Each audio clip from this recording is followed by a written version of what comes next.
Chapter 001 Reunion. Upon her rebirth, Chuyu once again heard the resounding echoes of drums and gongs. She was aware that the down-and-out scholar, Kang Rui, residing in the woodshed of the Jinka building, had achieved the highest honor. This once disregarded son of a humble family would one day wield immense power. Yet in this lifetime, none of it concerned her. She would not marry him again, nor would she covet his future glory.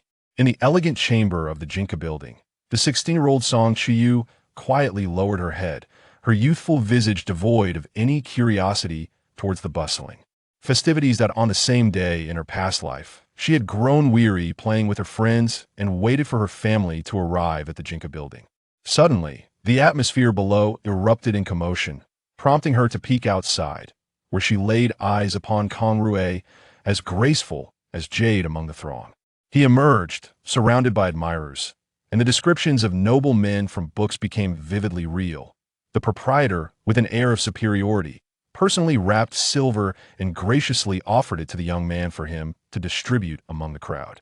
Kang Rui politely declined, his countenance betraying neither the exhilaration of sudden fortune nor the anguish of 20 years of hardship. Amidst the crowd, he appeared as though he had effortlessly acquired the wisdom and composure befitting his newfound prominence. In that fleeting moment, a glimpse of him took root in her heart, blossoming into a profound affection. Later, during the spring banquet, when the Empress Dowager inquired, "Do you wish to?" she shyly nodded. Soon after, adorned in a magnificent bridal gown and surrounded by vast fields, she wed her ideal husband. The capital society mocked her for marrying a man of humble origins, despite her status as the Empress Dowager's niece and the legitimate daughter of the Duke of An.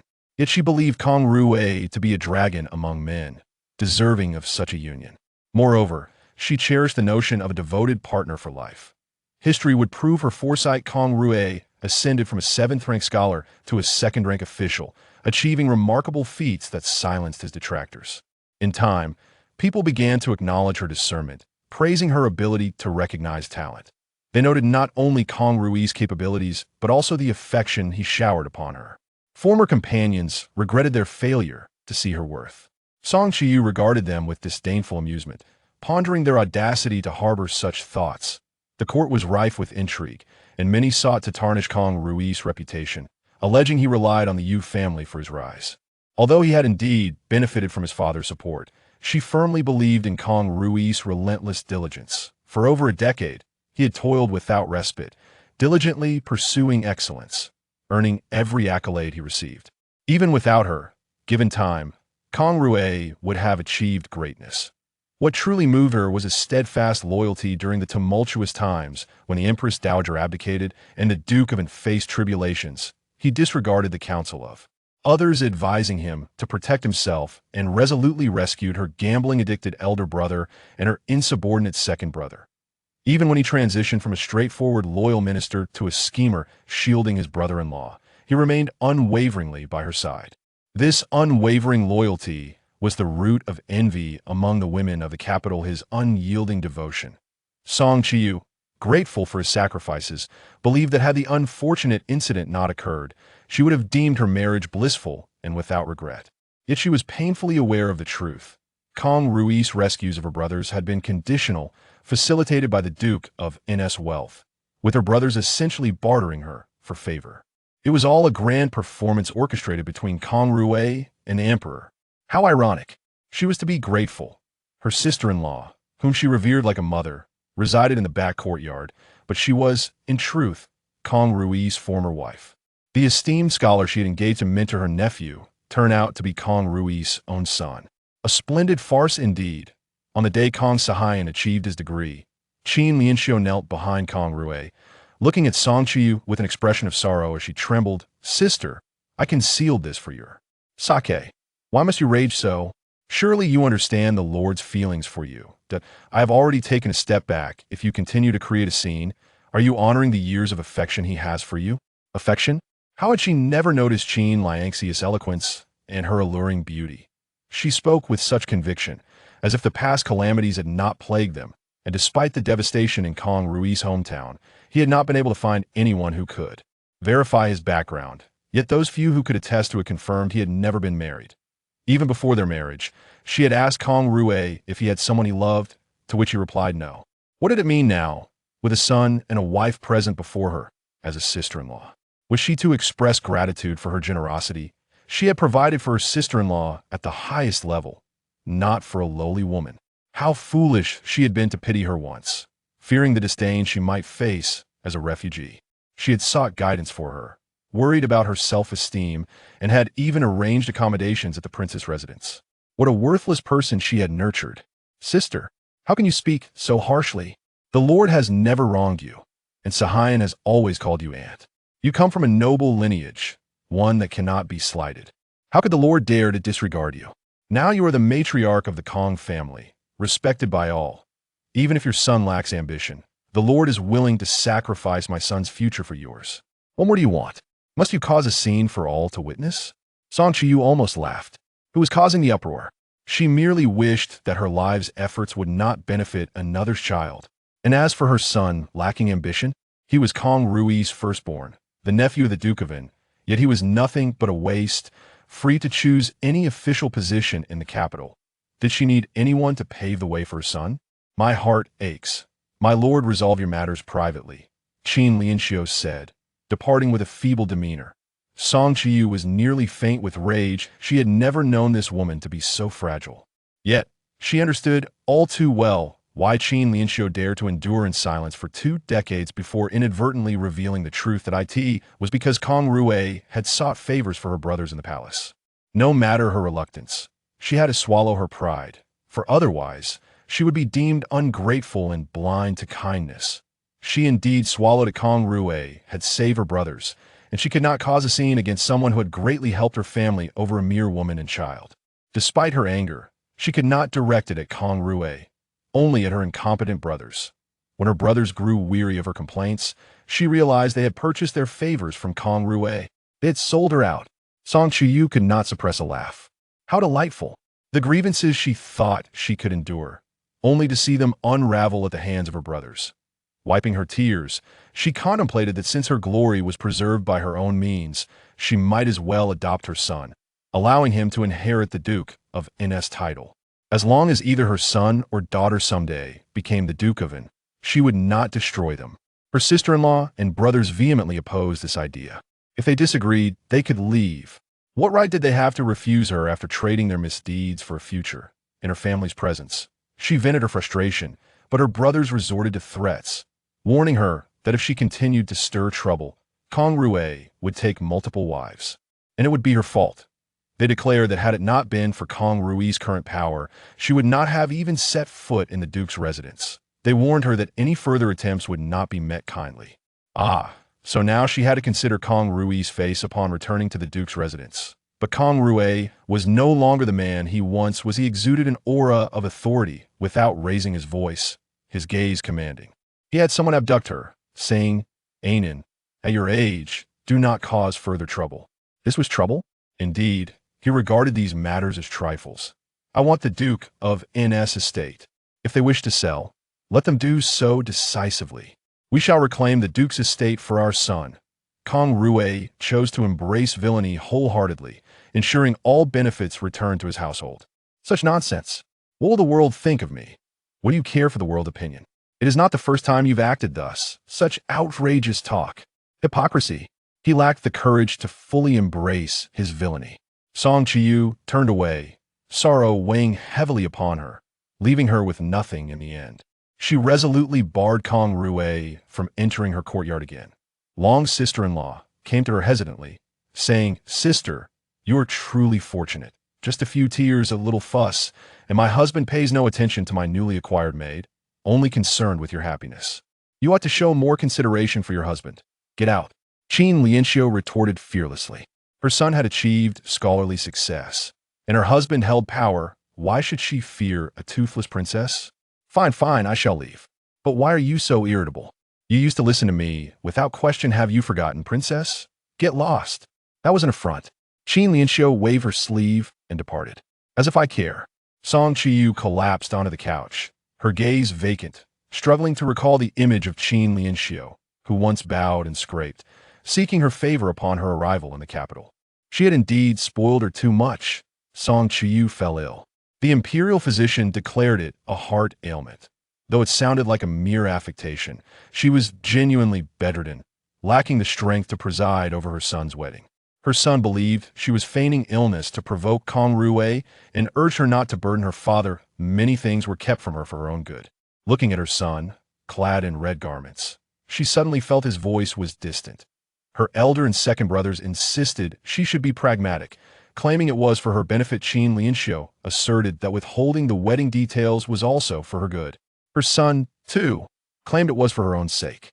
All of them were acting for her well-being. Suddenly, Chuyu found herself bewildered about what was truly for her detriment. That as Chuyu's illness deepened, it was peculiar the occurrences around her were trivial, none fatal, yet they gradually drained her vitality, festering within her heart with no means of release. If this continued, she felt as if she might perish, a state uncharacteristic of her. Thus, she calmly proposed a divorce. Kang Rui, dismissively, told her not to throw a tantrum, sending people to confine her in the courtyard, keeping her there night after night. As she struggled, he merely assumed she was sulking, day after day, in confinement. Chuyu began to believe she was indeed sick. She even contemplated sending her elder and second brothers to prison, no longer wishing for the once-envied kindness. Her elder brother shamelessly visited her, bringing up the union of his useless son and her daughter. She struck him with a slap. He accused her of madness. Perhaps she truly was mad, but her daughter's marriage loomed, and her eldest son's future was at stake. How could she afford to lose her sanity?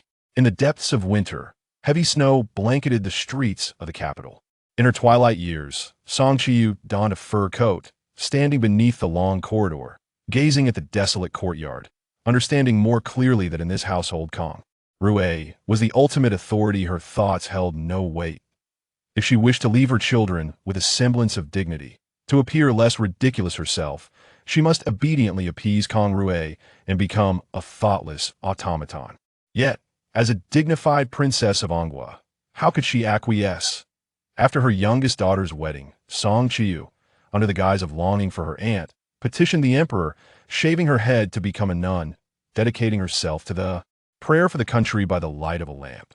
This was her only path to prevent herself from descending into madness and her children from becoming the laughingstock of the capital. She became a nun. Thereafter, every holiday, Kang Rui would ascend the mountain to see her. She would not meet him, he would wait outside, conversing with her as if reliving the nights of their youth when he had comforted her. Then he would sit in silence through the night, leaving behind verses of longing on the walls before departing unsteadily. Chuyu stood coldly on the mountain path. These verses, aside from moving the young maidens of the capital, she found repulsive upon further inspection. Chapter 002. Encounter in the elegant room of the Jinka Tower. Chuyu was not curious, but some others were. The two noble ladies sitting beside her opened the window and curiously leaned out. It seems someone has achieved great success. They actually became the top scholar. Princess. Do take a look. Chuyu slowly picked up the handkerchief that had fallen at her feet and leisurely placed it on her lap. Outside, the sound of drums and gongs resounded, creating a lively atmosphere. Congratulations to the proprietor for his discerning eye. The Jinka Tower is to be renamed the Top Scholar Tower. The proprietor laughed heartily. When I first saw Kang Su, he was indeed extraordinary, possessing the noble aura of the literary star. It was only natural he would succeed. After 6 years of silence in the capital, the first top scholar from the imperial examination was indeed worthy of celebration. Kang Rui stood amidst the crowd, gracefully returning the salutes with restraint and dignity. Jiang Zheng, the daughter of the Minister of War, unconsciously grasped Chuyu's hand. Princess, the top scholar is truly handsome. Chuyu, smiling, poured herself a cup of tea. If he is handsome, that is good. Of course, he is handsome. His youth remains unblemished by time, allowing him to stand proudly, once having dazzled her eyes. Jiang Zheng shot her a playful glance. Princess, you are merely brushing me off without even looking. She eagerly turned her gaze back to the window, suddenly exclaiming, "Ah, be careful. He has arrived." Lu Yafeng echoed her exclamation, then sighed in relief. Her demeanor elegant and gracious. Fortunately, nothing happened. Jiang Zheng, filled with uncertainty, turned around and patted her chest. That was quite a scare. If it weren't for the top scholar, that little girl could have been in danger. The top scholar is truly kind. It was so close. The child could have been hurt. Lu Yafeng shyly nodded. Indeed, The top scholar is very nice. Song Chuyu chuckled softly. They were simplifying the matter. Since the moment the announcement arrived, his official career had commenced. His actions today, even if initially unintentional, were primarily motivated by future considerations when he returned the little girl to her parents. The factions of guests in the capital were numerous and complex, with many assessing character. Doesn't the top scholar seem rather young? Lu Yafeng's voice was barely audible. Song Chuyu's gaze drifted past her, nonchalantly shifting away. Lu Yafeng's cheeks flushed. That was not my intention. Jiang Zheng, oblivious, nodded vigorously. I also think he looks youthful, princess. I heard them say the top scholar's name is Kang Rui. My brother seems to have bought one of his paintings. Princess, do you think my brother has quite an eye for talent? She finished with a meaningful wink. Song Chuyu appeared not to grasp her implication. An alliance with the Jiang family was out of the question. Indeed, he possesses the keenest insight. I believe my family also owns a piece. Lu Yafeng's voice grew even softer. Song Chuyu pushed the cup of tea she had poured towards Sister Lu, reflecting on the familiar stirrings of affection. Yet, by early next year, Qin Lianxiu would arrive with her child, and Song Chuyu did not believe her counterpart would be an easy opponent. However, perhaps her worries were unfounded. Without her forcing a marriage, Qin Lianxiu might not need to compromise herself at all. Zhuang Momo lifted the curtain and, upon seeing the princess, breathed a sigh of relief. This servant has seen the princess and the two young ladies. Princess, the carriage from the residence has arrived. Song Chuyu rose. Young lady. The maidservant will promptly gather the princess's belongings. Song Chuyu nodded slowly. I shall take my leave first. Everyone rose. We bid farewell to the princess. Outside the Jinka restaurant, a row of magnificent carriages awaited. The Imperial Guard cleared the way, forbidding any idle passers-by, creating an atmosphere of palpable pressure. The central opulent carriage bore the emblem of the Duke of An Guo, drawn by 4 brown steeds, their hooves frosted with snow. The mere worth of a single horse equated to an entire year's salary of a 6th-rank official in the capital, let alone the 4 in unison. Zhuang Mama respectfully lifted the carriage curtain. Princess, shall we return to the manor? To Chongting Street? Yes. The carriage began to roll away, and the crowd gradually dispersed. In the chaotic western district of the city, Lin Qingyuan suppressed the rising taste of blood and sweetness in his throat as he forced the towering man into a dung pit. A derisive smirk curling at the corner of his mouth. Awake now. The butcher struggled fiercely. MMM. A young woman, dressed as a maiden, stood stunned at the scene, her bruised face a stark sight. Brother Lin. She had never anticipated that after many years, she would reunite with him. Saved from perilous waters and flames. If only one could live or die. Lin Qingyuan spoke as though the matter bore no weight upon him. His slender hand firmly pressing on the man's neck, ready to snap it at any moment. The brute fought back with increasing desperation. The maiden collapsed softly onto the ground. Then, let Brother Lin decide. A sharp crack. The cries abruptly ceased. Lin Qingyuan was aware of his status as a rat in the stinking ditch. Yet he clung stubbornly to his fate. In his youth, while others toiled in muck, he had burrowed through the dog hole of academia, where others plowed the fields. He inscribed characters in the sand. Everyone mocked him for his lofty aspirations and fragile life. And he laughed at himself for his worthless existence, yet yearned to defy the heavens. However, he could not afford to pause, with poison, assassination, and countless enemies wishing for his demise. He had to lead his mother out of this life, and halting was not an option. Lin Qingyuan twirled the folding fan in his hand, his tall figure leaning casually against the antique shelf, clad in a coarse short shirt. It was evident he could not afford the wares of this establishment, yet his tone betrayed no embarrassment. This folding fan is excessively priced. Kindly sell it to me at a lower rate, as a gesture of goodwill. Goodwill, you say? The shopkeeper lamented. 501, not a single coin less.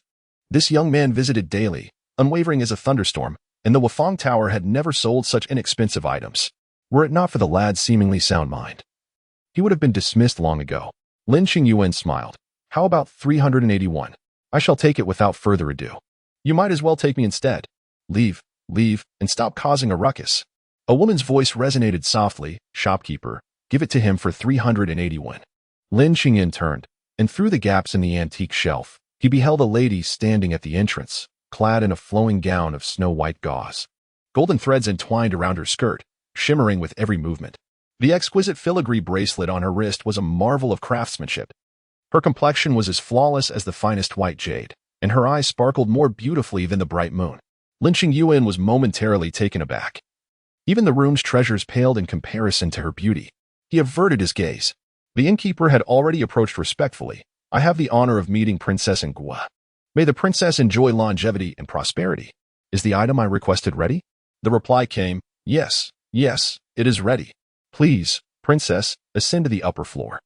Chuyu ascended the stairs, not casting a single glance towards the place where the young man stood.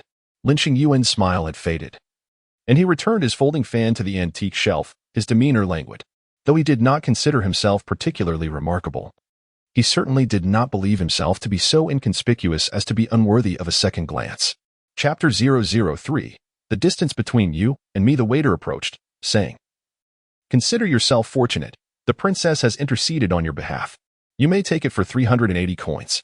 280 coins, came the incredulous reply. The waiter could hardly believe his ears. He had witnessed shamelessness before, but never to this degree. Then I shall forego it, Lin Qingyuan declared, attempting to turn away. The waiter quickly pulled him back, insisting, The princess has spoken. You shall have it. It seems they are simply out of luck. Thank you, young sir. I shall ensure your business is well taken care of in the future. Not necessary. Chuyu turned back, her expression one of astonishment. The voice sounded vaguely familiar, as if it belonged to Lin Qingyuan. Yet, she had never encountered the young Lin Qingyuan, and thus was uncertain. Moreover, how could he possibly be in the capital? He had never visited the capital before. Ironically, if Kang Rui were a beacon for the impoverished, Lin Qingyuan represented a malignant tumor within the same class. Their origins were alike, yet their fates diverged drastically. Lin Qingyuan hailed from humble beginnings, never partaking in the imperial examinations, not holding an official position in the capital, and somehow caught the eye of a county magistrate in some remote corner, becoming a minor official in a desolate rural area. Yet it was he who claimed vast territories south of the 3 rivers and 9 rivers during the Great Xia dynasty, his influence spanning over 100 miles, establishing an independent faction. Had he not died prematurely, he might have posed a threat to the very foundation of the state. One would expect such a figure, despite his humble origins, to be accorded significant responsibilities. However, the reality was quite the opposite. His unscrupulous methods, obstinate pride, and nefarious ruthlessness rendered him a contemptible figure, with countless noble heirs meeting their demise within his sphere of influence. There was not a soul in the capital who did not harbor animosity towards him. Thus, he had never set foot in the capital. Chuyu had never seen him, but she knew of him due to events that transpired 5 years after his death, when the Iron Cavalry from the northwest invaded the Great Xia. It was his men who rode forth, becoming the sole military force of the Great Xia, and the fertile lands he had once conquered provided an unending supply of provisions and horses. Such a figure she had only heard of when, at the age of 28, he had seized 8 of her merchant vessels, leading her to rage southward, where she caught a distant echo of his voice. Now, reflecting on it, whether he had detained a few of her vessels or exhibited arrogance and stubbornness, what did it matter? Without him, the nation might have perished. What significance did personal grievances hold? Alas, Lin Qingyuan was a youth marked by misfortune, destined for a fleeting existence. Chuyu had never anticipated encountering him at this moment. Yet, if it were truly him, given his methods, there would undoubtedly be some stir in the capital. Rui, at your service. Have sure to inquire about the identity of the person who purchased a fan downstairs just now. Be discreet. We do not wish for this to become common knowledge. Understood.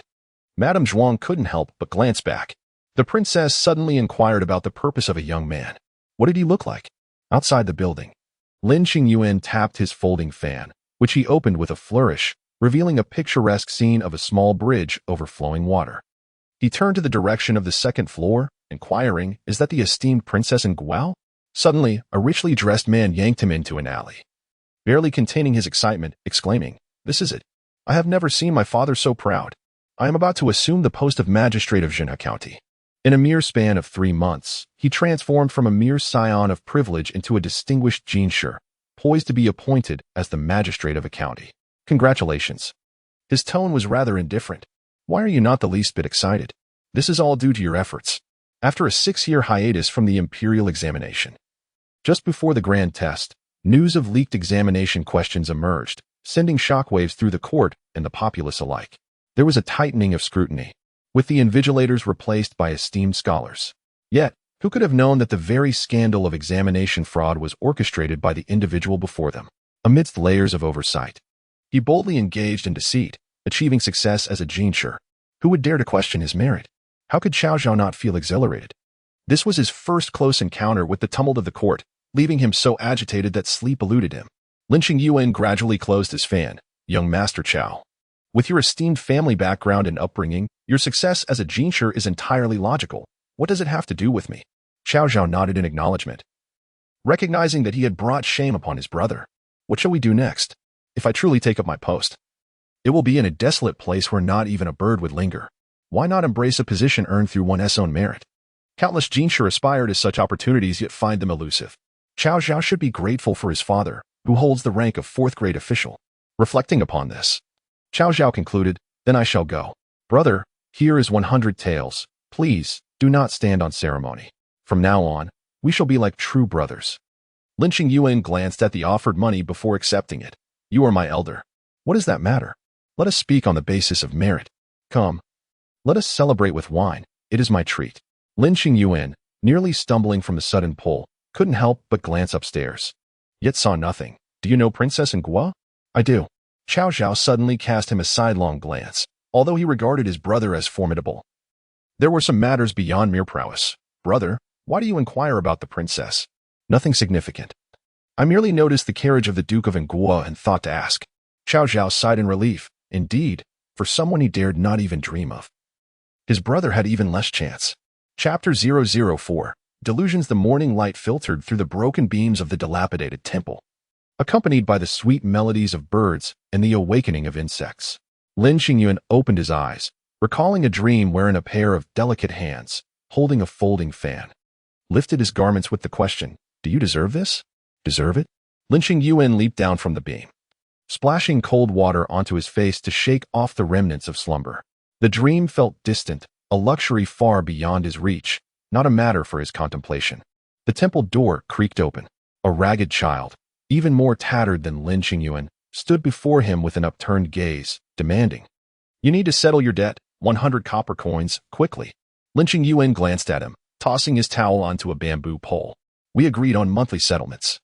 Have you worked for a full month yet? 71. Today marked the end of the month, and it was not he who failed to show up, nor was it him who could not be found. Are there illiterates among scholars? 75-1, no more. The child shot an incredulous look at this miserly fool. Even living in a broken temple, he expected a literate scholar to play along with him. He ought to be grateful for the company. 75-1, no less. Are you truly offering? Who do you look down upon? Lin Qingyuan retorted, rummaging through the frayed sleeves of his robe to produce an even more tattered purse. Just wait. The little beggar, astonished, could hardly believe this fool was genuinely handing over the coins. 75-1, neatly arranged. What are you dawdling for? Pack up your things and go. All right. My lord, you just wait and see. As Lin Qingyuan turned to gaze at the temple's entrance, he recalled the opulent carriage parked on Chating Street. Recognizing the futility of his aspirations, having completed his errands, it was time for him to depart. The sun bathed the rooftop in warmth, and he pondered that perhaps, before leaving, he might attend the autumn frost banquet. She would certainly be there. Xiao Zhao was reluctant to bring Lin Qingyuan along. Where's that place? The princess's garden. Do you possess an invitation? How do you not understand? Yes, I have one, but I would merely be a superfluous addition. Brother Lin, you know the caliber of individuals who attend the autumn frost banquet, do you not? Why do you have so much to say? Clear my space for the servant. Xiao Zhao felt like crying.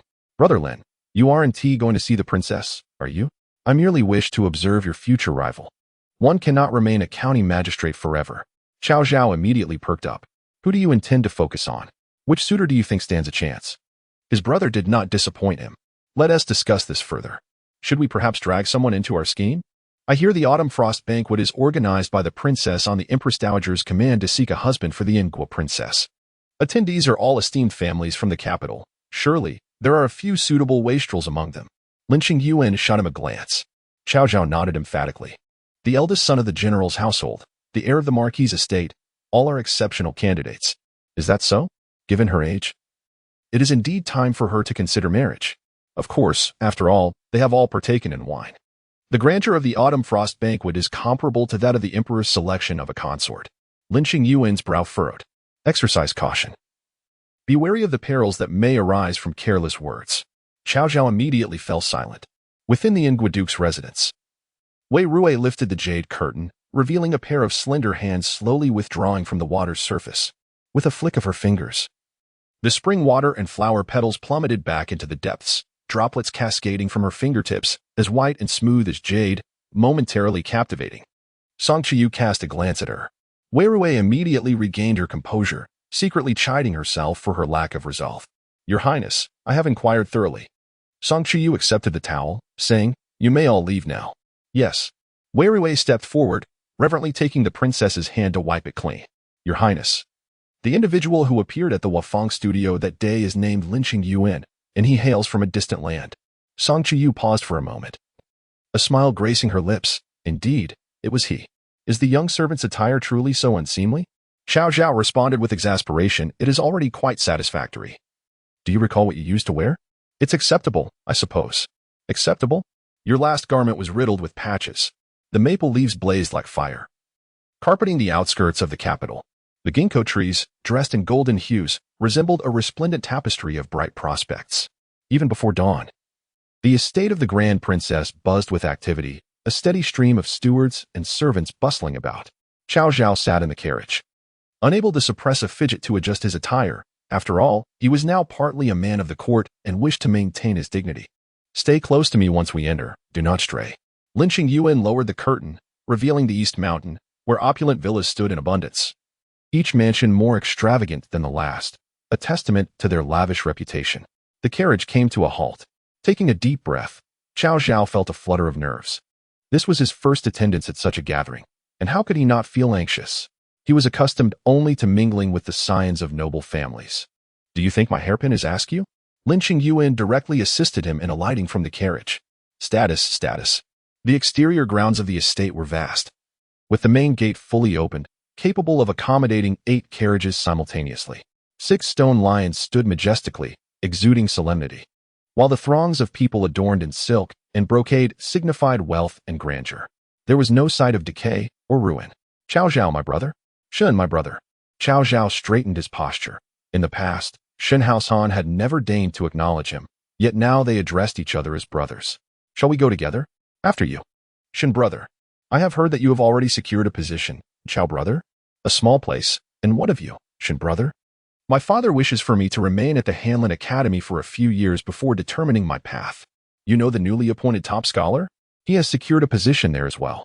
Lin Qingyuan was not surprised. The Hanlin Academy was indeed a prestigious place, albeit currently under the regency of the Empress Dowager.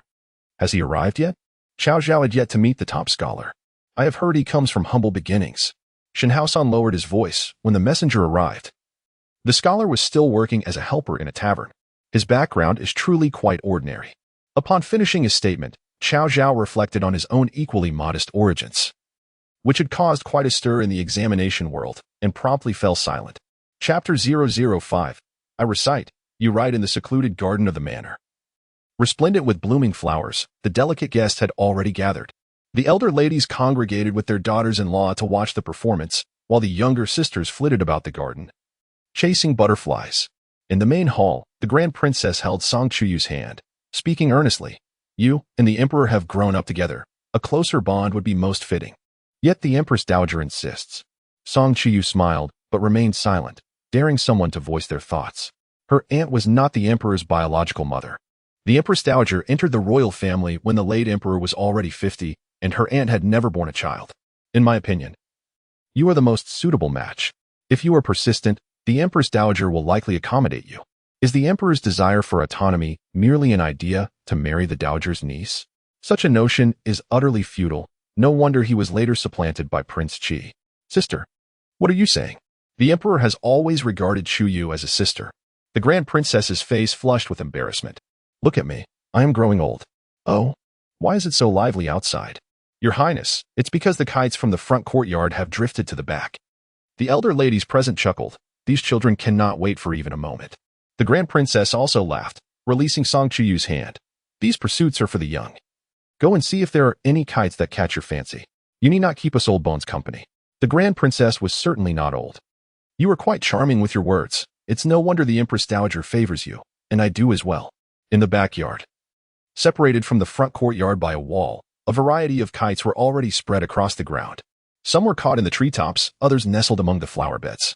while maidservants collected them, neatly arranging them on a stone platform for selection. This was an age-old tradition of the autumn frost feast, flying wings.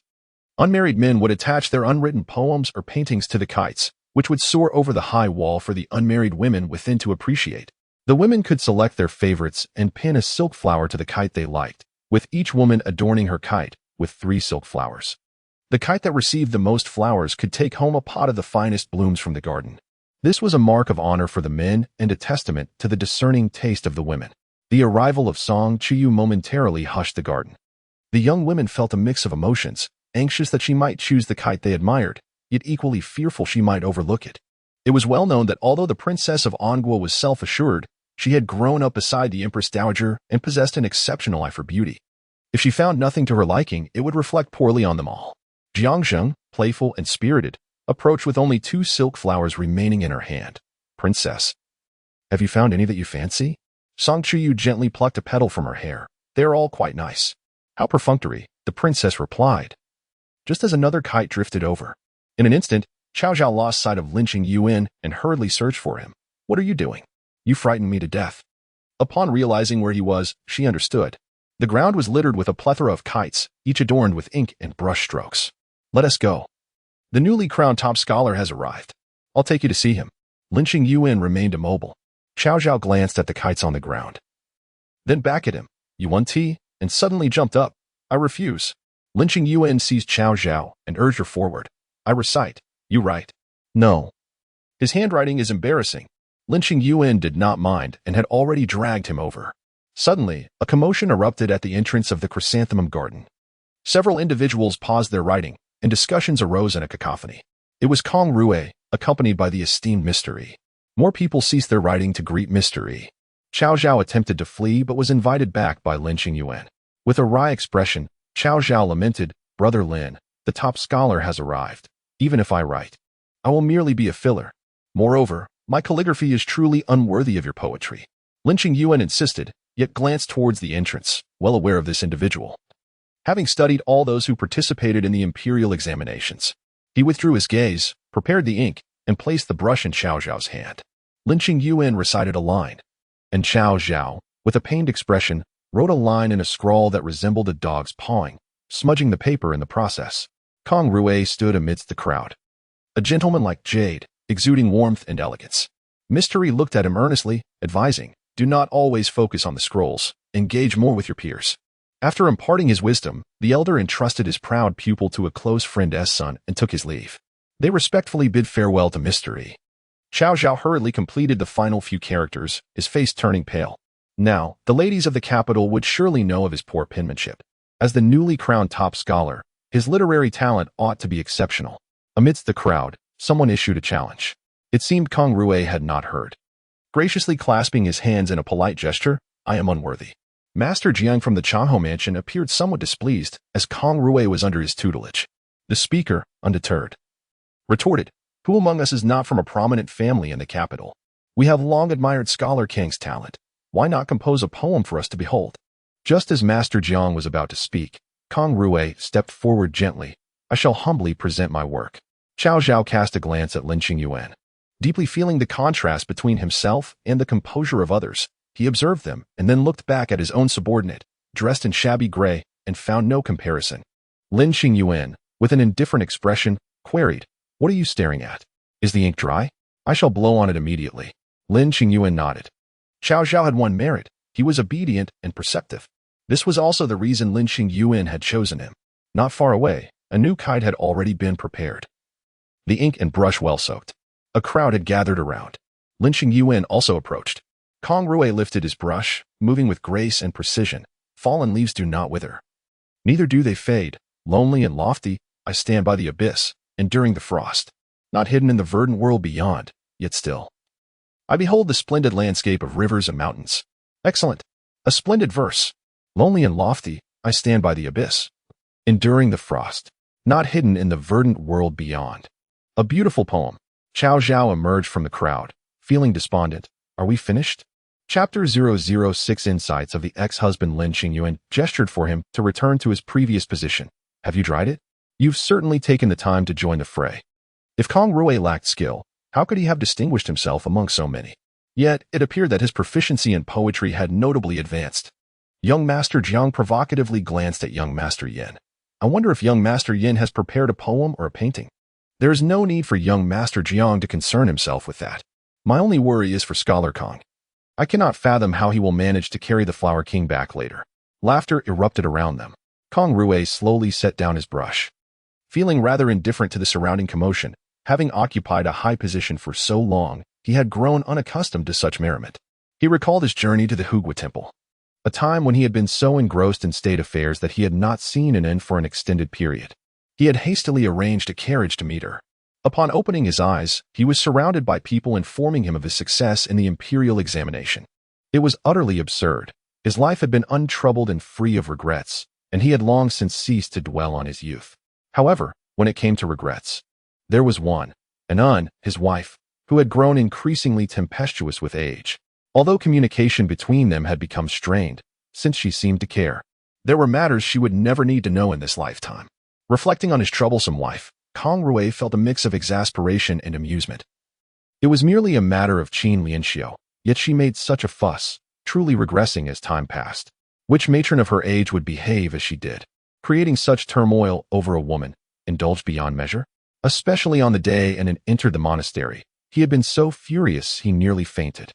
What wrong had he ever done to her? He had never betrayed her, yet she had thrown a tantrum and harmed the stewardess beside Lin Qingyuan. And what had he said in response? Ultimately, she failed to recognize his sincerity. At times, Kang Rui found himself genuinely angered by her, knowing he had been reborn. He thought perhaps he should simply refrain from marrying her and see who could tolerate her temper, who could indulge her whims. As he pondered this, he found himself laughing in frustration. After all, she remained his wife. Though tempestuous and spoiled, she held his heart. With time and patience, he would teach her and help her understand. Everything would eventually be well. Kang Rui carefully placed the kite down, contemplating that she likely had not arrived, as she despised attending such gatherings. A soft warmth graced his expression. If she knew he had written poetry for another woman, there would certainly be a scene. Oh dear. The characters on this kite are quite unsightly. Chuyu was just about to take a glance when a kite leisurely descended at her feet. Bearing poetry she knew all too well. Withering and flourishing as I fall apart. Chuyu immediately averted her gaze, retracting her foot. Even the slightest contact was repugnant. Lu Yafeng approached, bending down to pick up the kite. Oh, clearly recognizing it, she hastily glanced at the princess. Chuyu had already moved towards Jiang Zheng. What makes it so ugly? It was not surprising that Lu Yafeng could identify Kang Rui's poetry, as there were numerous pieces circulating in the capital. Jiang Zheng tossed the kite aside, utterly speechless. It's simply too ugly. Upon seeing the scrawled characters resembling a dog's paw, even with her mental preparation, Chuyu could not help but twitch her lips. Was that even writing? Surely, he could paint a picture better than compose a poem. Nodding, Chuyu intended to voice her thoughts, but suddenly remembered something and bent down to retrieve the fallen kite.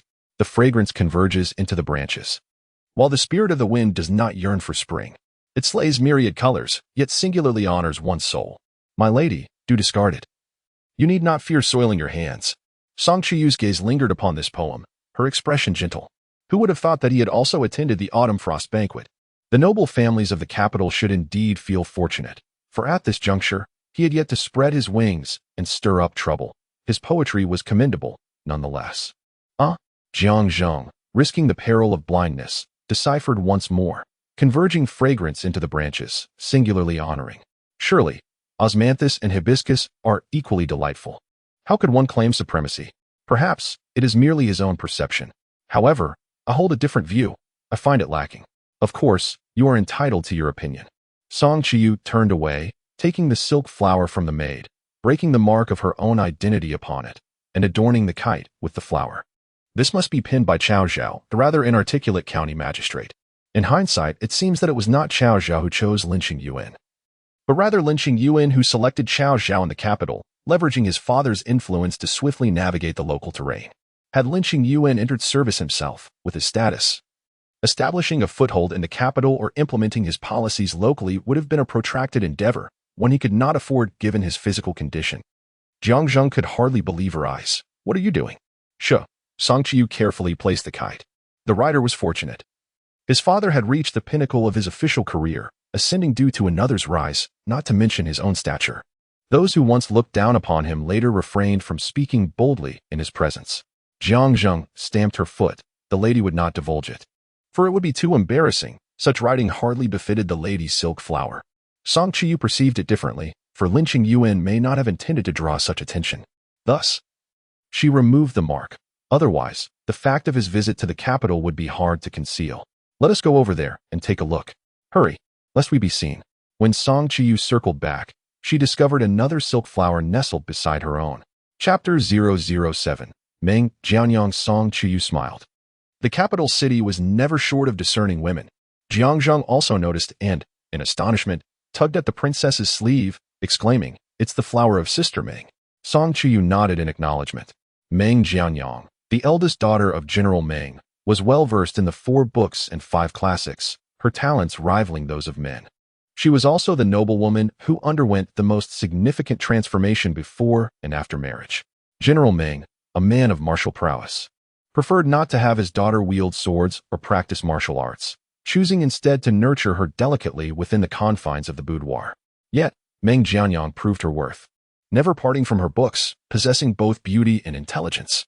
However, her marital journey was fraught with hardships. Her husband passed away less than 5 years after their wedding, and her in-laws accused her of being the cause of his demise, demanding she accompany him in death. She resolutely refused, escalating the matter to the Empress Dowager. The Empress Dowager intervened, uncovering the Qin family's deceit in the marriage, allowing her to escape a dire fate. Subsequently, she fled south to evade calamity, where she encountered Lin Qingyuan, embarking upon a life akin to that of a black widow, killing without shedding blood.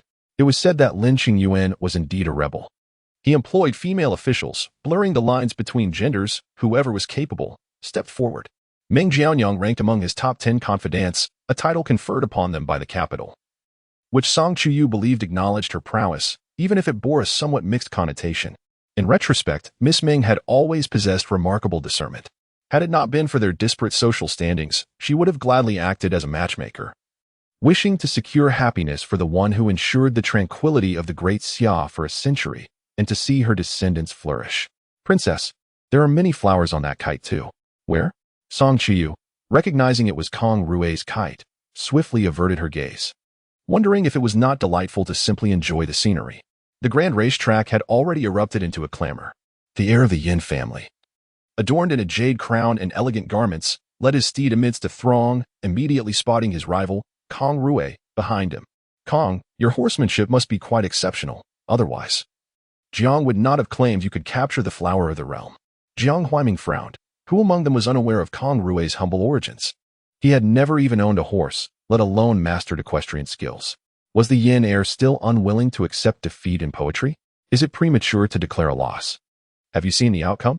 The two factions faced each other, neither conceding an inch. Xiao Zhao, comfortably ensconced on the periphery, relished the unfolding drama, unperturbed by Lin Qingyuan's potential mischief, for he deduced that Lin Qingyuan was equally unskilled in both riding and archery. With his family's circumstances, he could hardly afford a horse, let alone practice archery. He had only ever butchered donkeys and sheep. Lin Qingyuan indeed held no such skills. Thus, he remained behind Xiao Zhao, as if he were already dead, showing no interest in participating. Why does Brother Kang remain silent? All eyes turned to the newly crowned top scholar. Kang Rui remained unmoved. He was not intimidated by the lesser beings that dared to approach him. Previously, he would never have dared to compete in horsemanship against the scions of noble families. However, after marriage, the adjacent racetrack belonged to the princess, and thus to him as well. How could he neglect such a skill? Moreover, he had even seen battle afterward, collectively. These individuals were hardly his match. He simply found no motivation to embarrass them. Is Brother Kang feeling constrained by the size of the racetrack? You don't appear to be unacquainted with this art, do you, young Master Jiang? Xiao Zhao observed Kang Rui standing among a group of aristocrats, suddenly feeling inspired. Qingyuan, you ought to be grateful to him, though he is being put to the test. But who wouldn't desire such a chance to be put to the test? For it signifies one has gained a measure of recognition in the capital. Countless individuals yearn for the opportunity to face challenges, yet find no avenue to do so. Hey, can you hear me when I speak to you? Quiet down. Were it not for the disruption caused by his own brother in the imperial examination affairs, the 8 prestigious academies would never allow anyone to usurp their top scholar's position. Is the top scholar about to make a fool of himself? Lin Qingyuan longed for the freedom expressed in poetry. Brother Kang, won't you join the competition?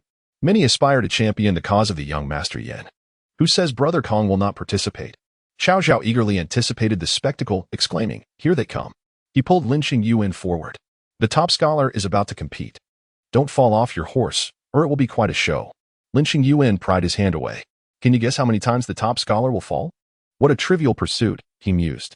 Kang Rui also found these individuals rather idle. Was the racetrack so vast that it could not accommodate them? A mocking voice chimed in. Why put the top scholar in a difficult position? Most of his time is spent in study. Otherwise, how could he have achieved such honors? Haha, that's quite reasonable. Xiao Zhao laughed along. Suddenly, Xiao Zhao was singled out. Xiao Zhao, show the top scholar a thing or two. As a fellow Jin, sure. It would be enough to humiliate him. Me? Xiao Zhao was taken aback, feeling like a mere bystander. I cannot. My horsemanship is lacking. With that, he attempted to withdraw, but was mercilessly blocked by those behind him. Lin Qingyuan found amusement in the unfolding drama, eager to witness the performance of his master. Brother Chao, you are too modest. You are the best at street riding. Indeed, not just Brother Chao. I wager even Brother Chao's servant could mount a horse and shoot arrows. Xiao Zhao quickly interjected. Just speak of me. Do not mention the servant. Let us not unearth secrets that could lead to misfortune. Top scholar, shall we compete with our county magistrate, Chao? Surely you do not look down upon our esteemed magistrate. Xiao Zhao attempted to flee, only to be thwarted repeatedly. You are still watching the show, save me. Lin Qingyuan replied. This is a reminder that when there is merriment, one should not rush forward. Brother, Xiao Zhao implored. Brother Kang cannot possibly wish to compete with Brother Chao's servant, can he? Let us give way to Brother Kang and allow him to compete with the servant instead. Very well, but I fear Brother Kang may not take kindly to it. Laughter erupted. How about a match with me? A woman's voice, clear and melodious, resonated amidst the crowd, her eyes shimmering with tranquility and brilliance. Everyone turned in unison to behold her. Her delicate white fingers gracefully entwined with a rope made of dragon tendons, the stark contrast of black against her fair skin strikingly vivid. Chuyu peered forward. A vision of equestrian elegance and serene beauty. Chapter 008. Rebirth on a foreign path, how about it? Shall we compete? Kang Rui was momentarily taken aback. It felt as though time had reversed. As Sanhai surged anew, she appeared before him once more, radiant and ethereal, a fusion of years gone by. Blossoming with brilliance, she was his wife, a source of both his helplessness and his heartache.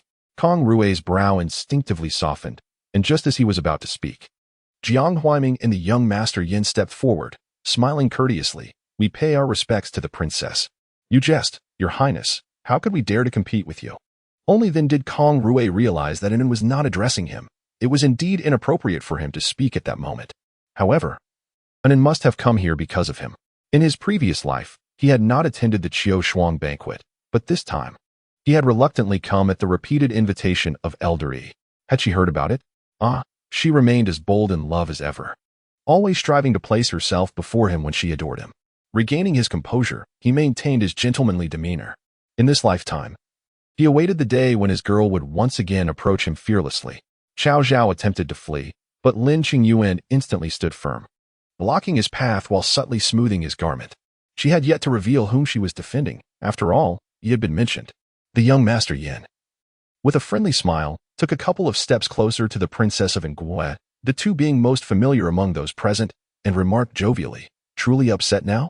We were merely teasing the newly crowned scholar. We meant no offense. If you disapprove, we shall cease our banter, for it hardly merits your ire. How could one not be angry?" Lin Qingyuan retorted. "Can that frail body of yours even ride a horse? What if you were to sustain an injury? Who among you would dare to face the world in apology?" Yanqing playfully entwined his fingers with Song Chuyu's sleeve. "That was unwise of me. Enough of this. There are so many witnesses. Let us ease the tension." Lin Qingyuan's gaze suddenly landed on Yan's fingers, and his expression soured. Prior to Anin's marriage to him, she had been far too casual with the young rakes of the capital. Lin Qingyuan, with a self-deprecating chuckle, released his grip on his garment. With so many people around, it was hardly his turn to be scrutinized.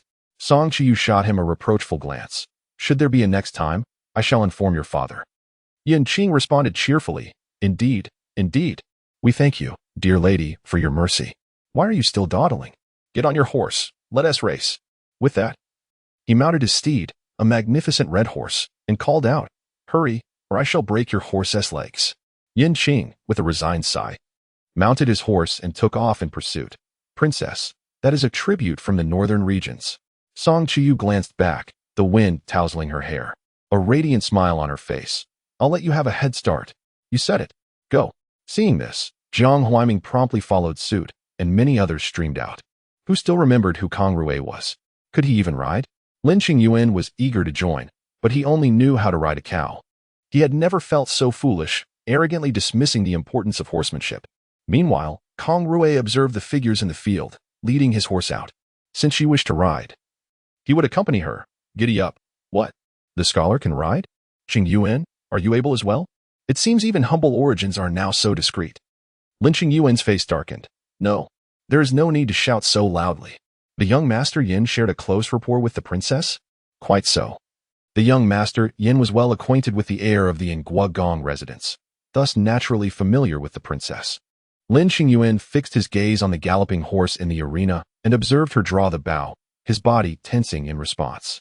The arrow in her hand had long pierced the bullseye, landing solidly within the red center. Splendid. Xiao Zhao glanced at him, then surveyed the training grounds. There were more than just the princess among the archers. Several others had also taken shots, yet he felt Lin Qingyuan's attention was solely on the princess. In the midst of it all, Kang Rui's gaze remained steadfastly fixed on her.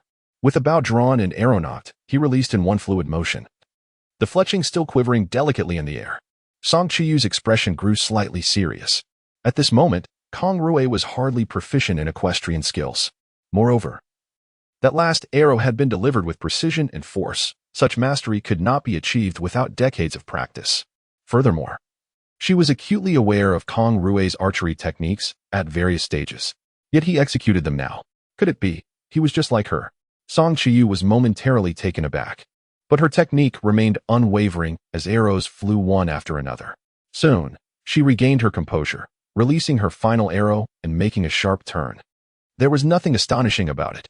If either of them were to harness fortune, it should undoubtedly be the more accomplished Kang Rui. It was illogical that she could have a second chance while he could not. Only, she would never let him know that she was the same. Song Chuyu returned to the resting area, carried by the wind. Jiangzheng promptly offered a towel. Sister, you were truly impressive. It's time for Yin Qing to practice. His skills are far too lacking. He excels in brawling, but falters in serious matters. However, compared to my two disappointing brothers, while Yin Qing is also arrogant and unruly, he at least had the courage to face the battlefield during the northern expedition, ultimately meeting his end in battle. Yin Qing reined in his horse.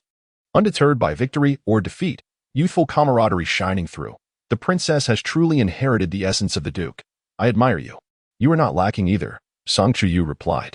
Yin Qi was momentarily taken aback. Was the princess truly praising him? Was it not a jest?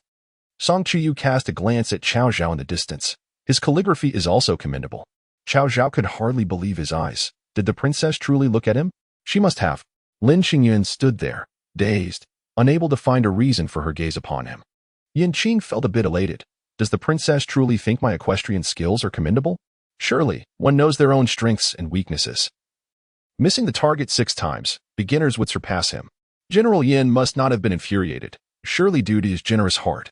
Great progress. Let us compete again next time. Agreed. It's settled then. Chapter 009. The rescue. As Kang Rui returned on horseback, Song Chuyu had already departed. Kang Rui's mood was far from cheerful. He kept his head down, ignoring the flattery surrounding him.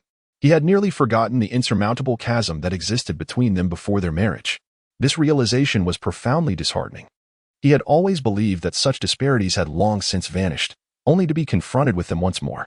Even though he had achieved the highest scholarly honor and possessed commendable equestrian skills, he remained in her shadow, unable to question why she favored Yin Qing. Moreover, he could not stand before her, surpassing those ignorant souls. Kang Rui had to concede that Lin Qingyuan's disdain for the prominent families was justified. It was wise to eliminate one after another in the 3 Rivers and 9 Rivers region, for their ignorance and arrogance positioned them in places of importance, where they fancied themselves remarkable. Xiao Zhao did not comprehend Lin Qingyuan's obsession with the results of the poetry and painting competition after returning from the racetrack. Who would admire his calligraphy, deeming it a mere humiliation? To his surprise, he noticed that 2 flowers adorned the kite he had haphazardly drawn. Xiao Zhao immediately broke free from Lin Qingyuan's grasp and rushed toward the kite. Qingyuan, there are flowers. I told you, the ladies of the capital have discerning tastes. Someone appreciates the young master's writing. Lin Qingyuan plucked the flower that bore no mark, recalling that fleeting glance at the racetrack. For reasons unknown, he instinctively believed it belonged to her. Ming? Which Ming family? Lin Qingyuan tucked the flower away, declaring, I shall keep this one. One for you, one for me. Perfectly equitable. Congratulations, Brother Kang. Your poetry and painting have rightfully claimed the top honor. Brother Kang's talent is extraordinary. Even the Emperor and Empress Dowager extol your works for their literary integrity. Kang Rui cast a glance at the kite, easily discerning that no other flowers belonged to her. This realization dampened his spirits for the second time that day. Was it to avoid suspicion? Or had she not participated in the selection? She had mentioned noticing him long before. Was it during a time he was unaware, or was it in some other moment? Kang Rui felt a throbbing headache. His greatest concern was not an end, for he knew her affection for him.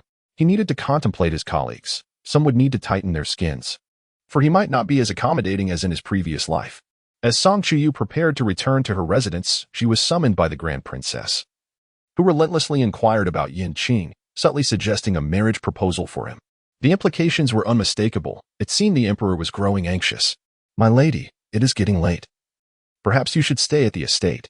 No need. I shall return home. Very well. Returning from the separate courtyard to the Duke of N's residence. The West City Gate was the closest route. The sky had darkened, and Mama Zhuang did not hold the antiquated belief that nobility should avoid stepping in unclean places. Thus, they entered the city through the West City Gate. The opulent procession had long caused late-night pedestrians to retreat. Even the usual ruffians, who idled away their days, instinctively took a detour. The entourage advanced slowly through the tranquil streets. Wei Rui cautiously lifted a corner of the curtain. The night had deepened. Song Chiyu's gaze swept through the gap in the curtain, and suddenly she flung it open.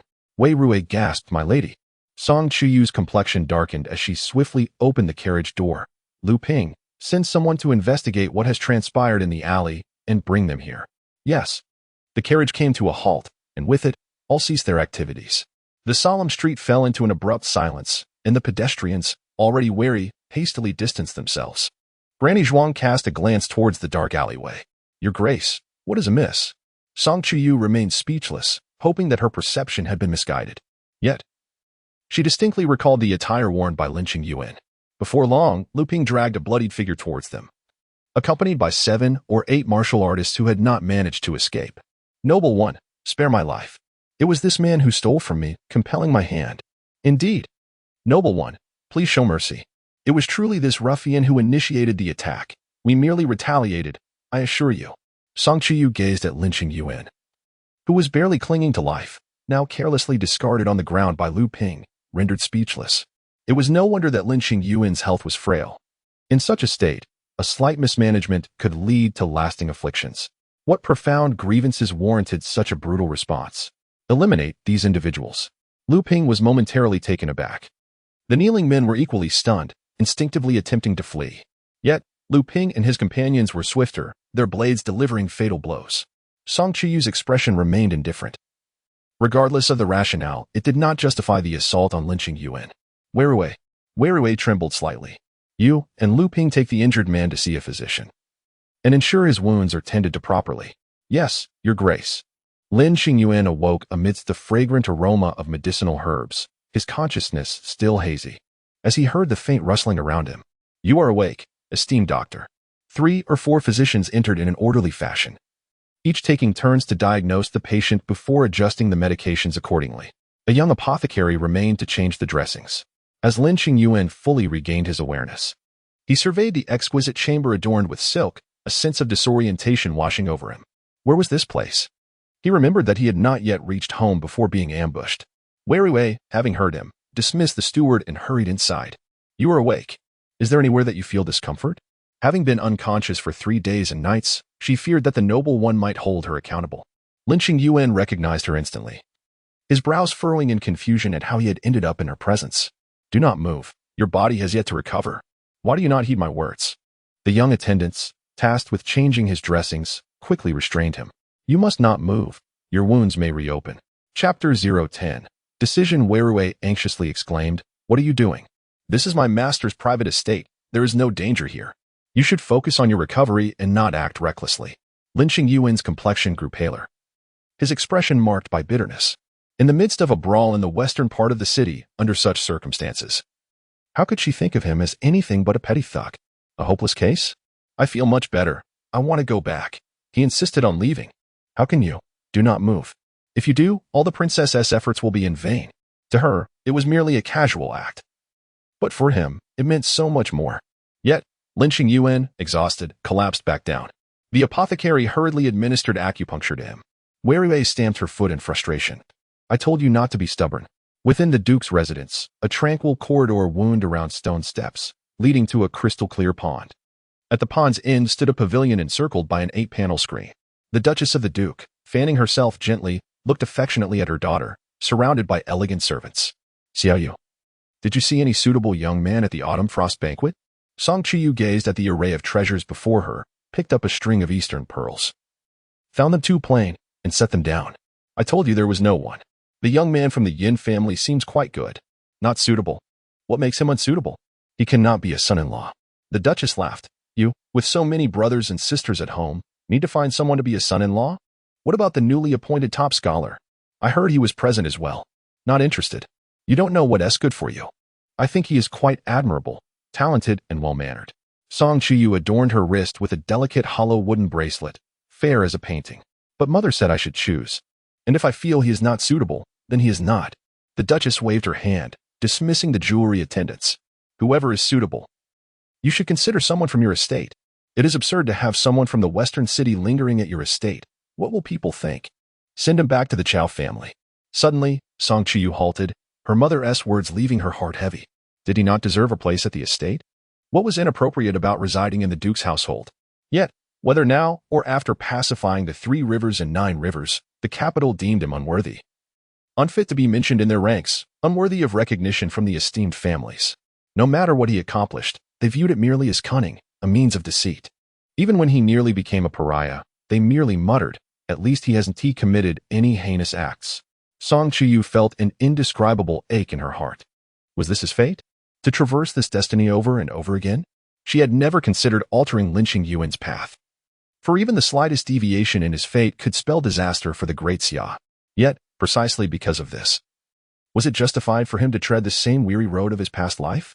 A path lined with thorns, walked alone. The events in the western city clearly revealed he had enemies, and as his health declined, so did the number of his adversaries. Besides his chronic ailment, there were also assassination attempts. They thrived on the ashes of his sacrifices, yet begrudged him a fair judgment. Why?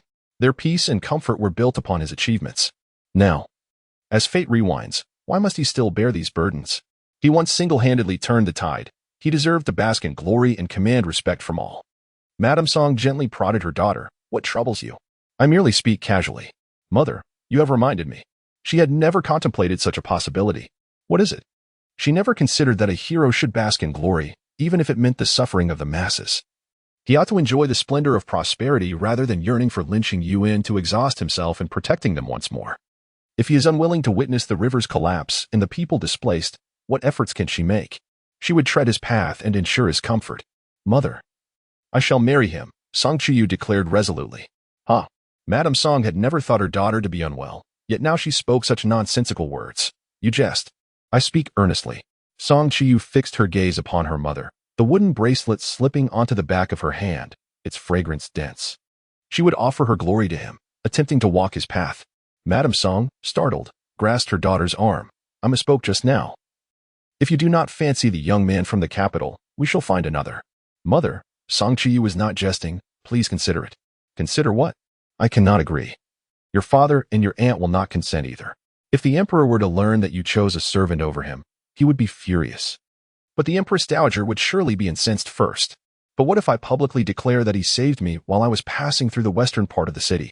The son-in-law of the Duke of An Guo, the nephew-in-law of the regent, 10 years of splendor would be guaranteed. Although the glory of the Song family would have waned a decade later, Lin Qingyuan would have long departed. While he lived, he ought to experience utmost splendor. Do not even entertain such thoughts? Mother, my mind is made up. You may devise a reason to convince yourself. Madame Song was at a loss. Chuyu, which of my words was incorrect? Tell me, and I shall amend it. Mother, Song Chuyu assisted her mother to sit down. Zhuang Mama, please escort the others out. Zhuang Mama, anxious, glanced at the madam, fearing that the lady might become unwell from the princess's agitation and even more concerned that the princess would remain obstinate. Yet it was not her place to interject. As you wish.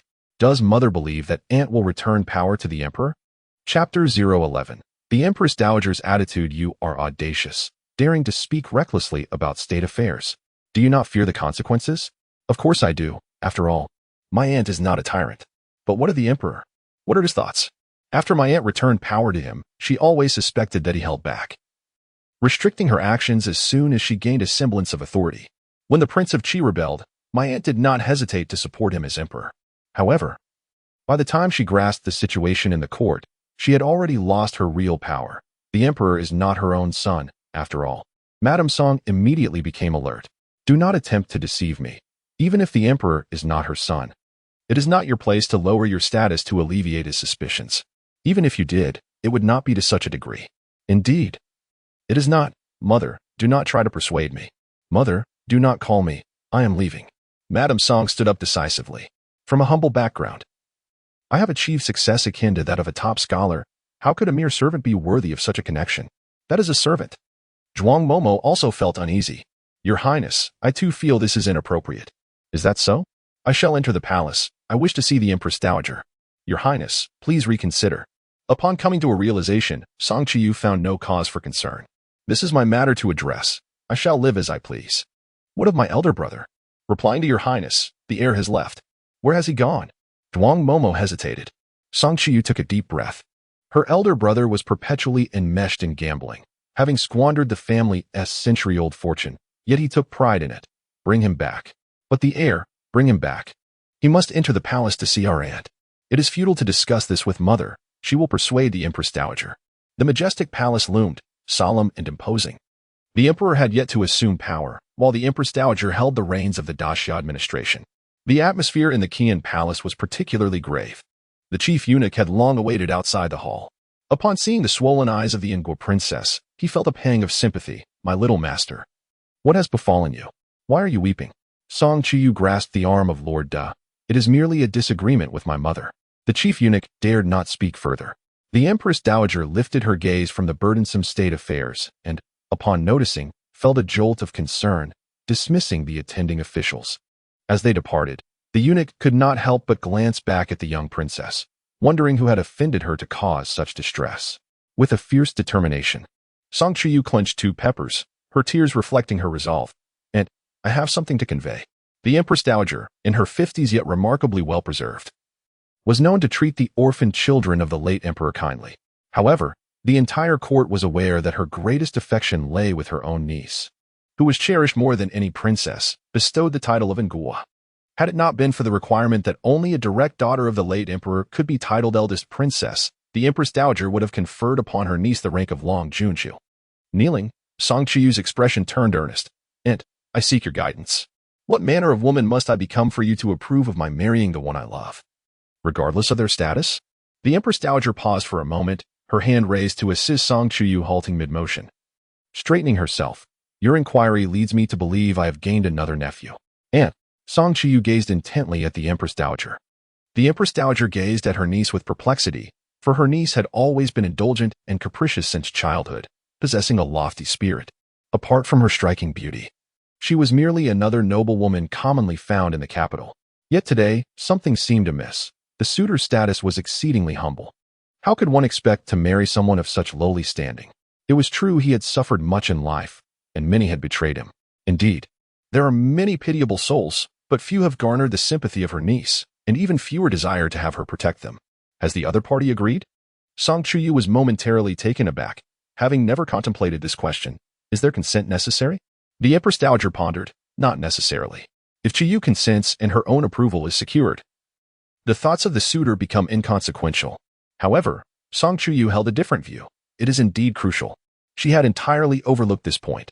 Some men are resolute and unwavering, preferring death over humiliation, and Lin Qingyuan was likely one of those. It is unimportant. It is significant. It is unimportant. A man of such lowly status should not need to seek the opinion of others. What has become of her niece? Do you still wish to marry him? A radiant light sparkled in Song Chuyu's eyes. If my dear aunt agrees, shall we proceed? The Empress Dowager cast her a sidelong glance, avoiding the question, Di. Fetch some medicine for her eyes, lest they suffer damage. Does the mother fail to comprehend her niece, or does the aunt, unburdened by societal norms, understand her niece's desires? Here, her niece has no opportunity to weep. Do not adorn me with flattery, nor expect me to suppress your mother on your behalf. Who is this young man? Song Chuyu faltered slightly. Though she did not deem Lin Qingyuan's status lowly, it was indeed humble, a mere scholar. Yet, her shortcomings could be rectified by her niece. The Empress Dowager returned to her seat, intrigued by this statement. Was it possible that the niece, typically preoccupied with trivial matters, suddenly harbored ambition? Pray tell, how do you intend to compensate for his shortcomings? Shall you assist him in attaining official status, bestowing upon him a lifetime of glory, or shall he toil in obscurity? Yet leave a legacy? If it were possible, her niece wished to learn. She earnestly requested her aunt's guidance. Song Chuyu clasped her hands, bowing solemnly. In this lifetime, she aspired not to dull her edges and confine herself to the inner chambers, but rather to emulate her aunt in Lin Qingyuan, doing all within her power to protect her own territory. Chapter 012 Opportunity. The Empress Dowager remained silent for an extended period. Song Chuyu knelt below, motionless. At last, the Empress Dowager sighed, instructing, have your father bring the young man into the palace for me to see. In an instant, Song Chuyu lifted her head. Gratitude evident on her face, not merely due to the prospect of her marriage, but because her aunt was willing to advocate for her. Thank you, aunt. Do you have feelings for him? Song Chuyu shook her head. She had only met him a few times. The niece feels that he is someone she wishes to reach out to. She simply desires to explore. The Empress Dowager nodded thoughtfully. Chuyu, you have matured. It is your aunt who has granted you the opportunity to speak your mind. Kang Rui had not lived in such humble conditions for many years. A courtyard with 7 rooms housed 6 families, every sound resonating clearly. The distance from the door to the windbreak wall was merely a narrow passage, devoid of ornate carvings, let alone any playful water lilies. Compared to the grand estate of the princess, with its expansive separation and a small courtyard adorned with hanging flowers, there was simply no comparison. His room, adjacent to the kitchen, was inundated with chaotic aromas at mealtimes. The eaves of the kitchen blocked most of the sunlight from his chamber, leaving it damp and moldy on rainy days. Kang Rui gritted his teeth and hung out his damp clothes. He had contemplated hiring a servant to assist him, but in the capital, a knowledgeable attendant would cost no less than 10 taels of silver, an expense that would consume half a year's salary, rendering it utterly unaffordable under his current circumstances. Kang Bianxiu. A robust voice echoed through the courtyard. Do you have clothes that require mending? I charge merely 2 won. At the sound, Kang Rui's lips tightened. Such a lack of decorum. Even a rough servant from a wealthy household would not be so uncouth. Aunt Li, is that you? Please wait a moment. I have some. All right, but remember to bring them to me next time. I am cheaper than Aunt Shou, and I promise it will be even cheaper if you bring more. Understood. Aunt Li, is Kang Bianxiu not at home? He should be. I haven't seen him around. The top scholar is different. I heard he has gone to attend the autumn frost banquet hosted by the Grand Princess. Indeed, my husband said the top scholar's prospects surpass his own. He might not be living in our courtyard for much longer. That would be splendid. I'm off now.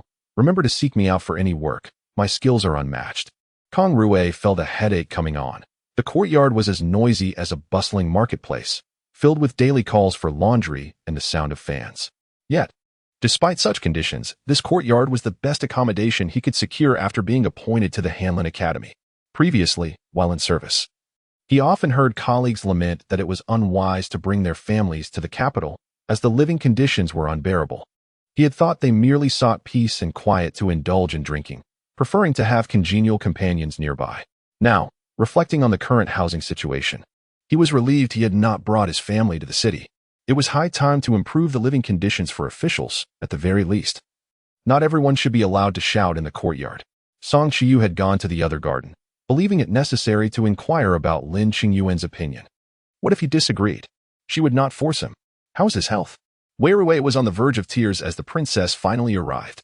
As the princess's personal maid, she had to attend to a servant who was uncooperative, which made her feel aggrieved. However, she dared not show her feelings in front of the princess. Your Highness, he is much better now. The doctor said that aside from some weakness that requires proper care, there are no other significant issues. Song Chuyu paused in her steps. Just some weakness? She recalled that in her previous life, the imperial physician had reported that Lin Qingyuan was severely weakened, with slow poison infiltrating his organs, making him difficult to treat with medicine or food. Now, it was merely a matter of weakness? Was the princess dissatisfied? She wished to convey something more. Your Highness, it is indeed just weakness. Song Chuyu was astonished. If she were not certain that something had occurred before the grand examination, she would have doubted her recognition of him. This suggested that his health had not been seriously compromised, and it was later that he had fallen gravely ill. Who could be so cruel? Understood. You have performed well in caring for the patient. Go to Granny Shuang to receive your reward. Thank you, Your Highness. Upon entering, Song Chuyu found Lin Qingyuan already presentable. The young woman, like a bouquet of blooming lilies, entered gracefully, accompanied by her maidservants, exuding an air of elegance. He felt out of place, like mere earth. Commoner pays respects to Your Highness. I am deeply grateful for your life-saving grace. Lin Qingyuan avoided her gaze, wishing that they would never cross paths again. She would not remember this inconsequential day, nor would he mention today's extraordinary events. He preferred their lives to remain entirely separate, as he could not bear the thought of having once been within reach of her. Song Chuyu's voice was weary. You may leave. Lin Qingyuan began to move. Not you. He raised his head, halting immediately, his expression revealing no discernible emotion. His demeanor was neither servile nor arrogant, yet inside, turmoil brewed. He could not comprehend why her eyes were swollen. Had she been crying? Why? Song Chuyu sat down and got straight to the point. May I inquire if you're married? Lin Qingyuan did not hear her clearly, or perhaps it was a question he deemed inappropriate for her to ask. Song Chuyu was well aware that he was not married. In her previous life, he had remained single. Whether there were women around him mattered little, as it was merely a fleeting interest, one he could indulge in. Chapter 013. Agreement. I shall inquire once more. Do you consent? The princess replied, No. If there is no consent, how do you perceive my worthiness for your hand? Song Chuyu, undeterred by the Empress Dowager's potential opposition, understood that her own stance held greater significance. The Empress Dowager's willingness to relent afforded her an opportunity, and she was determined to seize it.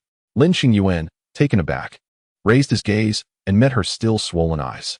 Has the princess found someone with whom her heart aligns, perhaps secretly entwined? Otherwise, you should not pose such a question. Despite believing others to be foolish, he would not allow them to perceive him as a mere trifle. Song Chuyu's lips twitched momentarily as she suppressed her irritation. I have not. Then why is that? Her tear-stained eyes, red from weeping, suggested she had made a choice opposed by her family, yet she had chosen herself. Knowing the Duke's household would surely disapprove. There were no convoluted justifications. Simply put, I have reached the age for marriage, yet I do not wish to wed. Rather, I yearn to take a spouse. Should I linger longer, I might envision children of my own in my mind. Lin Qingyuan scrutinized her eyes, suddenly sharp in his demeanor. Even so, countless suitors await the princess in the capital. It is a precarious situation, is it not? You believe commoners are easily swayed? Lin Qingyuan's attitude shifted gradually. A rebellious glare fixed upon her. There is no need for such a stance. Perhaps it is merely due to your pleasing appearance. Lin Qingyuan remained silent, self-aware enough to recognize he was merely acceptable in looks, not at a level to linger in her thoughts. If the princess sought jest, she had chosen the wrong individual. Song Chuyu inhaled deeply and rose. I indeed require a partner for marriage, devoid of the reasons you presume. You have likely heard that if I do not marry, I must enter the palace, which is neither my aunt's nor my parents' desire. Should you not enter the palace, the princess would have a multitude of choices. So, will you agree to this? What if I do not consent? Ask others. I consent. Song Chuyu's head snapped up instantly. Then why such lengthy discourse? Lin Qingyuan held her gaze, aware that even when the heavens rain down tempting opportunities, they often come laced with peril, yet he wished to grasp this chance. The princess was taken aback. What a surprise. Indeed, Song Chuyu had assumed he would decline, envisioning an array of reluctant justifications to persuade him. Never expecting her words to be unnecessary, she appraised him, while Lin Qingyuan stepped back, having recently recovered from illness, feeling unworthy of her scrutiny. Take care of your health. In a few days, I shall have my father escort you to meet the Empress Dowager. I shall not disappoint your expectations. I will engage a matron from the palace to instruct you in etiquette. You know how to comport yourself? Yes? I do. Song Chuyu felt compelled to offer a reminder. Given your status, marrying me may invite considerable scrutiny, yet it is hardly worth your concern. The same applies to the princess. Should you marry me, the disapproval directed at you will not pale in comparison to that aimed at a commoner. Song Chuyu had not anticipated his consideration of this aspect.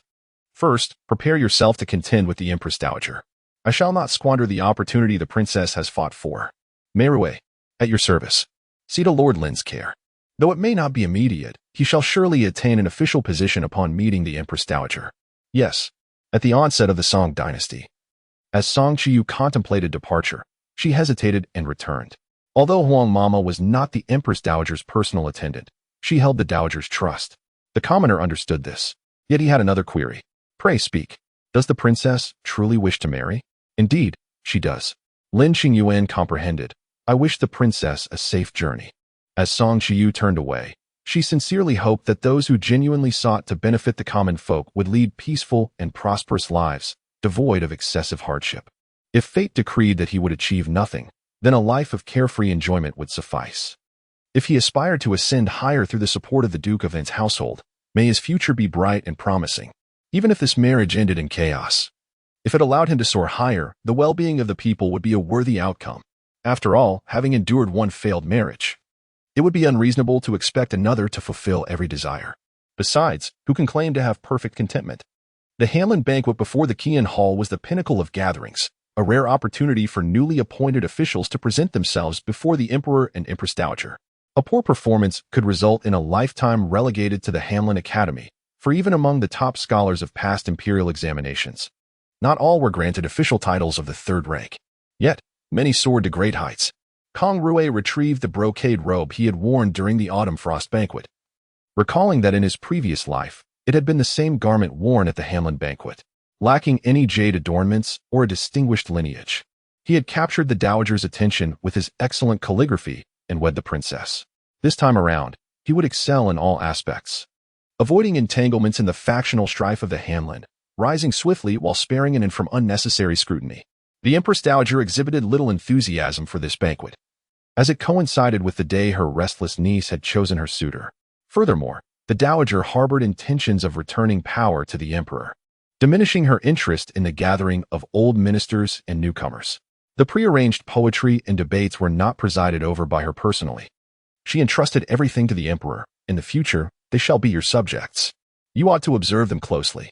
The emperor, around 20 years of age, possessed a commanding presence with his sword-like brows and starry eyes. Despite his youth, he already exuded imperial majesty. I am still young, and it is incumbent upon my mother to oversee matters. Not a concern. I wonder what sort of person that girl has taken a fancy to. He must surely be superior to the newly minted top scholar. The Empress Dowager cast a glance at Kang Rui among the crowd. This young man was neither arrogant nor impetuous, conversing with composure amidst the eminent scholars, unled astray by the cunning old fox, quite commendable.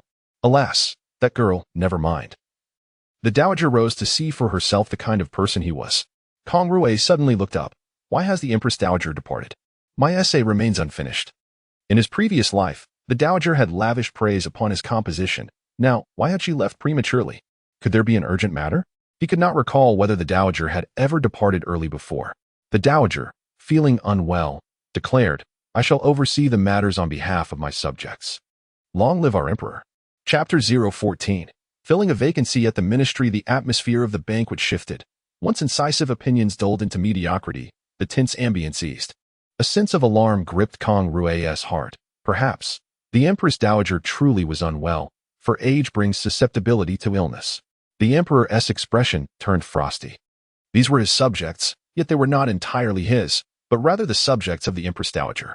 If Kang Rui could perceive the situation, how could the emperor remain oblivious? Nevertheless, Kang Rui, too, altered the direction of his discourse. The emperor was not in power now, nor would he be in the future. So why squander time on him? Outside the Xi'an palace, the imposing Duke of An Guo, County, with his long beard and erect posture, cast a cold glance at Lin Qingyuan beside him.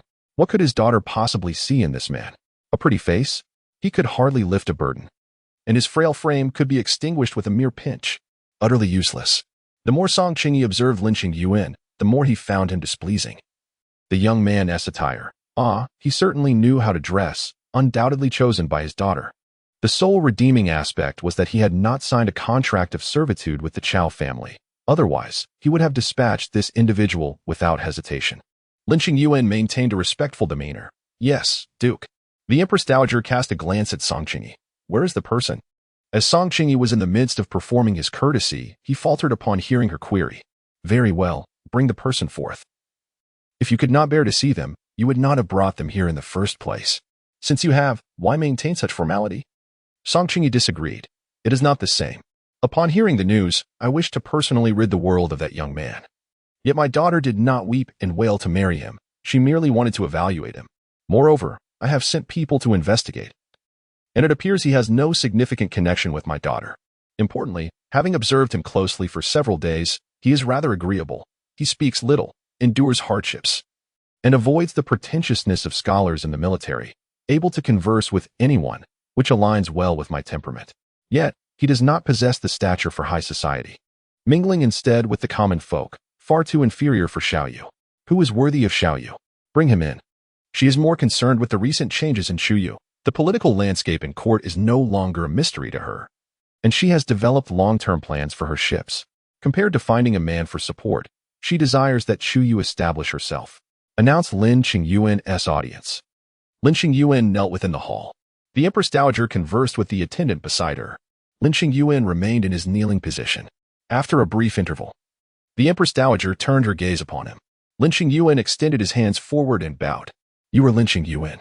Replying to the Empress Dowager. I am indeed but a humble subject. The Empress Dowager nodded. Has the princess sought you out? Lin Qingyuan felt an undeniable tension. Yet he suppressed it. Replying to the Empress Dowager, I am grateful for the opportunity bestowed upon me by the princess. What if you were to wrong the princess? Lin Qingyuan straightened his back, his gaze fixed upon the teacup in the Empress Dowager's hand. Replying to the Empress Dowager, with you and the Duke present. How could I possibly wrong the princess? What if both the Empress Dowager and the Duke were to be absent?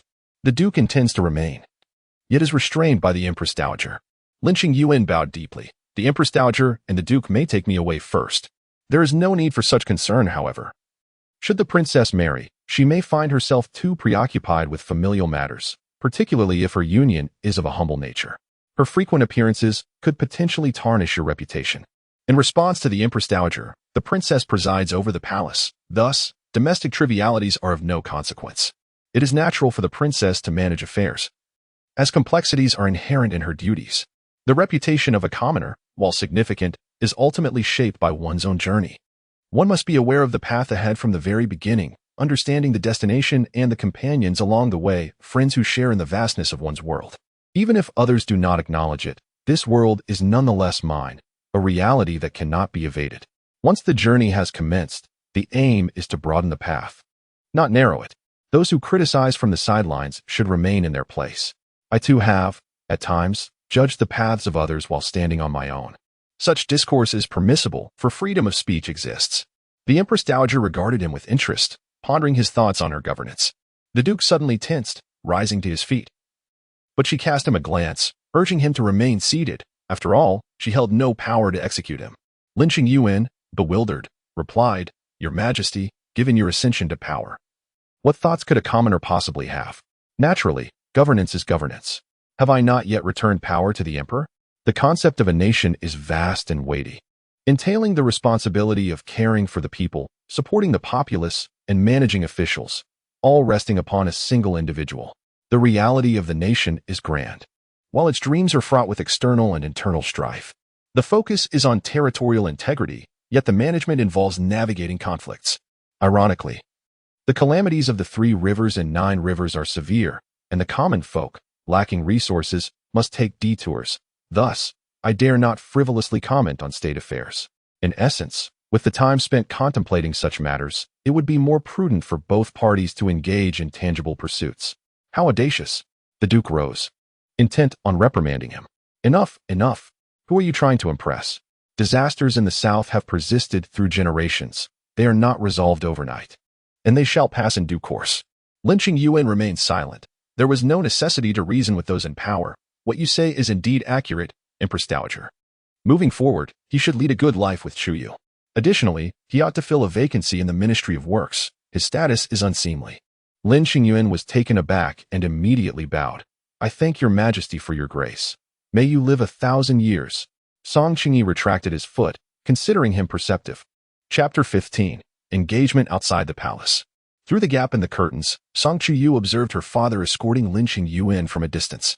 Lin Qingyuan, with his keen sense, glanced over, and at the corner of the curtain, she appeared like a wisp of fog, ethereal and dreamlike. Instinctively, Lin Qingyuan nodded. It is settled. Upon witnessing this, Song Chuyu lowered the curtain, and with a sense of resolution, she hoped his future would be smooth and honorable, believing that even superficial appearances must be well maintained by all. Song Qingyi paused. How about the Deputy Minister of the Ministry of Works? A fourth-rank official. Barely suitable for his daughter. Lin Qingyuan withdrew his gaze, his eyes twitching slightly. Without inquiring about capabilities or expertise, he directly asserted, to the general, it suffices to be a ministerial historian. Song Qingyi snorted coldly. A seventh-rank minor official, merely a flunky. What prospects are there in that? With a duke as a patron. What position lacks promise? The duke's admonition is clear. The common folk wholly rely on the duke's support. Kang Rui bade farewell to his colleagues, only to step into a pile of chicken droppings upon entering the courtyard. 7 or 8 chickens burst from their coop, clucking and wandering around, feathers and droppings scattered everywhere. One startled rooster flew onto him, soiling him with its excrement. Kang Rui was infuriated. Just then, a fellow scholar from the 8th rank emerged from the house. Brimming with enthusiasm, Scholar Kang has returned. My relatives have come from my hometown, bringing plenty of chickens and ducks. We'll be stewing chicken tonight. Come join us. His pride was palpable. Kang Rui, at a loss for words, thought to himself, it's merely a few chickens. The residence is either short on food or drink. And the courtyard is a mess. Lord Kang, I'll save the chicken manure for you. You can use it for your flowers, he said, as if offering a treasure. Kang Rui had never been flattered with chicken droppings before. Thank you, but it's unnecessary. Of course, you and I are friends. Why be so polite? I'll save it for you under your window. Come by for soup tonight. After saying this, he cheerfully carried the chicken coop to the backyard. Kang Rui looked at the chicken droppings on his clothes and took a deep breath, enduring the discomfort as he retreated to his room to change. A button had come undone from his gray, coarse linen robe, and he felt an urge to smash the teacup on the table, yet he restrained himself. It was the only item he had procured since taking office, essential for receiving colleagues, and if broken, it would be lost. Defeated. Kang Rui sat on the edge of his bed, surveying the simplicity of the room. Gone were the luxurious silks and brocades, leaving him with nothing. The laundress residing behind would not alter her washing methods based on fabric type, lacking any skill. The servants in the manor were somewhat more meticulous. Perhaps he should request a raise in his monthly stipend. Kang Rui recalled the Empress Dowager's abrupt departure, feeling a twinge of unease. Yet, he soon regained composure. For Chuyu had mentioned that she had had an impression of him from long ago. Moreover, their connection over the years relied not solely on the Empress Dowager's mediation. He pondered what she might be doing now. A smile crept onto Kang Rui's lips. Perhaps she finds the cuisine of the manor lacking compared to that of the palace. The pastries insufficiently flaky, and the jewelry not sufficiently novel. She has always been somewhat difficult to please. Soon, in a month's time, the Empress Dowager would issue a decree for their marriage, and they would be reunited once more. Lord Kang. Is Lord Kang present? The calligraphy and painting studio has informed you to settle accounts. Your works are selling exceptionally well. They want you to transcribe more. Kang Rui's complexion darkened, as if he feared that the people in the courtyard were unaware of his endeavors in the art of calligraphy and painting. The messenger, upon seeing Kang Rui emerge, beamed with joy, genuinely delighted for him. After all, only a top scholar could enjoy such treatment. Even those wishing to copy manuscripts at the calligraphy studio could not earn as much as Kang Rui. Thank you, Brother Wang, he said. It's a trivial matter. A mere trifle. Just remember it. I shall take my leave now. On the eve of winter's arrival, the Duke of An Guo discreetly arranged a marriage for his legitimate daughter with Lin Qingyuan, a minor official of the Ministry of Works. The news bewildered those who heard it. Who is Lin Qingyuan? A newly appointed scholar? A noble from outside the capital? Even those familiar with Lin Qingyuan found it inconceivable. Surely this is a jest?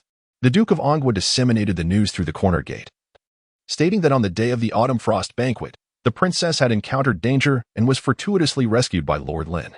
The Duke praised his character and thus arranged the marriage. This effectively thwarted the Grand Princess's attempts to exploit the situation, as it was she who had invited the princess but failed to send someone to escort her, resulting in the perilous incident. Should the Duke press the matter, she would bear the blame. Now, having caused the princess to marry beneath her station, she could only watch as preparations for the dowry unfolded. If rumors were to surface, the Grand Princess would have to suppress them. Otherwise, she would only compound her own culpability. involving the emperor could further complicate matters, as his familial ties would cast doubt on any claims of innocence. The two elder brothers of the Song family were beside themselves with frustration. Father, mother, have you lost your senses? What man is worthy to marry my sister? Mrs. Song, in a state of exasperation, lamented that not only had the Empress Dowager and her husband bypassed her in determining their daughter's marriage, but they had also chosen an individual she had never even heard of. This was intolerable. Ask your father, she retorted. Song Qingyi huffed dismissively. And what else? The selection for the court is about to commence. That does not mean it has to be Lin Qingyuan. What does it matter if he is a nobody? You need not see him every day. Mrs. Song's headache intensified. He is marrying my daughter. If it weren't for my disinterest in who he is. Duke Song dismissed her concerns. It is our daughter who is marrying. You are merely indulging in idle chatter. To the outside world, it is still a marriage. What is spoken externally is one matter. Internally, you may adhere to your own rules. Prevent him from entering the estate, keep him from seeing our daughter, and deny him recognition. Such is your prerogative. I cannot be incensed on your behalf over such trivial matters. Mrs. Song struggled to catch her breath, nearly fainting from the sheer absurdity of the discourse. Chapter 016. Heirs, what have I become if I truly proceed with this? You refuse to annul the engagement. How could the Empress, under your spell, agree to such a preposterous arrangement? Song Qujie stepped forward, exclaiming, Mother, allow me to take his place. What sins have I committed? On Mingtang Street stands a grand edifice, with double eaves and sharp peaks, surrounded by water, sprawling over 30,000 square meters. It faithfully recreates the ceremonial learning grounds of the Zhou dynasty, known as the Guozijian, housing over 2,000 students. At the apex of the water bridge at the west gate of the Guozijian lies the Hanlin Academy, the highest hall for literati scholars. Inside the side hall of the Hanlin Academy, officials gradually commenced their duties, bustling about. Towering bookshelves reached up to the rafters, while rolling ladders were in constant motion. As Kang Rui arrived, he was quickly fed gossip by his colleagues. Have you heard? A colleague in the Ministry of Works has soared to great heights. Kang Rui, having signed his name, wished to remain uninvolved. Since his engagement to the princess, he had endured unpleasant rumors among his peers and, empathizing with others, refrained from speaking ill of them. However, the topic was too enticing. Without engaging, he overheard Zhao Bianzuan, newly signed in, eagerly adding, he won't be able to act with arrogance in the ministry anymore. He can only take on projects he is assigned. With a knowing smile, they expressed their envy openly. Kang Rui turned dismissively. It's not that exaggerated. It's merely work. Zhao Bianzuan and Zhou Bianzuan immediately chimed in. Not at all. It is entirely different. Do you know who his fiancée is? The top scholar, well-educated and competent, but with a touch of arrogance. How can a scholar in government only consider knowledge? One must also understand the intricacies of human relations. As Kang Rui sat down, he pulled out the disorganized books he had proofread the previous day. Who is it? Who else could it be but the legitimate daughter of the Duke of An? The An Guo Princess? Suddenly, the books in Kang Rui's hands fell to the ground, scattering everywhere. Zhao Bianzuan gasped at the sight of the titles. How could you be so careless? This book has been meticulously ordered for some time. It was pending review. Now, a month's work may be rendered futile, and we might not meet the deadline. Others who had worked on the book quickly rose from their seats to help collect the scattered pages. How could you be so negligent? The pages clearly state to handle with care. Kang Rui, what is the matter with you? How could you make such a trivial mistake? Kang Rui felt utterly bewildered. Who is it that is engaged? He thought he had voiced the question, yet no one around him responded. Their lips moved, but he could not discern their words. Song Chuyu is engaged? How could that be? She is to be his wife. He must have misheard. Kang Rui abruptly seized Zhao Bianzuan's arm. Zhao Bianzuan frowned, clutching the scattered pages, attempting to convey something to him. Kang Rui heard nothing but the rustling of paper. She is engaged? Zhao Rong wrenched free from his grasp, asserting that within 7 days and nights, they would not be able to fulfill their duties. Kang Rui again heard the sound of pages turning. His palm pressed firmly against the table. Zhao Rong, who is engaged? The princess is engaged. The princess's engagement remains uncertain. Let us not dwell on it tonight. How could Kang Rui have committed such an error? Overwhelmed, he pondered the situation. What had gone awry? It was rumored that a certain hero from the ministry had come to the princess's aid, and the duke, undeterred by his humble origins, had facilitated this fortunate turn of events. Kang Rui believed that befriending the top scholar was indeed worthwhile. He intended to take these few pages for organization, as a means to cultivate goodwill. Gradually, individuals, albeit reluctantly, began to take portions of the work. Otherwise, they would face the ire of the group. Caution was advised for the next occasion, as others ascended the ranks. Why should one become overly excited? Indeed, it was not one's decision promptly. Someone nudged the speaker, urging silence. After all, he was the top scholar. One could never know how he might catch the attention of those in power. The speaker fell silent. Kang Rui seized the last opportunity with Zhao Rong. What heroics! In the past life, he had never heard of such a savior. Zhao Rong glanced at the pages in his hand, then at Kang Rui, and took a seat. You attended the autumn frost banquet, did you not?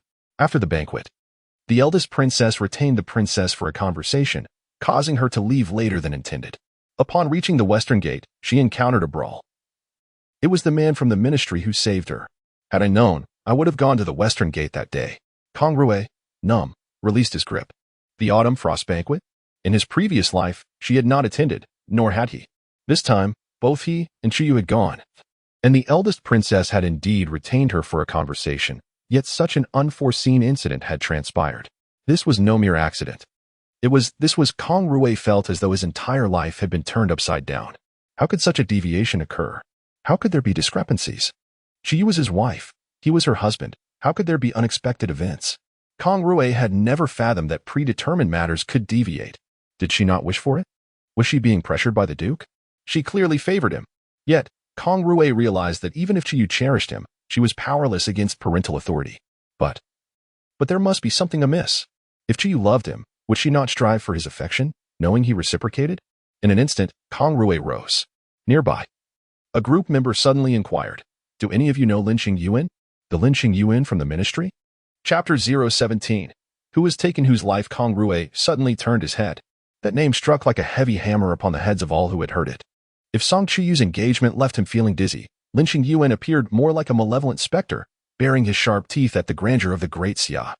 But why was he in the capital, still in the Ministry of Works? He should not be present in the capital at this time. Kang Rui halted and approached. Are you speaking of Lin Qingyuan, the one from An Guo County? Upon hearing this, the members of Group 2 warmly urged him to sit down, insisting he partake in tea, making it clear he could not leave without doing so. Brother Kang, you're from the same region? How could I forget? Your prefecture borders his. What manner of person is he? Are you acquainted? Is he someone worth befriending? What are his exceptional qualities? What are his interests? He is autocratic, a harsh magistrate, ruthless in punishment. He is in the Ministry of Works. Could it be that his experiences in the capital have engendered such animosity towards the officials here? It is he who is betrothed to Princess An Guo. Kang Rui sprang from his chair. Don't be surprised. Do you know Brother Kang? You must make his acquaintance. It will surely be beneficial. Kang Rui could scarcely believe his ears. Lin Qingyuan and Song Chuyu. They had no connection whatsoever. No, in the past, Song Chuyu had found him intolerable, seizing merchant vessels, being treacherous, often causing immense losses for Chuyu, who never repeated the slanderous words against him at home. Now he was being told they were engaged? Was this a dream? Or had the world gone mad? Or, Kang Rui jolted. Lin Qingyuan was akin to himself. Thus, he was deliberately exploiting the urgency of the Duke of State to marry off his daughter to approach Chuyu, seeking to repeat his own path, usurping his opportunity. Kang Rui's fists clenched tightly. How despicable of Lin Qingyuan to resort to such means, to win at the expense of another's spouse. Kang Rui hurriedly made his way outside, intent on informing Song Chuyu of Lin Qingyuan's malicious intentions and deliberate approach. Where are you going, Editor Kang? Are you seeking Lin Qingyuan, Editor Kang? Editor Kang. Kang Rui stormed out of the writing pavilion, the cold wind striking his face, the thin official robe causing his body to shiver. He gazed at the desolate autumn scenery, suddenly realizing he was no longer a high-ranking official in court, unable to meet Duke An Guo at all. Even if he did, what reason would the Duke have to believe him? How could he prove that Lin Qingyuan harbored ulterior motives? For a moment, Kang Rui felt the vastness of the world, realizing there was not a single place to which he could appeal for reason. His wife, his destiny, had been maliciously stolen by another, and he was powerless to act due to the other's preemptive strike. With a flourish of his robe, Kang Rui set off directly for Lin Qingyuan. Song Chuyu was his wife. Lin Qingyuan dared to covet another's spouse. The entrance to the Ministry of Works was exceedingly simple. A wooden gate that had stood for 100 years without collapsing, though the waterproof coating on the left pillar had worn away, sprouting a few frail mushrooms. Are you looking for our Lord Lin? Unfortunately, many today wish to see him, claiming to be fellow townsmen of Linling. I find myself in a predicament. Perhaps you might speak with the other fellow townsmen over there for a while? Kang Rui noticed 7 or 8 colleagues greeting him with their hands tucked into their sleeves. Brother Kang, wait here for a moment. There are too many people inside. Brother Kang, are you also from Suzhou Prefecture? I thought otherwise. Kang Rui shrugged off his sleeves and departed. What is this pretentiousness? Now that we are here, who does not know whom? He is the top scholar. How can he be compared to us? He is indeed different. Why are those individuals still not emerging? Brother Lin is simply too enthusiastic. Brother Lin is a good person. Xiao Zhao was bewildered. Upon seeing his elder brother, he realized he could not enter. How did Lin Qingyuan become the son-in-law of the Duke's residence? Will he still take up an official position elsewhere? Must he not accompany his elder brother? Kang Rui desired a day off, wishing to ascertain where the issue lay. A document from his superior nearly struck him in the face. Everyone is compensating for the errors you have made. You intend to take a vacation? Furthermore, who authorized your unauthorized absence? Whom did you request leave from? Colleagues passing by glanced over, then swiftly moved on. For the first time, Kang Rui was reprimanded publicly by his superior in front of so many people. He felt a sense of oppression and discomfort. However, if you were no longer the son-in-law of the Duke of An Guo, such days would likely multiply. I apologize. I will rectify the mistakes immediately. Kang Rui, you are not a person lacking in discretion. We still hold high hopes for you. I do not wish to see a repeat of today's events. Yes, I am grateful for your understanding, my lord. You may go. Lin Qingyuan felt a tinge of discomfort. He anticipated everyone's reactions, and they unfolded as he expected. His superior wished to resolve his housing situation, and the manager of Wenfang's High intended to present him with 2 fans. He accepted them without reservation. Exquisite jade craftsmanship and verses from a long-deceased sage made it difficult for him to express disinterest. Lin Qingyuan understood even better that standing in his current position, the future would only present him with more and more, to the extent that it would transcend mere desire for indulgence. If he wished to remain untouched by it, it would be utterly impossible, nor was it in his nature. What actions could he undertake to avoid being looked down upon by the Princess of An Guo after reaching out for what he desired? There has always been an unspoken understanding among the officials in the capital regarding the increasing influx of refugees surrounding the city. The vast number of displaced persons has nearly congested the 2 main exits to the west and north of the city, while incidents of arson, murder, and pillaging have escalated with the dropping temperatures. Chapter 018 Kang Rui felt it was untenable to address the issue, as it was difficult to manage. All the officials in the capital refrained from intervention, merely waiting for the warm spring of the following year when these individuals would depart on their own. Yet, these people discovered that their homeland had become increasingly barren, yielding poor harvests, and when calamity struck, they would migrate northward again in the autumn, only to leave once more in early spring the following year. Over time, the refugees resembled migratory birds, becoming a natural phenomenon that garnered no further attention. Even the families that once offered rice porridge had vanished.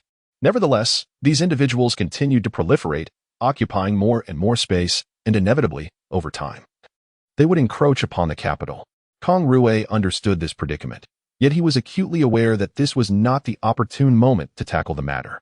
The national treasury was depleted, and the capital was rife with complex factions.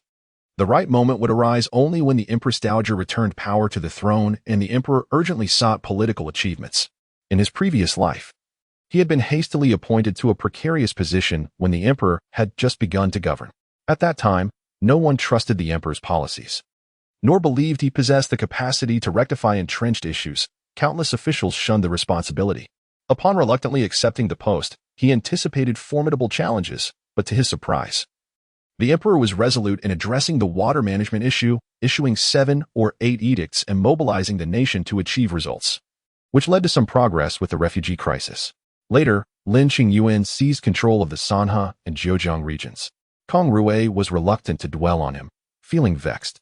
However, it must be acknowledged that Lin Qingyuan had also poured his heart and soul into rectifying this mess, alienating all merchants from the north. And it took him 7 years to establish a foundation for a fertile region. This illustrated the complexity and unpopularity of the task. With the required funds being no trifling sum, the treasury's depletion merely resulted in minor improvements. Therefore, the resolution of this issue was altogether unfeasible. After leaving the court, Kang Rui felt dazed, having to tolerate the incessant visits from beggars, a relentless wave that was exceedingly bothersome. Last night, he had not slept well. Matters concerning Chuyu and the urgent repairs made the clamor of the beggars seem trivial. In the morning, The Ministry of Internal Affairs delivered a post that required refinement to the Hanlin Academy. The memorial titled On the Advantages and Disadvantages of Water Conservancy Construction was presented by Scholar Qian for discussion. The top scholar Kang Rui and the second-ranked Sun Qian were allowed to participate out of turn. During the deliberations, Kang Rui restrained the hand of his superior, Zhou Li, who was about to sign. Zhou Li furrowed his brow, questioning, "What is the matter?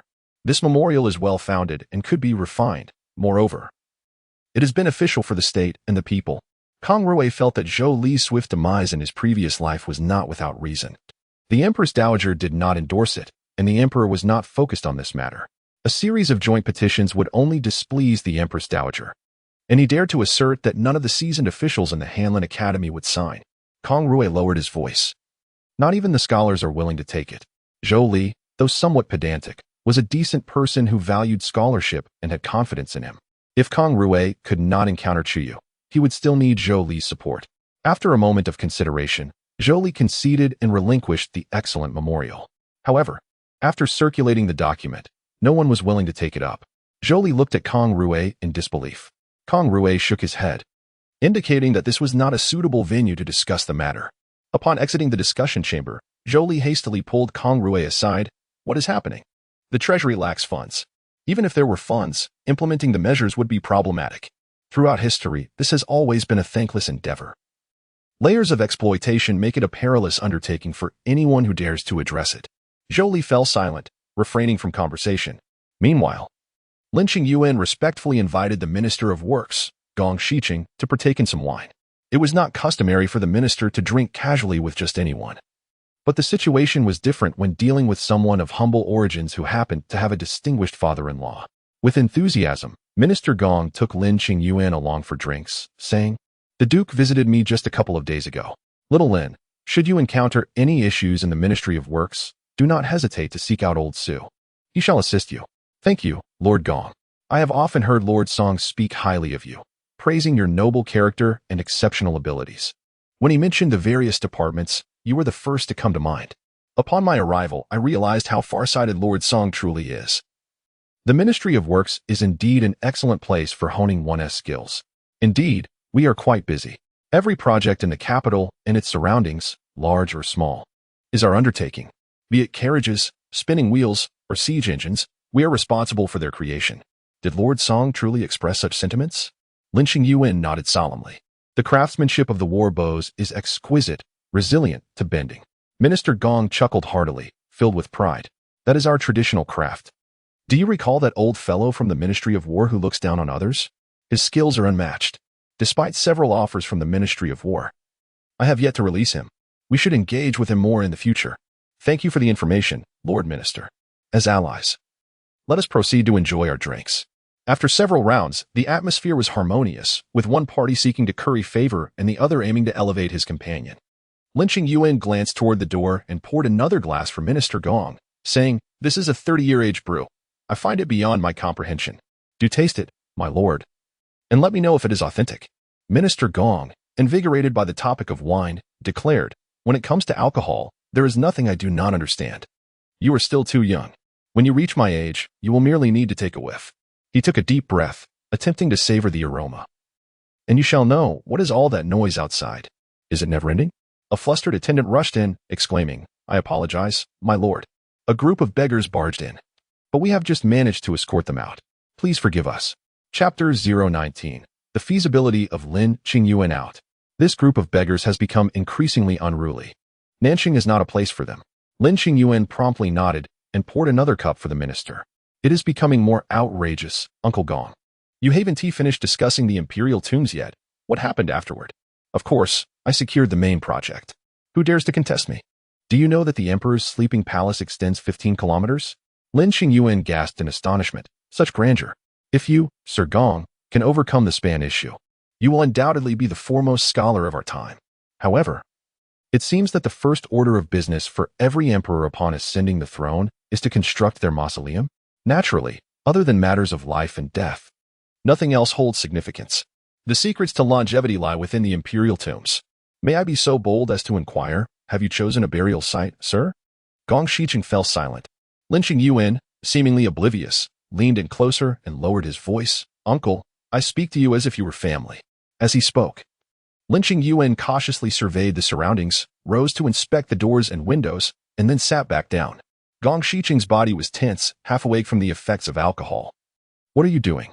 Lin Qingyuan lowered his voice even further, sincerity etched on his face. "You are from Changhua Prefecture, are you not? It is only natural that you would wish to be buried in your homeland. Nephew does not curse you. This is a matter of great importance. Your ancestral shrine is in Changhua. Why not expand it and build a temple for you? Are you aware that someone intends to exploit the refugees?" Gong Shiqing was perplexed. "What do you mean? What does that have to do with the deities?"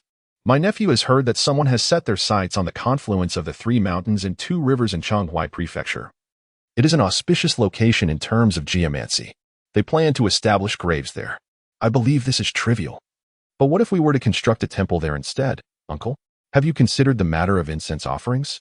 It is not just about descendants. It is about being eternally honored. Though I may not grasp the significance of incense offerings, can matters of divine competition be trifled with?" Gong Shiqing was utterly bewildered. "Eldest nephew, speak plainly."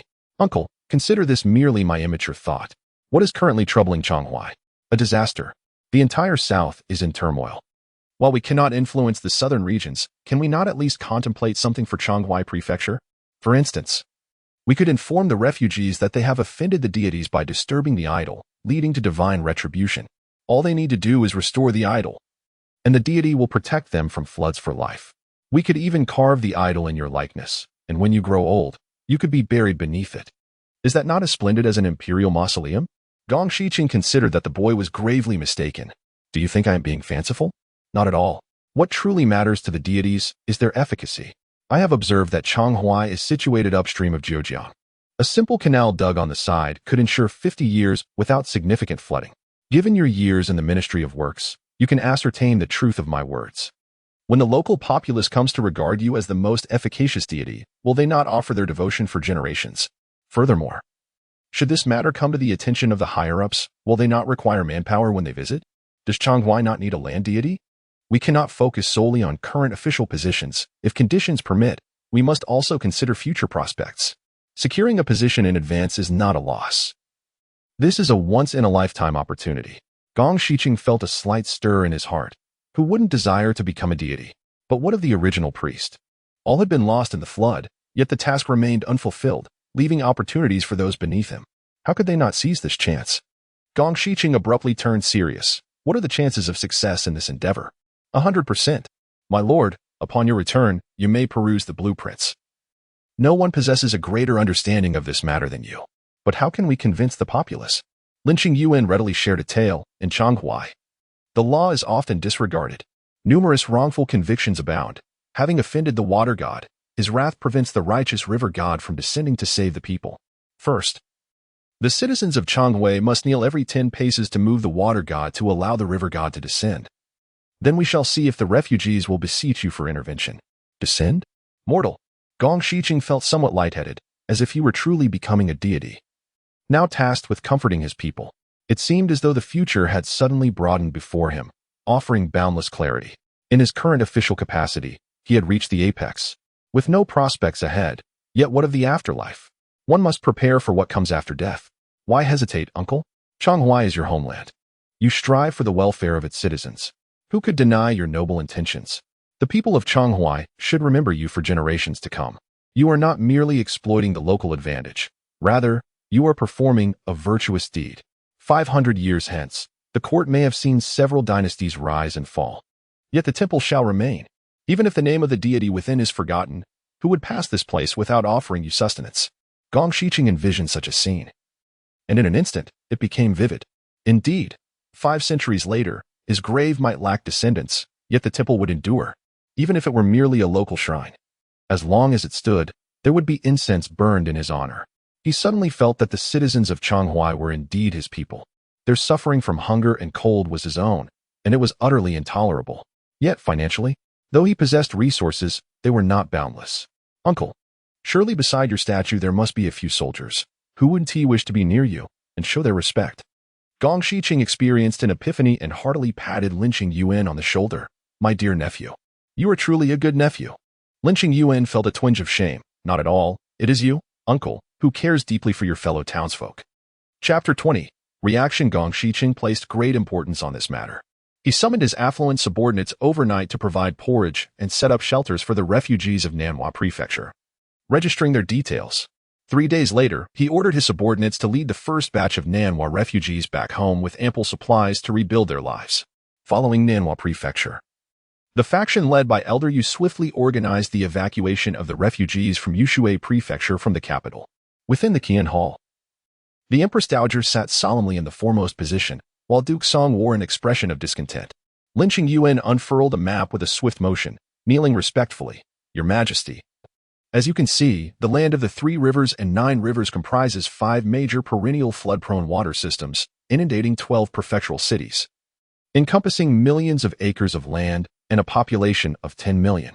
Even with the abundant treasury of the Xia dynasty, management is fraught with difficulties. Should the time extend too long, the lines of authority may blur, leading to embezzlement and corruption. However, if managed separately, with one official or a group of officials contracting a specific water area, responsibility can be clearly defined. This would reduce the operational cost of the court and limit the number of officials handling funds, ensuring that the allocated silver is maximally utilized for river management, alleviating the treasury's burden, resettling the displaced, and benefiting future generations. This would be a significant achievement for your Majesty. Humph. They even get to be deified. Lin Qingyuan did not deny that without appropriate benefits, no one would risk everything. Glory in life and a lasting legacy in death are societal norms, your Majesty. If Lord Gong were to be deified posthumously, as a promoter of this matter, could you not establish a celestial court and appoint a local deity? If deification is unattainable, what worries do you have? Upon hearing this, the Empress Dowager felt a surge of emotions. It seemed she would not suffer any loss regardless of the outcome. Glancing again at her devoutly kneeling nephew-in-law, she found it difficult to identify any downside to the situation. Yet, a sense of frustration lingered. These cunning individuals were indeed greedy. They often lamented their inability to produce silver, yet now they were capable of channeling funds for repairs. Lin Qingyuan discreetly observed the Empress Dowager, then spoke amicably. All silver in the realm belongs to the state. The wealth of the Great Xia ultimately belongs to your Majesty. The temporary storage of silver, regardless of its current location, is of little concern. What matters is how to ensure they yield it according to our wishes. The Empress Dowager paused, momentarily taken aback, before bursting into laughter. It was the first time she had encountered such an amusing perspective. Even corrupt officials would not dare to voice such sentiments. Yet her nephew-in-law had indeed made these individuals willingly relinquish their greed. More embarrassingly, her own mausoleum had also drained her finances. She understood the enthusiasm of ministers for mausoleum construction. It was not merely about draining resources. One might even incur debts to ensure the water channels were robust and impervious. For who would fear that their celestial temple might be swept away a century hence?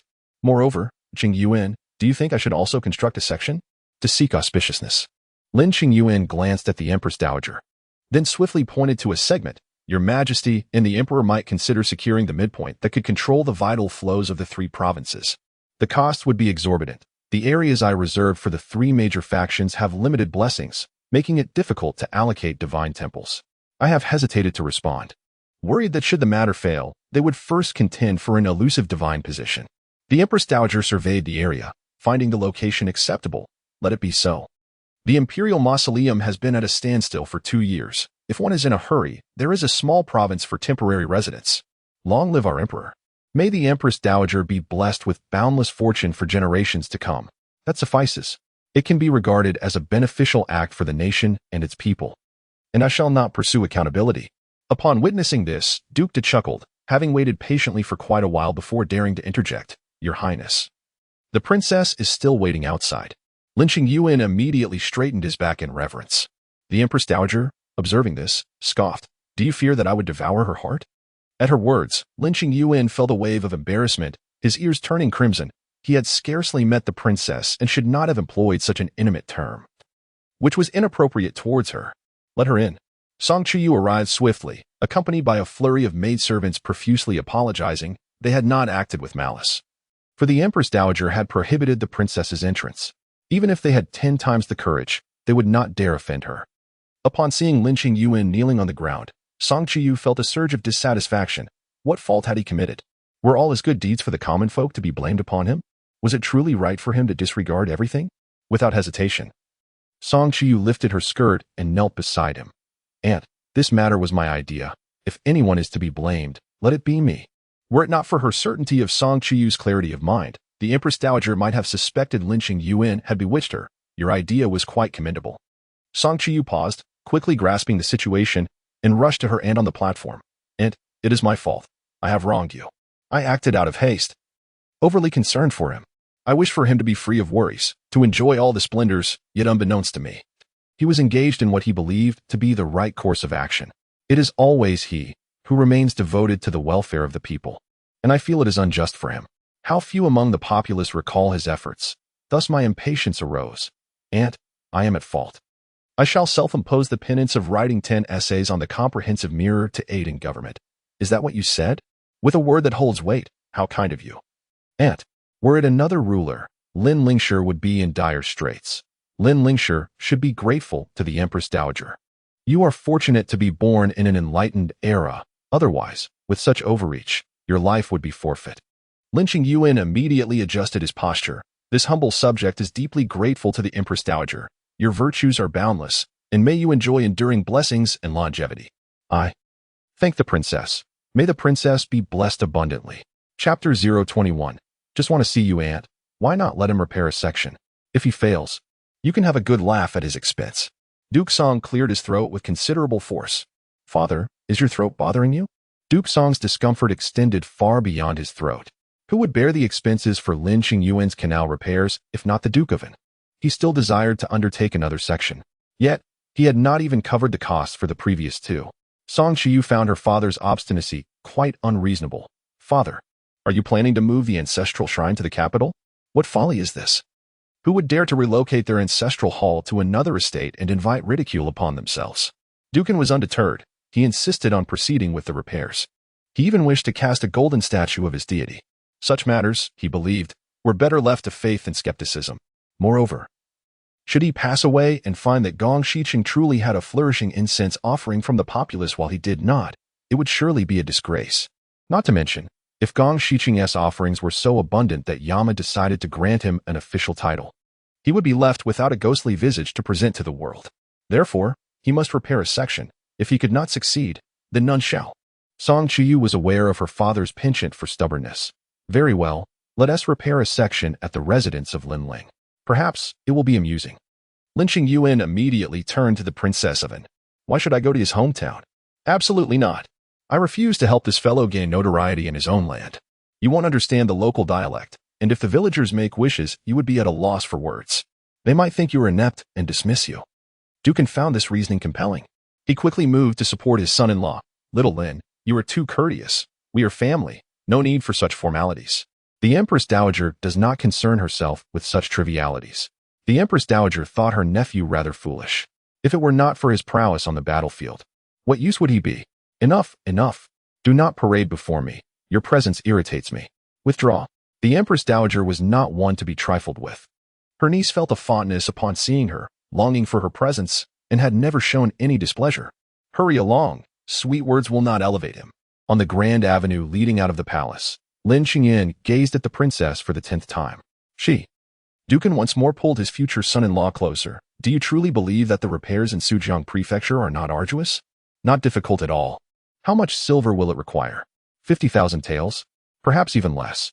That is not a significant sum. Lin Qingyuan cast another glance at the princess. Realizing she was advocating for him, she must have rushed over upon hearing he had been summoned by the Empress Dowager.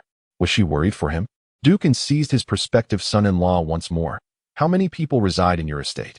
Is it not fewer than in other estates?" The Duke can implement policies for rejuvenation. Within 15 years, the population could double. Indeed, in Sujiang Prefecture, it is as simple as declaring what one desires. Furthermore, having provided them with tangible resources to repair the canals, why should we not intervene in local governance? Lin Qingyuan regarded the princess, noting her refined attire, adorned in purple and gold-threaded brocade. Song Qingyi turned his head away. "What policy shall we implement? Doubling the population in 15 years is no trivial task. Though he is seasoned in military affairs, it does not imply he lacks understanding of governance." Lin Qingyuan remained unperturbed. "Song, now, call me uncle." Song Chuyu inwardly scoffed at her father's insistence. "Uncle, What is currently the most affordable in Sujiang Prefecture? Song Qingyi looked on, bewildered. What? The land, ravaged by years of calamity, has become exceedingly inexpensive in Sujiang Prefecture.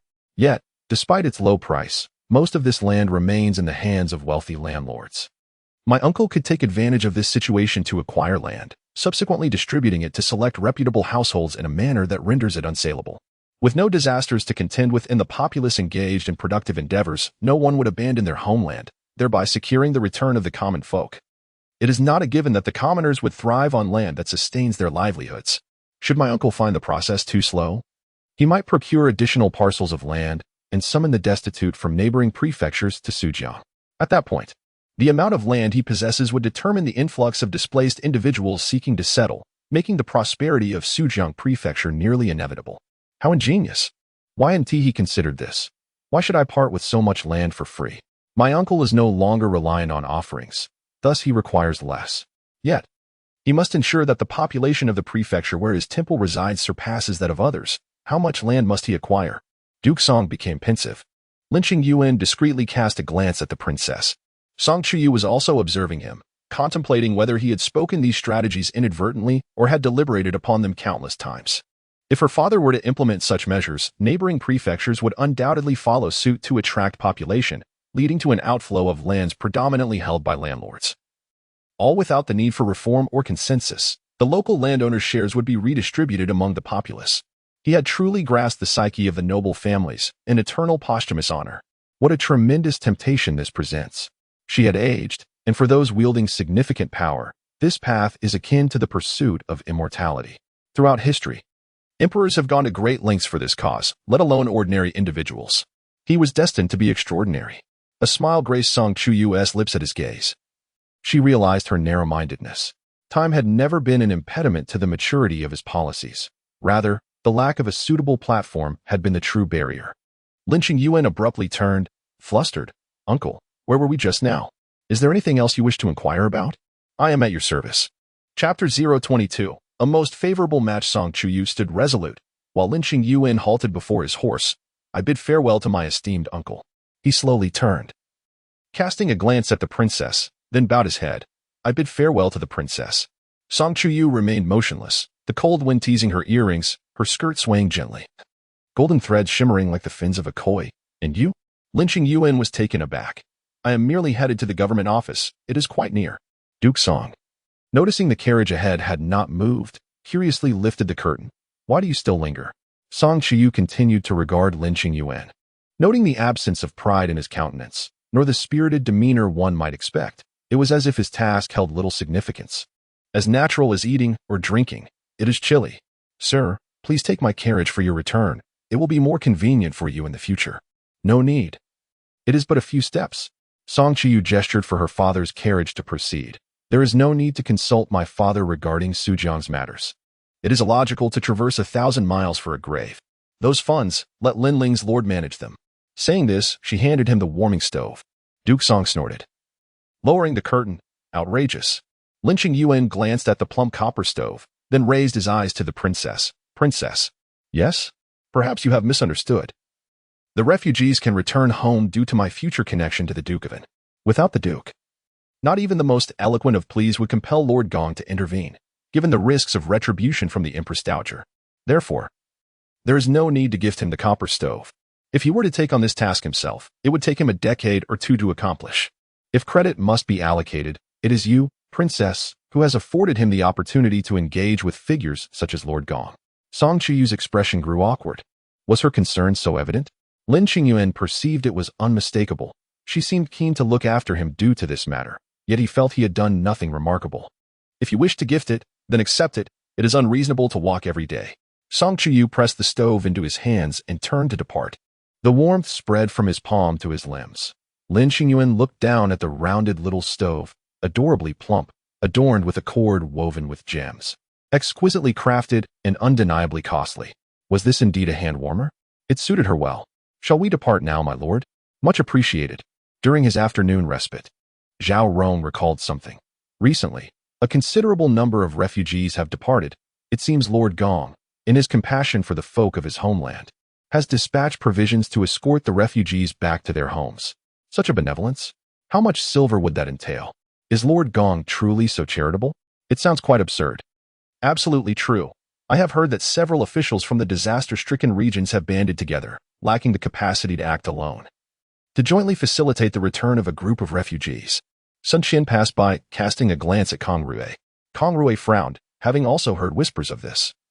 It was indeed peculiar that the number of refugees around the capital had dwindled so rapidly, as if overnight all southern officials had begun to concern themselves with the local populace.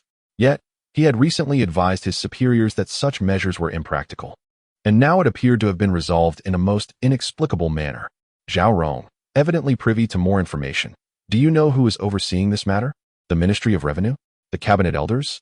The Ministry of Works? Lin Qingyuan. Why him? It seems that he might indeed be the one, especially given his additional identity. However, his credentials are rather superficial. Does anyone truly heed his counsel? His influence appears insufficient. The peculiarity lies in the fact that even Minister Gong listens to him, and numerous non-factional officials linger at the entrance of the work department, inquiring how they might contribute to their hometowns. Presently, Lin Lingji has become quite the desirable individual. Even without this matter, he would still be sought after. Kang Rui clenched and then released his fist, relying solely on the Duke's residence. Suddenly, a thought struck him. If it were him who was betrothed to the princess, this affair would be his responsibility, and Lin Qingyuan would have no part in it. Sun Qian sighed. Regardless of the circumstances, it is indeed a positive development that the disaster victims are being properly resettled. The Duke's son-in-law is commendable. It is said that the idea originated from him, showcasing his foresight. The Duke has chosen a fine husband for his daughter. Kang Rui instantly turned his gaze towards Sun Gong. Sun Qian had gleaned some insider information. He does indeed possess capability. And soon we might find ourselves addressing him as Lin Weilang. Kang Rui felt as though struck by lightning. He did this. By what right does he manage this affair so adeptly? Yet, if it were Lin Qingyuan, who would dare claim he could not succeed? Kang Rui felt a tumult of suppressed frustration within him. He was reluctant to acknowledge Lin Qingyuan's competence, yet could not deny it either. This inner turmoil weighed heavily upon him, leading him to exclaim thoughtlessly, "It is merely a well-arranged marriage." Sun Qian turned to him. Kang Rui hastily took a step back, cupping his hands.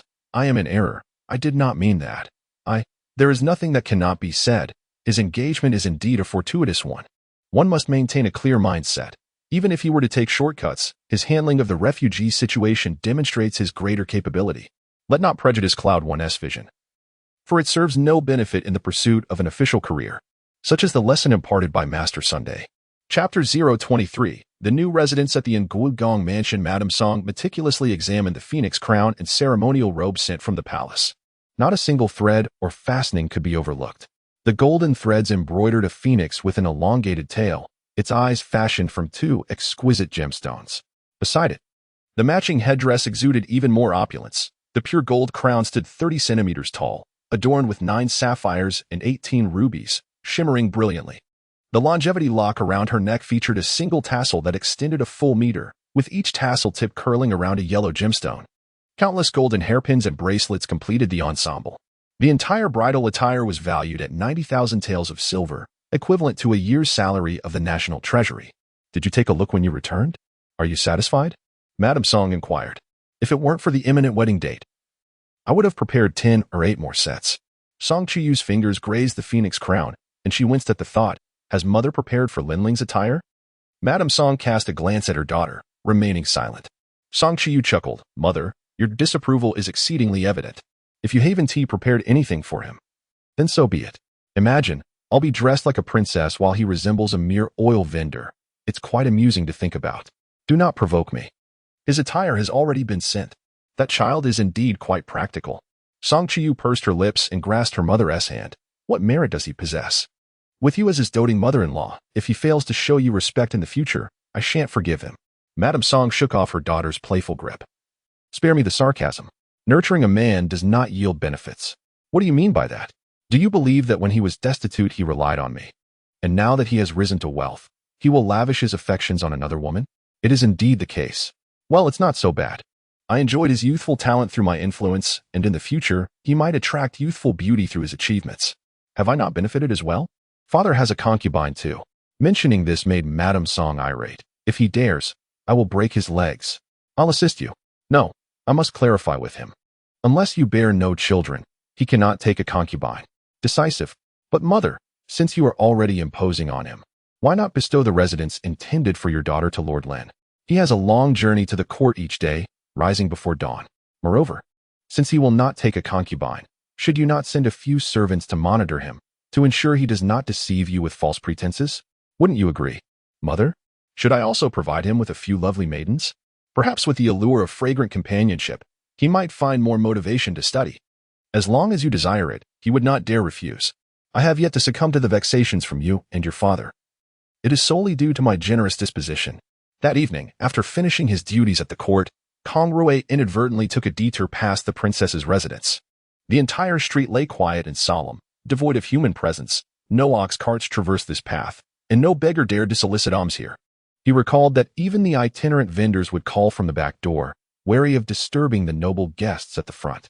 The mansion, with its 5 courtyards, was vast and strictly organized. The servants were taciturn yet efficient, and those whom he valued resided within. Kang Rui stood on the street, gazing at the now closed gate, which bore no plaque. He is no longer here, and this place will not be activated, will it? Suddenly, the gate swung open, and several servants were busy sweeping the steps, which were barely dusted. The shadowed rockery and flowing water obscured any prying eyes. A shock coursed through Kang Rui's heart as he remembered that the princess's wedding date was approaching. Could they be residing here as well? It felt as if a thunderbolt had struck him. What right did Lin Qingyuan have to dwell in this place? A hand clapped on Kang Rui's shoulder. His mind was consumed with the thought that this was his home. The hand clapped again on his shoulder. How audacious! Lin Qingyuan retracted his hand. Recognizing the temperament of the successful scholar, Kang Rui quickly regained his composure. He was no longer the powerful Lord Kang, and he had no authority to express anger on this street. He swiftly suppressed his emotions and apologized with a cupped fist. I sincerely apologize. I was somewhat distracted just now. Lin Qingyuan was unperturbed. No harm done. But you were standing at my doorstep. Are you looking for me? Kang Rui abruptly raised his head and encountered a familiar yet strange face. Lord Lin. Lin Qingyuan gestured toward the entrance. Shall we go in and sit? Otherwise, why linger here? Many toil in the capital for a lifetime without a place to call home. I understand. Kang Rui nearly lost his senses. This was his home, and Lin Qingyuan had no right to invite him in. He had stolen his life. Lin Qingyuan. Did he think no one knew of his deeds? Lin Qingyuan's expression darkened instantly. Kang Rui's heart raced. A person's reputation is like a shadow of a tree. Lin Qingyuan was certainly not an easy person to deal with. Yet, just because he wished to struggle a little less, he could shamelessly seize another's life. Lord Lin, do not forget about Prince Qi. The Song family will inevitably decline. Prince Qi? Kang Rui observed Lin Qingyuan's bewildered expression and immediately fell silent. He was unaware. Was Lin Qingyuan not to return? Had he merely fortuitously saved Chuyu? Just a stroke of luck? Because of a slight deviation, everything he held dear was lost. Why did the deviation occur? What was wrong with Prince Qi? Kang Rui promptly adjusted his demeanor. Lin Qingyuan knew nothing, and he had every opportunity for a fresh start. He understood Chuyu's preferences better than anyone. She would still belong to him. Prince Qi was also in the 3 rivers and 9 rivers.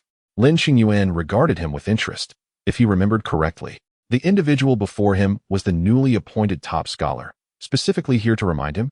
Chapter 024. Dowry, Your Excellency. I appreciate your concern. Kang Rui felt uncomfortable under the scrutinizing gaze.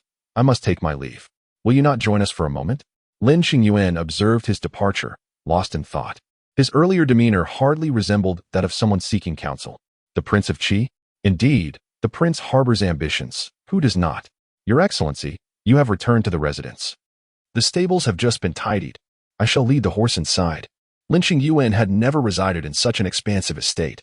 Traversing from the grand entrance to his quarters required the time it takes to brew a cup of tea. Every crevice of the corridor framed a picturesque view. The gardens offered a different spectacle at every turn. Water features every third step, exotic rocks and flowers, and a single peony of ample size that would command a hefty price. Yet, the Duke's residence had been bestowed upon him. Lord Lin, young Master Chow has arrived. Lin Qingyuan grasped the approaching Chow Zhao, hastily inquiring, is the Duke's residence intending to ensnare me? Chow Zhao quickly extricated himself from Lin's grasp, adjusting his collar. Is it not too late for such concerns? The wedding is set for next month. Lin Qingyuan pondered daily, unable to comprehend why the princess would choose him. The entire affair felt rather peculiar. Indeed, it is strange. Could it be that the princess favors women and seeks a mere formality in marriage? Or perhaps she has affections for another, but cannot wed. Surely, she could not be with child. It is preposterous. They have granted you such a grand estate, clearly to silence you. No, Lin brother. Perhaps you should call off the engagement. Do it now. Lin Qingyuan felt a pang of anguish. How foolish he had been to fixate on Chao Zhao. Lin brother. There exists a possibility. If the princess had no issues, why would she marry you? I do not mean to belittle you. You are exceptional, truly gifted. However, the princess may be unaware of your worth. Call off the engagement, brother, or perhaps flee instead. It is far better than being a mere pawn. The Duke's residence does not operate in such a manner. One may know a person's face, but not their heart. The princess has shown me some degree of kindness. At the Xi'an Palace, her concern for me was genuine, even offering me a carriage afterward. Could it be she is taken with my appearance? Chao Zhao was unsympathetic. Brother, do you truly believe that? Lin Qingyuan was skeptical, yet the princess's sincere concern did not seem calculated, given the circumstances. A promise is a promise. If you refuse to withdraw, be wary, you may find yourself barred from the marriage chamber. Yet, this estate suffices to silence you. Are you well? You may proceed. The wedding at the Duke's residence loomed ever closer. The Emperor and the eldest princess grew increasingly anxious. The eldest princess dared not face her younger brother. The Emperor had effectively forced her hand. What could the Duke's residence do? The Emperor cast a glance at his inept elder sister. She could not even manage such a trivial matter. The eldest princess fell silent, unable to fathom how. Despite the presence of numerous guards, issues still arose. These commoners have grown increasingly brazen. As the commoners' grievances escalated, your reproach seems rather tardy. This situation further irked him. Under imperial authority, how much wealth had these individuals pilfered from the people? This is the realm governed by the Empress Dowager, filled with those who line their own pockets. The leading officials ought to be executed as an example, to deter the rest. The Emperor and she were childhood sweethearts. Yet neither managed to capture the heart of a little maid. How audacious! The Princess Royal turned her head away, choosing silence. She risked defending the Empress Dowager for whom? Only to gain nothing and find herself sullied. Sister, do not be angry. It is I who spoke inappropriately. However, is Lin Qingyuan truly a suitable match for the princess? The Princess Royal looked on in confusion. What do you mean? The foreign states have presented several exquisite beauties. Sister, why not bring them back? The marriage of the legitimate daughter of the Duke's residence was both hasty and grand. Before dawn, the Duke's estate was a sea of red silk flowers, with performances of song and dance creating a bustling atmosphere. Children darted about, filled with laughter and joy. Madame Song was in high spirits, having added yet another dowry for her daughter. Despite having prepared a list, she felt it insufficient, and just a moment ago, while admiring the breathtaking phoenix crown and flowing robes, she now deemed them too plain for her daughter, deciding another set of adornments was necessary. Song Chuyu instinctively glanced at her newly married sister-in-law, whose reactions she had overlooked in her past life. The sister-in-law hailed from an esteemed lineage. Despite her noble background and good reputation, she could not muster a substantial dowry. Coincidentally, after her sister-in-law's marriage, Song Chuyu wed, instantly overshadowing her sister-in-law's dowry, which now lay forgotten in the courtyard corner. The sister-in-law was hardly pleased, still unaccustomed to managing the affairs of the Duke's residence. She had yet to master the art of maintaining a calm exterior, her tension evident upon her face. Song Chuyu lowered her head, adjusting her skirt, ensuring she remained unnoticed. Her sister-in-law was formidable. Just a month after her own marriage, she had leveraged her mother's gifts to outsiders, joining forces with her elder brother to seize control of the Duke's estate. The household did not flourish as expected. Instead, her maternal family grew increasingly affluent. And at that point, they were no longer considered outsiders, were they? Mother, I adore that set of red coral attire. 99 pots of intricately carved red coral. Worth a fortune. In her previous life, her sister-in-law had taken 2 pots back to her maternal home, securing a 5th-rank official position for her nephew in the capital. This time, she would claim them all, and the glazed mirror as well. Very well, my dear, I shall add it for you. Chapter 25. The wedding. The elder sister watched as the steward meticulously unpacked exquisite treasures from the storeroom, wrapping and sealing them, clenching her hands tightly. She felt a mixture of heartbreak and frustration. When it was her turn to wed, her brother and sister-in-law scrutinized every detail, fearing that her mother might be too generous. Yet her husband offered no word of protest. These were rare and precious items, none of which she had ever laid eyes on throughout her life. Yet her mother-in-law was so easily bestowing them upon others. "Madam, is there anything else you require?" "The servants can prepare more," they inquired. The yard was already overflowing. What more could possibly be needed? In that estate, how much silver would that cost? To simply gift it away. The Duke's residence had already contributed one. And the Empress had generously bestowed a princess's residence as well. Could the two of them truly occupy so many courtyards? Having married her younger sister-in-law less than 6 months ago, would she not become the laughingstock of the household? Her mother-in-law was far too extravagant. And for the sake of the Duke's future descendants, it was clear that she was unfit to manage the household. "There is nothing lacking. Seal the boxes," she commanded. "Very well." The bridal dowry, an extravagant display of 100 miles of finery and countless acres of fertile land, illuminated half of the capital, like a majestic dragon. Outside the Lin residence, firecrackers erupted and drums resounded with fervor. Officials from the 6 ministries were present, and soon, congratulatory gifts filled the newly cleared storerooms, prompting Steward Zhongfu to hastily arrange for additional storage. Kang Rui was also among the invited guests. As he absorbed the surrounding clamor and observed his bustling colleagues, he felt an overwhelming sense of unreality. "Lord Gong has arrived. Elder Yu is here." Kang Rui gripped his wine cup tightly. When he wed, these individuals had attended the Duke's residence. Now they were here, perhaps due to Lin Qingyuan. Once again, it was Lin Qingyuan. Kang Rui suppressed the tumultuous emotions within him. Everything that had transpired in recent days had rendered him starkly aware of his position. He was merely a newly minted top scholar, and upon entering the officialdom, he had become nothing more than an ordinary Hamlin scholar. His office was replete with scholars of equal merit, yet he remained in the bustling alley, grappling with the mundane concerns of daily life, counting coins with meticulous care. He had sought every possible avenue to draw closer to Chuyu. Yet he was unable to even step onto Tianfu Street, where the Duke's residence was located. In one long draft, he emptied his cup, finally realizing how profoundly distant he was from her. Despite employing every conceivable effort, he lacked even a path to articulate his feelings. An unforeseen accident had robbed him of his wife. Kang Rui continued to drink, cup after cup. Sun Qian snatched the cup from his hands, whispering a caution. "Mind your conduct." With a bitter heart, Kang Rui set down the cup. Suddenly, the drums outside thundered. The groom had returned with his bride. A sharp pain twisted within Kang Rui, akin to a dull blade slicing through his flesh, as he harbored a torrent of words unspoken and grievances amidst. In that moment, he could only stand like a fool, watching her, adorned in red silk, being led over the threshold and into another's home. As he beheld that vibrant red, his head buzzed, and he fainted. Panic erupted around him. "Lord Kang, what has happened?" "Lord Kang."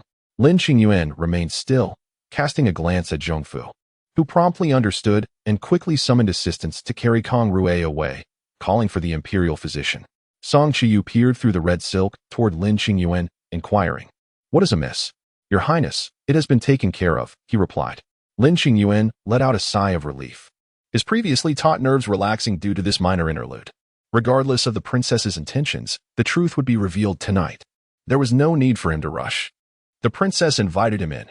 Song Chuyu nodded and stepped forward, bidding farewell to the past and embracing a new future.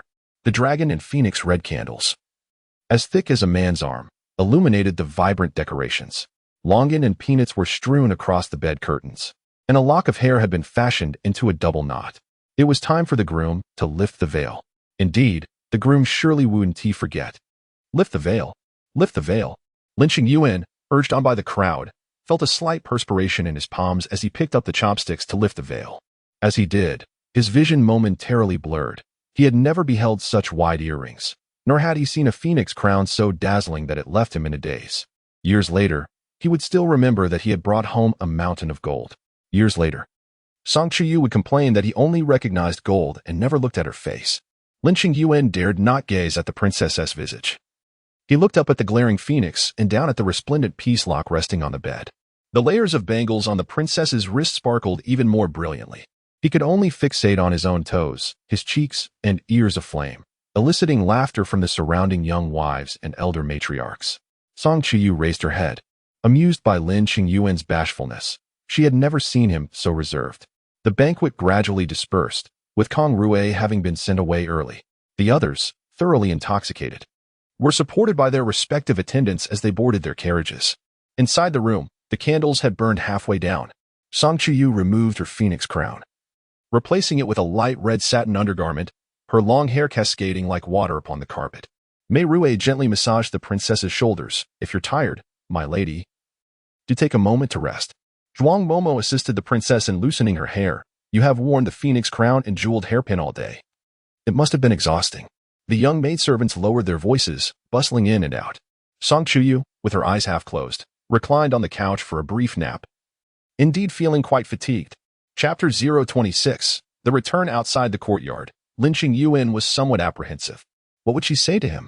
Thank you for marrying me. From now on, we shall lead our separate lives? Or would she simply deny him entry? As a princess, if she chose to confront him, he would be powerless to retaliate. Nevertheless, before the Xian Palace, her defense was sincere. Lin Qingyuan recalled the warmth of the heater she had pressed into his hand, took a deep breath, and stepped inside. Greetings, young master. Greetings, Lord Lin. Song Chuyu opened her eyes, her long lashes fluttering gently, stirring the stillness like autumn waters. She let her legs down and lazily rose. Have you finished your tasks? Lin Qingyuan's face flushed crimson, his gaze awkwardly landing on the armrest nearest her. I have completed them. Have you washed up? I have. Wei Rui suddenly felt a hint of amusement. Granny Zhuang shot her a disapproving glance, ushering everyone out, leaving the two of them facing each other. Song Chuyu gradually felt a tinge of awkwardness, her fingers instinctively resting on the back of the chair, counting her own strands of hair. Noticing this, Lin Qingyuan took a deep breath and approached her. Would you like me to help you style your hair? Song Chuyu shook her head. The atmosphere fell back into silence. And Lin Qingyuan, persistently observing Song Chuyu count her hair, noted the stark contrast of her pale fingers against her dark tresses. Strangely, it reminded him of the scene at the horse ranch, where she had held the reins, a dazzling white against profound black. Do you find it beautiful? Her voice was clear and melodious. Lin Qingyuan suddenly looked up and lifted her into his arms. Song Chuyu was taken aback, instinctively wrapping her arms around his neck. The night was intoxicating, the stars seemingly inebriated. Song Chuyu rose a little later than usual. The sound of the bell gently resonated. Wei Rui, Wei Hua, and Granny Zhuang entered with washing supplies, one after another. Lin Qingyuan sat by the window, a book in hand, peering at the bustling scene and the drowsy figure being attended to. Upon sensing his scrutinizing gaze, Song Chuyu turned to him, discovering his earnest and probing expression. She quickly averted her eyes for a moment, only to realize she was dressed neatly, with no reason to hide. Lord Lin, what are you staring at? Lin Qingyuan withdrew his gaze, returning it to the book, where each line and scene depicted her hands submerged in water. In the alley of Donkey Rolling Hutong, Kang Rui was suffering from a fever, his body aflame with discomfort. He lay on a thin mattress, entirely unattended, struggling against his searing body. He rose to prepare water for himself in the kitchen. Kang Bianzu, what troubles you? You look quite unwell. Please, rest. Allow me to boil you some water. Thank you. Sisterly, there's no need for gratitude. Kang Bianzu, you are still unmarried, and living alone is not advisable. You need someone to care for your daily needs. I have a niece, quite demure in appearance. I shall bring her over someday for you to meet. Kang Rui, initially poised to leave, suddenly turned back. He attempted to start a fire for boiling water, but struggled for a long time without success. Seeing this, Sisterly could no longer stand by. She handed him a well-burning log. If you are unwilling, simply express it. I will understand. After speaking, she took a piece of unburned wood from Kang Rui's side and placed it on her own pile, reminding him that a bundle of firewood cost 5 cents, and it should not be given away for free. Sisterly, carrying a boiling kettle, turned to leave. A sudden pang of bitterness surged within Kang Rui, as he came to realize what he had lost with the dissolution of his engagement to Song Chuyu. He could not allow himself to wallow in despair. Doing so would merely provide Lin Qingyuan with a reason to look down upon him. He must strive to live a life far superior to his previous one. Instilling regret in Chuyu for her choice today. On the third day of her return home, the Duke's residence had been meticulously cleaned, with maids and servants prepared to welcome guests. The gentle eldest daughter-in-law of the Song family gazed affectionately at her husband. Mother treats the princess so well. She has even given her favorite flower ambered screen as a dowry. Song Chuli adjusted his sleeves, dismissing her comment with disdain, with the man she is marrying. If she doesn't bestow some gifts, she will merely become a subject of ridicule. Dusang chuckled. Indeed, from now on, the belongings of our two families will be shared, which will alleviate some burdens. You should gamble less in the future and save some for the princess. I've heard that the son-in-law plans to repair the canal in his hometown, which will require a significant amount of silver. We must help him save. Song Chuli's eyes widened in indignation. Why should we give him anything? Du Sang remained silent. Frustration swirled within Song Chuli. All the silver and treasures belonged to their family. And how could they so easily be given to an outsider? The more he pondered, the more he suspected Lin Qingyuan's intentions. Was he attempting to deceive them for their wealth? What could be done? The household was under their mother's control, and if she wished to give, she need not consult them. No. Their mother must not be allowed to take charge. Du Sang sighed. How can we deny our mother her rightful authority? Song Chuli, filled with righteous indignation, retorted, why not? Du Sang awaited the heir's decision. As the carriage of the Lin family came to a halt, the gates of the Duke's residence swung open, and the steward, brimming with enthusiasm, approached. I pay my respects to the princess. May you have great fortune, and greetings to the son-in-law. Princess, you have returned. The lady has been waiting for you for quite some time.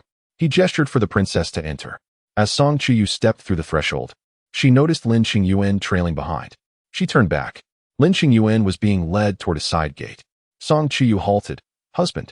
Lin Qingyuan, startled, turned to her. Princess? Song Chuyu extended her hand, beckoning him to come closer. The steward, observing, averted his gaze. Princess, both the Duke and the lady are waiting for you. Upon hearing this, Lin Qingyuan hesitated, his steps faltering. It mattered not where he walked, for the first day of returning home was meant to foster harmony. Song Chuyu cast a smile that did not reach her eyes at the steward. The steward's head bowed low, aware of the intentions of the heir and the second son, whom he dared not defy. With a cold scoff in her heart, Song Chuyu stumbled slightly, forcefully pushing the steward's arm aside. Husband. Lin Qingyuan rushed to her side. His expression filled with concern. Are you all right? He knelt down to examine her ankle. Song Chuyu grasped his sleeve. Let us go inside. Chapter 027. Punishment by Rod. Lin Qingyuan was momentarily taken aback as he entered through the main door, led by her in front of everyone. It was only after she released her grip, leaving a faint crease on his sleeve, that he regained his composure. He cast a sidelong glance at her, then discreetly averted his gaze. Could it be that she harbored feelings for him? She seemed quite content, assisting him at every turn. Perhaps he should take the initiative, instead of suspecting her intentions.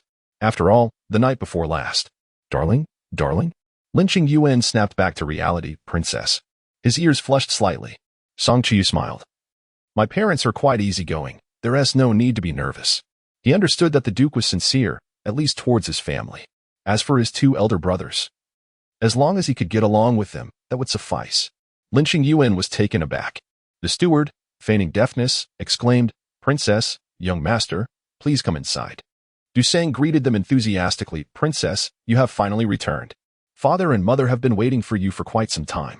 You look increasingly beautiful, glowing with radiance. Ever since your marriage, you seem different. Your elder brother has been talking about you all day, mentioning your fondness for walnut paste. So he had the kitchen prepared in advance. Song Chuyu paused. I also enjoy using the small side entrance. What my brother left is quite good. Du Sang's smile faltered momentarily. Lin Qingyuan was also slightly surprised, glancing at his sister-in-law. The princess must have quite the aversion to her sister-in-law, to be so blunt and skip pleasantries entirely. In his heart, he discerned the distance. Clearly, this sister-in-law was not worth expending energy on. As for the heir, regardless, he was still the princess's elder brother, and it would be best not to create too much discord. What was the princess implying? Today, many people were shopping at the mansion, and he sometimes preferred the side entrance for convenience. It was customary for affluent families not to use the main door during ordinary days, opting instead for the side entrance when possible. But it was not the first time he had stayed at his brother-in-law's residence. Is that so? Indeed, it must be that the servants forgot. I'm sure my sister-in-law will discipline them later. Why not do it now? Wait until my sister-in-law finishes punishing them before I enter. But father and mother are still waiting? It won't make a difference. Du Sang's expression turned awkward. My sister-in-law isn't in charge, and besides, on such a joyous occasions require a bit of bloodshed to heighten the festivities. However, it seems I have been remiss. My sister-in-law, being newly married, cannot take charge yet. In that case, I shall take matters into my own hands. Come here. Your subordinate is here. Bring forth the gatekeepers and the chief steward. Each shall receive 20 lashes. Should there be a next time, they shall be expelled from the residence. Understood. Lin Qingyuan glanced at the princess but remained silent. Song Chuyu linked arms with her sister-in-law. Shall we go? Father and mother are still waiting. The Duke and Madame Song had already heard about the minor incident outside and shot their son a disapproving glance, refraining from confronting him at this moment. It would be inappropriate. Song truly was unfazed. Lin Qingyuan's official position was bestowed by their family, so he had no reason to act arrogantly. Allowing him to use the side entrance was already a courtesy. Song Chujie yawned, not regarding Lin Qingyuan in the slightest. If it weren't for their parents' desire to keep their sister from entering the palace, he wouldn't have had the opportunity to benefit today, and they wouldn't have gone through the trouble of hosting him so formally. Song Qingyi felt a surge of anger. Before marriage, there were no troubles. Yet now it seemed to slap to his daughter's face, these ungrateful beings. Father, mother, I present tea to you. What gift have you prepared for me in return? Mrs. Song nearly poked her finger against her daughter's forehead, contemplating the presence of her son-in-law. She refrained from teaching her a lesson. Qingyuan has arrived. Take a seat. A fleeting glance the other day had confirmed that he was indeed quite handsome. No wonder her daughter could accept him. Lin Qingyuan greeted his father-in-law and mother-in-law, and respectfully acknowledged his two elder brothers. Song Chuli offered a reluctant nod. Song Chujia, indifferent, ignored him entirely. His presence here was merely for his sister's sake, with no connection to his brother-in-law. The older brothers seemed to be gaining weight, their eyelids heavy with fatigue. Mrs. Song, feeling embarrassed in front of the Duke, compensated with a generous return gift, signifying their acceptance of the son-in-law who had entered their family. Lunch was served with utmost politeness. Lin Qingyuan maintained a congenial demeanor. Truly unfazed by the attitudes of his brothers-in-law, had he been in their position, even a glance at such a brother-in-law would have been a gesture of grace. Moreover, his father-in-law and mother-in-law treated him quite well, and his wife was ever supportive. Why is your face so flushed? Is the charcoal fire too hot? Lin Qingyuan felt even more awkward. No. Song Chuyu turned to her parents. Eldest brother and second brother are being unreasonable. What time is it? And they are still absent. And mother and father do nothing about it. She had recently reprimanded her eldest brother. However, as a sister, the servants dared not confront him. When she had a few dogs watch over him, he had killed them while she was at the Qian Palace. If she were to be too strict, her eldest brother could easily invoke their parents or his wife to criticize her. Mother, you cannot indulge him like this. His gambling addiction is already so severe. What will it be like in the future? It's merely a hobby, nothing to fuss over, the Duke thought. As a married woman, one should avoid offending your sister-in-law. Do you wish to return home in the future? I fear him. Mrs. Song felt a headache coming on seeing her daughter this way. As they grew older and eventually departed, would their daughter not rely on her two brothers for support? Why offend them now, only to suffer later? I suppose I should be afraid of you then. Chapter 28. The eldest son. This is not merely a question of fear, but rather an indication that there is an issue with my elder brother. If mother chooses to remain indifferent, I shall enlist Annie's assistance. Go ahead and call her. The Empress is burdened with state affairs and yet must also concern herself with your brother's matters. Are you truly worried that your aunt might find herself with too much leisure time, causing her distress? Song Chuyu stamped her foot in exasperation. Her elder brother's issues were far from trivial. Lin Qingyuan felt a shiver run through him. With each stamp of her foot, his alarm increased. He wished to inquire about her urgency. What was so pressing? Did it necessitate his involvement? However, it is improper for a son-in-law to malign his own brother in front of his father-in-law and mother-in-law. Lin Qingyuan resolved to ask her upon their return. Thus, when Song Chuyu, in a huff, left her inattentive parents to return home, Lin Qingyuan promptly followed, intending to soothe the elderly couple. Father, mother, there is no need for concern. I shall comfort the princess. You are quite understanding. Do speak with her about the reasons, they replied. Lin Qingyuan certainly comprehended the nuances of the situation. A minister's achievements may overshadow the ruler, and it was not inherently bad for the heir and the second son to be ineffectual. He believed the princess understood this as well, yet her evident anxiety puzzled him. Princess, princess, he called out. Song Chuyu, irritated, refused to engage with him. Lin Qingyuan hastened to catch up. What troubles you? I am concerned that they are fundamentally wicked rather than merely foolish. You would not grasp it. Lin Qingyuan, perplexed, countered, is it not merely a small hobby? A hobby? It is a vice, a compulsive gambling addiction. Even so, what is the harm? Some are infatuated with painting, others engrossed in their careers. Personal preferences vary. Song Chuyu glared at Lin Qingyuan, incensed by his nonchalant attitude. Yet, she soon recalled something and regarded him with a calculated calmness. Do you truly believe it insignificant? Of course, he replied. He lost 100 taels at the gambling house just 2 days ago. Lin Qingyuan's eyes widened in shock. and he was immediately filled with righteous indignation. How could my elder brother possess such a scandalous hobby? Were you not saying it was a minor issue? So miserly and stingy. One could discern his love for wealth when he haggled over a mere 401 item, insisting on acquiring it for 200. Now, learning of his loss of 100 taels, it must be devastating. Lin Qingyuan was bewildered. How could my brother lose money? 9 out of 10 gamblers lose. Why question it? Given his status, who would dare win against him? Surely, they must be seeking ways to bestow silver upon him. Or perhaps there is something amiss with the gambling house. Who would risk humiliating the son of the Duke unless the owners had connections stronger than the Duke's? Otherwise, they must consider whether the Duke would seek retribution later. And who could rival the Duke's influence?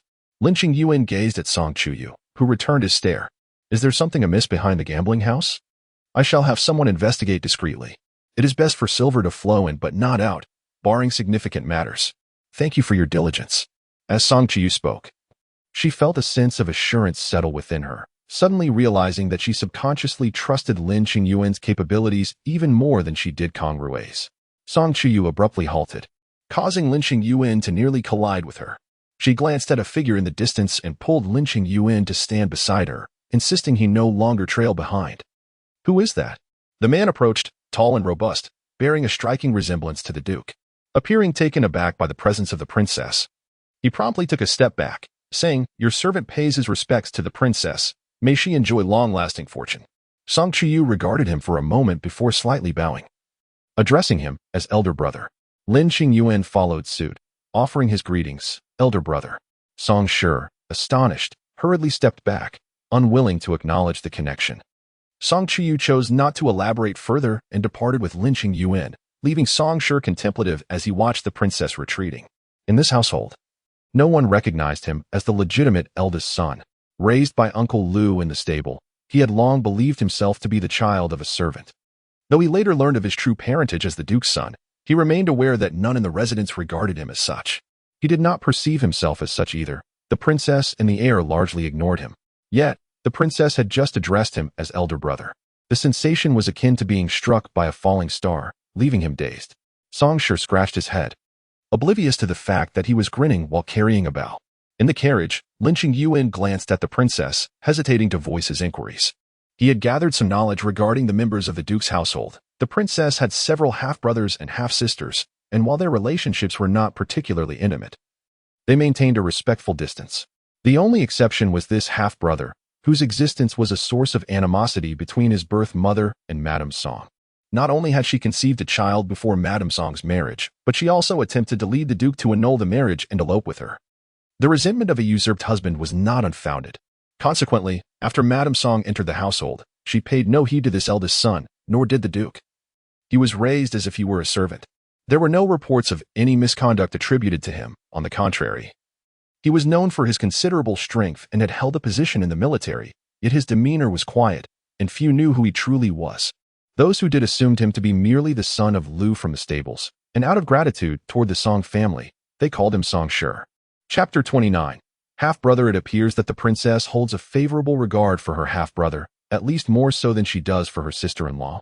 Otherwise, she would not have taken the time to inquire about him. Song Chuyu's mood was exceedingly bleak.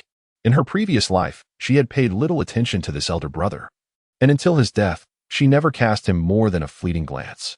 Had he not sacrificed himself for the nation, she would have entirely forgotten the existence of such a sibling, especially considering that after his demise, his wife married the heir of the Duke of the nation as a reward for her status as the wife of a national hero, eventually becoming the apple of the Duke's eye.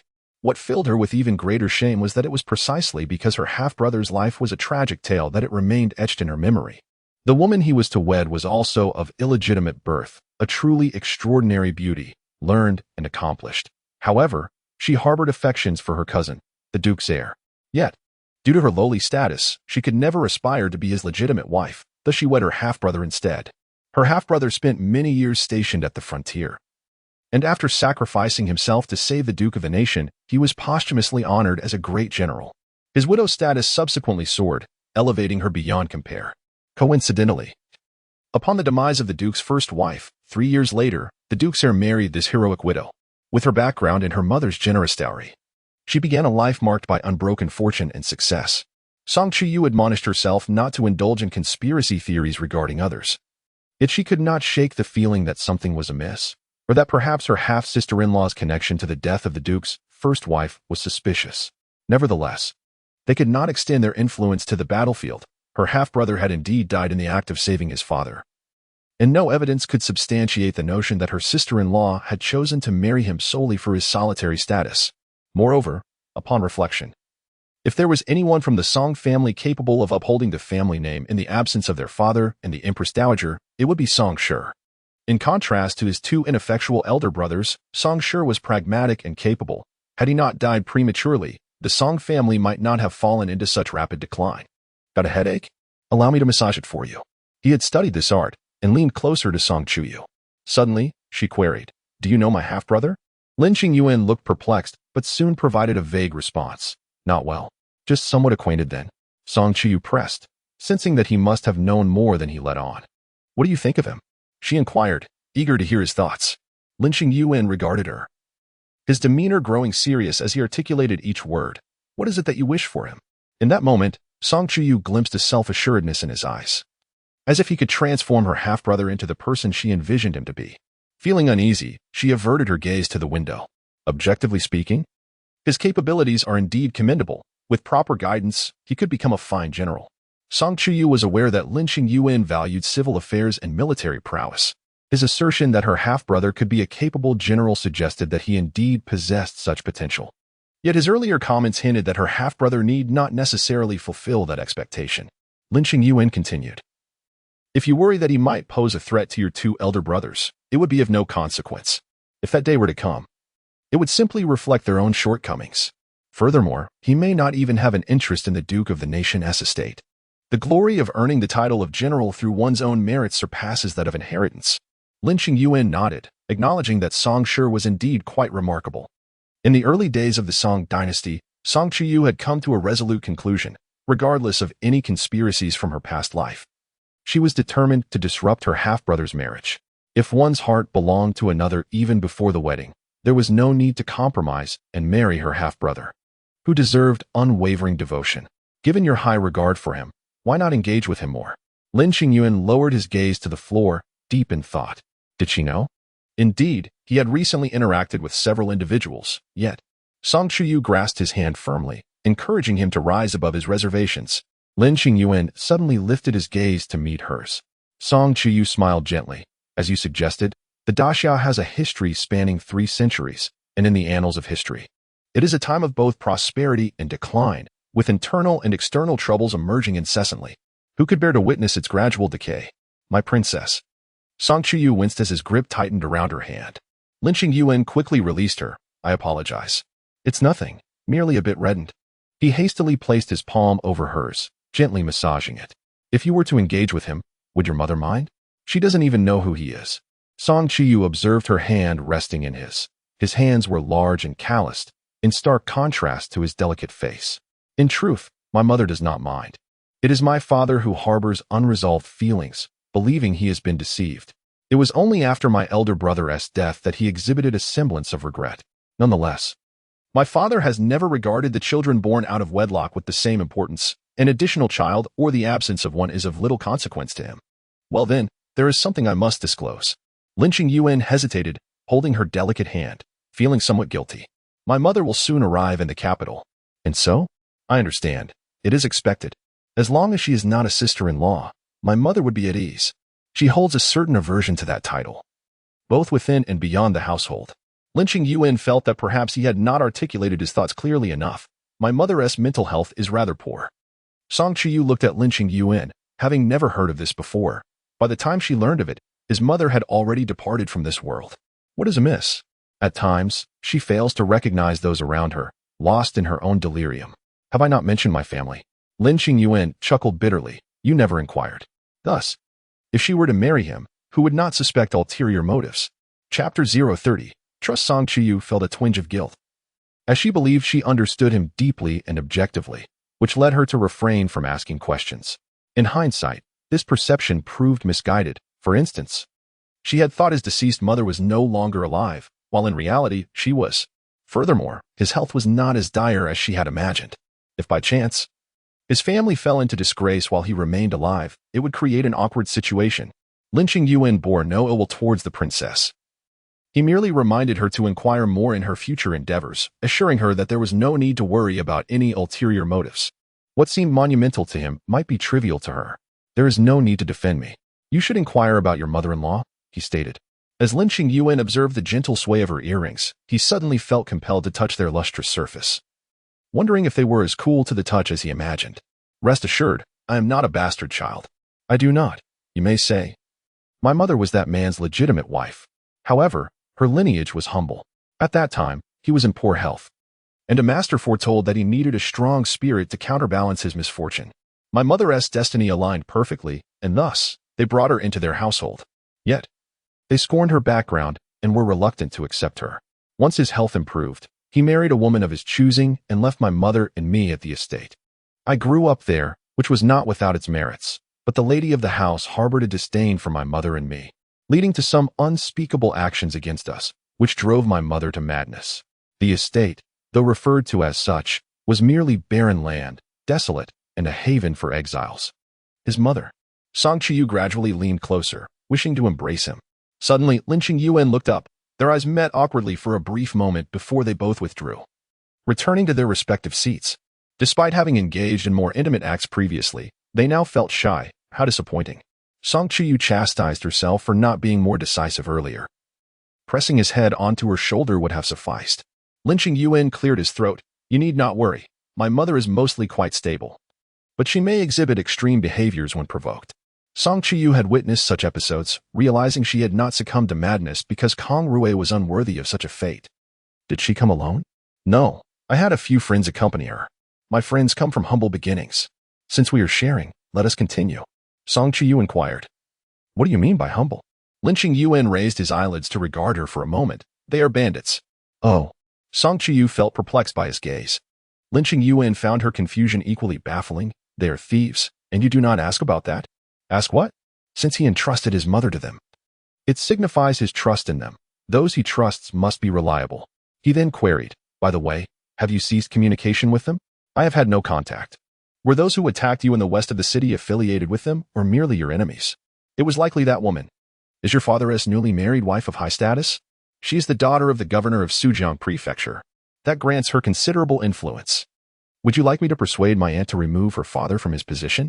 Lin Qingyuan was nearly taken aback by her words. Actually, cough. My mother has arrived. I will take good care of her, so you need not worry. What do you think?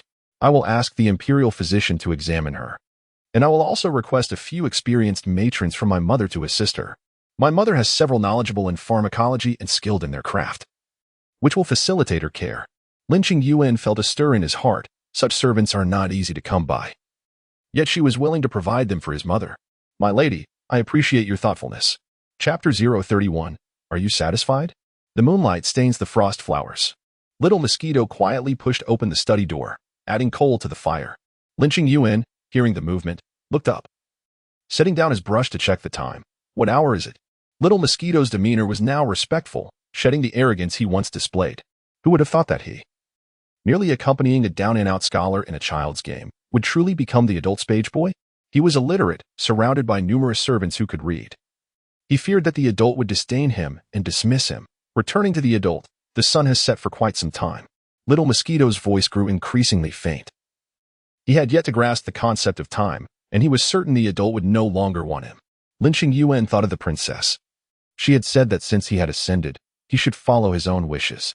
She assured him that she would take good care of his mother. And he remembered the sincerity in her grip when she held his hand, the protective expression she wore today at the Duke of N's residence. Lin Qingyuan adjusted his clothing and made his way to the back courtyard. Adult. Is there no need to add more coal? As he stepped inside, he discovered that the usually brightly lit entrance was now shrouded in darkness. What was happening? Lin Qingyuan moved forward. Suddenly, Aunt Zhang appeared, flanked by others, opening the door only to close it again, barring Lin Qingyuan's path. Young master, it is getting late. Since the madam has not lit the lamps, it indicates that she is retired for the night. If you have matters to discuss, you may return tomorrow. Upon hearing this, Lin Qingyuan took a step back, gazing at the familiar entrance. Are you speaking to me? Aunt Zhang stood upright. Indeed, young master. The madam has not lit the lamps. It would be best for you to leave. Lin Qingyuan was aware of the customs between the princess and the prince consort. If the princess's courtyard was dark, the prince consort was not permitted to enter, yet he had not realized the same rule applied to the county princess. She would not allow him to enter? Lin Qingyuan regarded the figure blocking his way. Aunt Zhang respectfully bowed, ushering the young master to depart. Lin Qingyuan observed the firm, yet humble demeanor of the woman, retreating step by step before turning to leave. After he exited, Aunt Zhang huffed softly, unaware of her lowly origins. She naively believed she could come and go as she pleased in this place. It was the county princess's residence, and everything depended on her approval. Moments later, Lin Qingyuan returned, wielding a long bamboo pole with a lighted torch affixed to its end. He extended the torch forward until it ignited the lantern at the entrance. Aunt Zhang rushed over. "Young master, what are you doing?" Lin Qingyuan extinguished the torch. "Wasn't it said that one cannot enter while the lamps are unlit? Now that it is bright, may I enter?" Aunt Zhang could hardly believe her eyes. This, how could this be? Lin Qingyuan insisted. "Is the lantern lit?" "But it was lit by the young master." "That is inconsequential. What matters is that the lantern is now lit." Aunt Zhang was nearly exasperated to death by the shameless young master, yet she had no choice but to step aside. Lin Qingyuan entered with a flourish. The little maid behind Aunt Zhang was in a state of panic. "Aunt, will the young master complain after entering? What are you afraid of? Would the young master have the audacity to speak out?" "I am not frightened of him." She was one of the madam's trusted aides. The young girl exhaled in relief. This matter was not of her doing, but rather that of Aunt Zhai. At most, she had merely heeded the suggestion of the young master's wife and made a proposal. Who could have anticipated that Aunt Zhai would act so swiftly? Furthermore, she had never explicitly barred the young master from entering. She simply mentioned that the princess's residence adhered to certain customs, wherein the affairs of the princess and her consort were overseen by the lamp keeper aunt. She had stated nothing more, and her words were indeed factual. Regardless of whether the young master would relay this to the county princess, Aunt Zhai had undoubtedly offended him, and perhaps even the princess herself. In that case, Aunt Zhai's position would undoubtedly become her own. As Lin Qingyuan circled around the flower wall, the surroundings were instantly illuminated. He glanced back, noting that no one followed. The young master? Wei Rui had encountered him before. Lin Qingyuan nodded. Chuyu had just finished her bath and lay languidly on the couch, while Mama Zhuang helped her dry her hair. "What do you suppose my sister-in-law is doing at this moment?" Mama Zhuang gently untangled a strand of hair. "Naturally, the young master's wife also needs to rest." "Before she rests, is she perhaps speaking ill of me to my elder brother?" "Your Highness, the young master has arrived." Chuyu ceased her idle chatter and beheld him approaching gradually. She found him remarkably handsome, with sharp features and skin as smooth as jade. Yet, it was his demeanor that captivated her most. He exuded an alluring charm, neither overly formal nor lacking in dignity. His brow hinting at mischief without veering into the realm of vulgarity, embodying a delightful duality of both righteousness and wickedness. "Your Highness, do you see me? Am I not allowed to?" Lin Qingyuan was taken aback. He realized that the princess appeared most enchanting when she countered someone, or rather, when she held herself in disdain from her lofty position, evoking a desire to shatter her aloofness. He concealed the warmth in his gaze. How could that be? The Empress sent some bayberries over. "Wei Rui, prepare a bowl of sour plum soup for the young master." "Yes, Your Highness." Lin Qingyuan settled himself, picking up a book. Aware that the affairs outside had no bearing on her, if she desired no one to enter, he might not have been granted passage through that door. Yet, how could her people commit such an oversight? Chuyu adjusted her posture for greater comfort, her long hair cascading down, and her purple gauzy garment pooling on the ground. "What is the matter?" "Nothing at all." Mama Zhuang placed a cushion behind the princess's back. "Shall I inquire what troubles you?" Even Lin Darren seems to frown. Lin Qingyuan skeptically touched his brow, finding no furrow there, and jested, "Allow me to explain." Chuyu chuckled, eager to listen. "Just now at the door, an aunt remarked that the light outside was unlit and barred my entry, indicating you had already retired.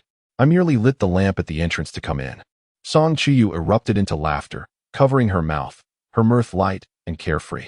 Lin Qingyuan joined in the laughter. Reflecting on it now, it was indeed rather amusing. "You amuse me to no end. Do not say I was asleep. Even if I had denied you entry, you would still come in. This is your home. You may go wherever you wish." What does she think, believing herself to be the mistress?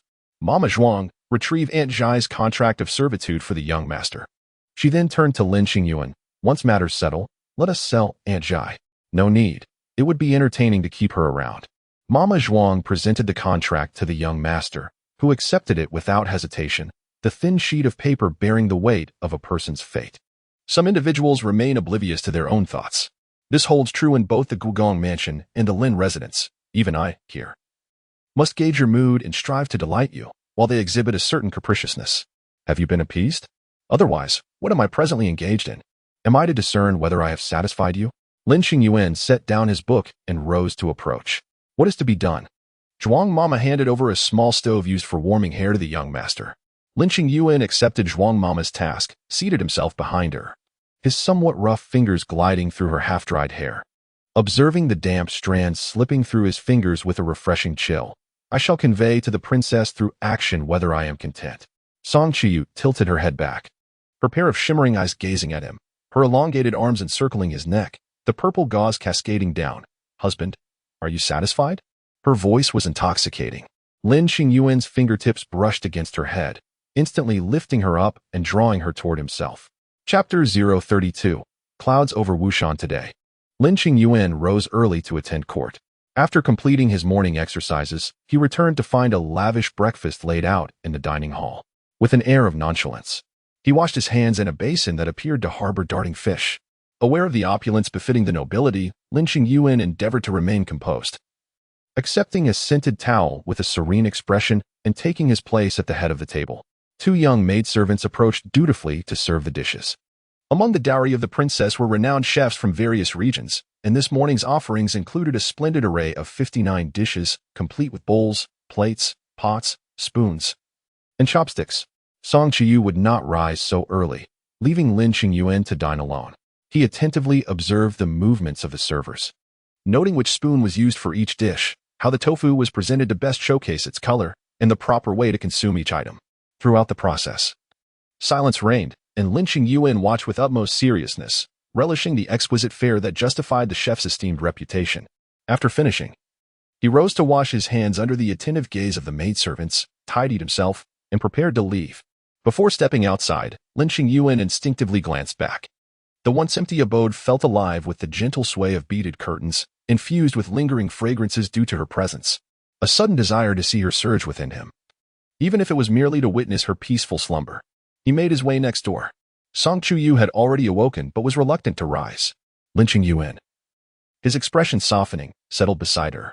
The room was warmed by a small fire, and his slightly cool fingers tenderly brushed aside the hair from her forehead. Song Chuyu did not open her eyes but lazily wrapped her arms around his, her voice languid. You haven't gone to court yet? Unconsciously mirroring her softness, Lin Qingyuan replied, I shall be leaving shortly. Song Chuyu released his arm. He gently touched her flushed cheek with the back of his hand before standing to depart. Outside, a grand carriage awaited, and the coachman, having waited for some time, dismounted upon noticing his master. My lord. Lin Qingyuan nodded, the biting cold failing to penetrate his outer garment as he was enveloped once more by the warmth of the charcoal fire within the carriage. He opened the window, casting one last glance at the closed door, his heart lingering there for a while before he finally lowered the embroidered curtain of bamboo leaves. Let us go. Understood. She had constructed a home for him that he had never envisioned. What merit did he possess to reciprocate such a gift? This morning, Kang Rui was roused by the chill. He awoke to find the room's charcoal fire extinguished, leaving the space bitterly cold. As he rose, a shiver crept down his spine. Hastily donning his attire, he made his way to the communal kitchen to boil water. In the kitchen, apart from a colleague mourning a deceased resident, only women were engaged in heating water and preparing meals. Upon seeing the two men, Sister Zhou continued stoking the fire, showing no inclination to offer Kang Rui a cup of warm water. Master Kang is up. The warmth in her tone remained, yet the goodwill had waned. Kang Rui had learned to be polite. Good morning. That day had made it abundantly clear that he was no longer the son-in-law of the Duke of An Guo, which meant he would be residing there for an extended period, necessitating that he offend no one. Hearing his words, Sister Zhou felt a slight relief. Someone soon approached the side of the late resident. Lord Zhang, what have you considered regarding the niece I mentioned last time? Zhang Durin felt somewhat bashful. I am accompanied by a child, and she has never been married. Would she truly take an interest in me? His sister-in-law chuckled. Why not simply confess your own affections? With a shy nod, Zhang Durin acquiesced. Very well, wait here. Tomorrow, someone who understands warmth and care will come to prepare your meals and look after the child, she declared joyfully. having successfully arranged a match. However, upon glancing at the solitary Kang Rui, tending to the fire, she hesitated to voice her thoughts, knowing that the esteemed scholar possessed lofty aspirations and might dismiss her words. Alas, how pitiable for a man of such stature to lack a woman's nurturing presence, she mused. Kang Rui ignited the flames, disregarding whether the meal was ready, and retreated into his chamber, feeling as though he were an exhibit in a zoo under the scrutiny of those in the kitchen. If only I were at the princess's residence, he reflected. There, breakfast would have been served promptly, and he would be well-groomed and prepared to attend his duties. The attentive Chuyu would have arranged a carriage equipped with a heater and fur ropes, rendering him oblivious to the chill. It had been years since he had felt such cold. Thus, this was the reality of remaining unmarried. A trace of bitterness flickered in Kang Rui's eyes as he acknowledged the chasm that lay between him and the princess, despite his relentless efforts. What of Lin Qingyuan? He pondered. What right does he have to indulge in such comforts? The thought of the destitute displaced in the western city struck him like a heavy slap across the face. Suddenly, Kang Rui laughed, though the smile was tinged with desolation. Why must it be Lin Qingyuan? If only it were someone else, that person would still lack the merit. Kang Darin, your pot will soon run dry. His sister-in-law called out, shaking her head. A man cannot manage without a woman's assistance. Kang Rui gazed into the flickering flames. His mind drifting to Qin Lianqiu, and then he bitterly smiled, contemplating how he would navigate the future. Lin Qingyuan, meanwhile, was late, offering no explanation. His colleagues expressed their understanding as the weather grew colder and the roads became treacherous. What does the slippery road matter? Surely. He was detained by several officials who wished to converse. Lin Ge, your amiable nature is your downfall. Those dignitaries hail from the northern regions and meddle in southern affairs for no reason. Indeed, they concurred. Lin Ge, have some tea to warm your stomach. By the way, are you supervising the construction in the southern part of the city today? I can accompany you and assist with the errands. Chapter 033. Encounter. Lin Qingyuan indeed had matters to attend to.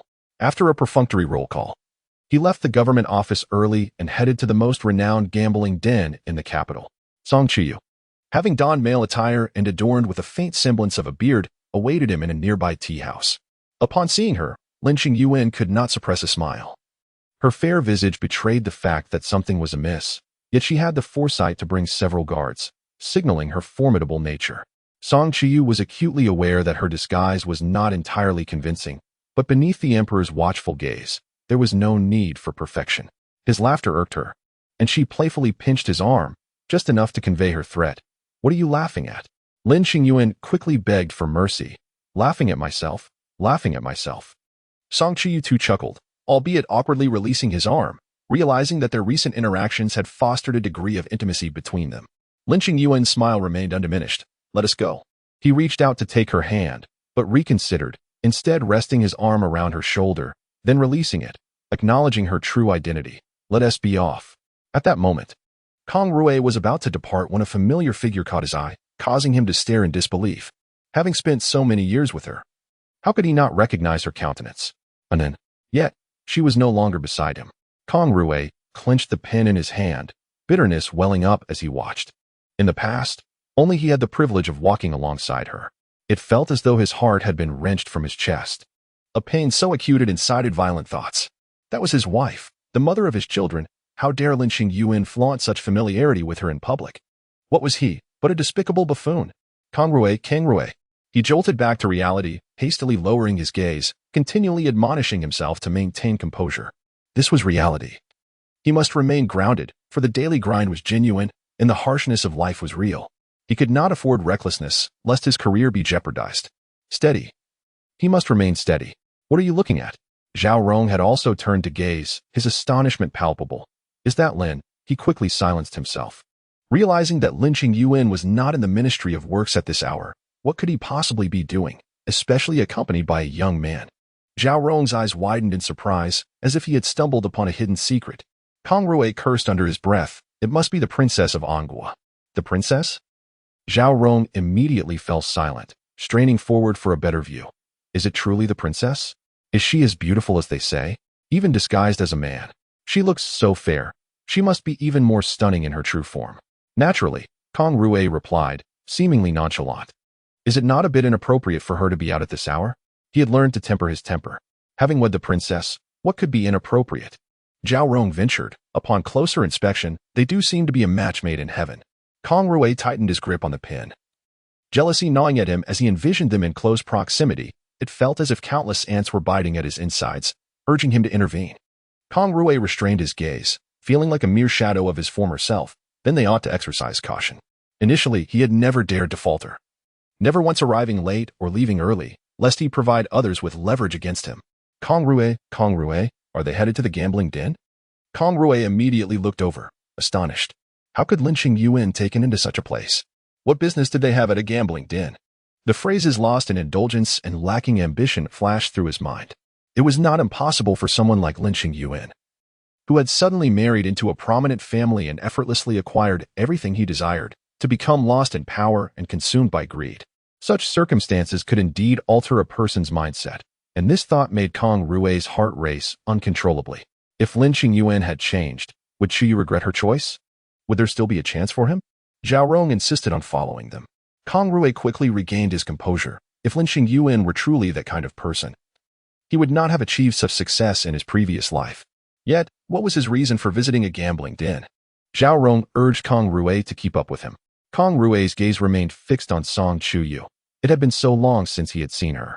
Considering the time she spent in the temple in their past life, he had not truly looked at her for a decade.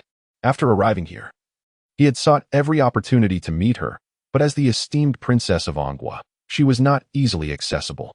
The last time at the racetrack, her eyes had never fallen upon him. This was their first encounter in such proximity, with so few people around. Would she notice him? What would she feel? Kang Rui's gaze was almost glued to her. Song Chuyu soon sensed something amiss and was about to turn around when Lin Qingyuan led her into the casino. He had come to gamble. Kang Rui's attention remained steadfastly on Song Chuyu. No one in the vicinity knew her better than he did. He understood how kind and genuine she was, never looking down on anyone. If Lin Qingyuan were to exploit her vulnerabilities, would he not bully her and take advantage of her goodness? Lin Qingyuan. How could it be Lin Qingyuan? It should be no one else. Clearly, such a wonderful person as Chuyu belonged to him. He was the one who deserved everything. Kang Rui felt as though a heavy stone pressed against his chest. With every thought, he found it hard to breathe, even harboring hatred for this place that had taken away all that was rightfully his. Chapter 34. Meeting you. The casino buzzed with cacophony. Lin Qingyuan shielded the princess beside him, inquiring whether they should step outside to await further developments. Together, she expressed a desire to discern whether this was indeed a conspiracy, and if so, from whence it had originated and who sought to undermine the Duke of An Guo's household. Was it the emperor? A mere waste of space, unable to seize power even when bestowed by her aunt. Did such a schemer truly exist? Kang Rui gradually drew closer, attempting to bridge the distance between them. Lin Qingyuan casually selected a spot, while Song Chuyu, recalling an unusual sensation from behind, feigned nonchalance as she turned to glance back, spotting Kang Rui amidst the throng. Kang Rui froze momentarily. Yet, Song Chuyu appeared oblivious, her gaze sweeping past everyone, including him, before returning to observe Lin Qingyuan placing his bet. Kang Rui felt as though he had been rendered mute, momentarily at a loss for how to react. She had seen him, yet she regarded him as she would any stranger, her eyes devoid of affection, admiration, or even the indifference of disdain. Suddenly, Kang Rui lost sense of his surroundings, bewilderedly gazing at Song Chuyu, feeling as though he existed in limbo. The world around him collapsed like a dream, and more disconcerting than hatred was the overwhelming sense of apathy. Chuyu was entirely unaware of his existence. He held no place in her life. How could they remain as strangers? Kang Rui subconsciously advanced, desperately wishing for her to look at him once more. Had she truly forgotten? Had she forgotten the declaration of love at first sight? Zhao Rong hastily grasped Kang Rui's arm, exclaiming, "My apologies. My brother did not mean to intrude. I beg your pardon, sir. Let us not hold grudges against the lesser man." Turning sharply to glare at Kang Rui, he scolded, "What are you doing? You nearly collided with someone." A cold sweat broke out on Kang Rui. What was he doing? He had almost brushed against Chuyu. To encounter the Duke of An Guo's princess in such a manner, what would be his fate given his current standing? "Are you unwell? Shall we step outside?" Kang Rui shook his head, numbly positioning himself a person's breadth behind Song Chuyu, longing to observe her further. "Bet secured," Lin Qingyuan announced as the game commenced. A chill gripped Song Chuyu's heart. Lin Qingyuan's gaze felt as repugnant as fly larvae. She considered her previous engagement a stroke of misfortune. But the audacity of a wife mistaking herself for a sister-in-law was beyond comprehension. Ah, sister-in-law, how ludicrous their imagination. What undisclosed motives lay behind their silence? If it was out of consideration for her status, fearing retaliation from the Duke of An Guo's household, then what of the present? She had not married Kang Rui, who had presumed in his past life that Lin Qingyuan perished in a great calamity. Yet now, he ought to be aware that she and their child had survived. Having evaded the shackles of her existence, should he not be deeply devoted to seeking his wife and protecting them for eternity? However, now that the refugees from the western part of the city had dispersed, why had she yet to hear of a heart-wrenching tale of a husband searching for his wife? Chuyu awaited the revelation of their profound marital bond. Kang Rui suddenly noticed something amiss with the man ahead. He swiftly grasped the stranger's wrist, executing a decisive strike to seize the money pouch from his grasp. The man immediately cried out, "How dare you steal my purse?" Kang Rui remained unfazed. Directing his attention to the princess, who had just turned her head, "My good sir, is this pouch yours?" As the situation unfolded unfavorably for the man, he broke free from Kang Rui's grasp and fled. Lin Qingyuan swiftly extended his foot, causing the man to stumble and fall to the ground. The enforcers of the casino arrived promptly, demanding to know who dared to create a ruckus in their domain. "Gentlemen, continue your games. Do not let this petty thief disrupt your enjoyment." After inquiring about any losses and confirming none, they seized the thief, bound him with rope, and dragged him away. The onlookers shook their heads, lamenting that stealing in Lord Yong's territory was tantamount to courting death. To provoke the sovereign is to invite disaster, they remarked. With a smile, Lin Qingyuan inquired about the identity of Lord Yong, while inwardly he frowned at the disciplined order maintained in the casino, a testament to their training. Kang Rui still clutched the purse of money, and as Lin Qingyuan spoke, he reached for it, only to grasp thin air, an unusual occurrence for him. He looked at Kang Rui in surprise. Kang Rui was determined to hand it over to Chuyu. Chuyu, unwilling to accept anything touched by him, seemed to have just recognized his identity and swiftly tugged on Lin Qingyuan's sleeve, whispering, "Is that Kang Yuan?" Lin Qingyuan also recognized Kang Rui, but deemed it inappropriate to greet him, merely nodding as he extended his hand once more for the purse. "Thank you, kind sir." Kang Rui was taken aback that she would address Lin Qingyuan and had no choice but to release his hold. Lin Qingyuan effortlessly secured the purse back at her waist. Observing this, Kang Rui suddenly adopted a courteous demeanor, replying, "No need for formality," before bowing deeply to the princess, refraining from revealing her identity. "Be cautious," he advised Chuyu. Lin Qingyuan paused momentarily. Chuyu's gaze remained fixed on his hand, as Kang Rui's words were directed solely at Lin Qingyuan. "What is it?" she inquired. Lin Qingyuan glanced at Kang Rui, just as he secured the purse and released his grip. "Are you also here to partake in a game, Brother Kang?" he asked nonchalantly, subtly blocking Kang Rui's view of the princess. "Not at the moment. I am burdened with affairs." "Burdened with business at the casino? Is the Hanlin Academy about to publish a tome on folk entertainment?" Kang Rui glanced at Zhao Rong, indicating he had come with colleagues, and, especially in the presence of the princess, he would refrain from gambling, considering that Chuyu despised it. Lin Qingyuan, perhaps unaware, had placed a bet. He lost. Chapter 035, To Be or Not to Be. Zhao Rong appeared somewhat displeased, while Kang Rui observed him, aware that they were all merely there for the spectacle, not solely for his own whims. Lin Qingyuan inclined his head respectfully towards Zhao Rong, stating, "Then I shall not intrude further." Zhao Rong hastily returned the gesture, "Brother Lin. Farewell." Lin Qingyuan positioned the princess protectively by his side. Chuyu offered Lin Qingyuan a gentle smile. "Surely, it cannot be that unfortunate. It is always prudent to exercise caution." Kang Rui noticed Lin Qingyuan's hand resting upon her arm, his mind adrift as they exited the gambling house. The unfamiliar brightness of the capital's sky overwhelming. Lin Qingyuan emerged victorious. Chuyu feigned excitement as she grasped his arm. Lin Qingyuan complied and placed his bet for the second round. In a private room on the second floor, two individuals peered through the window at the gamblers below. "Is that the new son-in-law of the Duke's residence?" "Indeed, it is. I have verified. He has lived with his widowed mother since childhood, lacking exposure to the world. His official position was a temporary grant from the Empress Dowager for the marriage of the Princess of An Guo. Keep a close watch on him. He may prove useful." "Yes." Upon returning to the yamen, Zhao Rong disregarded Kang Rui and immediately busied himself with work. Jolie approached to conduct an inspection and noticed Kang Rui staring intently at his book, unmoving. After surveying the room, he approached and tapped on the table. "What troubles you?" Kang Rui snapped back to reality, realizing that if he wished to rectify matters and return everything to the right course, he must surpass his previous incarnation's achievements. He awaited Lin Qingyuan's misstep to strike decisively. Sir, I have just conferred with Zhao Bian and discovered that there are no complete sets of civil service examination reference materials available in all the bookstores of the capital. I propose that we, the Hanlin Academy, compile a collection of past examination questions and answers, producing a comprehensive guide. In his previous life, he had spearheaded the effort, and the Hanlin Academy had successfully published a series of such documents, solidifying its esteemed status above the 8 major academies and yielding substantial profits. Jolie, upon hearing this, found the idea quite commendable. Draft a complete plan and discuss it with the supervisor this afternoon to assess its feasibility. Understood. In his prior life, this had been the first book he led, with many eager to join the project. It was his inaugural achievement. In this lifetime, he aspired to excel even further. Lin Qingyuan had won 30 taels at the gambling house and instinctively handed all his winnings to the princess. Upon returning to the yamen, he instructed his subordinates to investigate whether the furnishings of the Xiaoao gambling house were up to standard. The individual receiving the command cautiously pulled Lin Qingyuan aside. Brother Lin, are you certain it is the Xiaoao gambling house? Are we able to investigate them? No, he replied, glancing around before whispering.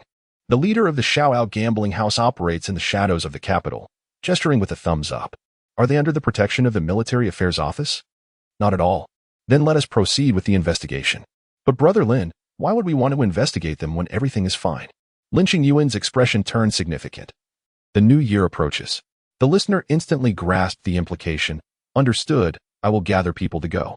Who wouldn't want to earn a little extra? Especially since this was Brother Lin's suggestion? The Xiaoao gambling house must be properly managed. Otherwise, it would mean opposing the Duke's residence. Liu felt assured he had aligned himself with the right person. A future of indulgence and abundance was surely on the horizon. Chuyu gazed at the 30 taels of silver on the table, a mixture of amusement and bewilderment washing over her. What use could she have for this silver? Yet, she recalled that Kang Rui had never bestowed silver upon her, nor did she require anyone's charity. Zhuang Mama, what is the monthly salary of the young master? Your Highness, given the young master's official rank, it is over 1 tael per month. That is substantial enough. In the capital, it suffices for basic sustenance. Not to mention his other sources of income. Ensure the court provides an additional 80 taels monthly. Understood. Chuyu tucked the 30 taels away. A deposit entrusted to her care, preventing Kang Rui from remembering to seek it out. The thought of him meticulously bargaining over a few bags of grain brought a smile to her lips. One could only imagine how he would lament over 30 taels. What did the princess say? Nothing of consequence. Meanwhile, the senior editor of the Hanlin Academy outright rejected Zhou Li's proposal to compile authentic examination questions for the Imperial Civil Service.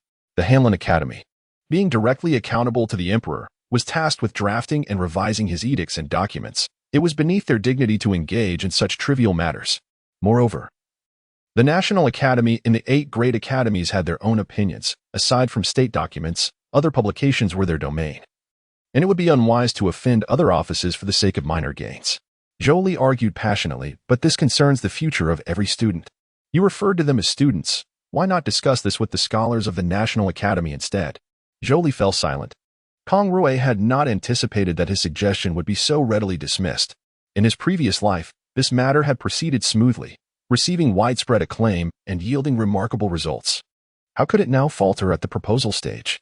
Jolie understood that Kang Rui was earnest in his intentions. The Hanlin Academy was certainly capable of producing authentic examination questions, but if the higher-ups refused to proceed, their hands would be tied. Jolie patted his subordinate's shoulder. Let it be. Those in higher offices have their own considerations. We cannot overstep the National Academy. But, Lord Zhou, this is undoubtedly a beneficial initiative. Jolie nodded, aware that the senior editor had his own reservations. The Academy still had numerous rare texts to transcribe. Prioritizing those tasks was equally important. Kang Rui watched Zhou Li's departing figure, feeling a sense of absurdity. However, having held high office for many years, he understood all too well that his proposal was dismissed solely because he lacked the connections afforded by being the son-in-law of a duke. He could not bear the weight of various relationships. Chapter 36. Scheming. It becomes evident that many matters unfold with remarkable ease, largely attributable to a certain status. Kang Rui found this both amusing and entirely reasonable. His former students had thrived precisely because of his high-ranking position, now devoid of the support from the Duke's residents. He too was merely a common official in the Hanlin Academy, frequently thwarted in his attempts to accomplish anything of substance. In the Duke of An's residence, Dusang contemplated her next move, stepping forward to soothe her husband and signaling the maid to pour tea for the heir. Despite her disdain for his frequenting of gambling dens, where he squandered enough silver to sustain her family for an entire year, she recognized the necessity of catering to him for a greater purpose. Husband, you speak wisely. Why should mother fuss over a mere few taels of silver? The amount you have lost pales in comparison to the dowry mother provided for my sister's marriage. Mother is biased.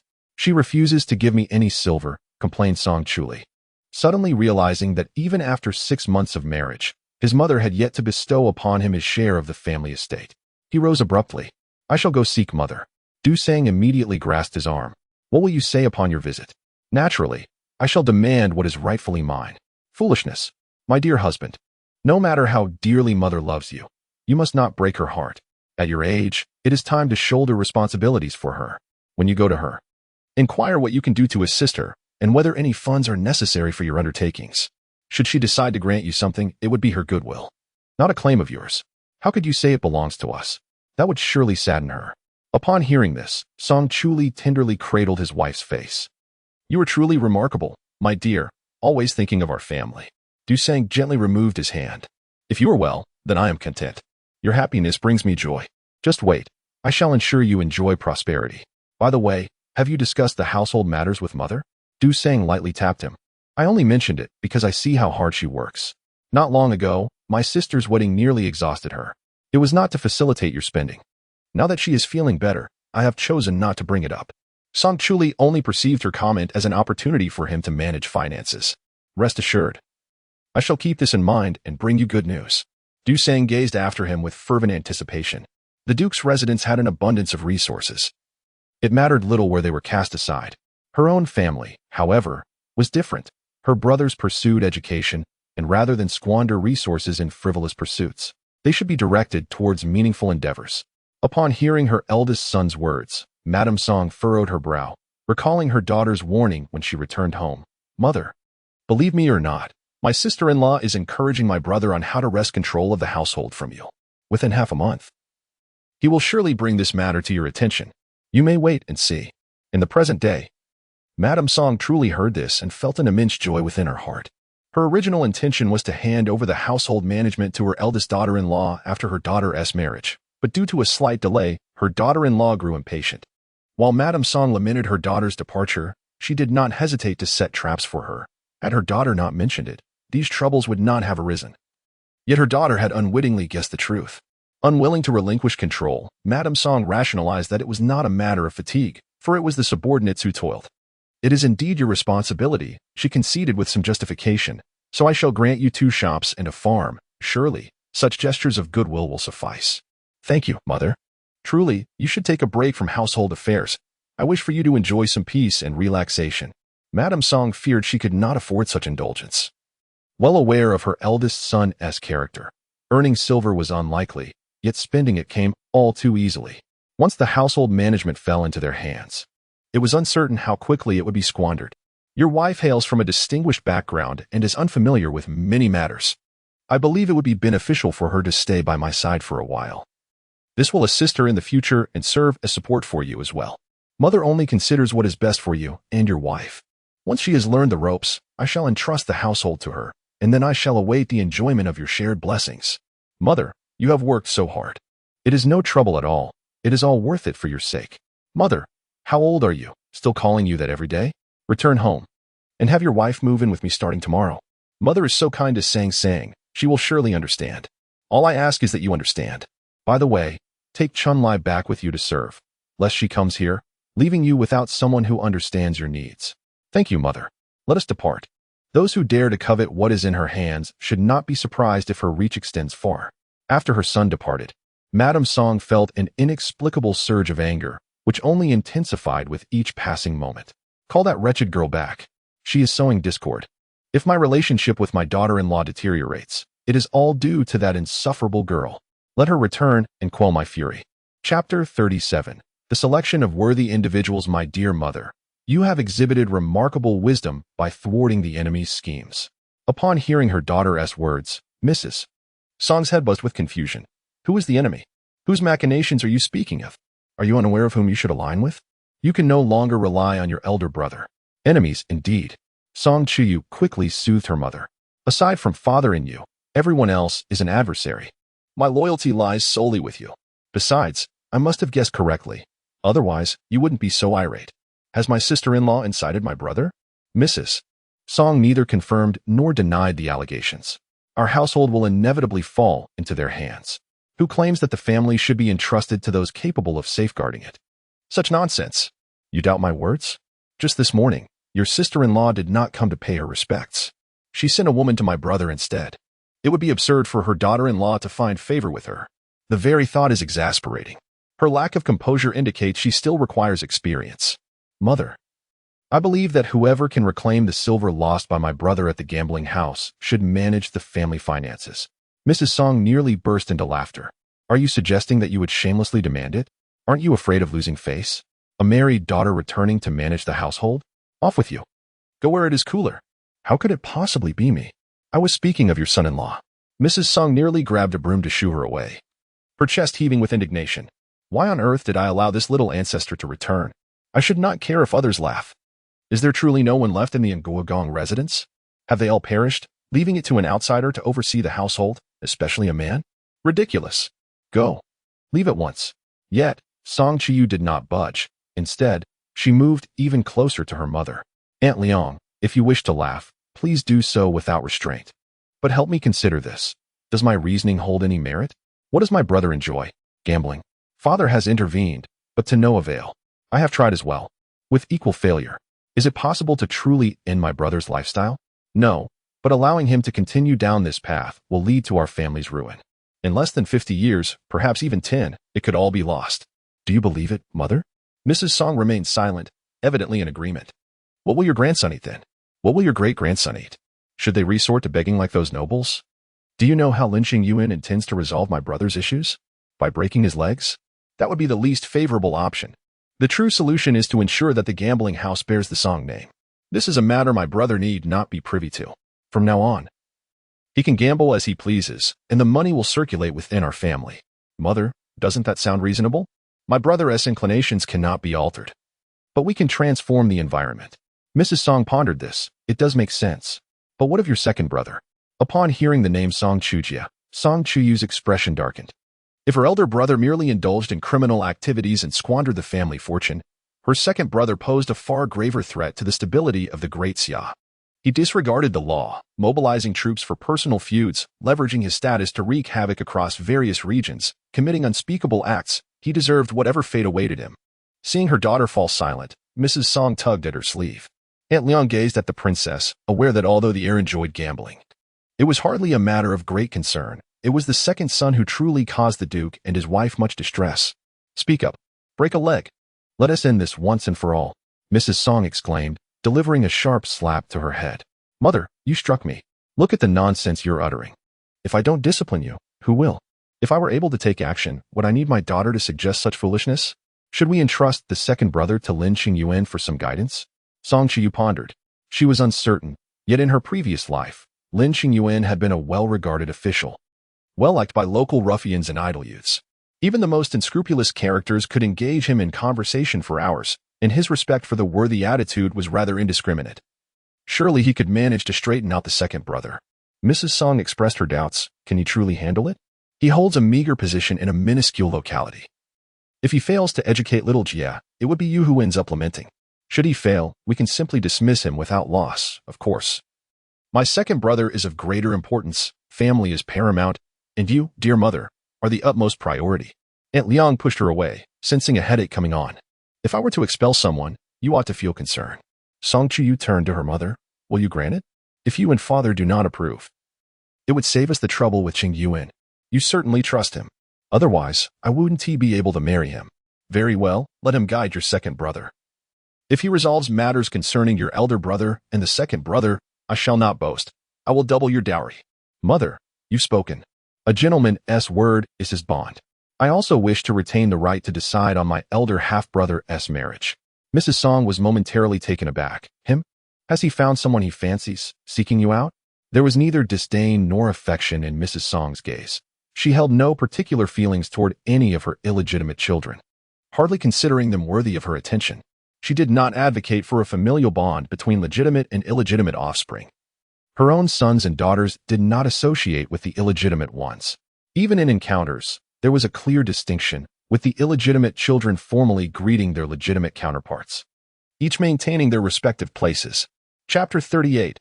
Appetite. Song Chuyu exhaled a sigh of relief. Her mother had always possessed a certain pride, dismissive of her father's romantic escapades prior to their marriage and indifferent to them afterward. As for the child born out of wedlock before her father's marriage, that was a reflection of his character and upbringing, a matter she had never sullied her hands with. Everyone assumed she abhorred the illegitimate eldest son who arrived before her, and her father considered Song sure a blemish on his reputation, choosing to ignore him. Conversely, her mother had never acknowledged the existence of the illegitimate son, a form of disdain that could not be overstated, leading others to misinterpret the situation. Song sure had never been afforded a single day of treatment befitting the eldest son of the Duke's estate. Yet, he remained the only one capable of shouldering responsibilities within the Duke's household, merely because he was the eldest brother, more adept at handling affairs than outsiders. Madame Song was indifferent to her daughter's opinions. If her daughter found someone useful, she could use him, and if he became unserviceable, she could replace him.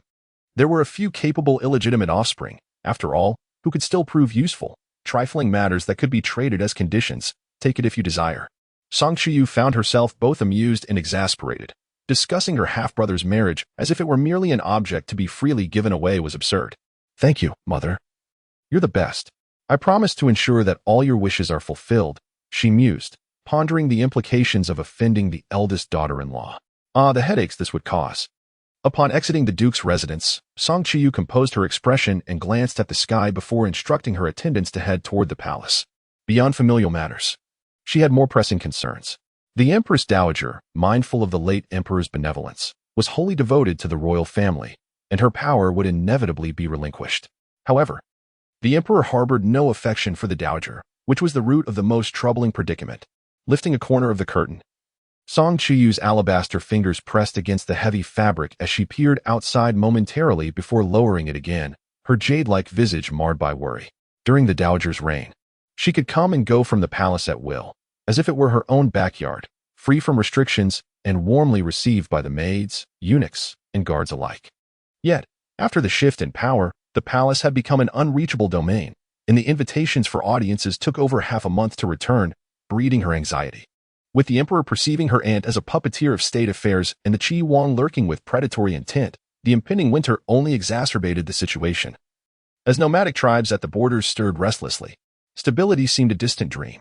Yet, within the great Xia dynasty, no ruler could be found who genuinely cared for the welfare of the people. Even the Qi Wang was but a coward retreating time and again. Were it not for Lin Qingyuan nurturing the 3 rivers and 9 rivers, he might not even know where to retreat to secure his position as a stable ruler. Princess, are you tired? Allow me to massage your shoulders, a maid inquired.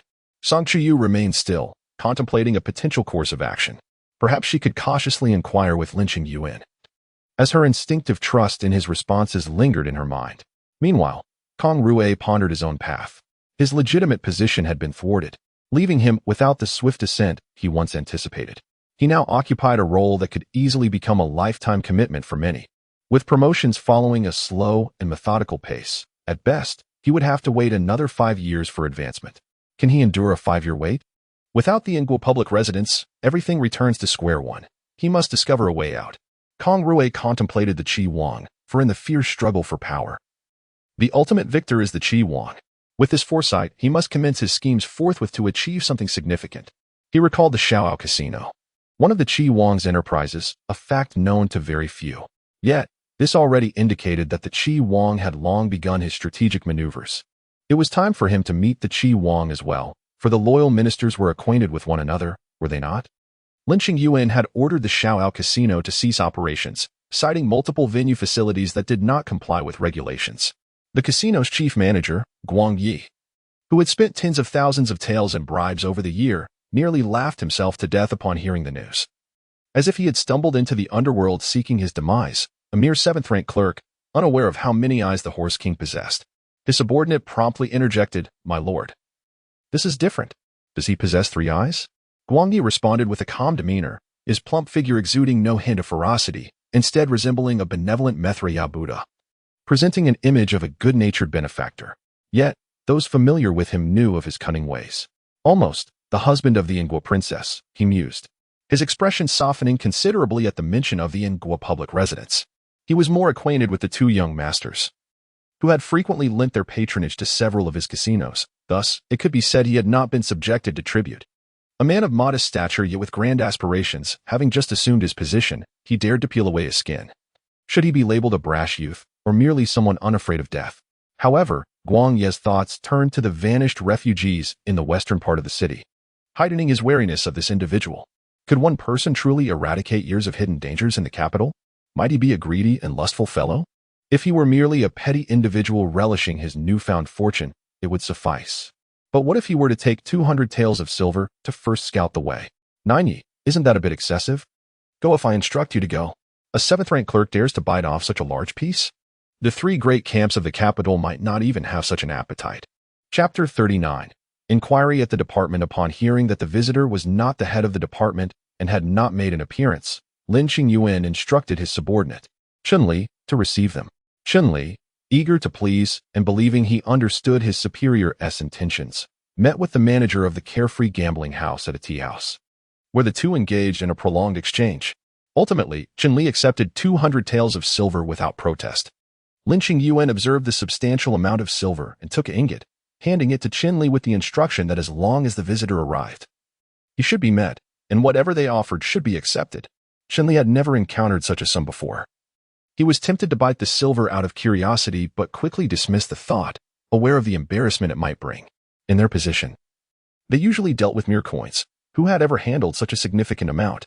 "Brother Lin, this is too much for me," he said, addressing Lin Qingyuan as brother. "What is mine is yours."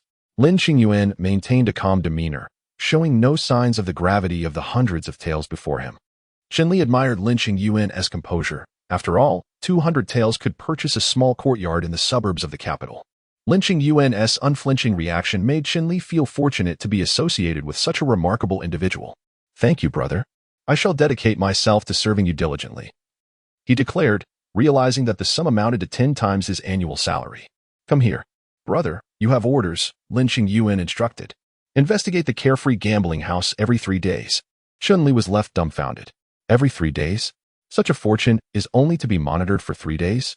Lin Qingyuan turned to him. "Is there a problem?" Chun-Li quickly shook his head. No problem at all." Inside, however, he was in turmoil.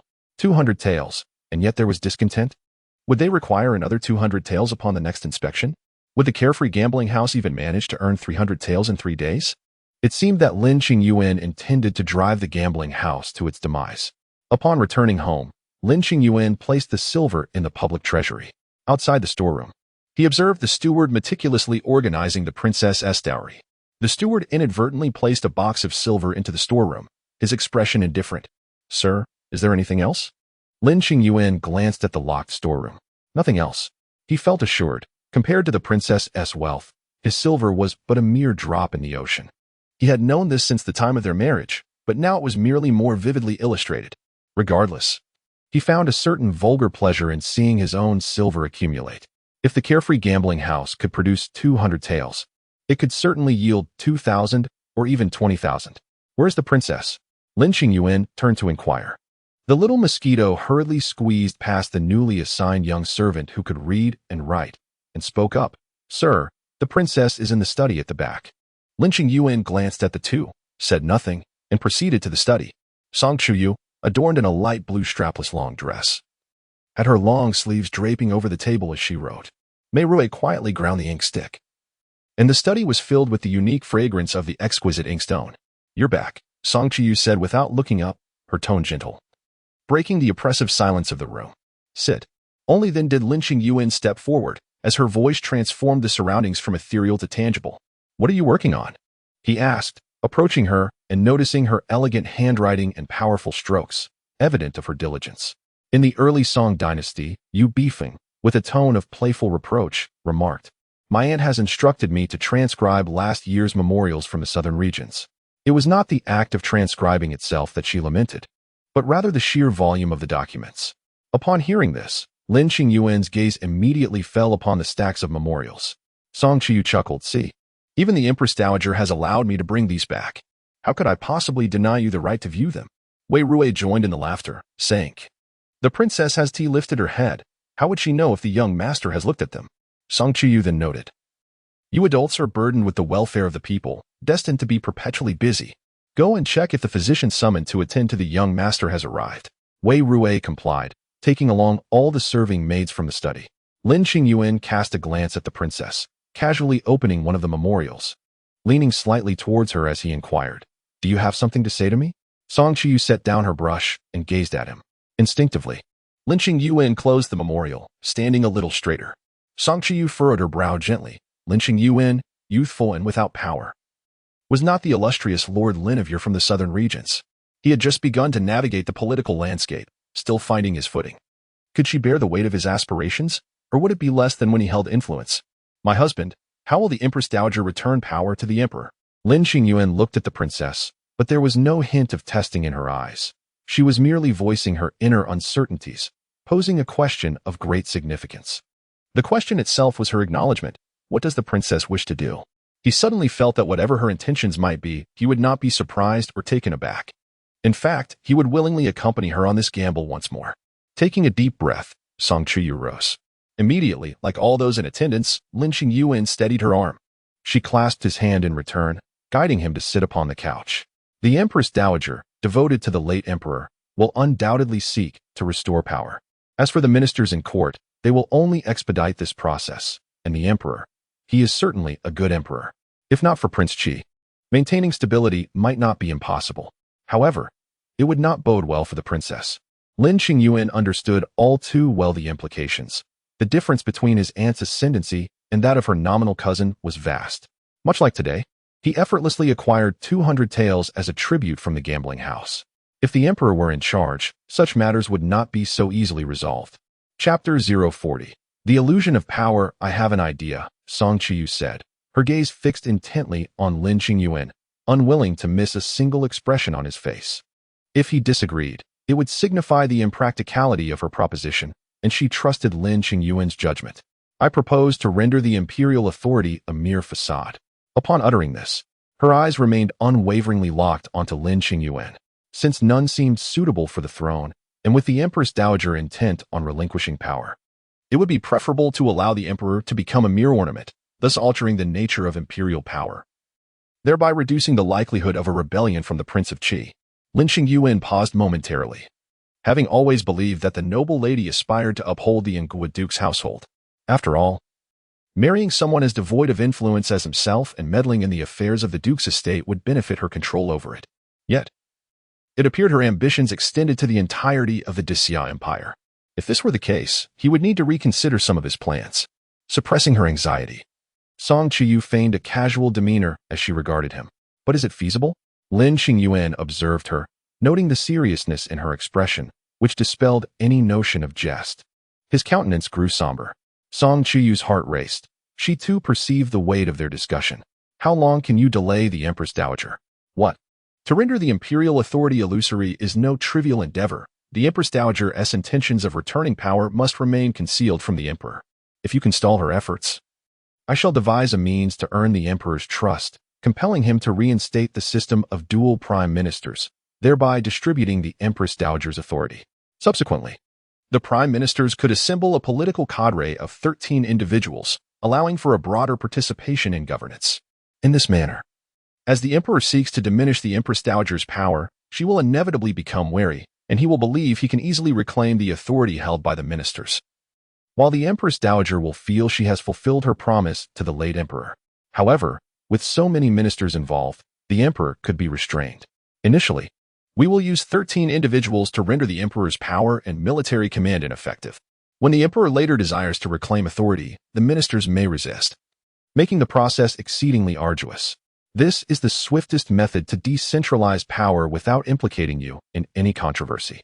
Song Chuyu gazed at him before suddenly breaking into a smile. Had Lin Qingyuan, upon her initial suggestion, already selected the 13 individuals? Was he perhaps contemplating this matter in the solitude of night? At every moment, he must have constructed countless versions of himself, devising various solutions, yet in his previous life, he ultimately chose the most arduous path, facing ridicule while his efforts remained unacknowledged. Song Chuyu reached out, taking hold of his hand. Lin Qingyuan glanced at her hand, feeling a tinge of unease. Do you find it inappropriate? There were certain matters the noble lady could inquire about, yet he was not obligated to respond. No, Song Chuyu gently caressed his hand. The path is already laid out. How could it be inappropriate? The physician will arrive shortly. Let him examine your pulse thoroughly. Her concern for his health was evident. Lin Qingyuan instinctively exhaled, relieved that the noble lady did not deem him to be acting against the emperor. He was unsure of what had come over him. Seeing her earnest inquiry had prompted him to respond, despite knowing he should have refrained from engaging with such matters. Nevertheless, he asserted, I am in good health. Yet his hand burned with an uncomfortable itch. Song Chuyu straightened his fingers, her tone gentle. What you say is not sufficient. It must be confirmed by the physician. Moreover, your health is paramount. You must take care of yourself and behold the beauty of the world.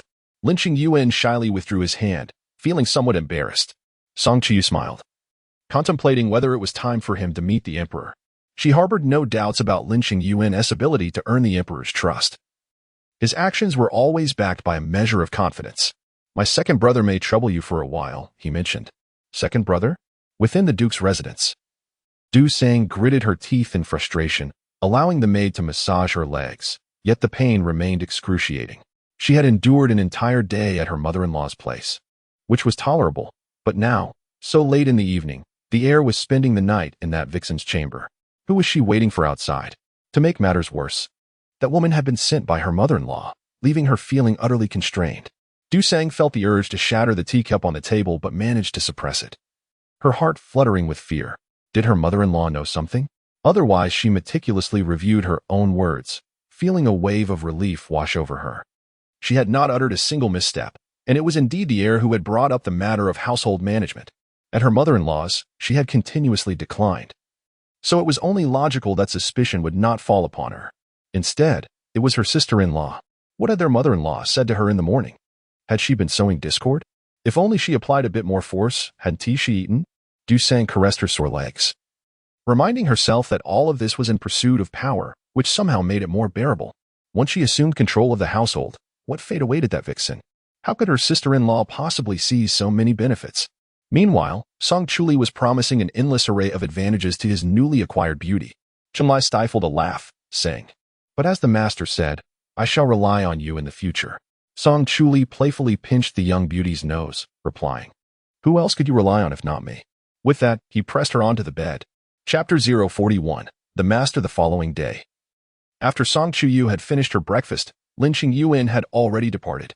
Granny Shuang entered with a serious expression. Your Highness, the steward Wei requests an audience. Surprised, Song Chuyu inquired, What business does he have? Let him in. Yes, I pay my respects to your Highness, wishing you eternal peace and prosperity. Rise. What is it? Is it not true that you are currently overseeing the inventory of your dowry with several stewards? Is there something amiss with the dowry? Steward Wei recalled the 200 tales recorded yesterday. The master, after all, was an outsider, and outsiders often harbor ulterior motives. The lady had appointed 5 stewards to manage the storerooms, and if he wished to distinguish himself, he must seize the initiative. With a bow, Steward Wei continued, Your Highness, last night, the master instructed me to store 200 taels of silver. This is not an insignificant sum. Do you not wish to investigate its origins? 200 taels? It is indeed a considerable amount, yet Lin Qingyuan is not one to bully others. However, given the circumstances, both possibilities exist. Could it be that Steward Wei has seized upon some evidence? Song Chuyu awaited his further explanation. Steward Wei too was poised for the lady's response, knowing she held a deep disdain for nefarious deeds. While she was not entirely intolerant of minor imperfections, such a substantial amount of silver had implications of public funds. And she must consider how this reflected upon the master. Would he still enjoy a prosperous future? Furthermore, the one who reported the master would undoubtedly gain favor. The two exchanged glances, each waiting for the other to speak. Song Chuyu's expression gradually darkened. So, what is the source of this sum? Upon hearing this, Steward Wei sensed the shift in the situation. I do not know. Song Chuyu nearly laughed. Ignorance in this matter constituted a plot against him. and the very fact that they rushed to accuse him was telling. She knew Lin Qingyuan was not one to be swayed by the arrogance of these servants, and she had not anticipated their eagerness to catch him in a misstep. How outrageous it was that they could report their own master without any evidence. Her tone turned icy. She cherished Lin Qingyuan, and yet these people regarded him as mere prey. Did the master instruct you to inform me of this? Steward Wei, upon hearing this, fell to his knees. Your Highness, please forgive me. I acted in haste. Concerned for the reputation of the Duke's residence, and fearing the master might be deceived due to his youth. I ask you only this. Did the master instruct you to inform me of this matter? Or do you possess concrete evidence? Steward Wei's heart sank. Your Highness. I did not. Song Chuyu raised her hand to silence him. Zhang Guanjia. Zhongfu arrived promptly, having been alerted by Steward Wei. I have seen your Highness. Take him to the front courtyard, administer 20 blows, and summon all the servants and maids to witness the consequences of fabricating accusations against the master. We must ensure that they do not develop the habit of speaking without evidence. Understood. Your Highness, spare me.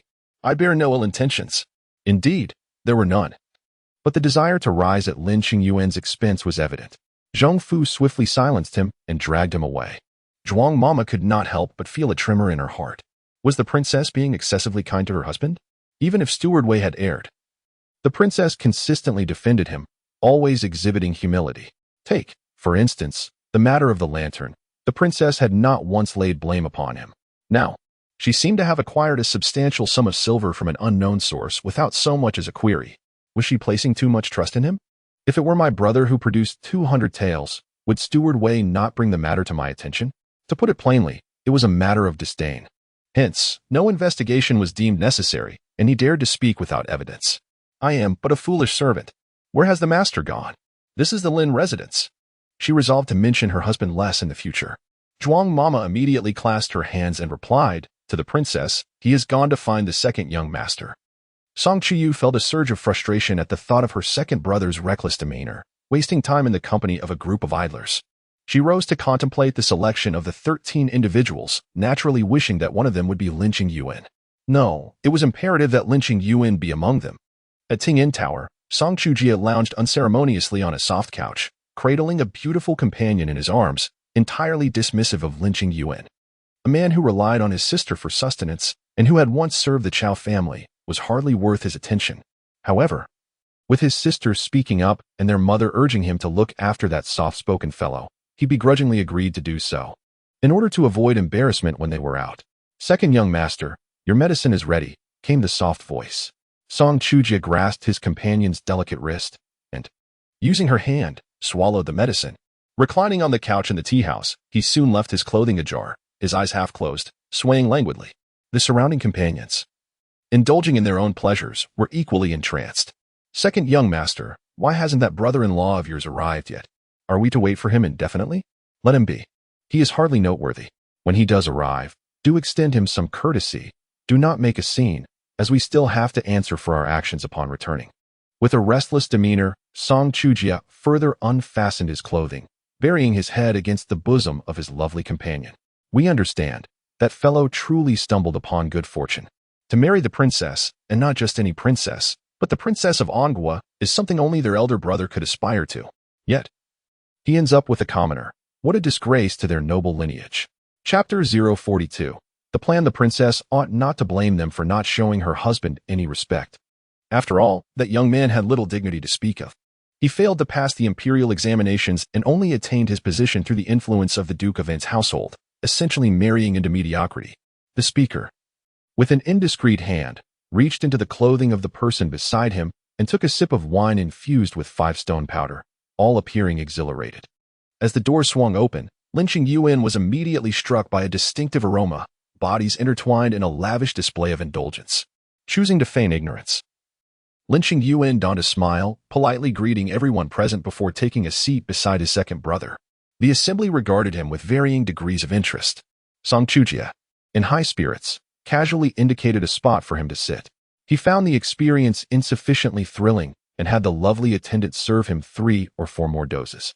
Feeling as though he might float away in sheer comfort, he generously signaled to the woman beside him to offer Lin Qingyuan a dose. The woman, clad in disarray, leaned in, eager to assist Lin Qingyuan. He subtly shifted away, extending his hand to receive it. Thank you, second brother. The woman chuckled. What are you afraid of? I won't devour you. Song Chuyu laughed as well, appreciating the lad's perceptiveness. While men were indeed meant to indulge with women, Lin Qingyuan ought to consider his own position. Having married his sister, he could hardly expect to have the best of both worlds. The onlookers discreetly averted their gazes, internally acknowledging, Jiegu. You shouldn't treat him with such favoritism. It makes us appear less respectable in front of Lord Lin. Indeed, indeed. Lin Qingyuan cast his eyes down upon the medicine. A revered elixir sought after by all the noblemen in the capital. Many high-ranking officials indulged in it, with numerous individuals like Song Chuyu partaking excessively. They were all present here, after all. Song Chuyu, noticing Lin Qingyuan's timid demeanor, felt satisfied yet thought that a bit of playful indulgence wouldn't hurt. You, my lad, should partake in a dose. He then pulled the woman closer to him, engaging in light-hearted banter. Lin Qingyuan shook his head. No, I lack the stamina. Song Chuyu regarded him with mild satisfaction. He pondered the repercussions if their mother were to discover he was cavorting with Lin Qingyuan in such a manner. She would surely be furious. Lin Qingyuan was obedient. Not one to be stingy. Do not sit idly. All present are my brothers. Should any matters arise in the future, please communicate with them. We must not provide fodder for laughter at the Duke's household. Yes, thank you, second brother. I will indeed rely on the esteemed brothers here. Allow me to raise a toast to each of you. No one present could refuse a toast from him. The second son of the Duke of Zhan. The third son of the Minister of War. The youngest scion of the Grand Marshal family. Each one was a figure capable of galloping through the Meridian Gate with a sword at their side. When the princess's husband offered a toast, half of those present became animated, embracing the beauties beside them, eager to glimpse some of the princess's allure through him. Lin Qingyuan wore no facade of reluctance. Modestly, he praised the companions of those around him, lauding their enduring charm even after consuming 10 doses of 5-stone powder. Laughter erupted among the guests as they boasted of their prowess and the enjoyment their companions derived. A quarter of an hour later, the second son of the Duke of Zhengua casually draped his arm over Lin Qingyuan's shoulder, extolling the virtues of his specially enhanced wuxia powder. My dear Lin, you simply must try this. Refusing would be a slight against your elder brother. Lin Qingyuan held the precious concoction of wuxia powder in his hands with utmost reverence, carefully stowing it away. No, we must indulge now. You understand. Indeed. Now is the time. It is far too precious. Lin Qingyuan remained composed. The onlookers chuckled at his naive demeanor. After all, it was merely a packet of wuxia powder. Fear not. Your second brother possesses an abundance. Just have a taste. As Lin Qingyuan gazed at the small package, he felt a sense of detachment from those around him. Each one was beyond his reach. Were it not for the princess, the highest echelon he could aspire to contact would be Cao Zhao. Thus, while contemplating the contents of the packet, he recalled the princess's inquiry from the previous night. And a sudden resolve washed over him. He could indeed do something for her. Such a splendid gift ought not to be wasted on him alone. Instead, why not propose a game? Oh, what sort of game? A backpatting contest? Haha, I would enjoy that. Or a game of blind man's bluff as well. Lin Qingyuan chuckled, toying with his wine glass. Then might I suggest the ladies step outside for a moment? Wait, how can we play without them? Ah, dear brother. You mustn't be so naive. As he spoke, he playfully touched one of the women nearby, provoking envy among the others. Lin Qingyuan smiled, just for a moment. And when they return, let the fun of blindfolded touching commence. It will be far more thrilling. Yes, yes, that makes perfect sense. Out you go, prepare yourselves, and await our return. Such a tease. Do hurry, Lord Lin, one of the ladies called back, casting a lingering glance over her shoulder as she departed. Once the last of them had left, Lin Qingyuan picked up the small packet, which contained within it the decaying remnants of a once respected legacy. Do my brothers have a penchant for horses? Chapter 43. What do you say? Haha, weren't we just playing? Who among us does not enjoy it? There are many insights to share. Lin, would you like to listen? Let the elder brothers enlighten you. Song Chuyu, however, was cautious regarding his sister. Let us keep it brief. Protecting her. Urgy, that s rather unamusing. Lin Qingyuan seemed unfazed by their banter. Placing the wuxia sand prominently on the table, his voice steady. I was speaking of the exceptional steeds from Jiaoji, the tribute horses of the court. Do you fancy them? A sudden hush fell over the group. No one spoke. The superb horses of Jiaoji and the Turkic steed were indeed prized war horses. Who does not admire horses? Given their status, they had encountered various breeds, yet these were not within their realm of direct experience. They lacked the capacity for such a discussion, rendering the question of preference irrelevant. Lin Qingyuan had a knack for striking the right chord. Among you esteemed brothers, who possesses the finest horse at home? He placed the spiced wine cup in the center of the table. Instantly, the atmosphere turned tense. What did he mean? Even Song Chuyu fell silent. The finest horse in the Duke of An's stable belonged to his father. The others, being predominantly younger sons, were unencumbered by the expectations of inheritance and thus lacked access to the best resources. Even the most favored among them would not dare claim that the finest steed resided in their possession, as tribute horses required status and merit to acquire. Lin Qingyuan surveyed the assembly, the Duke of Jin's estate, the Duke of An's estate, the Ministry of War, the Imperial City Department. How unfortunate to be limited to just Wusher-san here. We could seize control of all the horse farms of Jiaoji and eastern Turkestan. Would you esteemed brothers care to join this venture? Did you consume too many pills on the way here? Your mind seems cloudy. Lin, we're not jesting. Even your father-in-law wouldn't dare claim dominion over all the horse farms in eastern Turkestan. Bring in the departed ladies. Let us engage in something tangible. Lin Qingyuan maintained his composure. I speak the truth. Shall we play? Yan Buwei, the second son of the Duke of Zhan, chuckled. You are quite persistent. How do you propose we play? Lin Qingyuan gestured toward the Wusher-san on the table. Let us employ them for our game. Delightful delicacies must be shared amongst all. I have a few acquaintances who have brewed this substance into a powder that is even more beloved. A package sells for 1 tael of silver. How many packages do you think we could sell, esteemed brothers? More beloved? Selling Wusher-san? Who would buy it? Just a few packages could compel Jiaoji and eastern Turkestan to offer up their horse farms? Lin Qingyuan turned to Song Chuyu. What do you think, second brother? Song Chuyu, his garments half-draped over his shoulder, gazed at Lin Qingyuan with a hint of bewilderment. More remarkable? Allow me to give it a try. Very well. Do you think it is feasible? Song Chuyu, Yan Buwei, and Han, the youngest of the Imperial City Department, regarded the items on the table with deep contemplation. Is it truly possible? What sort of game is this? Those are horse farms, after all. Lin Qingyuan's demeanor remained unchanged as he addressed his brothers. You must have heard of the refugees from the southern region. If you trust me, allow me to make the necessary connections, and you shall await your share of horses. Yan Buwei recalled the recent tumult surrounding the river incident and leaned in closer to Lin Qingyuan, asking, Can you truly accomplish this? I will require my elder brother's assistance. The young scion of the Imperial Capital's office joined the conversation, inquiring, What are the odds? 60%, Lin Qingyuan replied. If Brother Han is interested, it could rise to 70. The son of the military ministry's Jiang family approached as well, adding, and with my involvement, success would surely be multiplied, and the outcome would flow naturally. The trio, upon hearing these words, reached a unanimous decision. It shall be done. Song Chuyu, still somewhat buoyant, questioned. Is it truly that simple? Lin Qingyuan lowered his voice, urging them to draw closer. This must remain confidential. Not a problem, they replied in unison. Words alone are insufficient. We shall formalize this with our seals. My brothers, I mean no offense, but the gravity of this matter demands discretion. Should outsiders become aware, it could lead to complications. Reflect on the situation in the southern region. Those who were left out are still causing a stir. We must learn from that and ensure this remains our secret. As Lin Qingyuan's seriousness grew, the others felt their chances of success increasing. They found themselves on the brink of undertaking something significant after a lifetime of mediocrity. And they were excited to collaborate with Lin Qingyuan, who was elusive even to their fathers. The thrill of potential success ignited a fervor within them that surpassed any previous exhilaration. Lin Qingyuan meticulously stacked each blank sheet adorned with their seals, reminding them, Remember, whoever speaks of this shall forfeit their share of the benefits to those who are aware. Such betrayal would be against the natural order. Yet he understood the necessity of advancing the matter for the princess's sake and recognized that it required more than just a few young heirs. The involvement of their forebears was paramount. Only then would they be able to navigate any challenges that arose. Chapter 44. Learning the piano younger brother will not disappoint the esteemed older brothers. Since that is the case, I shall not disturb you any further and will take my leave to attend to my own matters. Go on, matters of importance await. Indeed.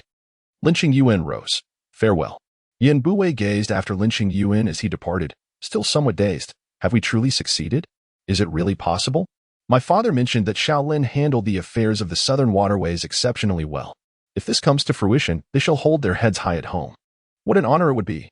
Who would dare to say they are less accomplished than the eldest brother? Suddenly, Yin Buwei stood up. I will keep an eye on things. Jiang Laosan also stood. They are unfamiliar with the sources of goods. I shall go and observe as well. Damn, you all are not playing anymore. Next time, next time. Song Chujia looked around the now empty room, once filled with laughter, muttering a curse under his breath as he got up. Fine, I shall go take a look too. Lin Qingyuan returned home rather late. Little Mosquito had been eagerly awaiting his arrival, and upon spotting the master's carriage, rushed over to lift the curtain, fetch a stool, and assist the gentleman in disembarking. Following closely behind, a show rolled his eyes in disdain at the boy's obsequiousness. That was the work of a servant. Little Mosquito stood on tiptoe, animatedly recounting matters regarding Steward Wei, wondering if he would dare meddle in the affairs of Master Lin again. Lin Qingyuan's heart stirred. Steward Wei had taken the initiative? As soon as he stepped into the house, he sensed an unusual atmosphere. Servants were more deferential, addressing him as master instead of son-in-law. Everyone was quieter, their movements more efficient. Little Mosquito puffed out his chest proudly. This was the Lin residence, and their master was the highest authority here. Lin Qingyuan noticed a show, who was trailing behind with his head bowed, and instructed him, please tidy up the study. Little Mosquito immediately interjected, I shall go. No, I mean, the servant shall go. Lin Qingyuan held him back, directing us show instead. Master Lin, Lin Qingyuan's expression hardened slightly. I cannot have only you as my attendant. Just as the princess does not have only one person to serve her, it is inconceivable for him to disregard the princess's people. She treats him sincerely. So what is there to hide from her servants? You are still young. Your priority should be learning. Do you wish to remain a mere errand boy for life? Unable to even become a steward? Little Mosquito lowered his head, unlettered. Asho can read. I trust you know what to do without me instructing you. We are all striving to earn a living. Forgetting anything should never overshadow the primal instinct for survival. I believe you know what is best for you. Master Lin, I shall head to the backyard. There is no need for you to follow me. Master as well. The sound of the chain floated from the side room. Lin Qingyuan approached to find the princess seated at the chain, her moonlit gown cascading elegantly on the ground. The music was ethereal, her delicate fingers dancing upon the golden strings, each note resonating like jade. Song Chuyu noticed him as well, her graceful wrists slightly raised, beckoning him to join her for a moment of leisure. Lin Qingyuan was momentarily entranced, followed by a wave of embarrassment. After all, he could only play the air. Song Chuyu smiled, radiant like the sun. Lin Qingyuan knelt beside her, feeling conflicted.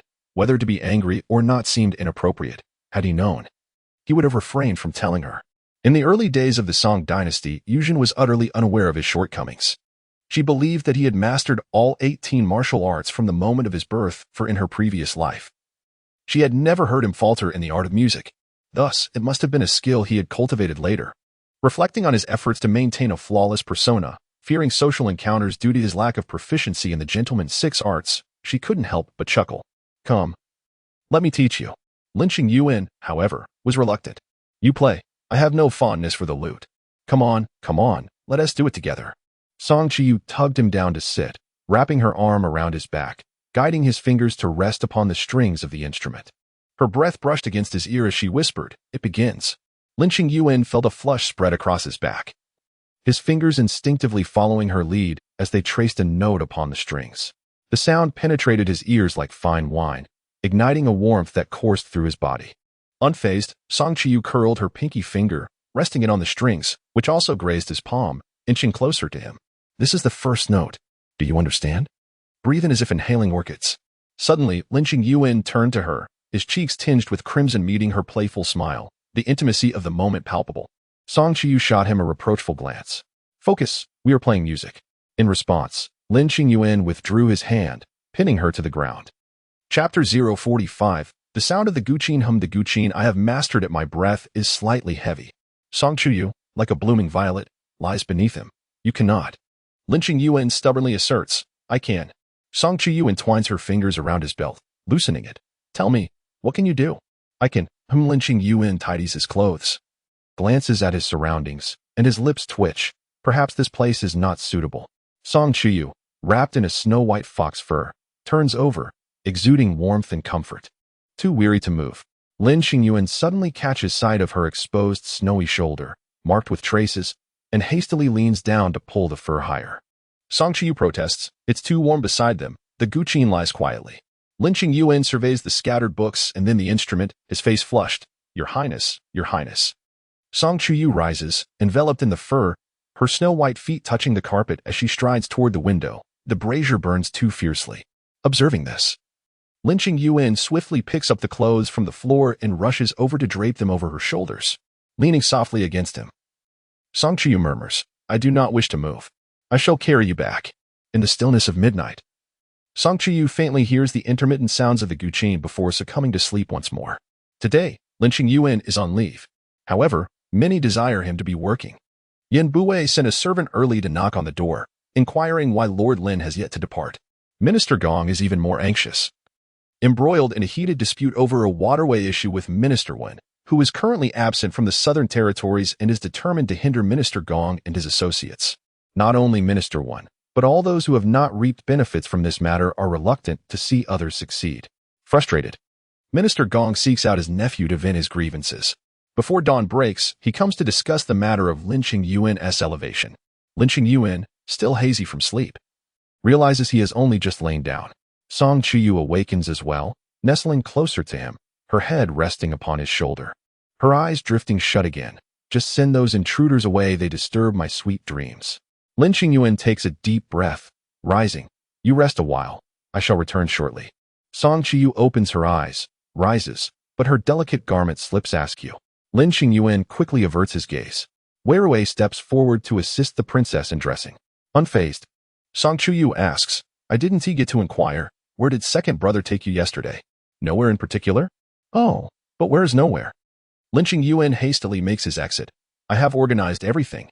I will go check on it. You rest a bit longer. Chuyu glances at the daylight outside. Pondering why so many are blocking the door, it is merely because they deem Lin Qingyuan's position insignificant that they dare to act with such impunity. He cannot even manage a trifling matter. Wei queries, whom does the princess refer to? The master? Your master handles matters too well. Did he practice the guqin last night? In response to the princess, yes, the young lord just fell asleep a short while ago. Bring forth the jiao long from the storeroom for the princess. The princess is truly kind to the master, indeed. The weather grows increasingly cold. The residents of Donkey Roll Alley have once again papered over their windows. Kang Rui rubbed his hands together, having already covered the windows early on. Naturally, he could seek a better dwelling for rent. But this accommodation was provided to them free of charge by the government. To leave would signify relinquishing this benefit. At present, Kang Rui dared not casually forsake a complimentary residence. He exhaled deeply, recalling that today, Master Wen's students had invited several of them to dine. Master Wen was associated with the Qi King. If his intuition served him right, their aim was directed at him. Early in the morning, the biting wind accompanied by cold snow stung his cheeks as Kang Rui locked the door and stomped his feet before stepping outside. The equal land system threatened the interests of the eminent families, and none among the noble clans in the capital would advocate for the implementation of such a policy. Master Wen's students likely sought to subtly gauge various opinions. Coincidentally, he possessed a solution. In his previous life, the equal land law had been proposed. Yet there was no genuine advancement. Rather, certain individuals in power deliberately allowed commoners to let their lands lie fallow, thus petitioning the emperor to abolish the equal land law. Therefore, this could be considered a method, especially since the initiative was fundamentally impractical. With confidence, Kang Rui strode forward. Outside the tavern, Lin Qingyuan, clad in a deep blue robe, descended from an opulent carriage, a small and exquisite warmer cradled in his hands. A show hastily approached to assist him. Lin Qingyuan looked up and spotted Kang Rui, who in turn noticed Lin Qingyuan and his companion, a show, who had always been by his side, his capable right-hand man. A show was astute and loyal, executing tasks with remarkable precision. The individuals chosen by Duke and Foreign were all skilled in their crafts, and he managed them with ease. Yet now, the person who had always attended to him had aligned with Lin Qingyuan. Kang Rui could not help but clench his hands tightly within his sleeves, only to quickly release them, cupping his hands in greeting. Master Lin. They were of equal rank. Lin Qingyuan responded dismissively, Master Kang. The indifference of his response held little significance. Chapter 046. Return. Kang Rui observed the fox fur draped over the man, a flicker of displeasure momentarily crossing his eyes. In just a few days, such arrogance had taken root. Is he truly at ease in that position? Or does he sit there with a sense of stability? Once the Prince Qi ascends as emperor, how long can he bask in such favor? Kang Rui raised his hand. No matter to whom he yielded, he would not allow Lin Qingyuan to gain the upper hand. He stood resolutely against the chill, unafraid of the storm. The followers of Prince Qi saw only themselves. At that very moment, Lord Wen emerged from the tea house. Kang Rui was astonished that Lord Wen had come personally. Lord Wen laughed heartily, walking directly to Lin Qingyuan. Esteemed nephew, it is regrettable that I could not be welcomed properly. You wouldn't hold it against this old man. Would you? Please, do enter. Lin Qingyuan responded with utmost humility. How could I trouble Lord Wen to come in person? It is I who am unfamiliar with the customs. Lord Wen stroked his beard. We are all family. I shall dispense with formalities. Please, lead the way. Lord Wen gestured for them to proceed. Kang Rui's face turned a shade of green and white. How could Wen Jixing descend for Lin Qingyuan? They were supposed to be rivals due to their differing political views. So why was he here? What merits could Lin Qingyuan possibly possess to warrant such personal attention from Wen Jixing? Kang Rui felt a burning embarrassment today. He had merely responded to an invitation from Wen Jixing's disciple, while Lin Qingyuan had the honor of meeting the man himself. If only there had been no unexpected turn of events in the West City. Kang brother, you have arrived. Let us ascend together. Kang Rui swiftly gathered his thoughts. Please. He recalled that the princess visited the North Pavilion monthly to audit accounts.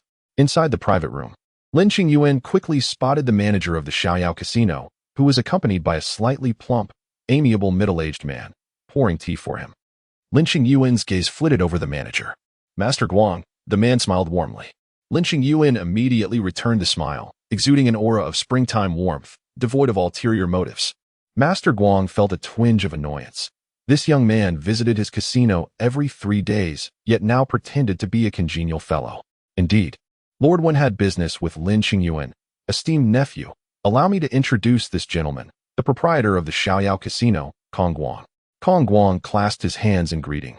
Lord Lin. Lin Qingyuan had long admired his reputation. Setting down the warming pot, he politely clasped his hands. Master Guang. I have heard much of your esteemed name, but have yet to meet you. It is a fortuitous encounter. Kang Guang's peripheral vision caught sight of the small warming pot Lin Qingyuan had set down, palm-sized, adorned with a crane and lotus, exquisitely crafted. Observing his attire, the fox fur bore no blemish, and his garments were of the finest silk, complemented by exquisite jade ornaments at his waist. At first glance, one would hardly believe that merely months prior, this man had been a destitute youth, now presenting himself with an air surpassing that of the scions of noble families. Kang Guang, after years of striving, had achieved modest success, yet here stood a man who had soared to prominence through a mere marriage. How could this not evoke a sense of wistfulness? Lord Lin is too kind, he remarked. When Jixing glanced at the young attendant, dishes of wine, meat, and pastries were meticulously laid out on the table. I understand there has been some misunderstanding between you two. Kang Guang has specially requested me to act as a mediator. If there has been any offense towards esteemed nephew Lin, I hope you will show leniency. Lin Qingyuan politely accepted the teacup, expressing his reluctance. Wen Jixing smiled outwardly, yet inwardly cursed Lin Qingyuan from head to toe. Who would not dare, when the Xiaoyao casino had been shut down 5 times in the span of half a month, each occasion demanding more than the last? Even with its vast wealth, the casino could not sustain such losses indefinitely, amounting to nearly 1,000 taels of silver over time. Robbers could not seize silver this swiftly. Yet, Lin Qingyuan consumed the losses without batting an eye, nearly matching the annual tribute paid to the Qi Yuan. Kang Guang clasped his hands together and inquired, Might I ask, Lord Lin, if we have erred in any way? If so, please enlighten us. However, Lin Qingyuan did not perceive the figures behind the casino as belonging to An Guo. For An Guo was a civil official and could not breed thugs like those employed by the casino. Thus, Lin Qingyuan remained courteous, responding, Not at all. It is my ignorance regarding the relationship between Lord Guang and Lord Wen. The deluge has indeed swept through the Dragon King's temple, and I have inadvertently caused offense. Kang Guang scoffed internally, thinking that just because one had the backing of the Duke of An Guo, one could act with impunity. Everyone had influential connections behind them. Indeed, the deluge had swept through the Dragon King's temple, all in good fun. However, he wondered if this individual could be swayed. Though glancing at the warm furnace in his hands made him feel it was unlikely. Yet, precisely because of the Duke of An Guo's formidable influence, perhaps Lin Qingyuan was in dire need of financial channels, and they possessed such means. Lin Qingyuan, maintaining his courteous demeanor, concluded the meal rather quickly. However, just as the guests descended the stairs, they were intercepted by Yin Buwei and young Master Han, who whisked them away. Kang Guang frowned momentarily. puzzled by Lin Qingyuan's association with such individuals.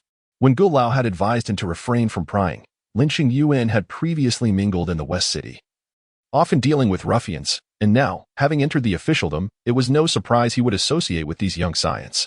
Indeed, thank you for your assistance today, Lord One. No need for thanks, merely perform your duties well, was the reply. Kang Guang felt no obligation to thank Wen Jixing for another casino under his name. Comparable to the Shio casino, had been sealed, with charges identical to those of the latter, enforced by Qinli. Infuriated, Kang Guang smashed a snuff bottle in frustration. This is too much. Do not be angered. Perhaps Lord Lin is unaware that the Lijuan casino also belongs to us. I shall go and inquire, a subordinate suggested. The outcome was the same, as Qinli made it clear that without the previous sum, the casino would not be unsealed. Kang Guang felt a sharp pain in his chest. Does he wish to provoke death? The shopkeeper immediately shook his head. This is not permissible, after all. Lin Qingyuan is a court official, the nephew-in-law of the Empress Dowager. This could lead to serious consequences. Chuyu would visit the North Shop monthly, accompanied by her assistants. Not out of necessity, but merely to pass the time, as there was little to occupy her at the estate. As a princess named after the Duke of An Guo, her business ventures served merely as a diversion. Today, Kang Rui donned his most appropriate attire, a light blue, front-fastening cloak, his form slender like bamboo, exuding an air of gentlemanly elegance. The jade at his waist, though not precious, was exquisitely crafted, adding a touch of refinement and interest to his demeanor. Kang Rui strolled into the silk shop, seemingly casually observing the unfamiliar figures present within. They stood straight, clearly seasoned soldiers honed by years of training. In the early Song dynasty, you listened to the rhythmic clatter of the abacuses as her companions worked diligently, her delicate hand resting against her forehead in a state of languid ennui. The shopkeeper approached, cradling several recently acquired fabrics, fine materials well-suited for crafting winter garments for gentlemen, alongside a few exquisite linings, treasures from the depths of his stock. Upon opening her eyes, you felt a surge of inspiration, realizing she could indeed create a few commendable outfits for Lin Qingyuan. Chapter 047. The shopkeeper was beaming with delight, having received word from the Wufang studio that the princess was quite attentive to her husband. Rather than trying to win the favor of the well-informed princess, it would be prudent to focus on pleasing the husband instead. Indeed, this strategy proved effective. The princess mentioned there were a few more fabrics available, although they were not as exquisite as those in her possession. Nevertheless, they were worth examining. With the festival approaching, it was time for him to procure additional garments, especially since his mother-in-law would soon be arriving, necessitating a few more outfits. As Chuyu descended the stairs, she caught sight of Kang Rui. Her gaze did not linger on him, but naturally drifted to the fabrics the shopkeeper had brought forth, requesting more subdued colors. For a fleeting moment, Kang Rui's attention was entirely captured by her, yet, feeling a sense of impropriety, he quickly averted his eyes. Chuyu selected several materials suitable for men. Kang Rui clenched his hands tightly, pondering for whom she was choosing these items. Was Lin Qingyuan not already sufficiently conspicuous? In the past, Chuyu then chose fabrics favored by older women. As she prepared to leave, Kang Rui felt a surge of urgency and stepped forward. Princess. However, Mi Rui and Granny Zhuang swiftly positioned themselves in front of him. Kang Rui dared not approach too closely, standing several meters away, observing the once familiar figure of an nun, who had previously nestled in his embrace. Chuyu turned her head, regarding him for a moment before realization dawned. Kang. Lord Kang? Kang Rui felt as though he had been trampled. She did not recognize him, nor did she remember who he was. Had she merely spoken of falling for him at first sight as a passing fancy? Does Lord Kang have business? She inquired. If you seek my husband, he is not present today. Hearing her refer to another as husband pierced his heart like a thorn. Her husband was indeed himself. In response to the princess, no. I merely wish to greet you. Lord Kang, you are too courteous. Please, make yourself at ease, Chuyu replied, turning away. Kang Rui's heart raced with anxiety. He longed to ask, do you love Lin Qingyuan? Did something transpire in the west of the city that compelled you to marry him? Do you remember me? We met at the residence of the Grand Princess. Do you truly hold no recollection? Yet, she was the An Guo Princess, and he felt it impossible to stop her to express his thoughts. He watched helplessly as Chuyu departed, without a backward glance, a sense of emptiness enveloping him. He suddenly chastised himself for having appeared. Her eyes were as clear as a crystal pool, devoid of curiosity, admiration, or even resentment towards him, nothing at all. As if they shared no connection. But surely, They ought to have been the closest of individuals. He should have been her beloved. He had envisioned a future filled with kindness towards her, wishing to leave the past unspoken. How had it come to this? When she looked at him, it was as though she gazed upon a stranger, devoid of all familiarity. She chose fabrics for Lin Qingyuan, interlocking her arm with his. They were husband and wife. As long as Lin Qingyuan remained faithful, she would remain blind to the man beside her. Kang Rui suddenly felt lost. What must he do for Song Chuyu to see him? Even if she were Lin Qingyuan's wife, he yearned for her to acknowledge his presence, to see him in her eyes. If events in the West had not transpired, or if they were to unfold anew, should he be the one to save her? In that moment, Kang Rui's resolve solidified. Fate is shaped by one's actions, and what rightfully belongs to him would surely return. In the early days of the Song dynasty, Song Chuyu donned a simple garment as the fire blazed warmly in her chamber. She gently loosened Lin Qingyuan's hair, allowing the strands to cascade down, and took the comb from the delicate hands of Mei Rui, meticulously working through his locks. I have arranged for Mother's courtyard to be tidied up. The weather has been inclement these past few days, so I've had it smoked in advance. Mother should be arriving soon, perhaps by tomorrow evening. That would be splendid, she added, her fingers threading through his combed hair as she continued to groom him. Today, at the fabric shop, I encountered the newly appointed top scholar. Lin Qingyuan reclined on her opulent daybed, and as her fingers glided through his hair, his normally unresponsive locks felt unusually sensitive today. I happened to meet him as well, just the day before yesterday. What a coincidence, she exclaimed. Indeed, it is rather fortuitous. It was also quite a coincidence at the gambling house, he recalled, a sudden tinge of caution creeping into his mind. Did he pay his respects to you? Song Chuyu pressed her fingers against his hair, the comb gliding through with precision. Yes, technically I was in the inner hall. So he need not have come to pay his respects. Lin Qingyuan's brow furrowed immediately. Kang Rui, I haven't been paying much attention to him lately. I shall help you with your hair, he insisted, attempting to rise, unaccustomed to being attended to, especially by a princess. Song Chuyu gently pressed him back down. Allow me. I wish to do this for you. I also wish to tend to the princess. Do not think of anything else. You've been out early and returning late. Do those people not have their own affairs? Can they not function without you? Lin Qingyuan obediently reclined again, feeling as if his head were no longer his own. I have been rather busy. You are already quite occupied. Uncle Gong truly should allow you a few days of respite. Indeed, it is manageable, Lin Qingyuan reflected, recalling his burdens. Song Chuyu resolutely pressed him back down. Is my styling unsatisfactory? Would you prefer a maid to attend to you instead? Not at all. Where has your second brother been recently? Lin Qingyuan felt a sense of unease, worrying that the princess might discover matters that were less than honorable. He hoped she would remember only his virtuous side, rather than his unscrupulous means to achieve his ends. Just taking a stroll, he replied nonchalantly. Just a stroll? What of the women on the streets? Lin Qingyuan refrained from responding. Indeed, his second uncle had a penchant for the fairer sex, particularly those who were married. I must advise you, you may accompany him. But do not adopt his vices, Song Chuyu asserted, her grip tightening on the comb. Lin Qingyuan gasped slightly. Song Chuyu quickly set the comb down, her heart aching as she cradled his head as if it were a rare treasure. I did not mean to hurt you. It was just a momentary lapse of control. Does it still ache? Where does it hurt? Lin Qingyuan gazed up at her anxious expression. She was genuinely worried. She did not wish for him to suffer. He reached out, smoothing the furrow in her brow. I am fine.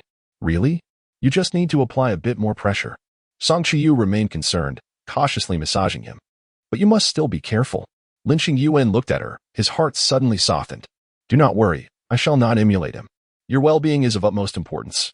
Song Chuyu had never intended to create trouble for Kang Rui. She understood the responsibilities and ambitions he bore as a subject. She merely provided him with a platform to realize his potential. Moreover, given her unfortunate circumstances in her previous life, it was a reflection of her poor judgment. She made her ultimate choice back then, and thus she harbors no feelings of love or hatred toward him now. Rather than detesting Qin Lianxiu, she loathes her own arrogance and excessive confidence, having never doubted Kang Rui, to the extent that she overlooked the inadequacies of the wretched Qin Lianxiu. In the past, she gambled and lost. A loss is merely a loss. There is nothing that cannot be borne. That is now a matter of the past. The reason she mentioned Kang Rui last night was that she felt his appearances before her had become too frequent. And a mere 7th grade official seeking her greetings was rather absurd. What did he wish to convey? Did he intend to revisit the past? Kang Rui is truly laughable. Thinking that after all that transpired, she would still turn back. The white clouds tear through the night sky, and the winter morning is imbued with a chill despite its warm light. Chuyu gazed at her reflection in the mirror, contemplating whether the plum blossom pink attire was perhaps too understated. "My lady, there is a woman outside who wishes to see the master. She claims to be a fellow townsman of his." Chapter 048. Yanran Chuyu observed the bewildered Werewei, who had entered to convey a message from the front courtyard, yet had never encountered a woman before. Pondering thoughtfully, Chuyu delicately adjusted the hairpin atop her head, certain that Lin Qingyuan had no attendants by his side. If he did, he would have mentioned it. Furthermore, rather than indulging in fleeting beauty, she was more convinced that he pursued power and wealth. Just one person? Indeed. She was informed that the master had gone to the yamen and instructed her to seek him there. Werewei expressed her astonishment. "Your Highness, how can a lady venture to such a place where the master conducts official business? It would be a source of ridicule for him." Chuyu replaced her hairpin with one made of begonia. "The master did not leave any instructions before departing, and I am unsure how to entertain our guest. It is prudent for her to seek the master. If he brings her back, I shall surely host her well. Now, go." Werewei was bewildered by the princess's thoughts. Yet the order was given. Yes. Chuyu mused that if this visitor were a proper relative or a fellow townsman, she ought to have accompanied the old lady, or at least be aware that the old lady would arrive shortly. It would be more appropriate to visit then. Yet, the visitor came at this time, alone and as a woman. What could her intentions be? Rather than speculate, it would be more enlightening for Lin Qingyuan to provide her with the answer. Feeling a twinge of irritation, Chuyu closed her jewelry box, wishing for his peace and prosperity. If he were to take in someone, she inhaled deeply, reminding herself not to forget her original intentions.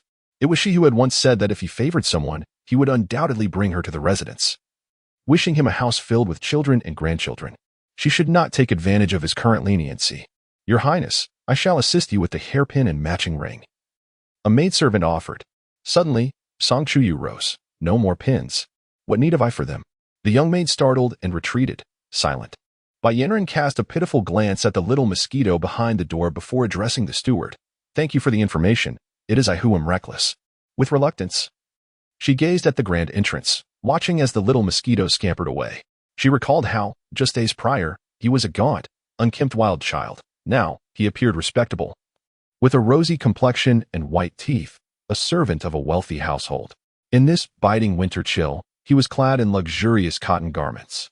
Yanran rubbed her hands together, feeling even colder in her thin attire. Lin Dage had saved her, and she owed him a debt of gratitude, even if it meant servitude. Had she not acted so willfully in the past and followed Lin Dage obediently, she too might have resided in this grand estate. Contemplating this possibility, resolve filled her heart. Her wounds had healed, and with Lin Dage now in an official capacity, Yanran gritted her teeth and set off on foot to the Ministry of Works. Although Lin Dage's wife dismissed her, it was evident that the princess held little regard for him. Why not take a chance?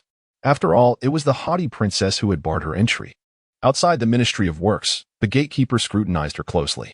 Yanran discreetly tucked her thin shoes into her garments. The guard, aware that Sir Lin had several relatives of questionable reputation, noted that this was the first instance of a woman seeking entry to the yamen. Was she perhaps afraid of the princess's wrath? They would wait and see. Lin Qingyuan was taken aback upon seeing Yanran. Tears welled up in Yanran's eyes. Poised to fall, Lin Qingyuan glanced at the guard, who, equally perplexed, looked back at him before quickly regaining composure, resolutely averting his gaze. He had seen nothing and would never divulge Lord Lin's private matters. Lin Qingyuan handed the doorkeeper 3 copper coins and led Yanran into a small room beside the warm stove, with doors and windows wide open. "Is there something you need?" Lin Qingyuan inquired. Yanran regarded him, clad in a brown official robe, hair adorned with a jade hairpin. Her appearance now devoid of the disheveled look from her earlier encounter at the bandit's lair. Standing in the wind, she exuded an aristocratic grace reminiscent of the noble youths of the capital, captivating his attention. Lin Qingyuan furrowed his brow, reluctant to ask further. Observing his demeanor, Yanran's tears cascaded down her cheeks. The once delicate beauty appeared even more pitiful in her thin attire. "I sought you at your home, but the princess would not allow me entry." Her voice was soft, revealing the disdain the princess held for them, which only served to humiliate her further. Lin Qingyuan held no particular thoughts about her admission. "What is it that you wish to discuss?" Yanran, surprised by his indifference, mused whether he felt anger. As his fellow townsfolk came to see him, Yet the princess, being Lord Lin's wife, had avoided her. Lin Qingyuan glanced at the hourglass. I am quite busy. You. Suddenly, Bai Yanran knelt before him, her tears flowing freely like scattered pearls. Her frail clothing spoke of her poverty and helplessness. Lin Qingyuan took a step back. It is all my fault. Thank you for not holding past grievances against me and for your willingness to assist. I was blind to your kindness, having failed to appreciate. Madam Zhang, I trust you understand that it is only out of respect for your brother that I am inclined to help. Bai Yanran, addressed as Madam, momentarily forgot her sorrow. The man had perished, slain by Lord Lin himself. Do you blame me, Brother Lin? She asked. It appears that Madam Zhang is well, thus. I must excuse myself. Wait, Brother Lin, the village chief has reclaimed my house. I am left with nowhere to go. Lin Qingyuan was not surprised. The butcher had several brothers, and their estate would not be left to Bai Yanran, who had no offspring. In that case, you should head to the western part of the city. There are teams dedicated to escorting the citizens of Nandi back to their hometown. Bai Yanran felt bewildered. She did not wish to return. What would await her there? She longed to remain with Lin Qingyuan, even if not as a concubine. At least with dignity akin to a devoted servant. Brother Lin, I am willing to serve you as a maid to repay your kindness. My household lacks for nothing in terms of servants. Furthermore, should you find yourself in need, support is readily available through the officials stationed in Nandi to the southwest. I cannot accompany you. I bid you farewell. Brother Lin, without a backward glance, Lin Qingyuan departed. Bai Yanran watched his resolute figure retreating, resentment swelling within her. It was evident that he wished to help her. She had avenged the violence inflicted upon her by her husband. Why then did he ignore her? Surely it was the princess's influence. Without her, how could Lin Qingyuan suddenly disregard her and suggest she seek aid from officials? She had no desire to return to her hometown. It was impoverished and rife with bandits. Why should she go back? She wished to remain in the capital. Bai Yanran resolutely decided to step outside, determined to remain by Brother Lin's side, no matter the circumstances. Just as Song Chiyu's carriage passed through the bustling market, it suddenly came to a halt. Nurse Zhuang furrowed her brow, soothing the princess before hastily descending to assess the situation. Moments later, she hurried back in, saying, Your Highness, it is the woman who sought the master this morning. She is kneeling before us, pleading for your shelter. Song Chuyu, still irked and unsettled, felt the specter of the woman lingering. Was she not instructed to seek the master? The specifics were not disclosed by the girl. She merely implored the princess for refuge. Very well, let her be taken away and sold. Chapter 49. The outcome. Madame Zhuang believed she had misheard. Sold? They are about to enter my residence. Are they not my people?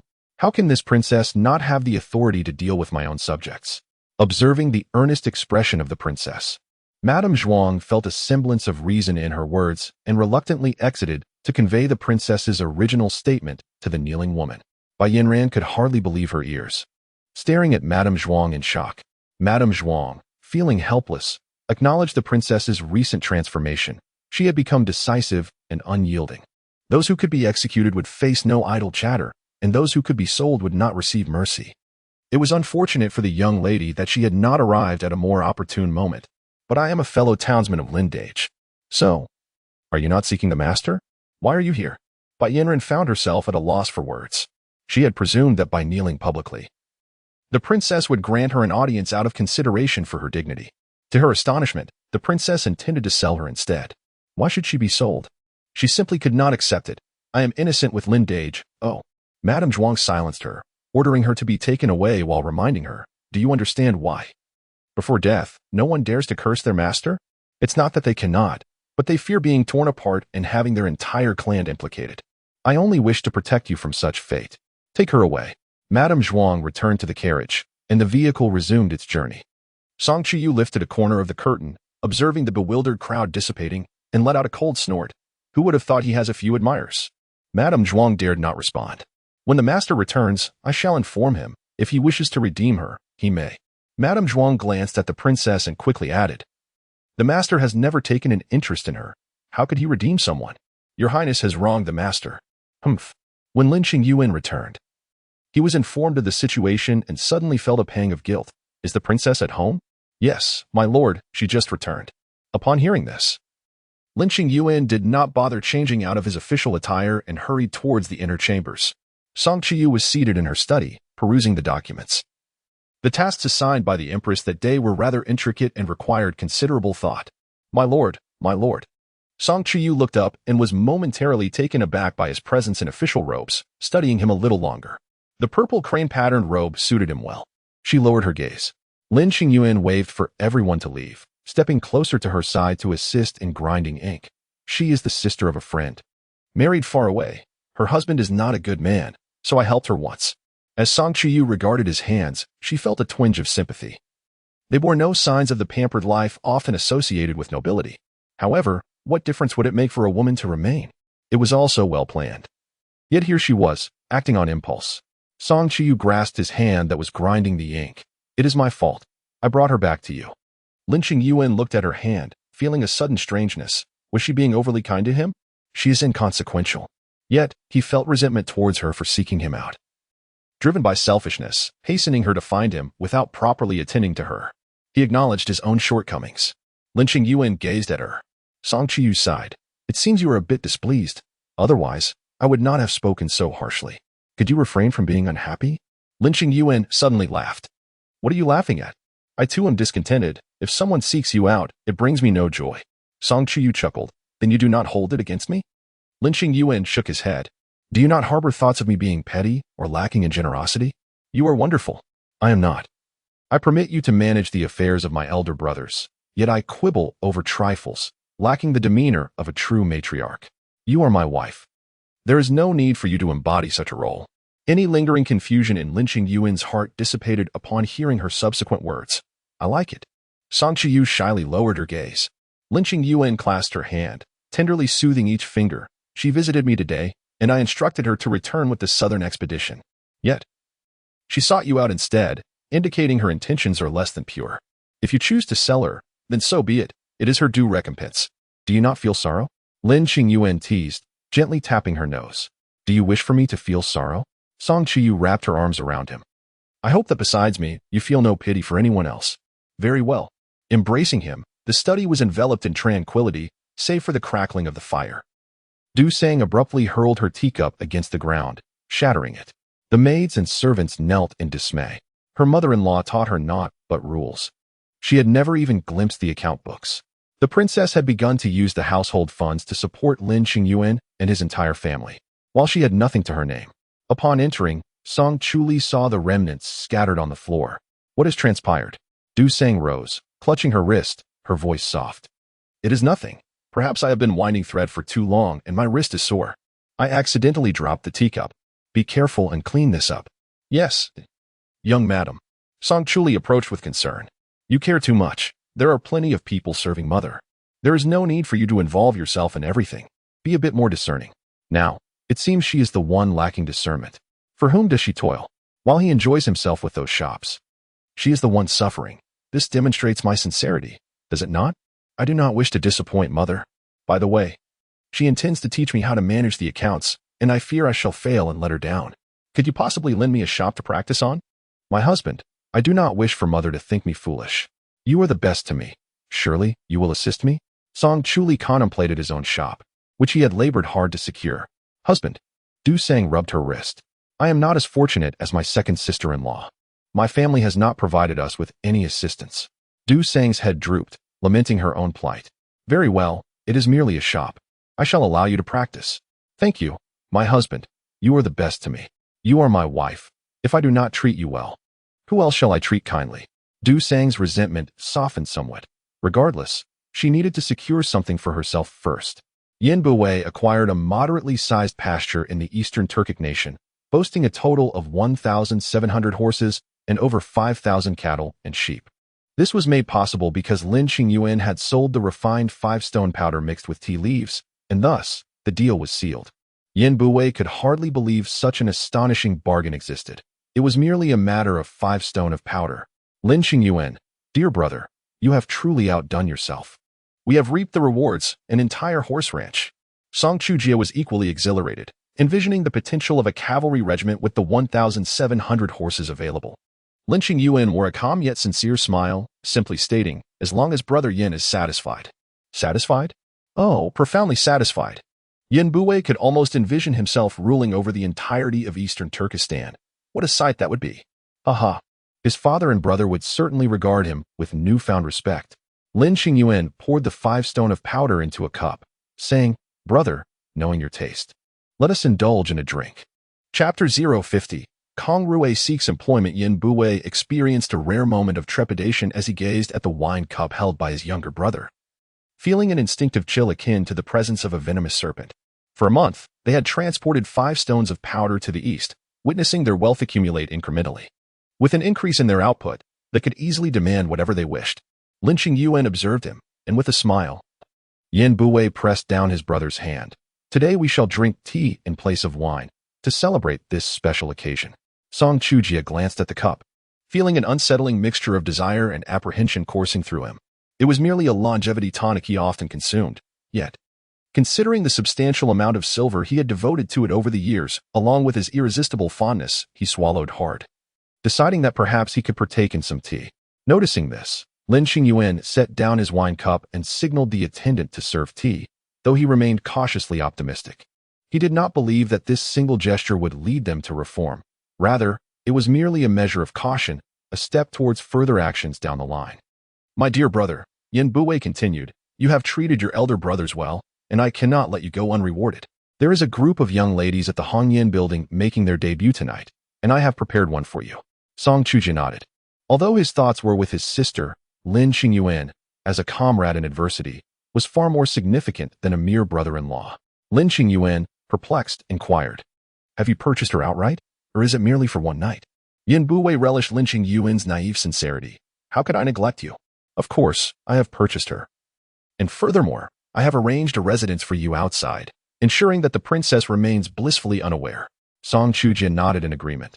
"This is but a small token of Buwei's goodwill. To refuse would be to disrespect my brothers." Lin Qingyuan exchanged knowing smiles with the others. "Thank you, my elder brothers. We should be the ones thanking you. Enjoy your food and drink in the capital. Anyone who dares to slight you is effectively disrespecting us all," one of the brothers remarked. Lin Qingyuan nodded, then suddenly appeared reflective. "Speaking of which, there is something I wish to ask you, my esteemed brothers." "Oh, pray, do tell." With a hint of embarrassment, Lin Qingyuan adjusted his clothing. "I recently conducted a raid on the gambling den in the village, and the manager insinuated that I was ignorant of the rules. This has left me uneasy. I wonder if I have acted inappropriately or offended any of you esteemed brothers present here. If so, I would gladly retract my seal and withdraw from the matter." Yin Buwei glanced at Han Laoao, who exchanged a look with Jiang Laosan. "I have not heard of such a thing. My mother despises these establishments, and our family has no dealings with them." Suddenly, Song Chujie slammed his hand on the table. "How outrageous. They dare to threaten you." Yin Buwei discerned the situation. These small-time players, emboldened by their titles, believed they could act with impunity in the capital. "Fear not. This matter shall be handled by us elder brothers. They are merely overstepping their bounds." Lin Qingyuan hastily clasped his hands in gratitude. "Thank you, esteemed brothers. Your assistance is greatly appreciated. With so many of us addressing the issue with Kong Guang, he would be wise to seek shelter behind a mountain." Lin Qingyuan bid farewell to several individuals and did not head to Yin Buwei's courtyard. However, having made the purchase, there was no thought of returning it. Yet, Lin Qingyuan harbored doubts about the existence of impenetrable walls in this world, particularly regarding his second uncle's affairs, which were bound to leak. After dining, while accompanying the princess on a stroll, he took the initiative to disclose the matter of Yin Buwei sending him a woman. Alas, the incident with Bai Yanren had just passed, and now another one arose, causing his credibility with the princess to dwindle to nothing. Song Chuyu gazed at him, slightly astonished that he would confide such things to her, momentarily at a loss for words. In the realm of social engagements, it was a man's world, typically inaccessible to women. As long as he handled matters discreetly, avoiding any disgraceful blunders, such affairs would never reach her ears. Lin Qingyuan maintained a composed demeanor, seemingly mentioning the day's events casually. Song Chuyu walked ahead slowly, remaining silent for an extended period. Lin Qingyuan couldn't help but feel anxious. Had she become displeased? He could easily dismiss her. "My husband. Why did you tell me?" Lin Qingyuan was bewildered. Shouldn't you know? He presumed she cared about their affairs. Song Chuyu contemplated whether she should indeed be aware. She pondered where he went each day, which woman he embraced during social gatherings, how many cups of wine he consumed, and the insincere words he uttered. Suddenly, Song Chuyu turned. "I should know. I forbid you from seeing any women I am unaware of." Lin Qingyuan chuckled, matching her pace. All right. If you find this useful, keep it, but do not enter that alley. Lin Qingyuan appeared relaxed. And do not drink excessively outside. You must not indulge in frivolous encounters with women. Are you certain? It was not a significant matter. Lin Qingyuan abruptly reached out, grasping her hand, causing her to stumble against a decorative rock. Chuyu leaned into his embrace, gazing at him with tenderness. He stood before her in the prime of his youth.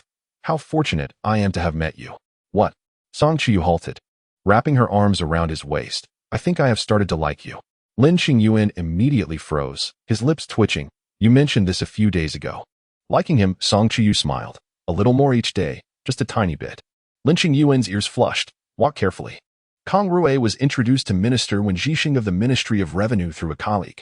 In the past, when he wished to meet Wen Zhixing, the minister would treat him with courtesy. Today, however, he, like many advisors, came to pay his respects to the minister and had to wait for his time. Kang Rui had grown accustomed to this. As the son-in-law of the Duke of An Guo, he had to carve his path step by step.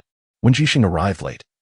As official duties kept him occupied, these individuals would not be prioritized. Thank you for your patience, everyone. Please take a seat. Thank you, Minister. Wen Zhixing exchanged a few casual pleasantries before addressing the matter at hand, acknowledging their respective proposals, all of which were commendable. He was prepared to submit a memorial to establish charges of disturbing land order against Gong Xiqing and others.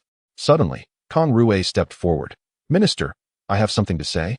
Wen Zhixing recognized him, the newly crowned top scholar, as a promising individual worthy of cultivation.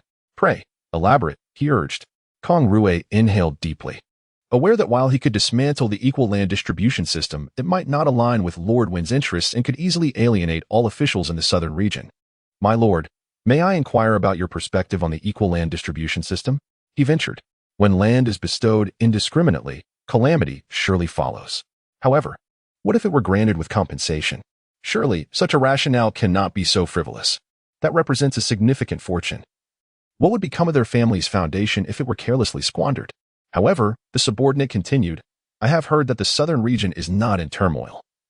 And due to the commoners receiving land, many have willingly engaged in labor, braving the harsh winter to repair waterways. To my knowledge, both the Empress Dowager and the Emperor have highly praised all officials involved in the Southern Initiative.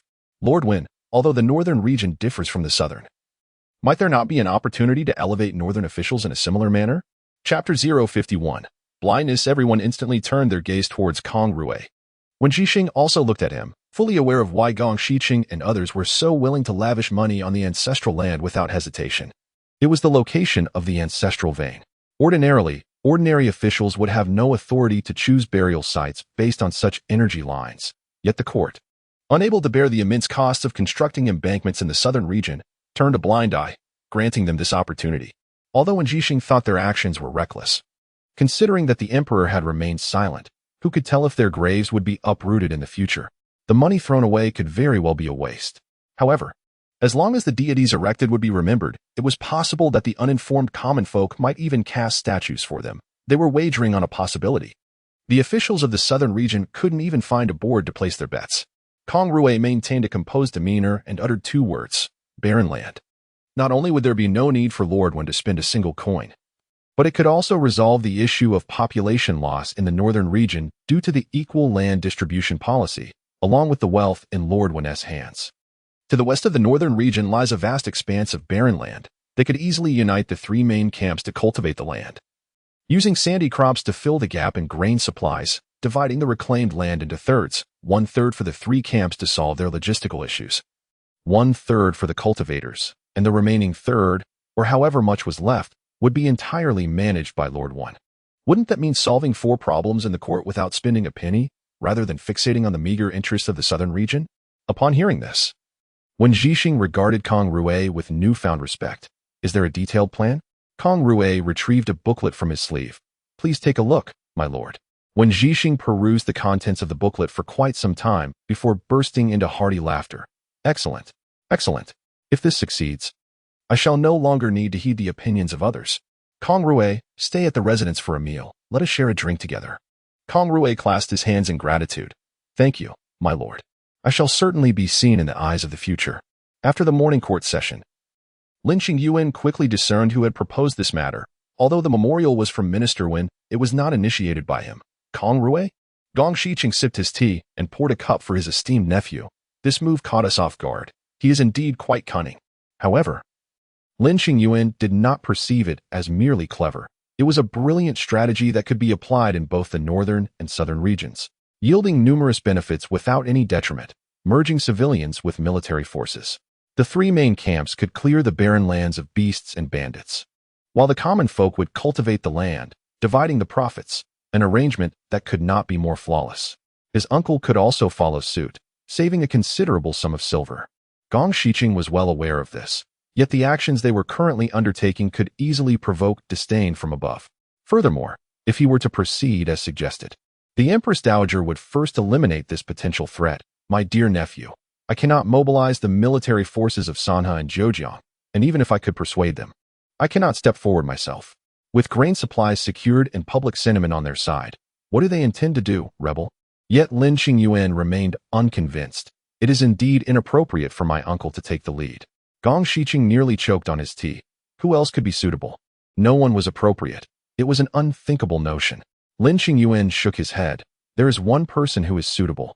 Gong Shiqing thought his nephew was still too naive. The emperor was most wary of ministers colluding with the military, especially at their level. The emperor. Gong Shiqing widened his eyes. Yet Lin Qingyuan was not jesting. The emperor is the most suitable. Upon hearing this, Gong Shiqing immediately set down his teacup. Have you heard something? Is the Empress Dowager planning to restore power to the emperor? It cannot be that my esteemed nephew is siding with the emperor to challenge the Empress Dowager. My dear nephew, you must not do this. The Empress Dowager. I understand, uncle. Trust me, I will try for your sake. Gong Shiqing was instantly moved. This child was simply, enough. Uncle knows you mean well, but there is no need to take such risks.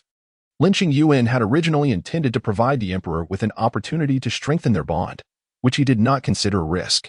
If this endeavor succeeded, the emperor's influence in the southern territories would undoubtedly increase, marking a significant fortune for him. Kang Rui is indeed deserving of his title. In uncle's heart, you are the true prodigy. Lin Qingyuan cast a puzzled glance at Minister Gong and, upon recognizing his sincerity, felt a rare sense of embarrassment. Uncle, you flatter me. After listening to Lin Qingyuan's plan, Chuyu nodded solemnly. Tomorrow, I will take you to the palace. The Empress Dowager does not oppose Minister Wen's proposal. The court has repaired the royal tombs 3 times in the past few years, and the various palaces have not been neglected either. If we can find ways to save and utilize resources, the Empress Dowager would be more than willing.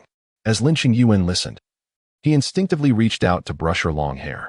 These matters had previously felt distant, yet now he found himself involved, all thanks to her, granting him the chance to witness the grand transformation of the great Xia and realize his aspirations. Chuyu removed his hand. Rest assured, I will keep an eye on my father, ensuring he does not misunderstand you. Otherwise, he would be blindsided if he does not welcome you into his temple. Lin Qingyuan smiled, his eyes warm and devoid of any sharpness. This is already quite good. It is not as if I am an outsider, rather, I have genuinely experienced it. Kang Rui's idea has resolved numerous issues. Chuyu nodded. Kang Rui was undoubtedly talented. You were even better. Lin Qingyuan suddenly choked up, then burst into uncontrollable laughter, feeling that the princess was blindly trusting him much like Minister Gong. He considered himself competent, yet not infallible. The great Xia needed a cadre of officials, not just one. Chuyu playfully nudged him. What are you laughing at? Lin Qingyuan grasped her hand, unable to contain himself. I laugh at your naivety. Who else? Minister Gong. Chuyu, with an air of superiority, replied, that is called having discernment. Very well, very well. The princess has the keenest eye. Indeed. Otherwise, how could I marry you? Lin Qingyuan gazed at her, feeling that he could never tire of looking at her. How fortunate he was to have encountered her, and how blessed to be treated with such sincerity. Lin Qingyuan pulled her into an embrace, for the first time indifferent to whether anyone was watching or if it lacked decorum. He wanted to hold her. This unexpected treasure he had found. Shall I play the lute for you? Chuyu wanted to ask if he had truly learned but refrained from exposing him. All right. A gentleman should master the 6 arts. I will ensure you learn them all. Who does the emperor despise the most? It is Lin Qingyuan, a person who appeared from nowhere and dared to obstruct his path. Lin Qingyuan was well aware that the emperor harbored no affection for him. Yet, he was a person of considerable stature. The emperor's indifference towards him was a stroke of fortune in itself. As they arrived at the palace, Song Chuyu alighted first and extended her hand towards Lin Qingyuan. Though he felt reluctant to accept her assistance, the princess had already offered her hand, compelling him to place his own in hers. Chapter 052. Your Majesty Song Chuyu. Akin to a concerned parent bidding farewell to a child embarking on their first journey away from home, expressed her apprehension. If he proves to be ungracious, simply turn away and do not feel obliged to grant him any consideration. Lin Qingyuan, with a resigned nod, acknowledged her words, knowing full well they were merely for her comfort. Yet, Song Chuyu remained uneasy, pondering the unpredictable nature of the emperor. Allow me to accompany you. No need. The Empress Dowager awaits you, she replied, and thus Song Chuyu proceeded to the Xian Palace. Lin Qingyuan was escorted to the Qianqing Hall to pay his respects. He performed the customary 3 bows and 9 kowtows with impeccable precision, his posture poised, forehead respectfully touching the ground, embodying humility. Long live your majesty. Long live your majesty. May you live for eternity. For the first time, Xiaxian witnessed such meticulous etiquette from the noble family of An Guo in a private setting. It was as if Lin Qingyuan's head might crack from the fervor of his bows. Xiaxian's mood lightened slightly.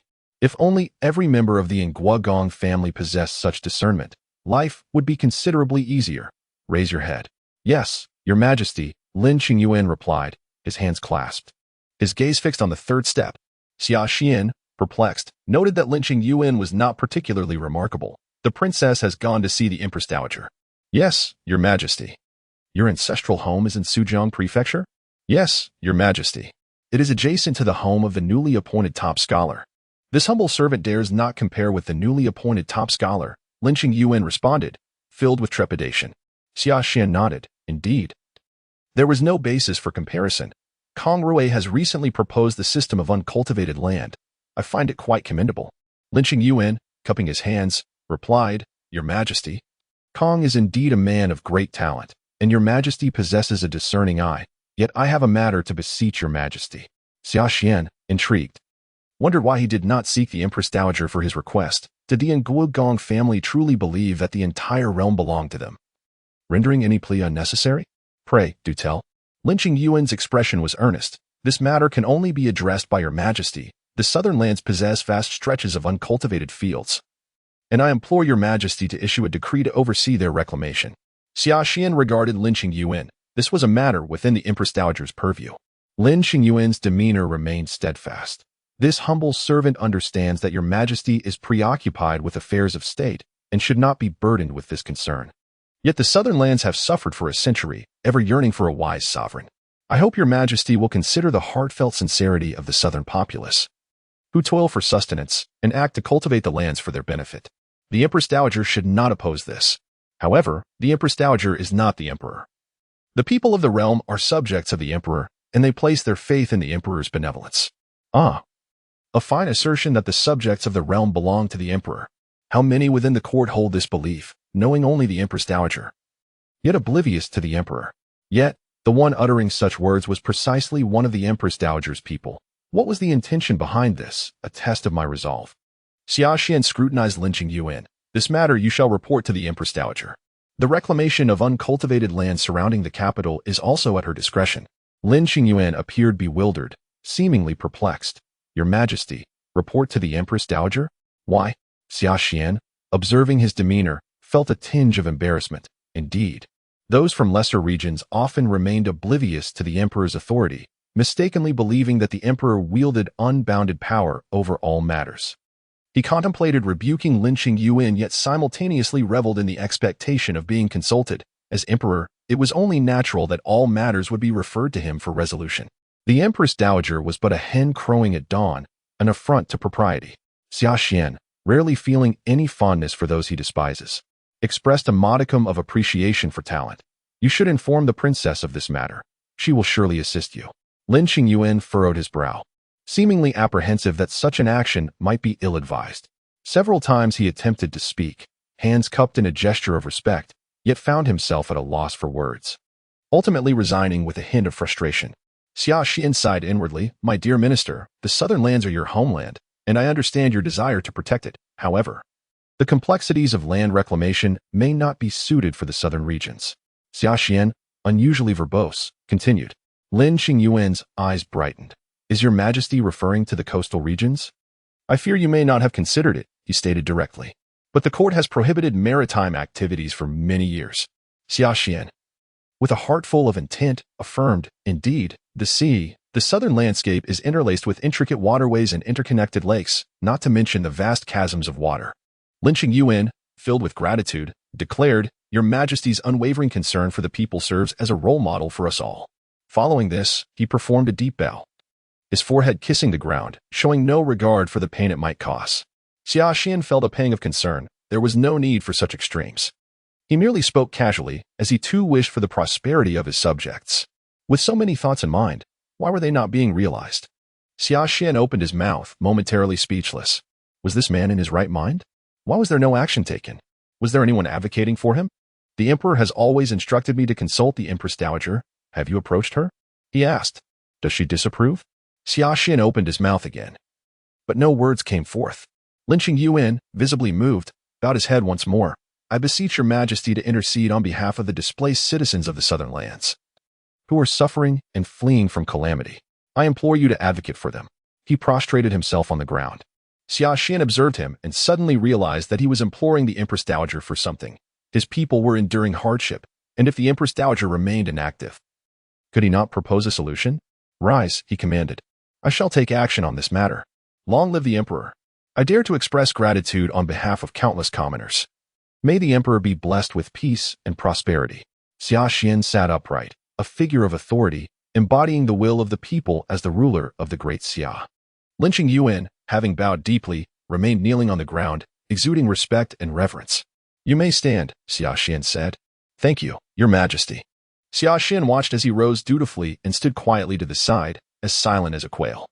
He couldn't help but ponder whether the Duke of An Guo had made a miscalculation in choosing such a meek son-in-law.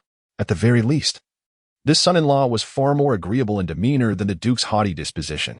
Song Chuyu and Lin Qingyuan completed their respective tasks and exited the palace. Meeting in the palace corridor, Song Chuyu dashed over, circling Lin Qingyuan. Did the emperor give you any trouble? If he dared to. Lin Qingyuan sighed, contemplating the emperor's demeanor, which seemed untouched by the experience of being bowed to.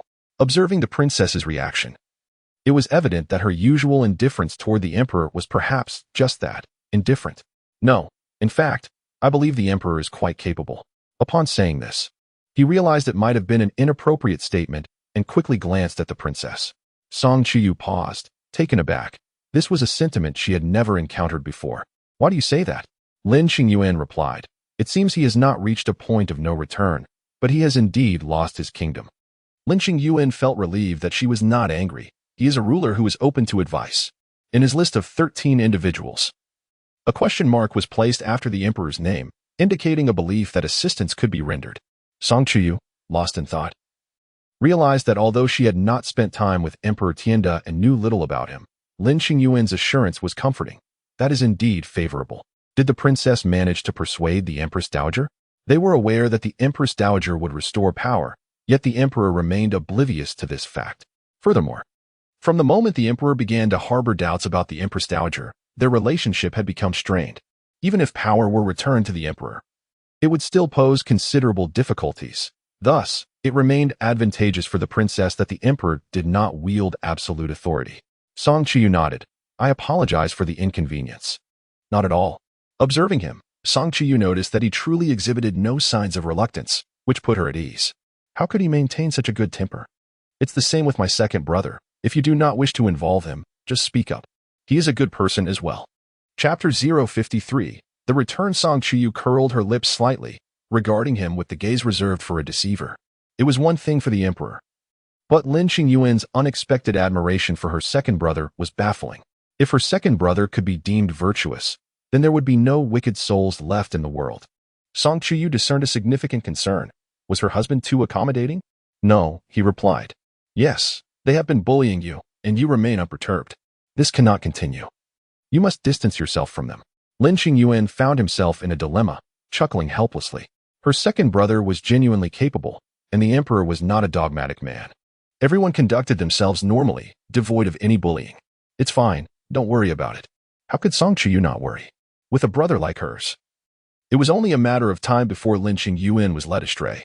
She completely overlooked the burdens that had been unjustly placed upon Lin Qingyuan in her past life, fixating instead on his current grievances. I should never have suggested that.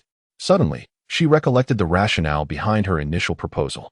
It dawned on her who was by her side, and she felt a mix of embarrassment and sympathy, yet contemplated the possibility that the Lin Qingyuan of now might not resemble the Lin Qingyuan of the future. It seemed imprudent to label someone who dared to disrupt the imperial examinations upon entering the capital as innately kind-hearted. Lin Qingyuan gently placed his hand on her shoulder. Truly, it's nothing. If I find it overwhelming, I will certainly confide in you. Gazing into his earnest eyes, Chuyu perceived an unwavering gentleness, a tranquil demeanor that portrayed him as exceptionally amiable. Yet, she could not naively assume he was consistent in both thought and action. Nevertheless, it felt unjust to harbor such negative conjectures about him. What is the matter? He inquired. It's nothing. If you ever feel uncomfortable, please tell me. Don't endure it. Lin Qingyuan smiled. All right. Your Grace, sir. Someone from the estate has come to convey a message. The old matriarch has arrived. Lin Qingyuan's joy was palpable. Let us return home. Chuyu hastily followed suit, silently vowing in her heart that regardless of her mother-in-law's disposition, she would cherish him. For he unwaveringly praised her family without reservation. To her astonishment, upon disembarking from the carriage, she was greeted by a throng of over 200 individuals. The foremost men were burly, with thick beards and robust physiques, clad in patched cotton garments, their forms stout and imposing. Though her father was also tall and strong, he exuded a sense of decorum. These men, resembling mountain bandits, stood still, their axes stained with remnants of dried blood, scrutinizing the woman who had emerged from the carriage, as though she were a rare specimen. This is the bride of the young master. Quite beautiful. Striking. Lin Qingyuan, anxious for his mother, quickly returned to the side of the princess, extending his hand to assist her down from the carriage. He addressed the crowd. This is my wife, the Princess of An Guo. He leaned in close, whispering to her, do not fear. Soon they will not dare to look at you in such a manner. A collective gasp arose from the 200 individuals. The princess? The eldest has secured a high-ranking official. How did this young man marry a princess? She is indeed a princess. Over 200 individuals hastily knelt, bowing and prostrating in a chaotic display of reverence, failing to articulate a single coherent greeting. Rui could hardly suppress a laugh, but upon meeting the gaze of the princess, she promptly silenced herself. Lin Qingyuan felt a twinge of embarrassment, not out of humility, but rather due to the simplicity of his brothers, which seemed to have flustered his wife. Princess, allow me to settle them first. Chuyu recognized the potential awkwardness of their presence, rendering conversation inconvenient, and thus inquired simply, who are they? They are my elder brothers, he replied. He ascended the mountain to join the bandits at the tender age of 9, growing up under the care of many elder brothers and sisters, as well as uncles and aunts. Chuyu smiled, slightly bending forward. Greetings, elder brothers and sisters. Rise, for we are all family and need not stand on ceremony. Turning to Lin Qingyuan, she asked, shall I first escort mother back? Lin Qingyuan was taken aback by her return of the courtesy and could not help but grasp her arm tightly. No need. You should rest first. I will have a show summon you shortly. Very well. Chuyu then addressed the kneeling individuals. Elder brothers and sisters, please settle yourselves. I shall take a moment to freshen up. As she passed by her mother-in-law, she offered a formal greeting. The aged, weathered woman quickly recoiled, nervously clutching a young girl's hand. Chuyu, accompanied by her maid, swiftly avoided the encounter. The kneeling figures then sprang to their feet, animated as if revived. Is that truly the princess? Impressive. You, my lad, have accomplished quite a feat in marrying the princess. Uncle Lei, Lin Qingyuan's tone bore a hint of sternness. The leading Uncle Lei laughed heartily, dismissing the topic, sensing the child as discomfort. What have you summoned us for? They are mountain bandits, marked by the authorities, with death awaiting them upon capture. Yet, Lin Qingyuan's sudden letter invited them to accompany him to the capital. Among the group of brothers in the stronghold, half chose not to come. It was only logical. After all, what if Lin Qingyuan had sold them out for personal gain? Thus, only this small number agreed to join him. Little did they expect this lad to have traded a mere bird gun for a cannon. It seems he has indeed gained some prowess, now daring to bring them openly to the capital. Lin Qingyuan had originally intended to take them to Nanawaxian as his initial group of capable individuals, which would not only resolve Uncle Lei and the others' opposition to the court but also transform darkness into light. Now the starting point was even higher. Uncle, as agreed, we share both fortune and adversity. Uncle Lei, moved, patted his shoulder, his large, calloused hand landing heavily yet affectionately on Lin Qingyuan's shoulder, who stood unfazed. Haha, sturdier than ever. That's splendid. An older woman chimed in. Do you think everyone is like you? Sturdy? Lin Qingyuan is handsome. Lin Qingyuan steadied his mother, who immediately grasped his hand, timid and humble. Mother. The woman remained silent. Offering no response, Lin Qingyuan, accustomed to this, inquired of Uncle Lei, will you be residing here, or at the estate? Upon seeing the residence, Uncle Lei felt half reassured. At least they were not here to meet their demise. Initially, when taking in Lin Qingyuan and his mother, they had believed in his potential as a scholar and had dedicated themselves to supporting his studies, hoping he would ensure the longevity of the brothers in the stronghold. Now, it seemed that hope had come to fruition. The princess resides here? Lin Qingyuan nodded. Then we shall stay at the estate. Without a second thought, residing with such an exquisite individual, particularly one of noble birth, would inevitably entail strict protocols and daily bowing. Moreover, the distinctions between officials and bandits render it inappropriate for them to stay here and cause trouble for Lin Qingyuan. Ashu, please escort the elder lady inside. The elderly woman clung tightly, fear gripping her in this unfamiliar environment. A clean-featured young woman stepped forward promptly. Brother Lin, allow me to assist. You should first ensure that Uncle Lei and the others are settled. Chapter 054. Yao Yao. The woman swiftly grasped the young lady's arm, exclaiming, Yao Yao Yao Yao. Lin Qingyuan observed the scene, casting a sorrowful glance at his mother. The unfamiliar surroundings were evidently affecting her. Little Lin, shall we head to the manor now? Uncle Lei inquired. We are already at the doorstep. Let us go in for a moment. I shall escort Uncle Lei there later this afternoon, Lin Qingyuan replied. Uncle Lei, with his hands tucked in, gazed at the magnificent residence, tempted to enter, yet hesitated at the sight of the princess and the guards at the gate. No. Just take us there now. We can return another time, he decided. Aunt Ma quickly echoed, Yes, we'll come back when we have the chance. The elderly woman beside the princess had an imposing presence that intimidated her somewhat. Your words suffice. We shall reside in the capital from now on. So I needn't worry about visiting your home. Our priority now is to find a place to rest after our journey. Indeed, Lin Qingyuan conceded. I apologize for the inadequate hospitality. I shall make amends later. The old woman held on to Yao Yao, unwilling to let her depart. Yao exchanged a troubled glance with Brother Lin, declaring, I shall remain to look after the old lady. After a moment of contemplation, Lin Qingyuan suggested, Mother should accompany us to the manor as well. Upon hearing this, everyone turned their attention towards him. Lin Qingyuan spoke calmly. Mother has already left her familiar environment. Abandoning her known companions would surely be disorienting. It would be wise for me to stay with her and our relatives at the manor for a few days, to assess her condition and help them acclimate to their surroundings. He felt it prudent to consult the princess regarding bringing a non-maid servant woman and his mother back to the residence, considering whether to grant her status or refrain from admitting her altogether. That sounds splendid. We do fear the unfamiliar, Yao Yao remarked, casting a fleeting glance at the towering gate, forcing a smile as she led Aunt Lin towards the donkey cart from whence they came. Lin Qingyuan offered a few instructions to Xiao Wenzi before following suit. Within the mansion, Song Chuyu observed the 3 aunts and 2 maidservants prepared for the elderly matron, some of whom were relatives while others were purchased, knowledgeable in herbal medicine. Princess, the master has taken them away. He is left with the elderly lady as well. Oh.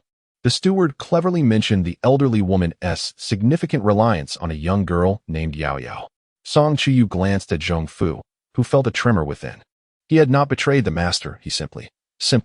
Song Chuyu found the situation amusing yet exasperating. Was she truly the sort to draw indiscriminate conclusions? How old is that girl? She inquired. Zhong Fu exhaled in relief. To the princess, she appears to be around 16 or 17. Understood. Mei Rui, prepare the rewards.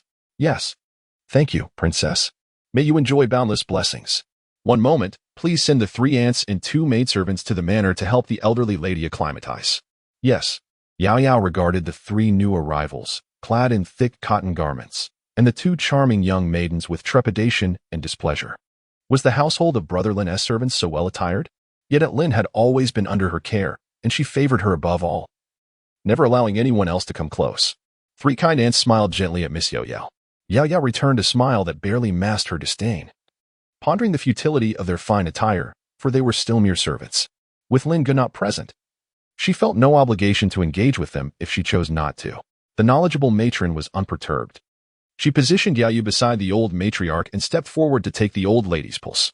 Another matron approached slowly, placing a hand on the old lady's shoulder in a soothing manner, as if Yao Yao were her second hand. Yao Yu felt a surge of annoyance. What are you doing? Aunt Lin despised close proximity, and even she seemed tense. The matron taking the pulse chuckled. That is precisely why we need the young lady here to provide comfort. You have worked hard, Mississippi. Indeed, the young lady had toiled. The two little maidservants promptly poured a cup of tea for Yao Yao. Observing Aunt Lin's passive demeanor, Yao Yao felt a wave of discontent. She was usually quite demanding. So why was she so compliant now? The matron withdrew her hand and produced a small booklet from her sleeve to record the old lady's pulse condition. Yao Yao's heart sank further. Much like Lin Guo, they could read. She herself was illiterate, her family impoverished and ravaged by years of disaster, unable to pay taxes, leading them to banditry. She had thought that the bandits in the mountains would be somewhat well off, but to her surprise, Sujiang Prefecture was rife with bandits. Nearly one every 3 steps, a den of thieves every 2. Aside from the meager sustenance gathered from privately cultivated fields, there was nothing, and during calamities, hunger ensued. How unlike these individuals, who could afford to educate their servants in reading, Lin Gu had referred to them as something akin to cannibals, living off the labor of the common folk, utterly neglecting their humanity. The aunt, who had been massaging the old lady, supported her drooping neck, signaling for silence so that the old matriarch could rest. Just then, Lin Qingyuan entered, witnessing this scene. Several servants and maidens silently bowed to the master. Observing this, Yao Yu felt an overwhelming sense of longing. From the moment Sister Yin Ran departed, she had known that she alone was worthy of Lin Guo, destined to be his bride. Chapter 55. Intoxication. Despite the Duchess's amiable demeanor, she remained a noble woman, unable to extend the same care towards Aunt Lin or comprehend Brother Lin's sentiments. Otherwise, why would Brother Lin not have invited Aunt Lin to attend his wedding? The stark truth is that the Duchess had little regard for Brother Lin. Lin Qingyuan lowered his voice, gently placing his mother onto the bed and covering her with a quilt. Aunt Zhang approached the foot of the bed to massage the old lady's feet, while Aunt Jiang briefly showed the pulse chart to the young master. Lin Qingyuan nodded appreciatively, expressing gratitude. It is my utmost concern. The old lady's health is paramount. He glanced at his mother, whose hair had grayed and skin had roughened, far from the brilliance of the Duchess, yet he still found her to be wonderful. Grateful for her presence. Observing the attendants in the room, Lin Qingyuan felt reassured by the Duchess's concern and quietly exited the chamber. Upon seeing this, Bai Yaoyao immediately followed him out. Brother Lin. Lin Qingyuan turned back. Is there something you need? Bai Yaoyao playfully approached him. Brother Lin, do not worry. Aunt Lin will recover in a few days and will surely accompany you back. Indeed, Lin Qingyuan replied, preparing to depart. Brother Lin, she called again, prompting him to look back. Her expression turned somewhat melancholic as she asked, have you seen Sister Yin in the capital? Uncle Bai misses her dearly. I shall relay this to Uncle Bai. Have you truly encountered Sister Yin? Miss Bai, I have matters to attend to. If you have nothing further, I shall take my leave. Bai Yaoyao smiled bashfully. I did not mean to delay you, Brother Lin. Please, do attend to your affairs. Lin Qingyuan nodded and turned to leave, recalling the playful jests made about him and Bai Yaoyao since Yanran's departure, deciding it best to maintain distance. Bai Yaoyao watched him retreat, contemplating how such a grand estate and the imposing Lin residence belonged to Brother Lin. And she felt the air of the capital was truly delightful. She resolved to remain here, to be like Aunt Lin, with servants attending her, aspiring to rise above her station. With these thoughts in mind, Bai Yaoyao hurried back to her room, determined not to allow those older women to usurp her position, especially since Aunt Lin would not heed their words.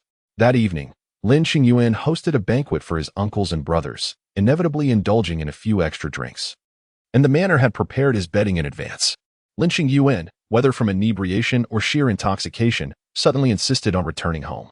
Within the Lin residence, Song Chuyu had already retired for the night. Upon hearing of Lin Qingyuan's return, she quickly rose. The matron, observing her concern, gently urged, Your Grace, please rest. I shall go check on him. However, Song Chuyu donned her fur coat, unable to suppress her worry. Together they proceeded. Lin Qingyuan, having drunk excessively, spoke softly, not causing a ruckus, but intermittently lifted his head, his cheeks flushed and dazed, murmuring, Your Grace, before falling silent once more. Moments later, he would again raise his head. Your Grace? Looking around for anyone, upon finding no one, he would dejectedly lower his head, repeating this cycle with unwavering persistence. From a distance, Song Chuyu caught the scent of alcohol mingling with his fragrance, a crisp aroma that was not unpleasant. Husband, Lin Qingyuan suddenly lifted his head, a broad smile lighting up his innocent face as he exclaimed, "Your Grace." With a simple, blissful smile, akin to the gentle spring breeze that breathes life into the earth. The vibrant energy surged forth, both tumultuous and serene like the placid waters. The weariness enveloping Song Chuyu dissipated in an instant as she tenderly stepped forward to take over Asho's position, supporting his arm. "Why have you consumed so much? I shall refrain from drinking next time." Lin Qingyuan, resembling an obedient child, hurriedly promised, quietly following her lead. "I truly won't drink again." Song Chuyu gently patted him. Reassuringly, "Good, I did not inquire of you." Asho promptly interjected. "Most of those from Zhuangzi are elders." Many insisted on pouring wine for the old master, who found it difficult to decline. "Have the kitchen prepare a sobering soup. The county lord has already fetched it." Song Chuyu assisted Lin Qingyuan into the room and turned to retrieve the sobering soup. Lin Qingyuan grasped the hem of her garment, preventing her from moving. With a sigh of resignation, Song Chuyu turned to coax him. "Let go for a moment. I will fetch you the medicinal soup." Lin Qingyuan, with an innocent and harmless demeanor, shook his head, his intoxicated gaze filled with the brilliance of her presence. Song Chuyu lightly tapped his forehead. "All right, I shall remain still." Taking the sobering soup from Wei Rui's hands, Song Chuyu personally fed it to him, urging, "Drink slowly."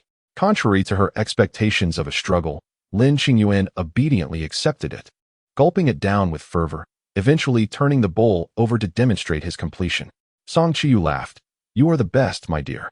She had long forgotten how Kang Rui appeared when intoxicated, yet Lin Qingyuan, when inebriated, was remarkably well behaved. "I shall take you to freshen up." Lin Qingyuan nodded earnestly. "County Lord?" "Yes, it is I, County Lord." "Here." Lin Qingyuan caressed the back of her hand, grinning foolishly. "County Lord." Wei Rui struggled to suppress her laughter. Lin Qingyuan pressed her hand against his face, closing his eyes. "I know you care for me. It is not that you look down upon me for not insisting on seeing my mother at the wedding. No, it is merely that our family is strict, and we did not follow your family's customs. Are you upset?" Lin Qingyuan gently nuzzled her hand. "County Lord." "Yes." "County Lord." "Yes." "County Lord." Song Chuyu helped him up, suggesting, "Let us proceed to bathe. Intoxication only leads to repetitive utterances." The following day, Lin Qingyuan was bewildered by how he had returned. Had he not gone to Zhuangzi? Moreover, his clothing had been changed, devoid of the scent of hangover, and the county lord had permitted him to sleep beside her. Song Chuyu, now awake, remarked, "You are awake. Did I disturb you last night?" A twinge of anxiety crept into her heart, fearing she had unveiled an undesirable side of herself before him. If it were possible, he wished for the county lord to always behold him at his finest. "No, I could not rest well without you here," Song Chuyu replied, rising. "You may sleep a little longer." "No, I shall go to the palace to see if the emperor has addressed the matter of uncultivated land with the empress dowager." "How is mother? What is the situation?" Lin Qingyuan took the garments from Granny Zhuang's hands, assisting her in dressing. "Mother is in good health. In a few days, we shall visit the in-laws," hoping not to startle the elders. Observing him assist with her attire, Song Chuyu felt an odd sensation within. "Fear not. I have already spoken with my father and mother. They are well aware. I have troubled you. No, on the contrary, it is you who has walked this path," evoking a tinge of sympathy. As she spoke, she picked up his garments and assisted him in dressing. Lin Qingyuan, feeling somewhat at a loss, responded, "I can manage on my own." "No, allow me to help you," Song Chuyu insisted. Glancing at the new attire in her hands, "Let us change into the fresh set we received yesterday." The brand new, deep purple, patterned long robe adorned him splendidly, complemented by a piece of exquisite mutton fat jade cinched at his waist and an ornate hairpin atop his head, instantly elevating his aura of nobility. "You look splendid," she remarked. Lin Qingyuan, exuding a sense of helplessness, had previously considered a lack of patches sufficient. Now, that seemed a luxury. "Wait a moment," Song Chuyu interjected, placing a new hand warmer into his hands. "Go ahead, I have one. That doesn't preclude us from switching to a new one," she added. Lin Qingyuan, clutching the hand warmer, turned to her with a smile before reluctantly making his way outside, eager to return to the estate and orient them to their surroundings. Song Chuyu smiled in return, her joy intertwined with his. The winter morning was rather tardy. As dawn broke, Song Chuyu's carriage passed through Zhengxian Gate, coincidentally encountering a group of scholars awaiting summons outside. She lifted the curtain slightly and spotted Kang Rui among the crowd, deducing that the emperor had mentioned him to the Empress Dowager. Lowering the curtain, she felt a sense of understanding dawn upon her. Kang Rui and his companions noticed the princess's carriage and bowed respectfully, stepping aside. Once the carriage had traveled a considerable distance, the officials awaiting summons rose, acutely aware of their inferior status. They were not of high enough rank to attend court, and thus patiently awaited their potential summons, naturally yielding to the esteemed presence of the princess. "It is the princess of An Guo," they murmured, their tones laced with envy, wondering when they might pass through Zhongxian Gate without dismounting. Kang Rui remained lost in thought until the carriage had completely vanished from sight. Did she know of his existence? Was he now standing upon the grand stage of the Great Xia? Had she heard his name? Did it garner even a fleeting glance from her? Rumors circulated that Lin Qingyuan was frequently tardy and left early from the yamen. Is that true? Some claimed to have seen him numerous times during work hours at a tavern, always in the company of several young masters, neglecting his duties and indulging in frivolous pursuits, much to the chagrin of the princess of An Guo. If it were not for the urgency surrounding the princess's marriage, would he even have the opportunity? Chapter 056. Relationships, good or bad. Upon hearing this, Kang Rui recalled the strained relationship between Lin Qingyuan and the aristocratic youths of the capital, a flicker of concern passing through his mind. In his previous life, Lin Qingyuan harbored a profound disdain for them. Now, he wondered if Lin Qingyuan would, upon discovering their character flaws, continue to act recklessly and eliminate them all. Kang Rui furrowed his brow. It was not an impossibility. He had certainly dispatched his fair share of adversaries, and had it not been for the vast chasm separating them, the grass on his grave might have been quite tall. In this life, although he occupied the most advantageous position, and while the Duke of An Guo's residence could offer him protection, should he dare to act unjustly toward the scions of noble families, he would undoubtedly face dire consequences. As Kang Rui contemplated the drawbacks of Lin Qingyuan's vengeful nature, his worry for Chuyu deepened. While Lin Qingyuan was commendable, his temperament required refinement. Otherwise, he would only dig his own grave. Kang Rui was suddenly roused from his thoughts by a eunuch's announcement. "Your Majesty, the Empress Dowager summons you. Please come with me." Kang Rui promptly replied, "Thank you, Your Excellency," and graciously presented a pouch of coins. The young eunuch received it with a beaming smile and led the way. The onlookers gazed enviously at Kang Rui, for the Emperor and Empress Dowager typically summoned but one individual. Since they had called for Kang Rui, it implied that they had no interest in the others. Yet, even with this knowledge, they wished to linger a while longer, hoping for a miracle. Kang Rui's reputation among the officials of the capital soared anew. Unlike the time he topped the imperial examinations, his proposal for the land reclamation and equal distribution system had garnered the attention of both the Empress Dowager and the Emperor. The Emperor even extended this policy to the southern territories, harmonizing military and civil affairs, allowing the common folk there to benefit as well. This marked the Emperor's first foray into governance, presenting constructive suggestions, which assuredly elevated Kang Rui's standing in the Emperor's eyes. In the residence at Donkey Rolling Alley, no one envied Kang Rui more. With a name recognized by both the Emperor and the Empress Dowager, and having provided counsel to the Emperor, it was easy to foresee Kang Rui's imminent rise to prominence. The matrons who had once sought to arrange a marriage for him now shifted their focus, expressing their desire to find him a maidservant instead. Given Kang Rui's trajectory, it was likely he would attain a position of great power, making it advantageous to have a concubine. Sister-in-law Li smiled as she returned the firewood she had taken from Kang Rui.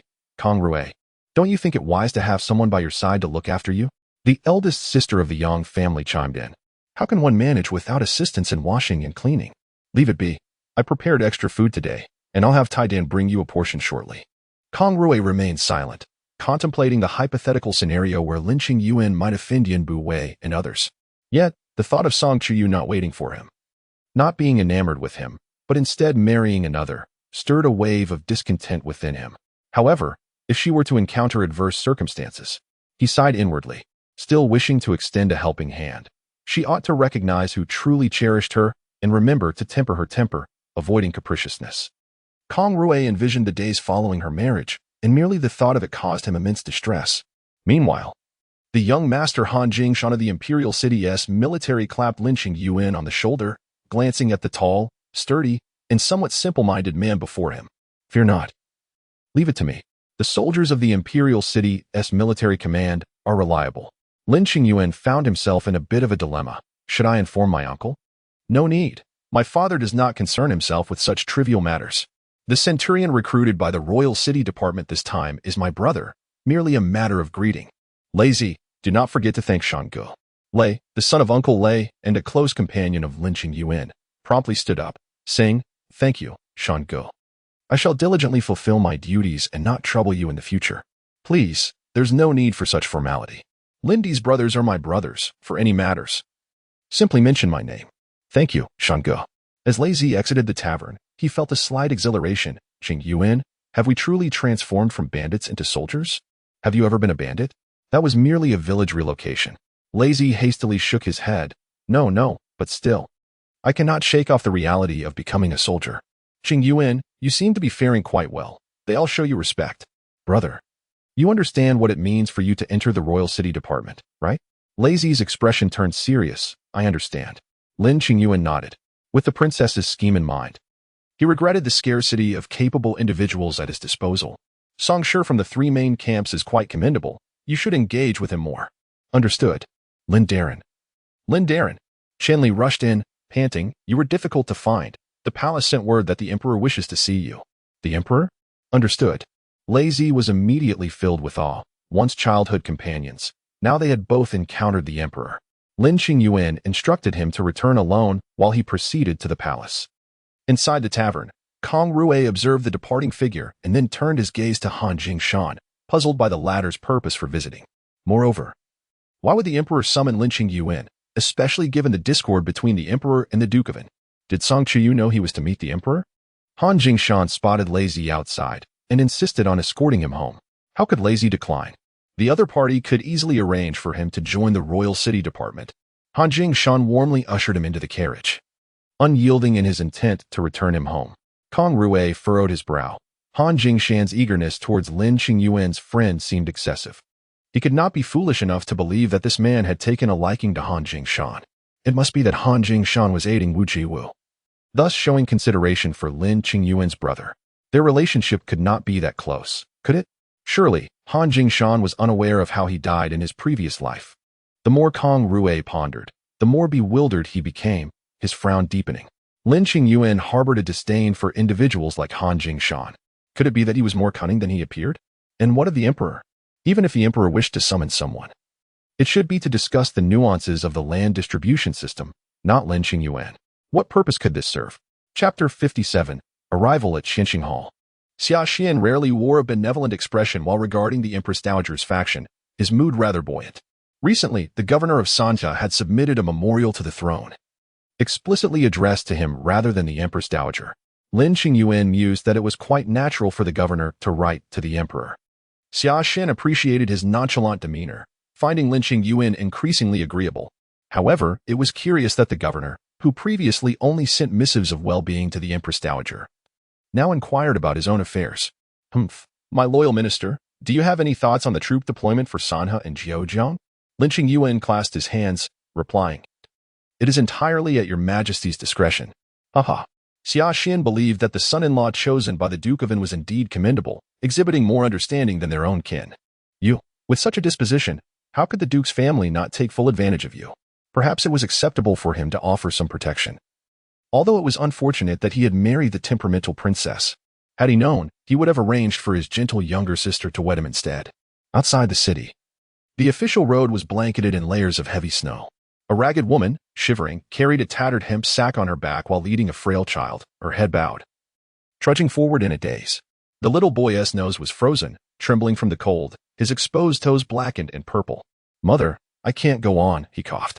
The woman's heart ached for her son as she wiped the snowflakes from her face, her hands as rough as dried bark. Just a little longer. We are nearly in the capital.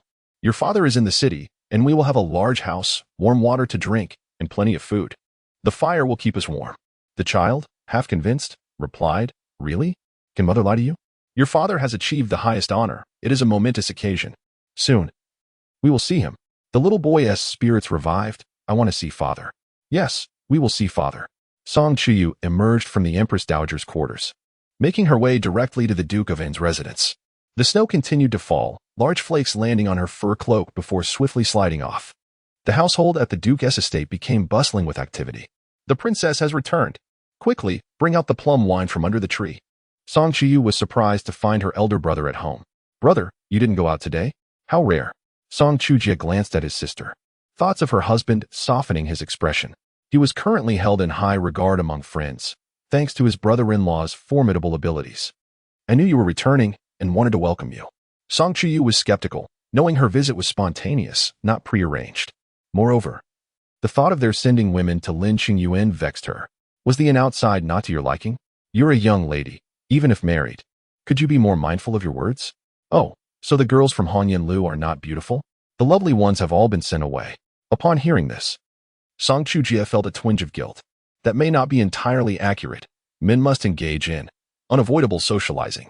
Then I shall inquire with mother. Song Chujie quickly intervened. Dear sister, it is my fault, but the women were not sent by me.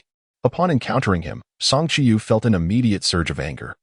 He was utterly unaccomplished and devoid of merit, yet he still had the audacity to send women to her brother-in-law. You need to be more cautious when you're out and about. Qingyuan holds you in high regard. Don't tarnish that perception by behaving unseemly, she admonished. Upon seeing his sister, Song Chujie was not angered. He inquired, does he truly feel that way? Of course, you are his second brother, she replied. In that moment, Song Chujie perceived his brother-in-law in a favorable light, recognizing his discerning judgment. To be fair, your temperament may be lacking, but your ability to assess men is commendable. Nevertheless, do not be overly stringent with him. A man must navigate the world. Song Chuyu fixed her gaze unwaveringly upon him, prompting Song Chujie to instantly fall silent. Aware of his own inability to articulate his thoughts. But how are you faring at home? Awaiting news from the racetrack? He asked. I am perfectly fine at home. Is there anything amiss? She retorted, surveying him with a scrutinizing glance. Could it be that Lin Qingyuan possessed such extraordinary charm that even her unruly second brother had mended his ways? Stop staring. Hurry, your mother is waiting for you. Staying at home is certainly preferable to gallivanting outside. I shall inquire with Lin Qingyuan about how he managed to tame this unruly fellow. Du Sang attended to her mother-in-law, observing the bustling maids and the smiling countenance of her sister-in-law seated in the elevated position. Clenching the handkerchief tightly, she maintained a facade of gentle warmth on her face. Reflecting, the princess is indeed filial. The empress cannot bear to be apart from her for even a moment.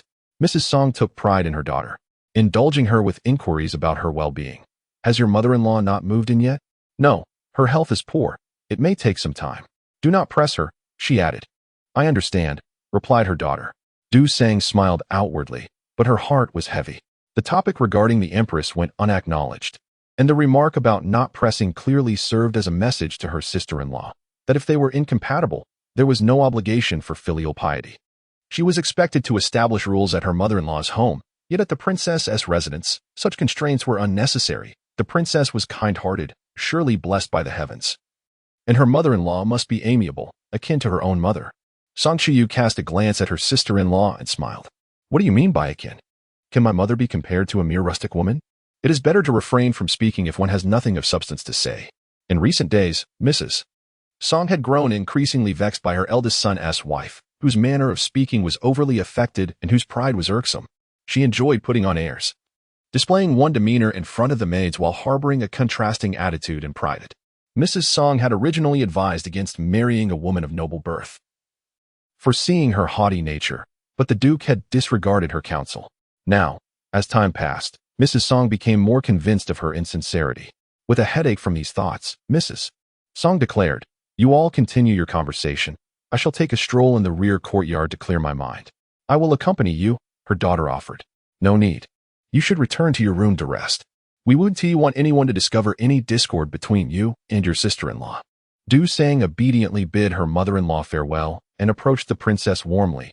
It has been a while since you last visited. My mother has missed you dearly. I shall come more often, she replied sincerely, taking a seat beside the princess, hesitating momentarily before speaking. Princess, my sister-in-law has a favor to ask of you? Oh? Du Sang appeared somewhat troubled, yet felt compelled to articulate. It is as follows. My mother wishes for me to manage the household, but as the princess knows, my family lacks acumen in financial matters, and I too possess numerous shortcomings. I fear that I may not fulfill this role adequately and thus incur my mother's displeasure. Consequently, my sister-in-law has a rather delicate request. She hopes the princess might grant me a shop. Rest assured, I shall repay it once I have learned the ropes. Though I am uncertain if it is convenient for the princess. Having settled her thoughts, Dusan recognized that the princess had already broached the subject. It was unreasonable for her younger sister-in-law to refuse assistance. Moreover, it was merely a shop, and the princess certainly would not be inconvenienced by such a trifling matter. Song Chuyu found it amusing. What if she were unable to learn? Would she then fail to return it? With a smile, Song Chuyu replied, "Sister-in-law, I fear it is not very convenient. As you know, my husband lacks a substantial family fortune, and with numerous dependents, our expenses are considerable. We are not as fortunate as you in your marriage, which presents its own challenges." Dusan was taken aback by this response. After all, the princess had taken away many possessions from her family upon her marriage. Now, it was merely a small shop. How could she refuse assistance to an elder who had openly sought her help? Moreover, had her husband as family not always been generous, only to become miserly in the presence of the princess? Is that so? She pondered. Indeed, Song Chuyu replied earnestly, "There is no need for concern. For my mother is exceedingly easy to get along with. Even if you were to err, she would not hold it against you. In my youth, I frequently made mistakes. Yet my mother was never harsh with me. She would gently guide me.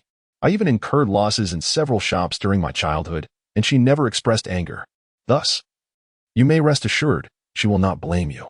You see, I began losing money in shops when you had yet to see what one looked like."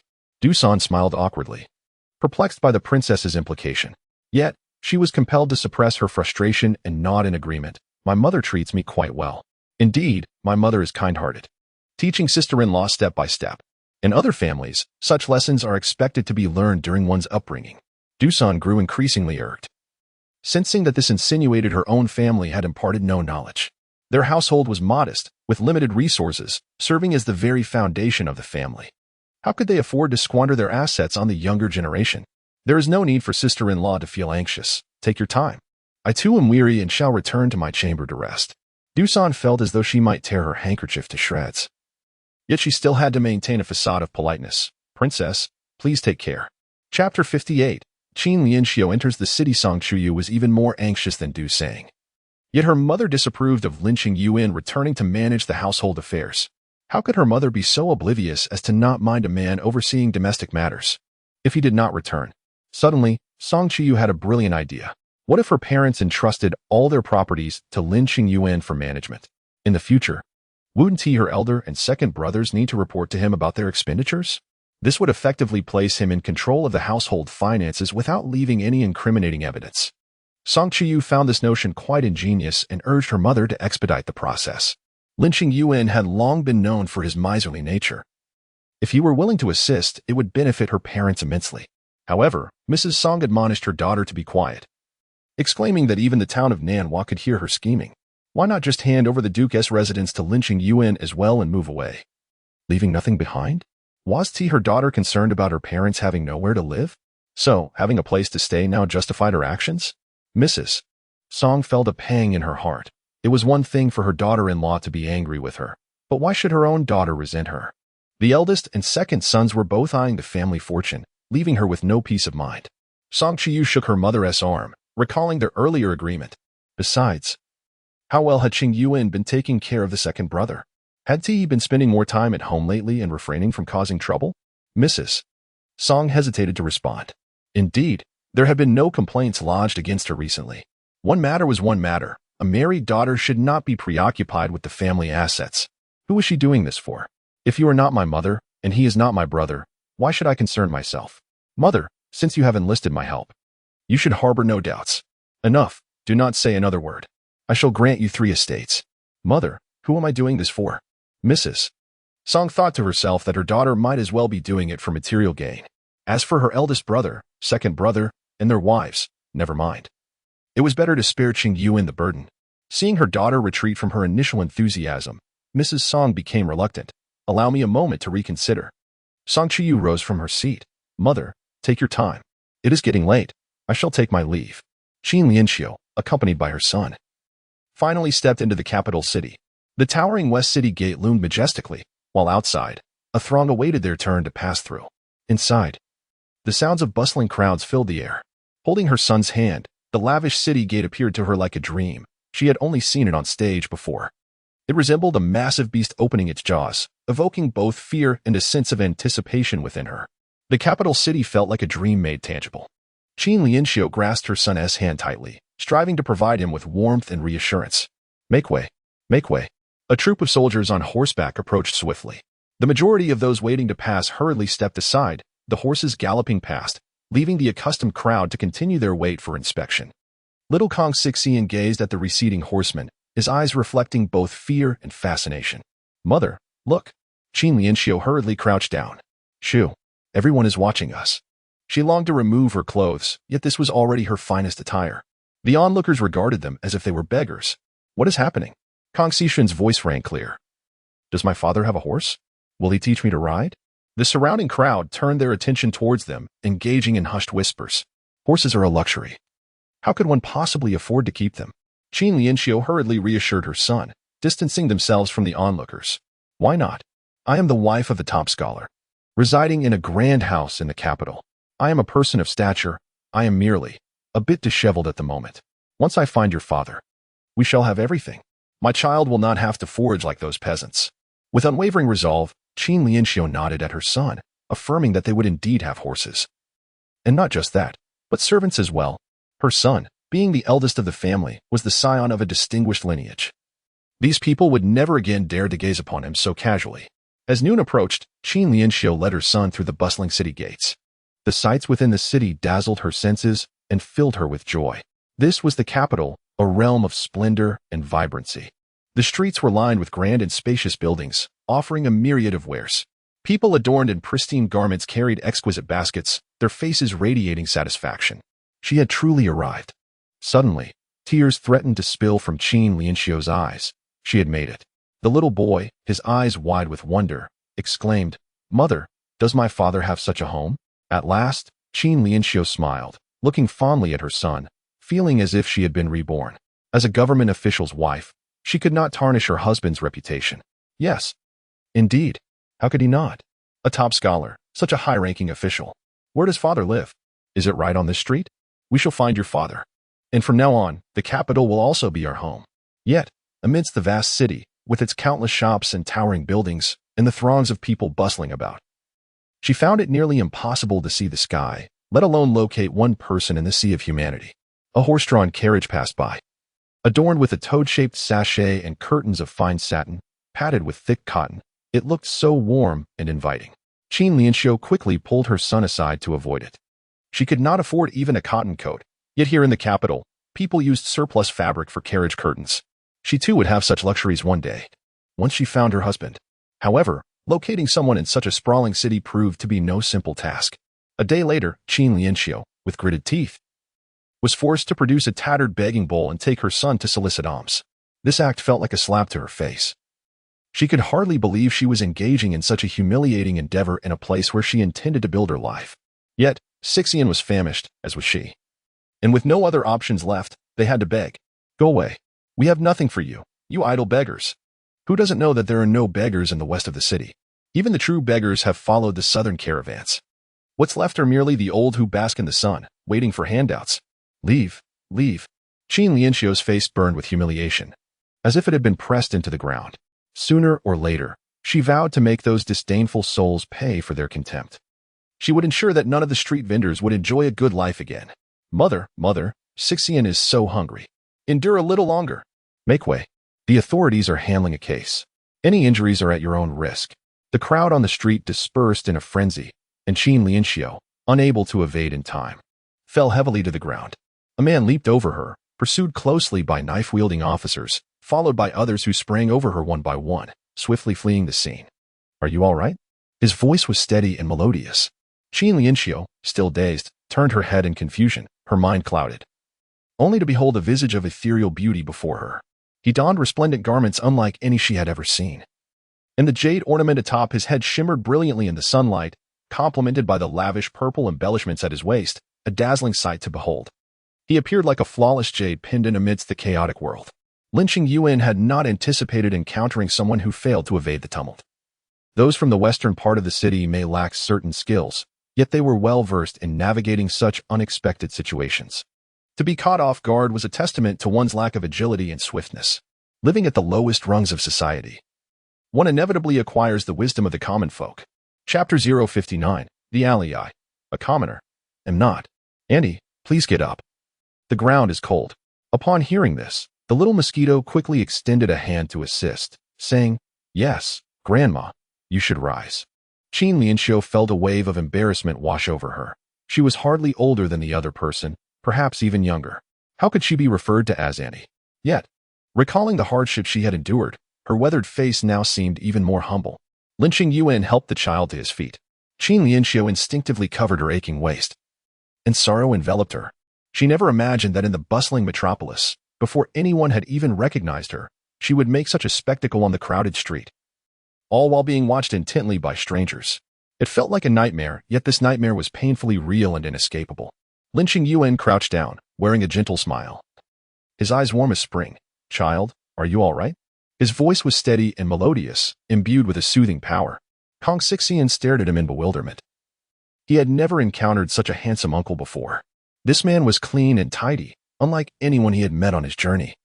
Resembling the most precious stone. Are you my father? Kang Rui asked cautiously. His mother had told him that fathers were the best men in the world, and he found this man to be quite admirable. Lin Qingyuan felt an overwhelming mix of shame and anger, wishing she could vanish into the ground. I apologize, kind sir. The child knows no better. Not a problem. Are you hungry? Kang Rui glanced at his mother and then at the unfamiliar uncle. At such a tender age, hunger was unbearable, and he nodded vigorously. Lin Qingyuan stood up and went to the neighboring stall to buy him 2 steamed buns. Lin Qingyuan watched this man in astonishment. His attire exuded a fragrance she had never encountered, and his pristine appearance starkly contrasted with their disheveled state. He belonged to the opulent city, perhaps a scion of a noble family, while they had emerged from the depths of destitution. Here, Lin Qingyuan handed the plump buns to the child. Thank you. Kang Rui bit into one, the heat stinging his mouth, yet he could not bear to spit it out. Lin Qingyuan felt a pang of both pity and shame. Thank you, kind sir. Her voice was low and somewhat weak, but she tried to sound normal. The embarrassment and gratitude intertwined within her, prompting a desire to flee from the presence of such a refined individual. Yet, knowing he could help her son procure food, she felt compelled to seize this fortunate opportunity. As she grappled with her conflicting emotions, a group returned, escorting someone back. Master Lin, we've captured the person. Lin Qingyuan's expression turned serious. Take him back. Be careful next time, little one. He patted the child's head and turned to leave. Lin Qingyuan watched his retreating figure, her heart racing. Was he an official? Once all the guards had departed, someone quickly clarified for her. He is a 7th-rank official of the Ministry of Works. We from the West City are fortunate to have such a figure among us. You have encountered a good person, so enjoy your meal. Master Lin is especially compassionate towards the impoverished. Kang Rui stuffed one of the buns into his mother's embrace. It was the first time he had eaten such soft, delightful white buns in his life. Holding the bun in her hand, Lin Qingyuan caught a fleeting remark. He is of the 7th rank, a man of stature. Her husband is also of the 7th rank. It truly is impressive. The grandeur of such status afforded them fine garments and the allegiance of many. Lin Qingyuan tightened her grip on her son's hand, uncertain of what the future held. Yet, she was resolute in knowing that no matter how arduous or challenging their present circumstances were, they were merely ephemeral.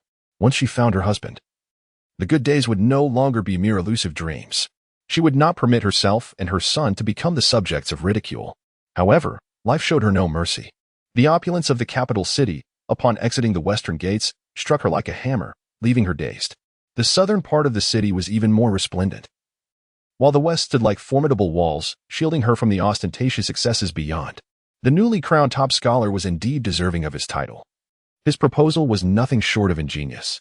Our lands will soon double in yield, she overheard, and her heart raced at the mention of a familiar name. Ruigo? She grasped her son's hand tighter, as they spoke of her husband. Do you know where the scholar resides? Lin Qingyuan eagerly nodded, her heart a mixture of excitement and trepidation. Her husband had now become the focus of all attention in the capital. Clenching her son's hand, she sought a semblance of security amidst the bustling crowd. You wouldn't be intending to beg at the scholar's home, would you? Someone remarked. Let us go. Anyone dares to inquire about the scholar's news. Please, tell us, we are. Kang Rui abruptly interjected, I am the scholar's son. Lin Qingyuan quickly covered her son's mouth, not wishing to reveal their identity in such a disheveled state, which would only deepen her embarrassment. We are relatives of the scholar. I implore you, share what you know. The scholar has relatives like you? A bystander questioned. Even the prime minister has his share of distant kin. That is true, and the southern regions have suffered calamities for years. Madam, we are unsure how to reach the scholar's home, but you might try the northern part of the city. Officials generally reside there. Thank you, kind stranger. Thank you. Navigating through the bustling streets, the northern district appeared more solemn. In stark contrast to the southern splendor, the thoroughfares here exuded a sense of gravity. With towering mansions and various courtyards, where life thrived in a busy, orderly manner, Kang Rui has made quite an impression again, a voice called from behind. Lin Qingyuan swiftly turned, urging her son forward, mustering her courage to ask a passerby, "Excuse me, do you know where Kang Rui lives?" Her heart raced with anticipation and anxiety. She had never felt so unmoored. Soon, she would see her husband. And no longer would she toil in the fields or endure hunger. You seek Kang Rui, the top scholar of the 6th year of Tianda? Lin Qingyuan nodded fervently. I am his relative. We are kin. Tears welled in her eyes, unbidden. Madam, please do not cry. Just ahead, follow this road to the end. There is a lane called Donkey Roll Alley. Can you read? Lin Qingyuan felt a wave of shame wash over her. It matters not if you cannot read. At the end, take the 3rd alley, then the 4th door. Thank you, benevolent one. Thank you. No, go away. Lin Qingyuan, holding her son, arrived at Donkey Roll Alley. Contrary to her expectations of a heavily guarded area, she found no soldiers nor rows of stately, elegant residences. Instead, it was a narrow alley flanked by clusters of houses, bustling with people in groups of 3 or 5, some adorned with patches akin to their own attire. A seemingly respectable young man emerged from the alley, leading a horse, while children hurriedly followed behind, baskets on their backs, eager to collect dung balls. Step aside. You startled my horse. Can you afford the consequences? Chapter 060. Startled by the voice of a young man, Lin Qingyuan hastily pulled her son back. As she watched him ride away, a sense of bewilderment washed over her. She believed, though she did not recognize the phrase donkey roll. She was familiar with the illustration on the wall depicting a donkey, which represented the place she sought. However, this locale appeared to be far from her expectations. As she walked through the alley with her son, the sights around her stirred a complex mix of emotions. The residents here did not lead prosperous lives. Groups of women sat at their doorsteps stitching shoe soles, occasionally whispering amongst themselves. Upon noticing her approach, they would stare, as though fearful she might pilfer something. One elderly woman squinted at her. Lin Qingyuan quickened her pace, eventually arriving at the 4th door, where she finally breathed a sigh of relief. At least the courtyard appeared spacious. Clutching her son's hand tightly, her palm damp with sweat, she reminded herself that her husband had only recently embarked on his official career. It was reasonable that success would not come swiftly. Nonetheless, she was still the wife of an official, better off than most. Lin Qingyuan stepped forward, inhaled deeply, and knocked on the door. She hoped for a brighter future ahead. The door creaked open, revealing a somewhat impatient woman who peered out. Who are you looking for? Aren't you resting for lunch? There's no leftover food, so be on your way. She attempted to close the door. Without hesitation, Lin Qingyuan pushed it open further. I seek Kang Rui, the newly appointed top scholar. The woman scrutinized Lin Qingyuan and her child, her demeanor shifting slightly. Lin Qingyuan felt a twinge of annoyance, yet was uncertain how to respond. This individual did not seem to be a servant. The door opener's tone softened marginally. Master Kang is not at home. And you are? We are his relatives. Oh, come in then. Master Kang won't return until later. Lin Qingyuan, still holding her son, entered with trepidation. The entrance revealed a narrow shadow wall, barely wide enough for 3 to stand side by side.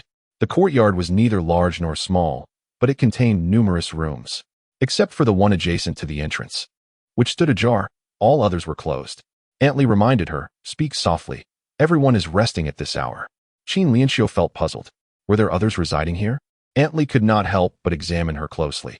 At first glance, this woman appeared to be of similar age, yet upon closer inspection, she seemed significantly younger. Aunt Li, now more cordial, inquired, what relation are you to Master Kang? Mother, I'm cold, her son complained. Lin Qingyuan quickly gathered him into her embrace. You'll be warm soon. Then she replied to Aunt Li, just a relative from our hometown. Seeing her vague response, Aunt Li felt displeased, reminiscent of Kang Rui's temperament, as if speaking further would grant them an advantage. Aunt Li led them to the door of Kang Rui's room. This is it. This is Master Kang's room. Given the chill outside, why not rest in my room instead? Qin Lianxiu gazed at the solitary room. With such a vast courtyard, her husband had but this single chamber. No, thank you. We will wait here. She felt a chill run through her, her disbelief palpable. Aunt Li looked at the child, warmly insisting, "You should come to my room. Look how cold the child has become." She reached out to take the child. Qin Lianxiu swiftly shielded Kang Xixian. "No, we want to go."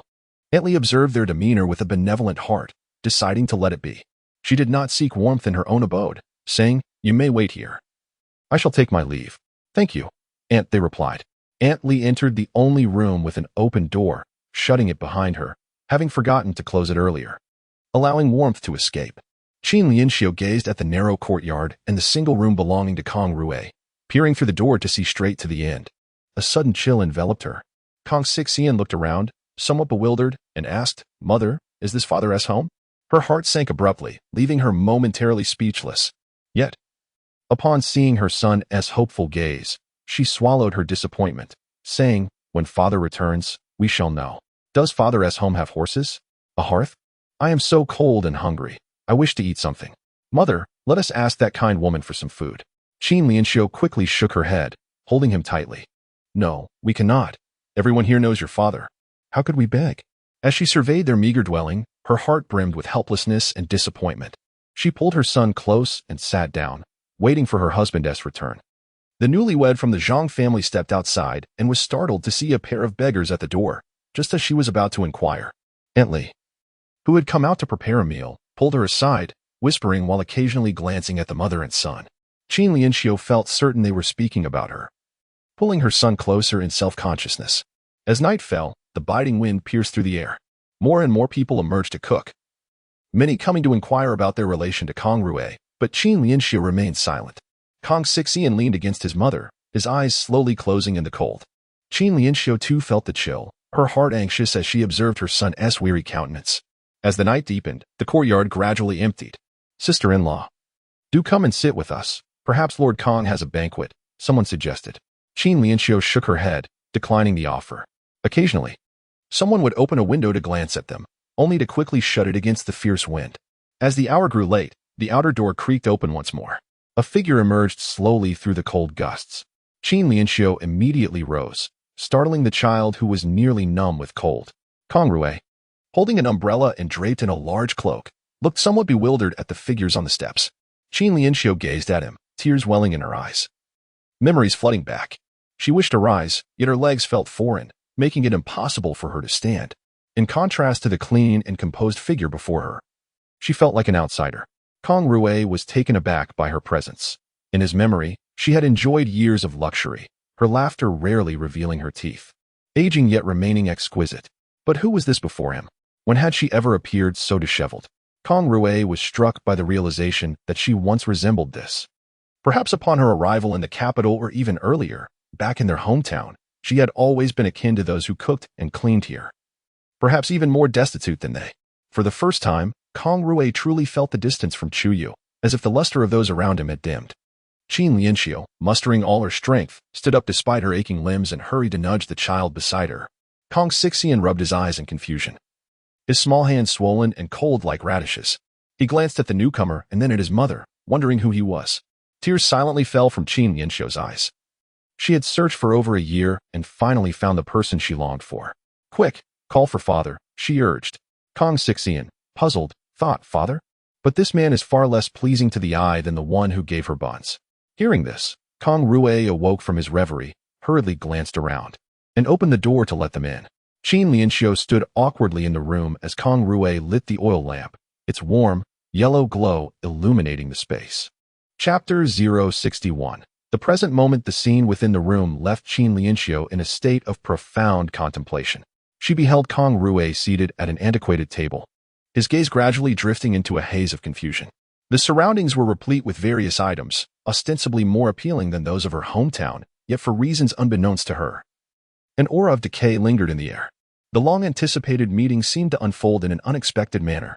Silent tears cascaded down Qin Lianxiu's cheeks as she approached Kang Rui, tentatively calling out, "Husband." A flicker of surprise ignited in his eyes, swiftly replaced by a void. It had been an eternity since anyone had addressed him in such a manner, and her voice struck him as both alien and surreal. Kang Rui hesitantly lifted his gaze to meet hers, as if he were staring at a stranger. A pang of unease gripped Qin Lianxiu's heart. A premonition of foreboding clouding her thoughts, the man before her evoked feelings of unfamiliarity and trepidation. Kang Rui averted his gaze, asking, "Have you told them who you are?" A sense of alarm surged within him. If he wished to continue with Chuyu, he could not allow Qin Lianxiu to obstruct his path. In their past life, it was this woman who had caused a rift between him and Chuyu. As this realization dawned upon him, a flicker of misplaced ire emerged. Qin Lianxiu's worst fears materialized. What were his intentions? Would he emulate the infamous Chen Shimi? Kang Rui harbored no fear of her. In their previous life, she had been his elder sister-in-law, and in this life, she would remain firmly in that position. Should she utter a single misstep, he would not hesitate to ensure that no evidence remained. Qin Lianxiu, clutching her child, instinctively took a step back. I said I am your relative." Kang Rui exhaled a sigh of relief. Tears streamed down Qin Lianxiu's face like pearls cascading from a broken string, yet her pallid visage bore no trace of beauty. Kang Rui gazed at her, recalling her sorrowful expression in their past life, so fragile and delicate. Yet now, as she wept, she resembled a destitute stranger. Kang Xixian yearned to wipe away his mother's tears. Upon seeing his son, Kang Rui's face softened momentarily. There was promise in the boy, a thirst for knowledge, a commendable potential. He extended his hand, beckoning, "Come here." However, Kang Xixian, filled with trepidation, retreated behind his mother. Kang Rui furrowed his brow. Xixian was not a timid child and had always been affectionate towards him. Observing his son, whose future seemed obscured, he withdrew his hand, deciding to allow him more time to grow. Qin Lianxiu hurriedly pulled her son from behind her, the only offering she could give to Kang Rui. "Hurry. Haven't you always wanted to see your father? He is right before you now." Kang Xixian resisted. Qin Lianxiu tugged at him insistently. Suddenly, Kang Xixian erupted into tears, his cries illuminating the homes outside. "Enough." Kang Rui slammed his palm onto the table. The abrupt sound startled Kang Xixian into silence, stifling his sobs. Qin Lianxiu was equally taken aback. She had never witnessed Kang Rui lose his temper, and his transformation was palpable, instilling in her an involuntary fear. Kang Rui steadied his emotions. "This is not home. There are others around us. Control yourself." "Understood." Kang Rui rubbed his temples. It was not that he did not know how to comfort a woman, but the disparity was too great, leaving him momentarily at a loss. Perhaps he also wished to vent the frustrations of the past 6 months upon her. If it were not for her, if it were not for, how could he awaken in this dismal place? "You can see for yourself what I have here." Qin Lianxiu dared not speak. The capital was not as simple as she imagined, and he was not in a position to have a wife at this moment. "Do you understand?" Kang Rui gazed at her. In their previous life, it had been her suggestion that they should not oppose the wishes of a noble princess. Now she ought to comprehend more deeply, did she not? Qin Lianxiu tightly clasped her son's hand. Kang Xixian felt an urge to cry. But the sight of the person who had just lost his temper rendered him too frightened to utter a sound. Qin Lianxiu nodded laboriously, never having anticipated that after all her efforts to find him, he would choose to reject her. The idyllic life she envisioned remained nothing but a distant dream. Kang Rui rose and donned his clothes. "There is food in the kitchen. The stove is on the far left. Go start a fire and prepare a meal. I have matters to attend to and will be leaving." "Sir." Kang Rui turned to look at her. Confident she understood that they were both striving for a brighter future. She had once been willing to make concessions, recognizing the worth of the princess. And now she should know what was expected of her. Qin Lianxiu lowered her head. "My lord, I shall take my leave now. Remember to open the window a bit while you sleep and keep an eye on the stove." With that, Kang Rui departed. Qin Lianxiu sank to the ground, feeling utterly drained, the cold floor chilling her. Kang Xixian, frightened, urgently shook his mother. "Mother, mother. Mother, are you all right?" "Father." "He is not your father," Qin Lianxiu replied, gazing at her son. If she could not be his wife, Kang Rui must marry a woman of noble birth, one who could provide for her and her child. She had relinquished her claim to him. Why should the one who would occupy her place in the future not take care of her? "Mother, it hurts. You pinch me too hard." Yet Qin Lianxiu did not release her grip. Why should she? Why should she endure this plight when everything she had hoped for had vanished? Outside the Lin residence, the lights blazed brightly. As Song Chuyu was about to board the carriage, she noticed Lin Qingyuan's carriage returning. With no choice, she disembarked. "I thought you would not return and was planning to visit the estate to see my mother." Lin Qingyuan felt a tinge of guilt. He had intended to sneak a visit but did not expect it to be so late. nor that she would go to the estate to see her mother. Song Chuyu took his hand and led him onto the carriage, noting that it was getting late. There are many people at the estate during the day. It would be uncomfortable for me. Visiting my mother now is more convenient. Lin Qingyuan's heart was moved. I will speak with my mother. In time, she will agree to return and stay.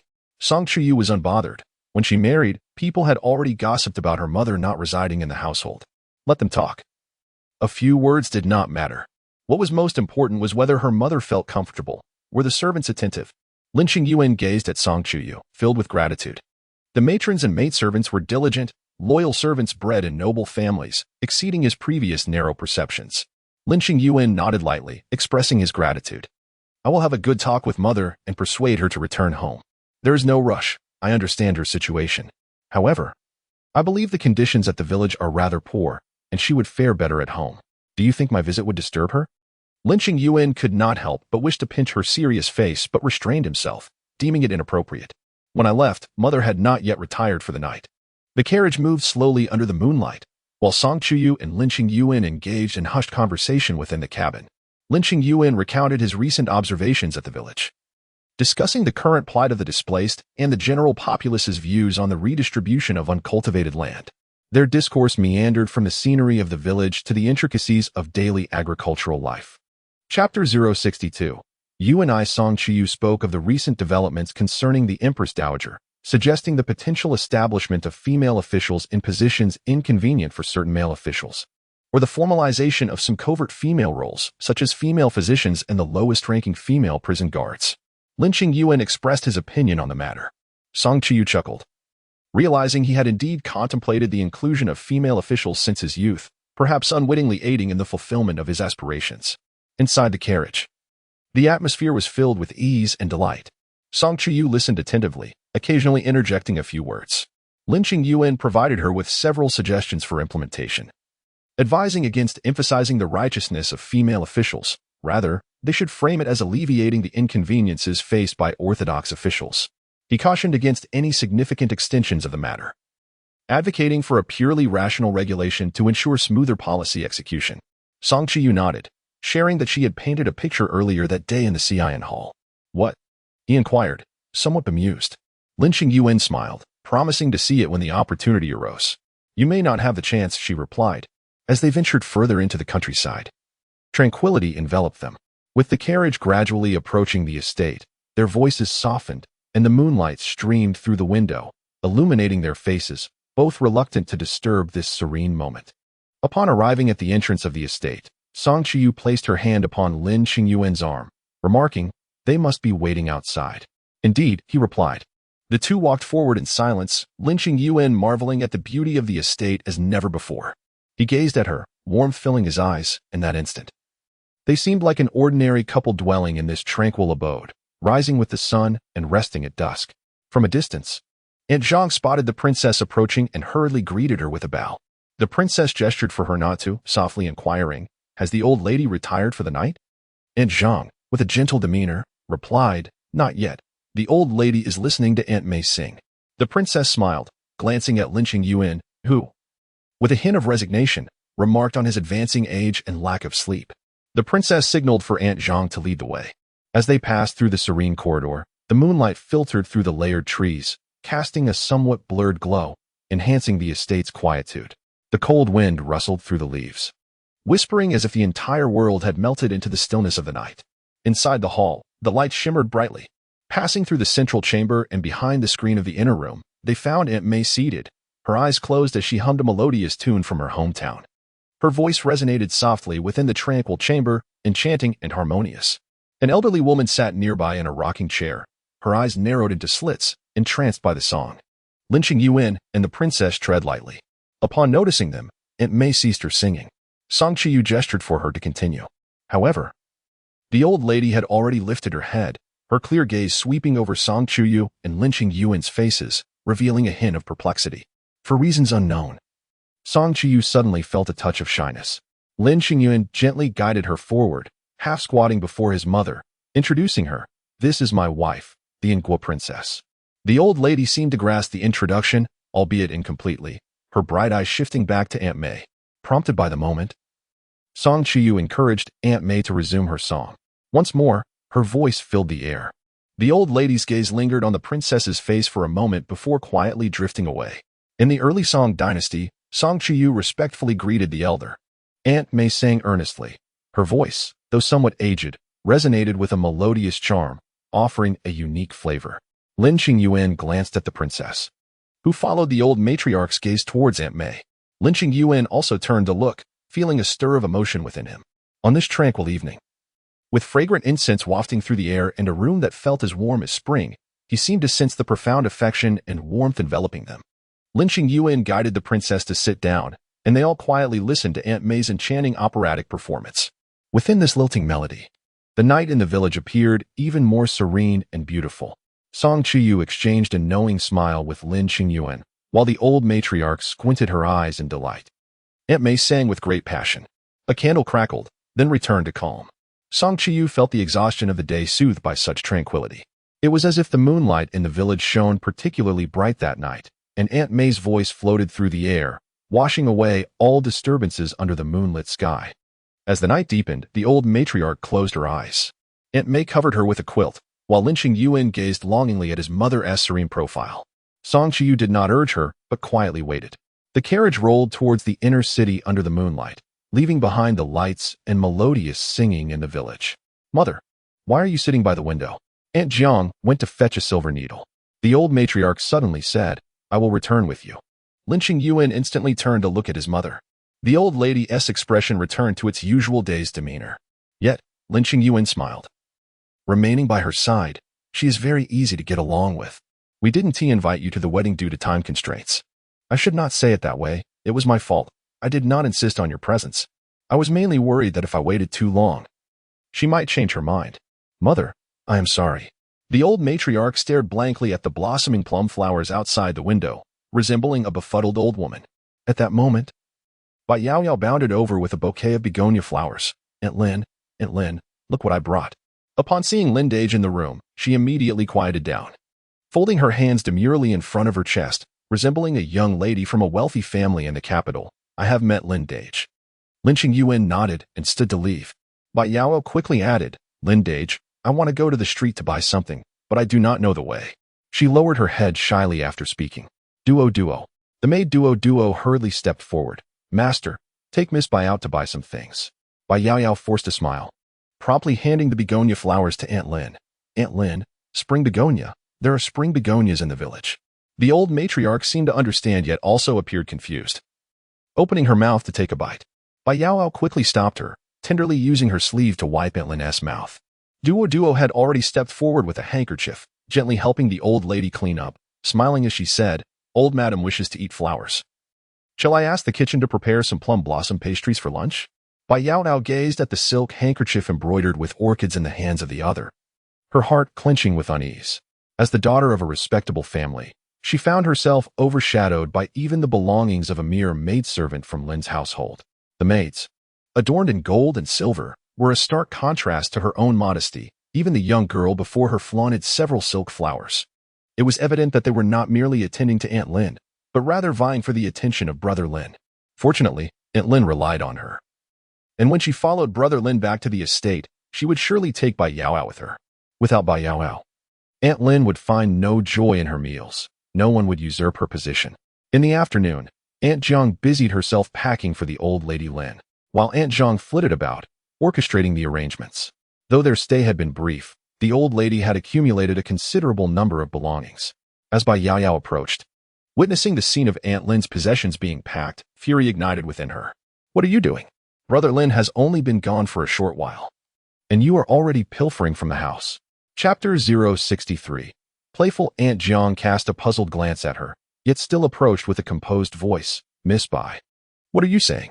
The old lady is about to leave with her son-in-law, and we are assisting her in packing her belongings. How could Aunt Lin possibly leave with Brother Lin? She cannot venture into unfamiliar territory, and she hasn't mentioned anything to me. You must be forcibly taking her away. And I will not allow it, Bai Yao exclaimed, rushing inside. Without her presence, how could Aunt Lin possibly wish to depart?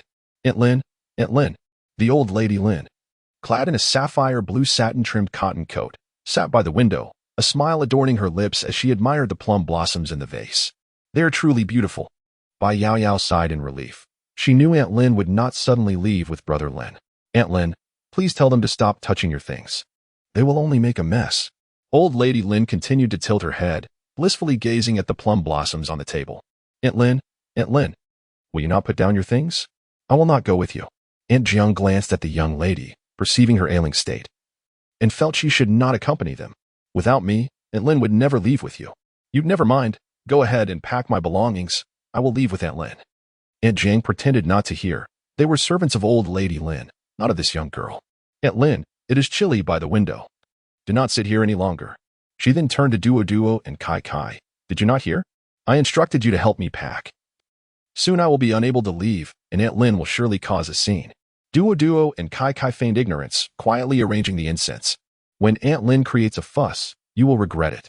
Duo looked at her without courtesy, but the master did not say to take you along. You fine. Is it bullying her now? Is she following the instructions of that so-called princess? She knows that the princess harbors ill intentions, looking down upon them. Bai Yao Yao suddenly turned to old Lady Lin. Aunt Lin, these people want to take you away. Aren't you frightened? Old Lady Lin continued to gaze blankly at the plum blossoms. They are beautiful. See, you have frightened Aunt Lin. The others continued their packing. And Bai Yao Yao grew increasingly anxious. She feared Brother Lin might genuinely take Aunt Lin away, when Aunt Lin had always trusted her the most. Aunt Lin, beautiful. All you know is that they are beautiful. Do you know anything else? Even as you are to be taken away, you remain silent. Bai Yao Yao abandoned Aunt Lin and hurried to pack her things. After all, her affection for Brother Lin meant she must endure this old woman's temper. Without her, that so-called princess would surely take everything without remorse. Mother, we are leaving. Lin Qingyuan looked at his mother's face, the wrinkles etched by time bearing witness to her life's trials, while her vacant eyes reflected a sense of uncertainty about the future. Lin Qingyuan gently grasped his mother's hand, a hand that had once provided him with warmth and encouragement, preparing countless delicious meals for him. Yet now, he could only feel a slight chill, a manifestation of the fear and unease within. Mother, do not worry. No matter where we are, I will be by your side. His words were resolute yet gentle. Lin Qingyuan felt a brief squeeze of his hand before it was released, and he smiled. Bai Yao Yao hurriedly chased after them, burdened with her pack. Brother Lin, wait for me. I am late. Duo rolled her eyes internally. Who asked you to come? Lin Qingyuan cast her a puzzled glance. Is something the matter?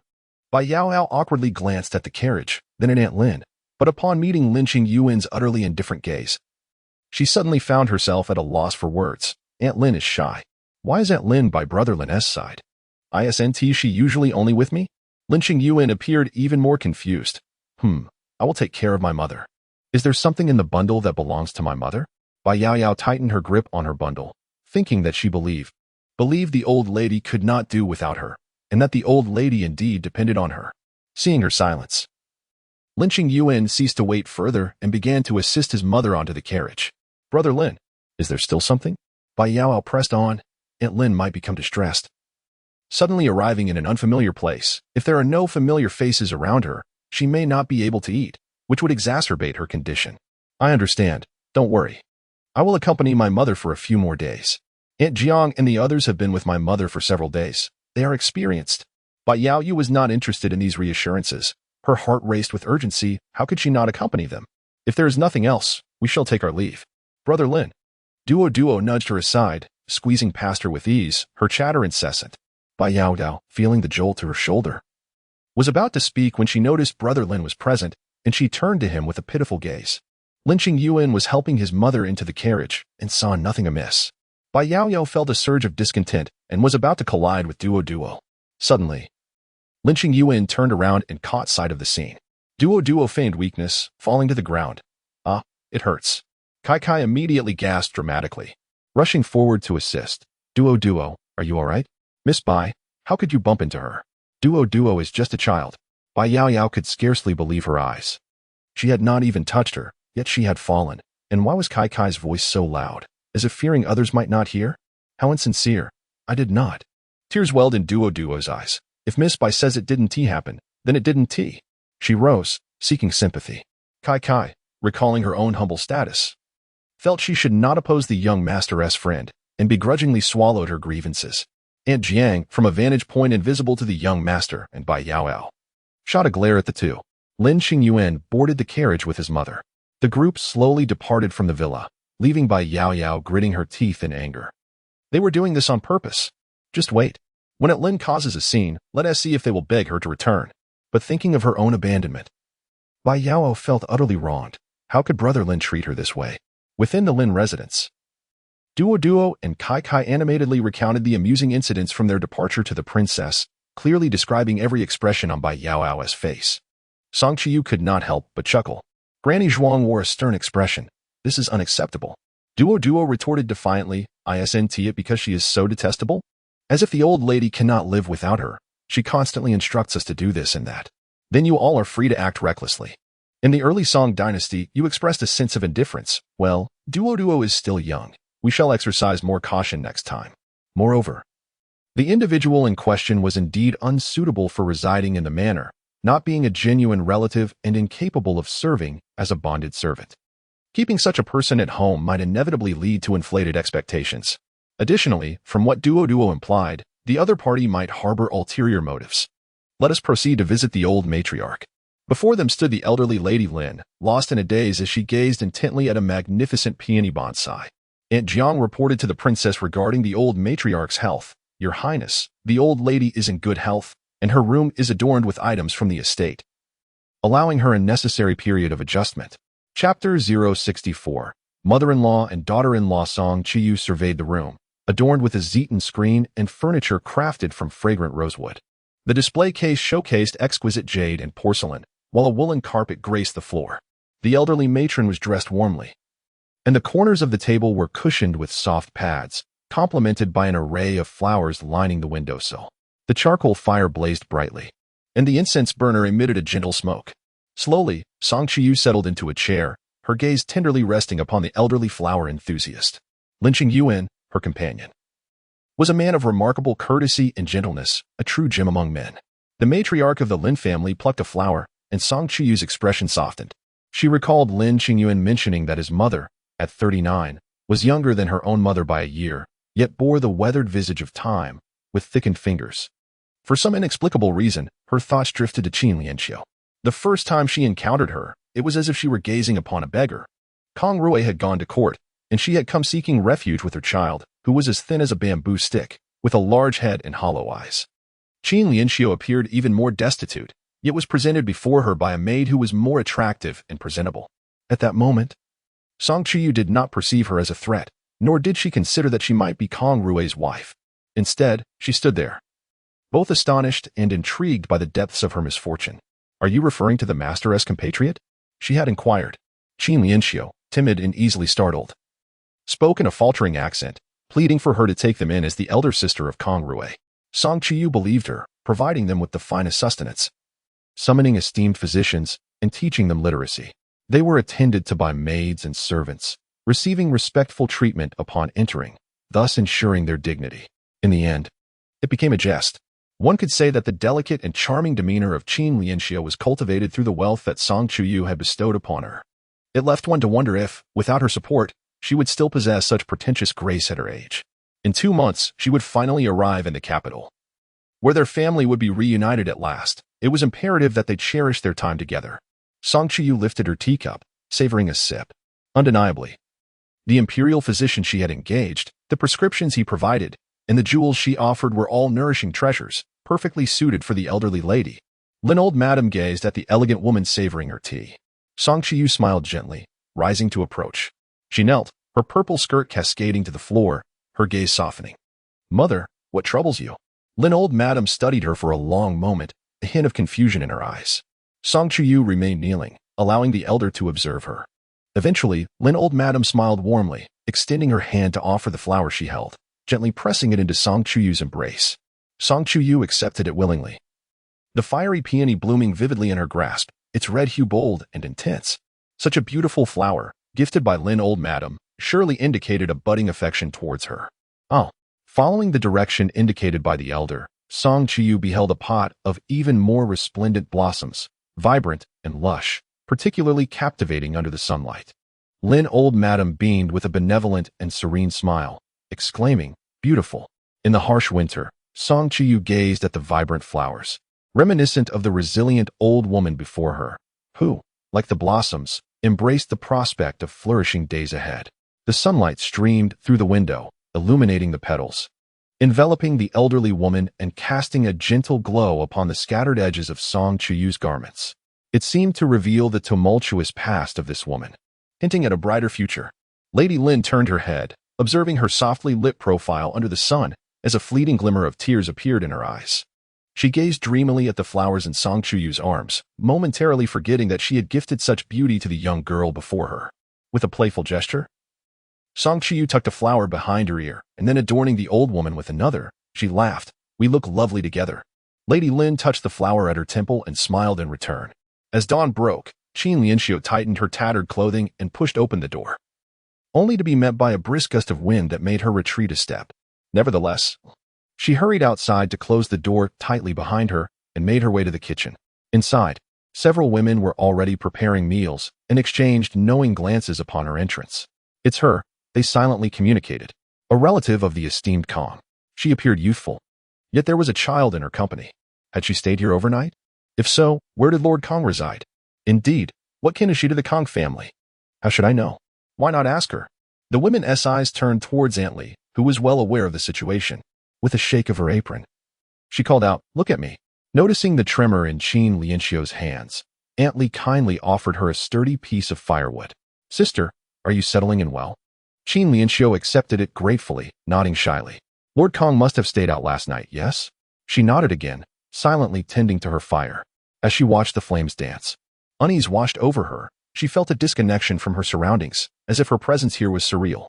"What relation do you hold to Lord Kang?" The women leaned in with curiosity. "I am his sister-in-law." "Sister-in-law? Lord Kang has an elder brother? The child must be Lord Kang's nephew." "Oh dear. It sounds challenging for you. But where is your husband? Why have you come alone with the child?" The notion of a sister-in-law seeking refuge with her brother-in-law seemed illogical. "My husband has passed." The women exchanged glances, their demeanor shifting to subdued sympathy. "He has passed, then. Please accept our condolences. Don't be too sorrowful. Time will heal. With Lord Kang's recent success, brighter days await you and your child." Lin Qingyuan remained silent as their words only deepened her sense of disorientation. They were all women connected to men who resided here, while she had become a sister-in-law, tending the fire, disconnected from the glory that belonged to him. Aunt Li, feeling compassion, offered her many items. "Use these, don't hesitate. Men can be rather careless. Lord Kang tends to eat simply. Your presence here is fortuitous. You can help improve his meals." "Thank you." "Sister-in-law Kang, does Lord Kang have a marriage agreement back home?" Lin Qingyuan grit her teeth, her grip tightening around the firewood. "No, I have a fine sister." The mockery nearly escaped from Lin Qingyuan's throat. "What are you, to propose to Kang Rui? Did Kang Rui achieve the highest honors merely to marry a woman of the same loquacious nature as them? Cooking and burning firewood here. What difference does that make? It is simply the ramblings of a madman. With so many people sharing a single kitchen, isn't it unbearably cramped?"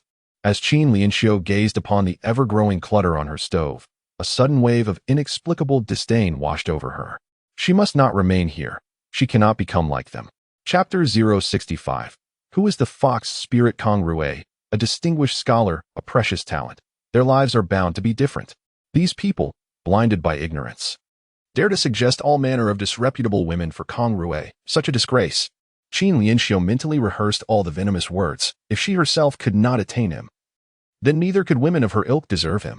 Sister Qin, she turned, her demeanor gentle and amiable. "As for my younger brother, I cannot interfere. Such foolish delusions. With his parents absent, you are the elder. If you do not take these matters to heart, who will?" Aunt Li, noticing Lin Qingyuan's bashful silence, hurriedly interjected, "Enough. Sister Qin has just arrived. Let her rest a while." Upon returning to her chamber, Lin Qingyuan gazed at her son curled up under the covers. A wave of desolation washed over her. If she had lost all hope, her son must have it. Kang Rui returned from outside. Lin Qingyuan quickly wiped away her tears, tenderly preparing water and food for him. Kang Rui, casting a glance at their son on the bed, expressed mild displeasure. "What time is it? Why hasn't he risen yet? Wake him up. It's cold outside. I thought it best to let him linger a bit longer," she replied, hastily fetching clothes for their son, unwilling to defy Kang Rui. Seated at the table, Kang Rui began to eat. Kang Xihuan, frightened, sought his mother's assistance to get dressed, his innocent eyes reflecting both grievance and trepidation towards his uncle. Kang Rui's mood soured. Thoughts of the past involuntarily surfaced. How could he have once caused such a ruckus over this woman, when Chuyu, despite her capriciousness, possessed pride and a sense of superiority? What did Lin Qingyuan have besides her reliance on the princess and on him? I'll step out shortly to procure some items. Let us dress more appropriately. Lin Qingyuan glanced at her patched clothing, feeling a mix of shame and anger. Understood. Today, I shall look for a place to stay. I will move out, and you may remain here. Clutching her son's garments tightly, she questioned, Am I truly making it difficult for you? Kang Rui, taken aback by her retort, nearly scoffed audibly. Setting aside her audacity in driving Chuyu away, had she not also once turned a blind eye, willing to forsake everything? Why pretend to be so innocent now? You saw for yourself how many officials reside here.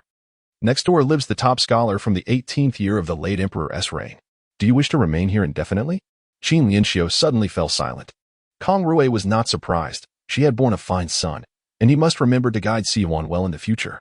Recalling the eldest son born by the princess, he remembered that child was dutiful and well-behaved, though somewhat dull and unsuccessful in examinations, lacking the brilliance of Sihuan. The second son was stubborn and rather obtuse, while the third, a daughter, though clever, was still just a daughter, not as satisfactory as Sihuan. This was perhaps the only commendable aspect of Lin Qingyuan. Otherwise, if not for her audacity in sharing sordid tales with Chuyu, he could have dealt with her decisively. Unable to contain himself any longer, Kang Sihuan, seeing his uncle at the table, braved the cold to relieve himself.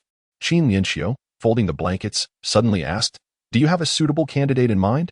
Lin Qingyuan felt as though her heart had been crushed under a heavy stone, aching with an unbearable torment. Was he enamored with someone else?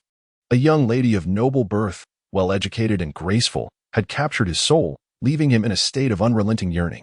The thought of such a person ignited a flicker of resentment in her eyes, wishing she could mar the beauty of that face and surround her with beggars, making her aware that even a distinguished lady was merely another wretched insect, just like herself.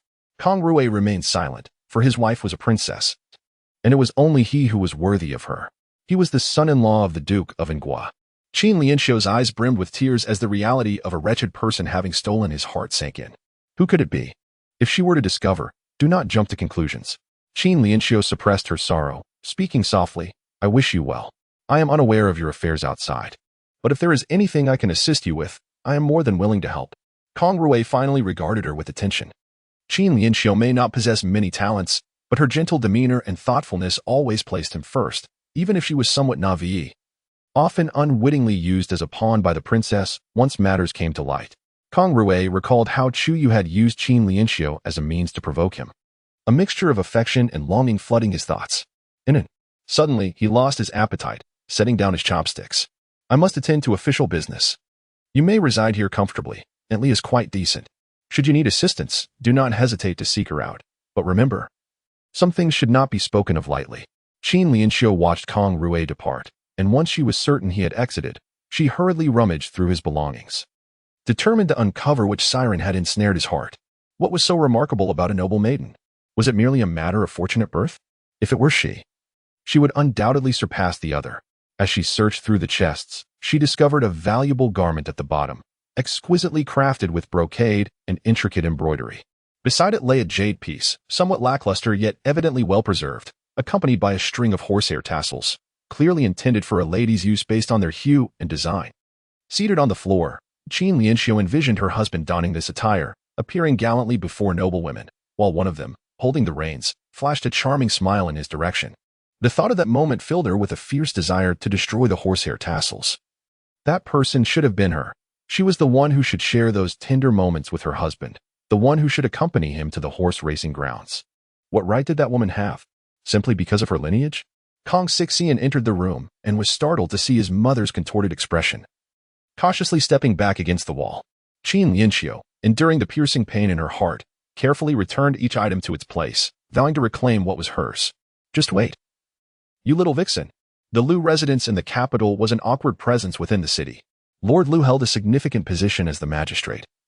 Yet amidst the imperial court housing the emperor, the empress dowager, and numerous officials, his authority appeared limited compared to the absolute power wielded by provincial leaders. Despite this, it did not alter the fact that he held a fourth-rank official title. Madame Lu was likewise a frequent attendee at the grand gatherings in the capital. In recent days, Madame Lu, through the lips of her sister-in-law who married into the esteemed Zhou family of the Hamlin Academy, has heard of a promising matrimonial prospect, the newly crowned top scholar, Kang Rui. Although Kang Rui hails from a humble background, his remarkable talent is undeniable. Not to mention that his innovative land equalization policy has captured the attention of both the Empress and the Emperor, heralding a future of boundless potential. With her own daughter, Yifeng, having reached the age for marriage, Madame Lu mused that an alliance with him would not diminish her daughter's stature. When her daughter came to pay her respects, Madame Lu broached the subject of the illustrious top scholar. In an instant, Yifeng's cheeks flushed crimson as she recalled the young gentleman she had encountered at the banquet hall with the princess, Jiang Zheng, a figure exuding warmth, propriety, and graceful courtesy. Chapter 66, Awareness. What is mother saying? Lu Yafeng lowered her head, her cheeks flushed like a young girl who has just heard a boy's name. Lady Lu smiled. Feeling reassured, it indicated that her daughter was not opposed to the idea. Lady Lu believed this marriage proposal was far superior to that of the Duke of N's family. At the very least, the man was not a complete stranger. She recalled how he had inexplicably saved the princess, compelling the Duke's family to accept him as a suitor for their daughter. Her daughter, in contrast, had chosen a top scholar. That evening, Lady Lu discussed the matter with Lord Lu. What do you think, my dear husband? Lord Lu pondered. Isn't Kang Rui from the southern region? Lady Lu nodded. Indeed. Lord Lu contemplated the Duke of N. He wondered how the Duke could meddle in southern affairs. It was because he had a son-in-law from that region. Despite being criticized for abandoning his ancestral roots and neglecting his homeland, the Duke publicly claimed he was merely assisting his son-in-law with the pressures of the Zhou family. Lord Lu had previously been unable to intervene in southern matters or secure a title for a guard during the divine consecration, as he was neither a southern official nor did he possess a son-in-law from the south. However, what if he were to acquire one? He had no intentions of relocating to the south, for he had his own ancestral home. Yet, who would refuse abundant benefits? He considered preparing a contingency plan, allowing him to choose his path based on future circumstances. Lord Lu stroked his beard and nodded. It is indeed a commendable match. I shall discreetly inquire further to prevent any potential misunderstandings that might embarrass our daughter. Lady Lu felt reassured. My sister is married to his superior. I have inquired and found that Lord Kang is currently unmarried and has no suitors. At present, he only has a sister-in-law and a nephew in the capital, having come to seek refuge following a family calamity. Lord Lu contemplated. Very well. I shall arrange for your brother-in-law to bring him over for a visit. After all, she is our legitimate daughter. It would be prudent to assess him further. Lady Lu nodded in satisfaction, convinced that this union would elevate her daughter's status, allowing her to accompany the princess and hold her head high, particularly since the princess's husband was merely of the 7th rank. Chuyu had not accompanied Jiang Zheng for a stroll in quite some time. In her memory, they were nearing the age of grandchildren, far removed from the carefree days of their youth. Moreover, after her marriage, most of her attention had been devoted to the Empress Dowager and Lin Qingyuan, leaving little time to meet with the younger Jiang Zheng. In the winter at Tianning Temple, plum blossoms were in full bloom. Jiang Zheng meandered through the grove, playfully plucking snow-laden branches. The falling plum blossoms danced with the snow, and the young girl dashed through the grove, causing her maid to fret. Chuyu watched her with a smile, suddenly realizing she was still a child at heart, youthful and playful, reveling in the snow. Princess, princess, look at the plum snow, exclaimed the little girl, popping her head out from beneath a plum tree as blossoms and snow cascaded around her. Why aren't you playing? I merely thought it has been a long time since we ventured out together. Jiang Zheng playfully dashed to her side, exclaiming, Princess, you finally remember me. In truth, it was wise of you not to seek me out. You have no idea how my mother has sighed ever since your marriage.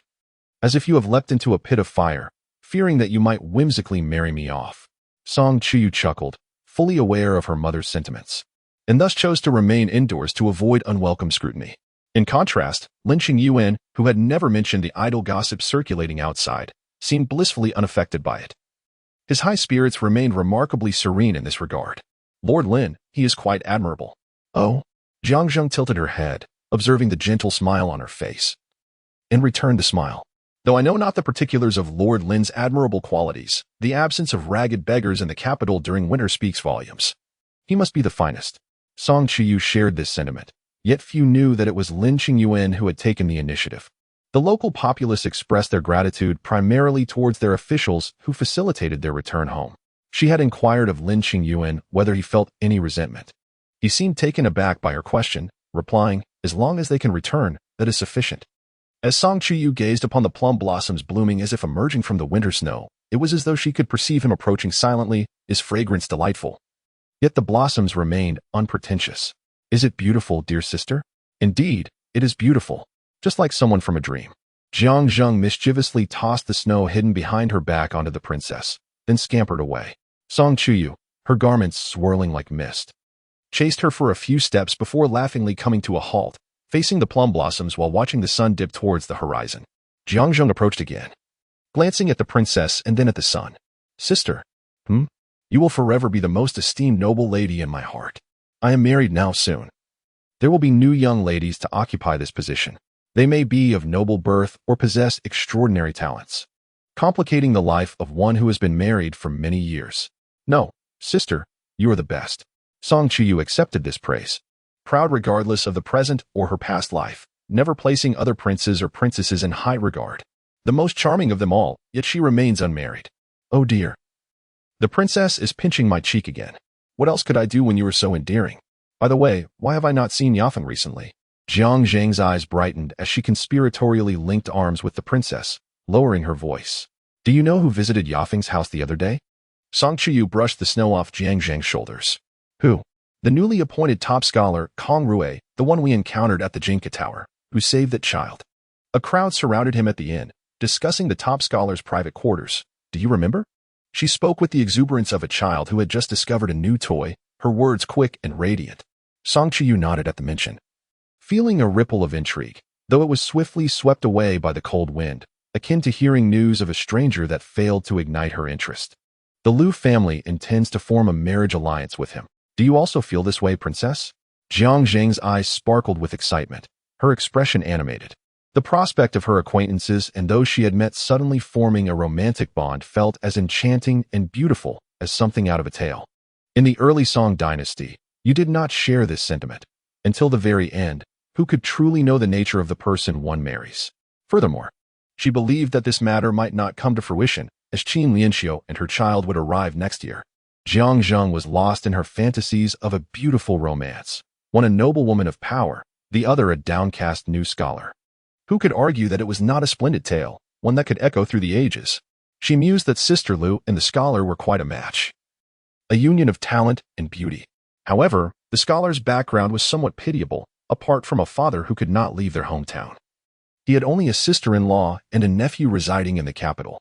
Song Chuyu was momentarily taken aback, wondering if she had misheard. Yet, the phrase sister-in-law and nephew struck her as too distinct to be a mistake. Are you saying the scholar has a sister-in-law and a nephew in the capital?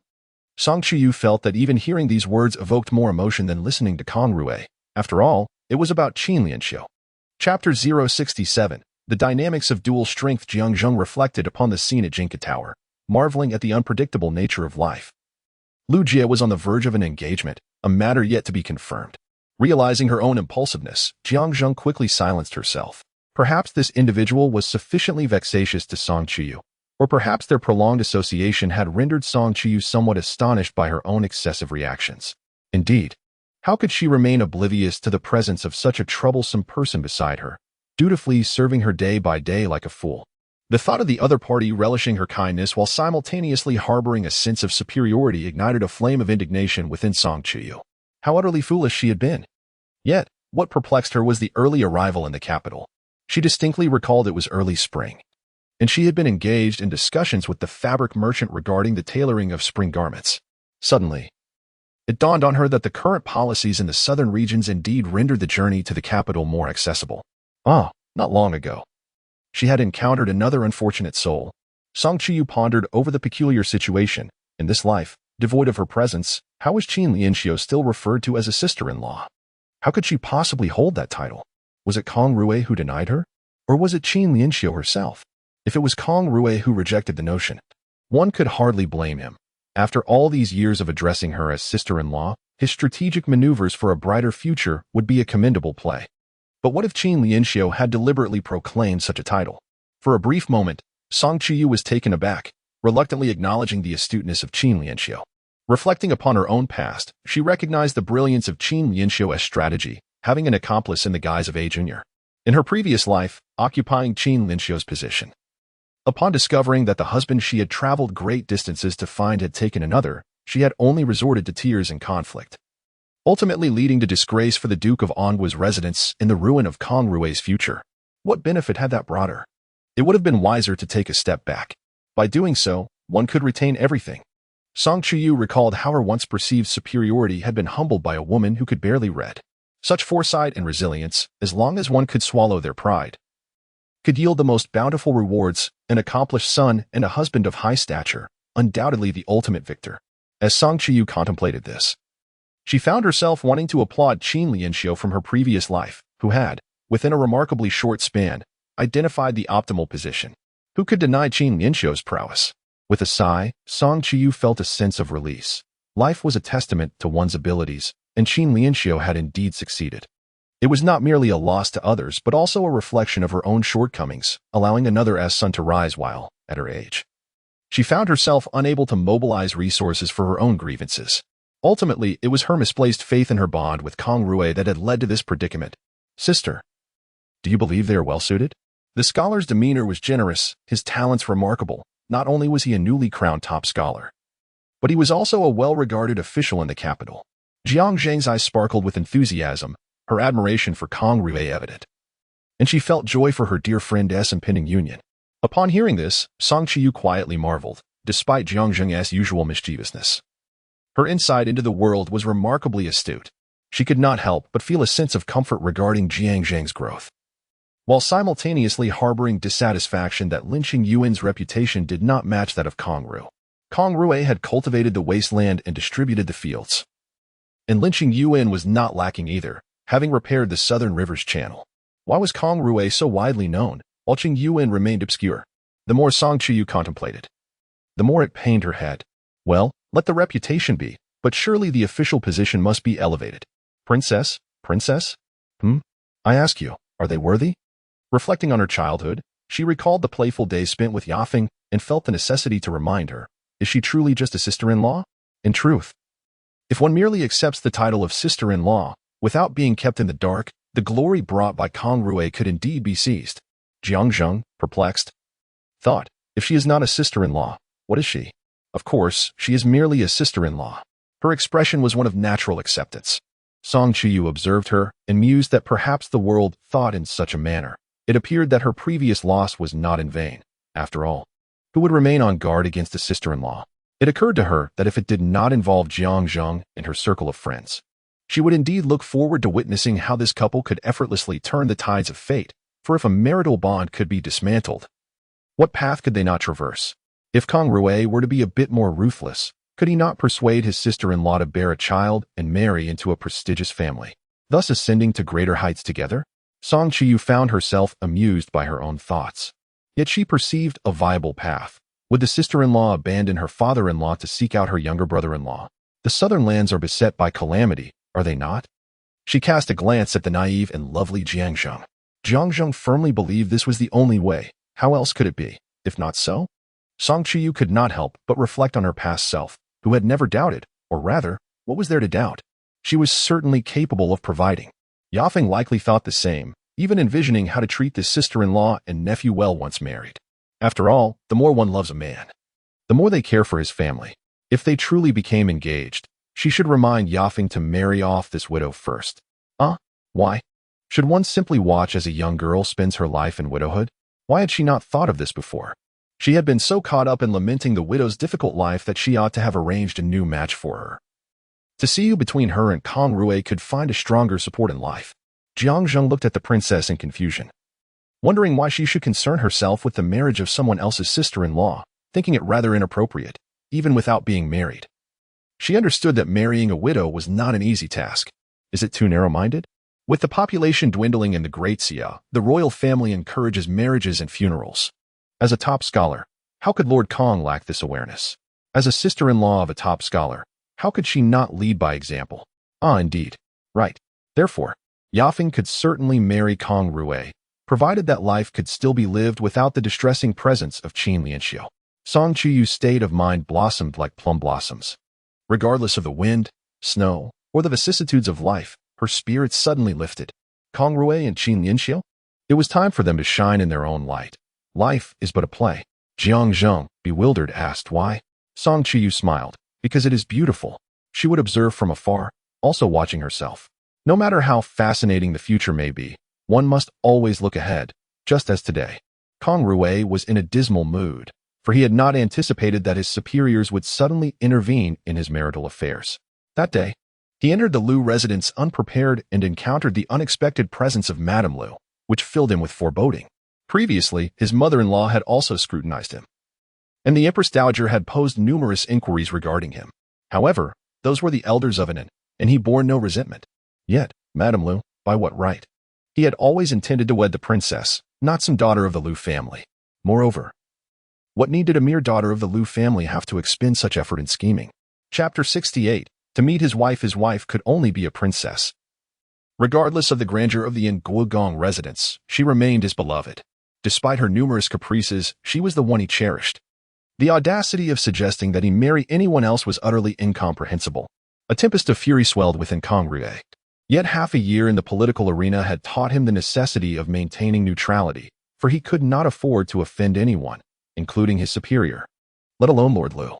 No matter how awkward Lord Lu's position may be, he was still a prominent figure in the capital. A single misstep could obliterate Kang Rui's future prospects. Thus, the matter of marriage was not merely a question of his consent. It entailed the reputation of the Lu family and could very well influence his future promotions. While at the Lu residence, Kang Rui endeavored to remain composed, fully aware that he required a prudent solution to preserve even a glimmer of hope for himself and the princess. Reflecting on the lengths he had gone to reject the marriage proposal, he realized the princess was unaware of his identity. He began to understand her previous reluctance. Was it a sense of dissatisfaction? Yet, she was the one who held his heart. Kang Rui reined in his thoughts. The immediate priority was to refuse the marriage. If he were Lord Lu, having met with him, it was evident that he had deliberated extensively and deemed the match beneficial. He pondered how to navigate the delicate balance of interests to dissuade the Lu family from pursuing this notion. Rui, brother. Lin Qingyuan poured a cup of tea for Kang Rui, cautiously pushing it towards him. His countenance darkened upon returning, perhaps due to the conversations he had overheard. Was he truly destined to marry a noble lady? The mere thought of such an esteemed title ignited a fierce resentment within Lin Qingyuan. The lofty noblewoman could easily trample her self-worth. It was merely a matter of lineage. After all, she had tended to the elder members of the Kang family, serving Kang Rui with meals and attending to his morning rituals. Although Kang Rui had always regarded her as an elder sister, she was a child bride, destined to be his wife, irreplaceable by anyone. Kang Rui gazed at the pristine teacup, its hue uniform, smooth and rounded, yet it was merely ordinary, lacking the exquisite craftsmanship, the unmatched artistry in coloring and design. The tea was bland, devoid of any charm. In the past, the cup would have brimmed with rich, aromatic tea, with an either joyfully or playfully pinching the leaves between her fingers, their crispness reminiscent of jade. Just a whiff of the fragrance would reveal the exceptional quality of both the tea and the person. Now, it was all so insipid. Instantly, Kang Rui lost all desire to drink tea. Observing his demeanor, Lin Qingyuan suppressed her own feelings of inferiority. Did the noble lady's presence render even her brewed tea unworthy? Previously, he may have remained silent, but he would never have displayed such disdain. Unable to contain herself, Lin Qingyuan inquired, Rui Go, is it the Lu family's young lady? Has that noblewoman stolen your heart? What are you saying? He vehemently sought to distance himself from any association with the Lu family. Yet she continued to speak recklessly, as if wishing for his demise. Startled, Lin Qingyuan noted the substantial change in him. He now exuded an unearthly charm. Outside, they say you met the Lu family's young lady, and she is worthy? Upon hearing this, Lin Qingyuan felt an inexplicable thrill of joy. The Lu young lady was unworthy. Noblewoman. What of her nobility? If Kang Rui held her in disdain, she deserved it. Do not speak carelessly outside. Lord Lu is responsible for the reclamation of the wastelands surrounding the capital. His summons was merely to inquire about specific arrangements, not a personal matter. Huan Li Nexi smiled faintly. Indeed, Kang Rui inadvertently glanced at her, noting her sallow complexion. Though her hair was neatly arranged, it appeared lifeless. Her attire, lacking patches, bore a dull hue, and her hands were coarse, a stark reminder of her former self.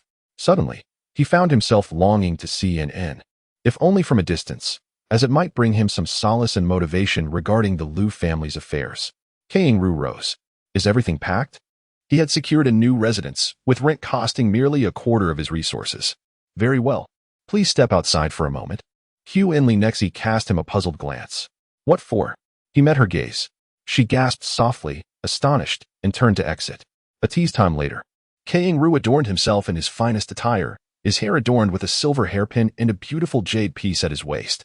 Hugh and Lin Qingyuan stood frozen, her heart racing with tumultuous emotions. Where was he headed? What was his purpose? Why had he chosen this garment? Her instincts warned her that something was amiss. Confronting her with the most unwelcome of questions, why had he retrieved this outfit? Who was worthy of such attention? Though he despised ostentation, this exquisite ensemble was undeniably elaborate, comprising more than 10 layers of intricate embroidery and delicate fastenings. In that moment, Hugh and Lin Qingyuan felt as though she had been stabbed by a loved one. I have matters to attend to. I shall return shortly to collect my belongings. Kang Rui stated, his expression impassive, yet his eyes softened at the thought of the person he would soon meet. Hugh and Lin Qingyuan remained silent, an overwhelming sense of dread enveloping her. Who was the woman? Kang Rui pushed the door open and stepped out, driven by an inexplicable urge. Hugh and Lin Qingyuan hastily donned an inconspicuous outer garment and followed him, determined to uncover the identity of this vixen. Who was it that held his thoughts captive? Kang Rui had already arrived at the WNF-NGZHI, seemingly engrossed in a book, the deep blue embroidery still dazzling beneath the gentle winter sun. He was aware that, shortly, her carriage would pass this way. Finding a window, he took his stance. Sure enough, it was not long before a procession of guards split the crowd, the street falling into an immediate hush. A convoy approached, its silence profound, as people instinctively made way. The central carriage was grand and exquisite, its value evident, drawn by a team of 4 magnificent, snow-white steeds, each step in perfect unison. Through the window, Kang Rui's gaze tenderly fell upon the carriage adorned with jewels. Inside sat his wife. Hugh and Lin Qingyuan held her breath, hiding among the throng. Having never witnessed such opulence, the escorting attendants, each brandishing a blade, exuded a fierce demeanor, yet an eerie silence enveloped the crowd, which had only moments ago been lively. Hugh and Lin Qingyuan's mind momentarily blanked, her senses dulled as she instinctively followed the others, seeking refuge at the side. Inside the carriage, Chy had just exited the palace, having addressed several official documents and, on her way out, had successfully negotiated with the Empress Dowager regarding Lin Qingyuan's promotion. What emerges from the 6th rank, unperturbed by Lin Qingyuan's status, is undoubtedly the official designation of a Zhonglupin rank. To ascend from the Zhongqipin to the Zhonglupin is regarded as a promotion of 2 levels. Yet in truth, it is merely 1. In any case, he must be recognized as the Minister of Works. Chuyu, recalling the way the Empress Dowager glanced at her, could not help but smile. Indeed, such recognition was well deserved by Lin Qingyuan. If the Empress Dowager did not share this sentiment, she would not have relented so swiftly. Chuyu lifted the curtain to gaze outside, observing the bustling traffic and the orderly scene. There were no refugees flooding the city, nor beggars crowding the streets. How could he not be worthy? Qin Lianxiu had never encountered anyone so remarkably handsome. Chapter 069. The exquisite beauty of her snow-white complexion was hardly overshadowed by the jewels adorning her. A delicate finger, as if carved from jade, gently lifted the curtain. But as she yearned to gaze more intently, the fabric fell silently, leaving behind only a dreamlike silhouette. Qin Lianxiu stood mesmerized, utterly motionless. Could it be that she had encountered a celestial being? As the carriage moved leisurely past, the street erupted once more into a cacophony, as if the tranquil moment had never existed. A vendor, with polite insistence, nudged her aside. "You're in my way." Awakening from her reverie, Qin Lianxiu hurriedly retreated, astonished by the presence of such nobility in the capital. "Pray tell, good sir, who was the person in the carriage?" The man regarded her warmly, recognizing her naivety. "Have you just arrived in the capital?" Caught off guard by his perceptiveness, she replied, "Yes. That was the carriage of Princess An Guo. Have you heard of her? She is the beloved niece of the Empress Dowager, the legitimate daughter of the Duke of An Guo, one of the most esteemed ladies in the capital." Qin Lianxiu nodded, somewhat bewildered, grasping the gravity of the information yet struggling to comprehend fully. The grandeur surrounding the princess was palpable. The multitude that accompanied her rendered the atmosphere hushed, a stark contrast to the earlier noise. It was as if her mere presence commanded silence, and only after she had departed did the world resume its usual clamor. Qin Lianxiu gazed in the direction of the retreating figure when she noticed Kang Rui emerging from the study, casting a glance towards the departing carriage as well. A wave of dread washed over her, and an implausible hypothesis began to form in her mind. Could he have come to see the person in the carriage? As she fixated on Kang Rui, her feet moved toward him involuntarily. Was it true? Did he indeed look upon the person in the carriage? Lin Qingyuan clenched her fists, her fingertips nearly digging into her flesh. The pain offered a moment of clarity. She quickly stepped back, inhaling deeply in an attempt to regain her composure. That individual was far beyond her reach. How could Kang Rui be interested in her? It was impossible. She must be overthinking. He was unworthy of such a connection. How could he dare to dream of it? Yet, a voice within her insisted otherwise. How could he be here if not for that reason? From a distance, she observed his immaculate attire as he exited the street, crossing the wooden bridge. If he were not here for that purpose, why did he leave without purchasing even a single piece of paper? Lin Qingyuan understood that her speculation was not unfounded. Yet, was he truly dressed so splendidly merely to catch a fleeting glimpse? Suddenly, she felt lost in her efforts to win his heart. How could he treat her this way? Hadn't he claimed that everything was for the sake of his future? Just his future? How could he have done so much simply for a single glance? Staggering back, the appearance of Princess An Guo instilled in her an inexplicable sense of crisis, an unseen blade hovering above her, slicing through the essence of her soul. The events unfolding before her were beyond her imagination. The princess was to be wed. Aunt Li, stirring the vegetables, cast a knowing glance at Lin Qingyuan, fully aware of the astonishment and envy reflected in her eyes. Do not speak of them any longer. The noble ladies in the capital are exceedingly envious. Have you seen the princess's carriage today? Aunt Li, with the demeanor of one who has experienced much, expressed profound understanding towards Lin Qingyuan. Stunned, Lin Qingyuan could hardly believe it. The princess is married? How could that be? Kang Rui clearly. Aunt Li nodded affirmatively. Yes, she married quite some time ago. Although it appears her choice was not very fortunate, rumor has it she wed a minor official of the 7th rank. The capital is abuzz with gossip, claiming the Duke of An Guo's household will not select a son-in-law. Moreover, typically, once a woman is married, she should follow her husband, destined to become merely a 7th-rank lady. But what of the princess? Instead, she attends to the Empress Dowager daily, receiving preferential treatment that even the most esteemed officials in the capital do not enjoy. Yet she is indeed married. Why then does Kang Rui still seek her out? If she is married, does she not cease to be the dowager's niece? Surely you are aware of our great Xia. Emily glanced around, lowering her voice to whisper in Lin Qingyuan's ear. The Empress Dowager is regent. Lin Qingyuan's mind became a tumultuous whirl, unable to make sense of it all. She continued to mindlessly add kindling to the stove, still reeling from the shocking news of the princess's marriage. She is married, yet Kang Rui still visits her. A myriad of thoughts congested her mind, rendering her more numb than ever. In any case, she is a person in the capital whom no one can afford to offend. Lin Qingyuan? And I am here. Within the Lin residence, Chuyu was accompanying the elderly matriarch Lin in weaving. Both were rather clumsy, diligently striving. Yet each produced increasingly unsightly results. Aunt Jung stood nearby, unable to bear watching any longer. The matriarch, like a mischievous child, had tangled precious threads into a chaotic ball. The princess was earnest, positioning each strand correctly, yet inexplicably, a beautifully crafted tassel was rendered as disheveled as a drunken reveler. Mother, your work is truly delightful, so colorful. Upon hearing this, the matriarch immediately brightened, lifting her creation. Delightful? Chuyu nodded. Though it lacked form, the vibrant colors intertwined harmoniously. Mother, look at mine. Is it beautiful? It's shaped like a ball. The matriarch vigorously nodded. Beautiful, beautiful. They're all beautiful, together beautiful. Feeling quite pleased with herself, she fondled her own tangled ball, finding it lovely as well. Chuyu felt satisfied with her efforts. At least her creation had taken some shape. She picked up more strands that had become intertwined.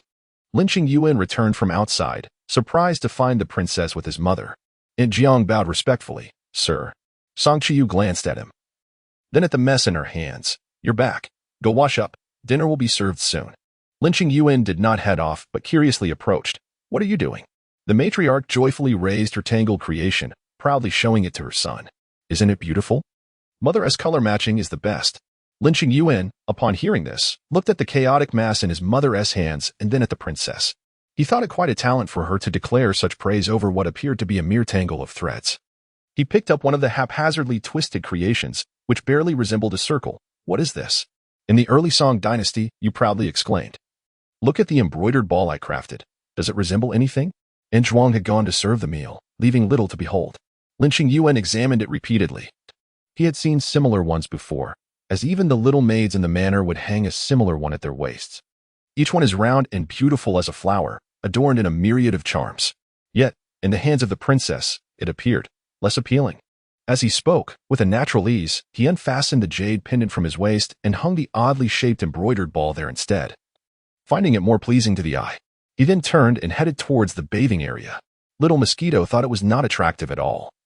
Surely not as beautiful as the jade.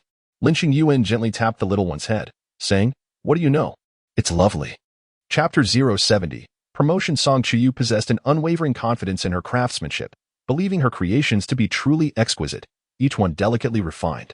As she assisted her mother to the dining room, she chanced upon Lin Qingyuan emerging from the bathroom, his gaze inadvertently drawn to his waist. Suddenly halted. What she had once regarded as commendable craftsmanship now appeared grotesquely inferior, unworthy in the slightest of his presence. How could he still wear such a thing? With a pained effort, Song Chuyu forced herself to finish her meal. Once done, she promptly instructed Granny Zhuang to open the storeroom and retrieve the finest jade ornaments for the masteress' enjoyment, lest it tarnish Lin Qingyuan's discerning eye. "Indeed, Your Highness. It's not as hideous as it seems," she remarked, though it was undeniably unattractive. In the early morning light, Lin Qingyuan awoke early, donned his attire, and opened the drawer filled with accessories, as was his custom. There, stacked in 26 layers, were an array of vibrant embellishments in shades of emerald, verdant green, and deep crimson composed of jade, gemstones, bamboo plaques, and wood, each a unique design of considerable value. A smile graced Lin Qingyuan's lips as he effortlessly retrieved the ornament he had placed atop the pile the previous night, now resting at the bottom, and fastened it at his waist, still finding it appealing. A show smiled as well. "It is indeed beautiful." Lin Qingyuan cast a glance at him, prompting Ah Shou to promptly silence himself, as if he had seen nothing. As Song Chuyu reluctantly watched Lin Qingyuan depart for the yamen, her gaze fixated on the ornament at his waist, she struggled to suppress her discomfort, feeling lightheaded. Once he had left, she turned to Granny Zhuang. "Did you not prepare the embellishments for the master? Perhaps the master simply finds this one most pleasing?" Granny Zhuang suggested. "Let us change to another drawer of embellishments. Once or twice, an unusual taste can be overlooked, but too many instances would be quite embarrassing. Moreover, he was just promoted to the 6th rank. His image is paramount." At the Ministry of Works, everyone awaited Lin Qingyuan's arrival with great anticipation. "Congratulations, Lin Yuan, on your promotion." "Congratulations, Lord Lin." "Thank you, esteemed brothers." "But I dare not take undue credit," Lin Qingyuan humbly responded, pausing to acknowledge the well wishes of those gathered. Yet Chunli walked as if floating on air today, lost in a haze of excitement. Many younger colleagues approached him for news. It was merely that their leader had ascended in rank, rising 2 levels no less. In less than half a year, his superior had indeed risen as promised, validating Chun-Li's loyalty. Moreover, it was not just the promotion. He had also moved into a new residence yesterday. Chun-Li had purchased a modest house on the outskirts of the northern city. Though somewhat distant and bordering the outer city, it was situated in a prestigious area of the capital, a feat unmatched by any contemporaneous officials. He could only imagine the envy it stirred among many. However, all of this was credited to his leader, and of course, none of it was acquired through entirely legitimate means. It stemmed from their gains at the carefree gambling house. Yet, their leader remained composed, collecting even greater profits without uttering a word. Who would suspect that the gracious and courteous leader earned 300 taels of silver every 3 days? Even the Minister of Personnel would not dare to be so avaricious. But their leader did not even furrow his brow, embodying the essence of quiet prosperity. For within strength lies greater strength. Lin Yuan, congratulations. The Minister of Personnel requests your presence. Thank you, Lord Zhou. I shall go ahead. Take care. Chun-Li could hardly contain his disdain. Lin Gu, over here, please. What's the big deal? It's merely a matter of marrying well. Who doesn't know the ins and outs of this? In such a short span, he has risen through the ranks. 2 days out of 3, he leaves early. And we hardly see him, yet he is promoted. Who would believe there isn't something amiss? Shh, keep your voice down. Don't forget who his father-in-law is. I simply cannot accept it. If anyone should be promoted, it should be you, my lord. With that statement, no one dared to refute him. Though Lord Lin might arrive late and depart early, busy to the point of being invisible, he was genuinely courteous and devoid of arrogance. Regardless of the trivial matters discussed with him, he never appeared to consider it a waste of time, his temperament as pliable as dough, resembling someone who could not stand firm on any issue. Viewed from this perspective, While his promotion might not sit well with everyone, it was not entirely unacceptable. For his father-in-law's standing assured his rise was inevitable. It was merely a normal advancement. Gong Shiqing stroked his beard, believing his worthy nephew's promotion was well-deserved. He was diligent, hard-working, and neither arrogant nor hasty, with a sound judgment. Your advancement is the result of our careful deliberation. Do not feel overly pressured. It is what you rightfully deserve. Lin Qingyuan, overwhelmed, immediately clasped his hands in gratitude. It is all thanks to my uncle's support. How can it be merely me? It is your own merit. You must have faith in yourself. You tend to be too upright, but that is not a flaw. Everything will settle in time. Your father mentioned during a recent drinking session that you haven't visited your father-in-law lately. He suggests you should return home more often. It's just you and your wife and your mother there, which must feel quite lonely. It is indeed my oversight, uncle. I shall heed your advice. That is good to hear. I was merely concerned you might be overthinking things. Seeing you untroubled puts my mind at ease. Now, go along and attend to your matters. Thank you, uncle. I take my leave. Emerging from the minister's residence, Lin Qingyuan maintained an air of tranquility, as if the promotion had not pertained to him. Nor had the whispers of dissent. It was not that Lin Qingyuan was indifferent to gossip. Rather, his father-in-law was the Duke of An Guo, and his wife daily acknowledged the weight of his responsibilities. How could he not rise? The mere thought of suddenly becoming the Minister of Works did not astonish him. As for what others said, let them speak. It was merely the truth. Were he in their position, he would weave far more intricate tales. In the past, observing the nepotism of others with fury, Lin Qingyuan now felt a peculiar sensation in his own situation, both foreign and oddly pleasant. From the vantage point of power, he realized that sometimes one's promotion is not solely within one's control. Moreover, considering his father-in-law's decades of service to the nation, wishing to elevate his son-in-law seemed quite understandable. What did you say? He has indeed been promoted. Promoted, Kang Guan exclaimed, nearly crushing the pai gao tiles in his grasp. A bunch of useless fools. I have spent so much silver to support him. How many have benefited from my generosity? Each time, they promise to intercede on my behalf. And yet he is the one who ascends. Is this not absurd? Will he expect me to pay him every 3 days? I have already given so much. The annual profits from my gambling house are nearly depleted. He might as well close the door, or perhaps establish a gambling den for Lin Qingyuan, which would spare him the daily burden of concocting excuses. Recently, his behavior has been excessively outrageous. He no longer even bothers to devise new phrases, resorting instead to reusing the very first one, as if he were inscribing desperate for money upon his forehead. Kang Guan is understandably incensed, yet even in his fury, it is not the moment for impulsive actions. What is the stance of Lord Wen? Lord Wen is preoccupied with the matter of redistributing wasteland, and the higher-ups are equally invested, lacking the bandwidth to attend to our concerns. Thus, it appears we shall relinquish the casino willingly. The subordinates, gripped by fear, dare not utter a word. Chapter 071. The banquet song. Chuyu was in high spirits, keen to ensure that Qingyuan truly appreciated the merits of his promotion to the 6th rank.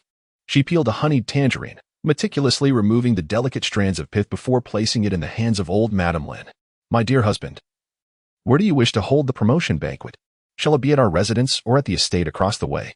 I have observed that while our courtyard boasts a lovely lake and a flower house, along with a plethora of mature greenery, it cannot compare to the grandeur of the estate bestowed by the Empress.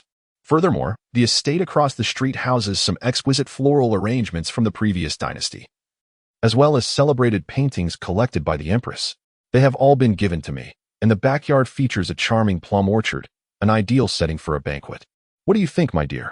Lin Qingyuan, sipping his tea, replied, I have no intention of holding a promotion banquet. That would merely squander money. Song Chuyu fetched a handkerchief to dab her mother's mouth, casting a sidelong glance at the cord around his waist, still unremoved. Lin Qingyuan lowered his hand, pouring a cup of digestive tea for the princess. Song Chuyu offered another segment of the tangerine to old Madame Lin, playfully chiding her husband. They have sent gifts of congratulations. How can we not reciprocate? I have instructed the steward to arrange for a troupe to perform, allowing Mother to enjoy the performance and the lively atmosphere. Mother, do you not relish a bit of merriment? Old Madame Lin chewed on the sweet tangerine, her laughter creating delightful wrinkles on her face. Liveliness is indeed delightful. See, even Mother agrees. Lin Qingyuan observed his mother and then the princess, whose eager demeanor was palpable. Suddenly, he lowered his gaze to the teacup in his hands, contemplating the prospect of such a mother-in-law making an appearance in public, potentially embarrassing her. Have you made a decision on the venue? If you are uncertain, let us proceed with the estate across the way. It is more refined. I shall instruct the steward to make the arrangements. Lin Qingyuan silently nodded, quietly peeling a tangerine while listening to her playful banter with his mother, who mostly listened in a dazed manner. As they trudged back through the heavy snow, Lin Qingyuan placed the peeled tangerine into her hands. Chuyu glanced at the plump fruit, tasted it, and offered another segment to Lin Qingyuan, saying, "You must try this. It is sweet." Kang Rui received the invitation crafted from gilded cardstock by Lin Qingyuan, infused with the finest incense from Wenwei's studio, and felt an overwhelming urge to toss the invitation aside. These were the very gatherings that An had once arranged for him. The lavish banquet, overflowing with rare treasures, was praised by all, yet deemed beneath An's notice, only to be claimed by another. Moreover, a promotion of 2 ranks invited undue attention, risking the chance of backlash. Lin Qingyuan, a man of brooding disposition, cunning, and jealousy, known for his ruthless tactics, was now indulging in the frivolity of a promotion banquet. With his vehement disdain for corruption, An was unafraid that he might publicly retaliate against anyone who dared to bribe him. Zhao Rong cast an envious glance at the invitation in Kang Rui's hand. "You have received an invitation? I wish to attend as well, but alas, it seems our Hanlin Academy has only invited you." Kang Rui remained indifferent to the envious tone of the other. It was merely a promotion banquet. What was there to covet? He had attended such events before, recalling the countless banquets An had hosted for him, if not 100. Certainly 99, he had hoped to find solace in reminiscing, yet it only deepened his sense of solitude. An is a remarkably kind individual, although somewhat clumsy. She takes pleasure in pretending that the meals she prepares in the kitchen are her own creations, and he graciously accepts this. Each time she whimsically stitches together a haphazard outfit, he privately dons it for her amusement. Can Lin Qingyuan truly do this? Given his disposition, it is unlikely that he would indulge her imperfections. Only he harbors sincere affection for her.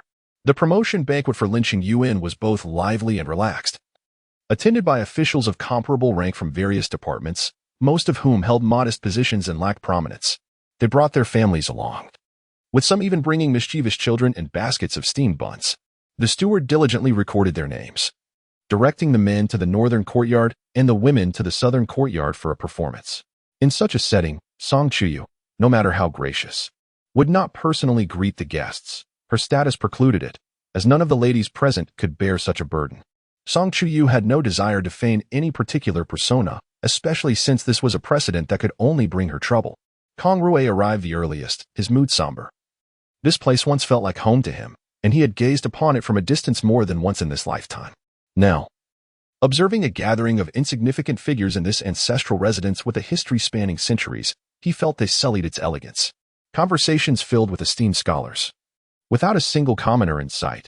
Yet Lin Qingyuan had invited an assortment of trivial characters. These were the very people Lin Qingyuan typically associated with. And he had even sent invitations to Kang Guang's steward without showing any favoritism. Everyone mingled together, reveling in the convivial atmosphere. This bonsai must be at least a century old, its gnarled form and lush foliage exuding a unique charm that captivates the beholder. This pine tree, too, has its own vitality. It is said that after 100 years, things may attain a celestial essence. I have indeed witnessed this today, observing its texture and posture. I consulted literature prior to my arrival and learned that the horticulturist who once tended this estate was a master of the previous dynasty. Each plant has been meticulously crafted by him, and few of his surviving works remain in existence, truly a marvel of craftsmanship. Come, gaze through this flower window. Does the view of the small bridge and flowing water not appear divided into 6 distinct scenes? It is said that the residences of the affluent offer a picturesque view at every step, with each 100 paces presenting a different sight, and indeed, it is so. How does a national artist manage to present different vistas within the same frame? This stone bench, too, is uniquely shaped, resembling a crane on a pilgrimage. A group of inexperienced officials, unabashedly enthusiastic, expressed their awe, none feeling superior to the others in their lack of worldly experience, all striving to discover the wonders around them. They must understand that this was their first opportunity to partake in a banquet in the inner city, to experience the unparalleled gardens of the nobility. Given their rank, had it not been for their acquaintance with Lin, they would never have set foot in this legendary residence in their lifetimes. Within the estate lies a landscape of mountains and waters, where the essence of the universe is mirrored in the depths, revealing splendid brocade. This grove of plum trees is also a sight they have never before encountered in someone else's home. Typically, such enchanting scenery can only be found in the mountains. Yet here it is, commonplace in another's backyard.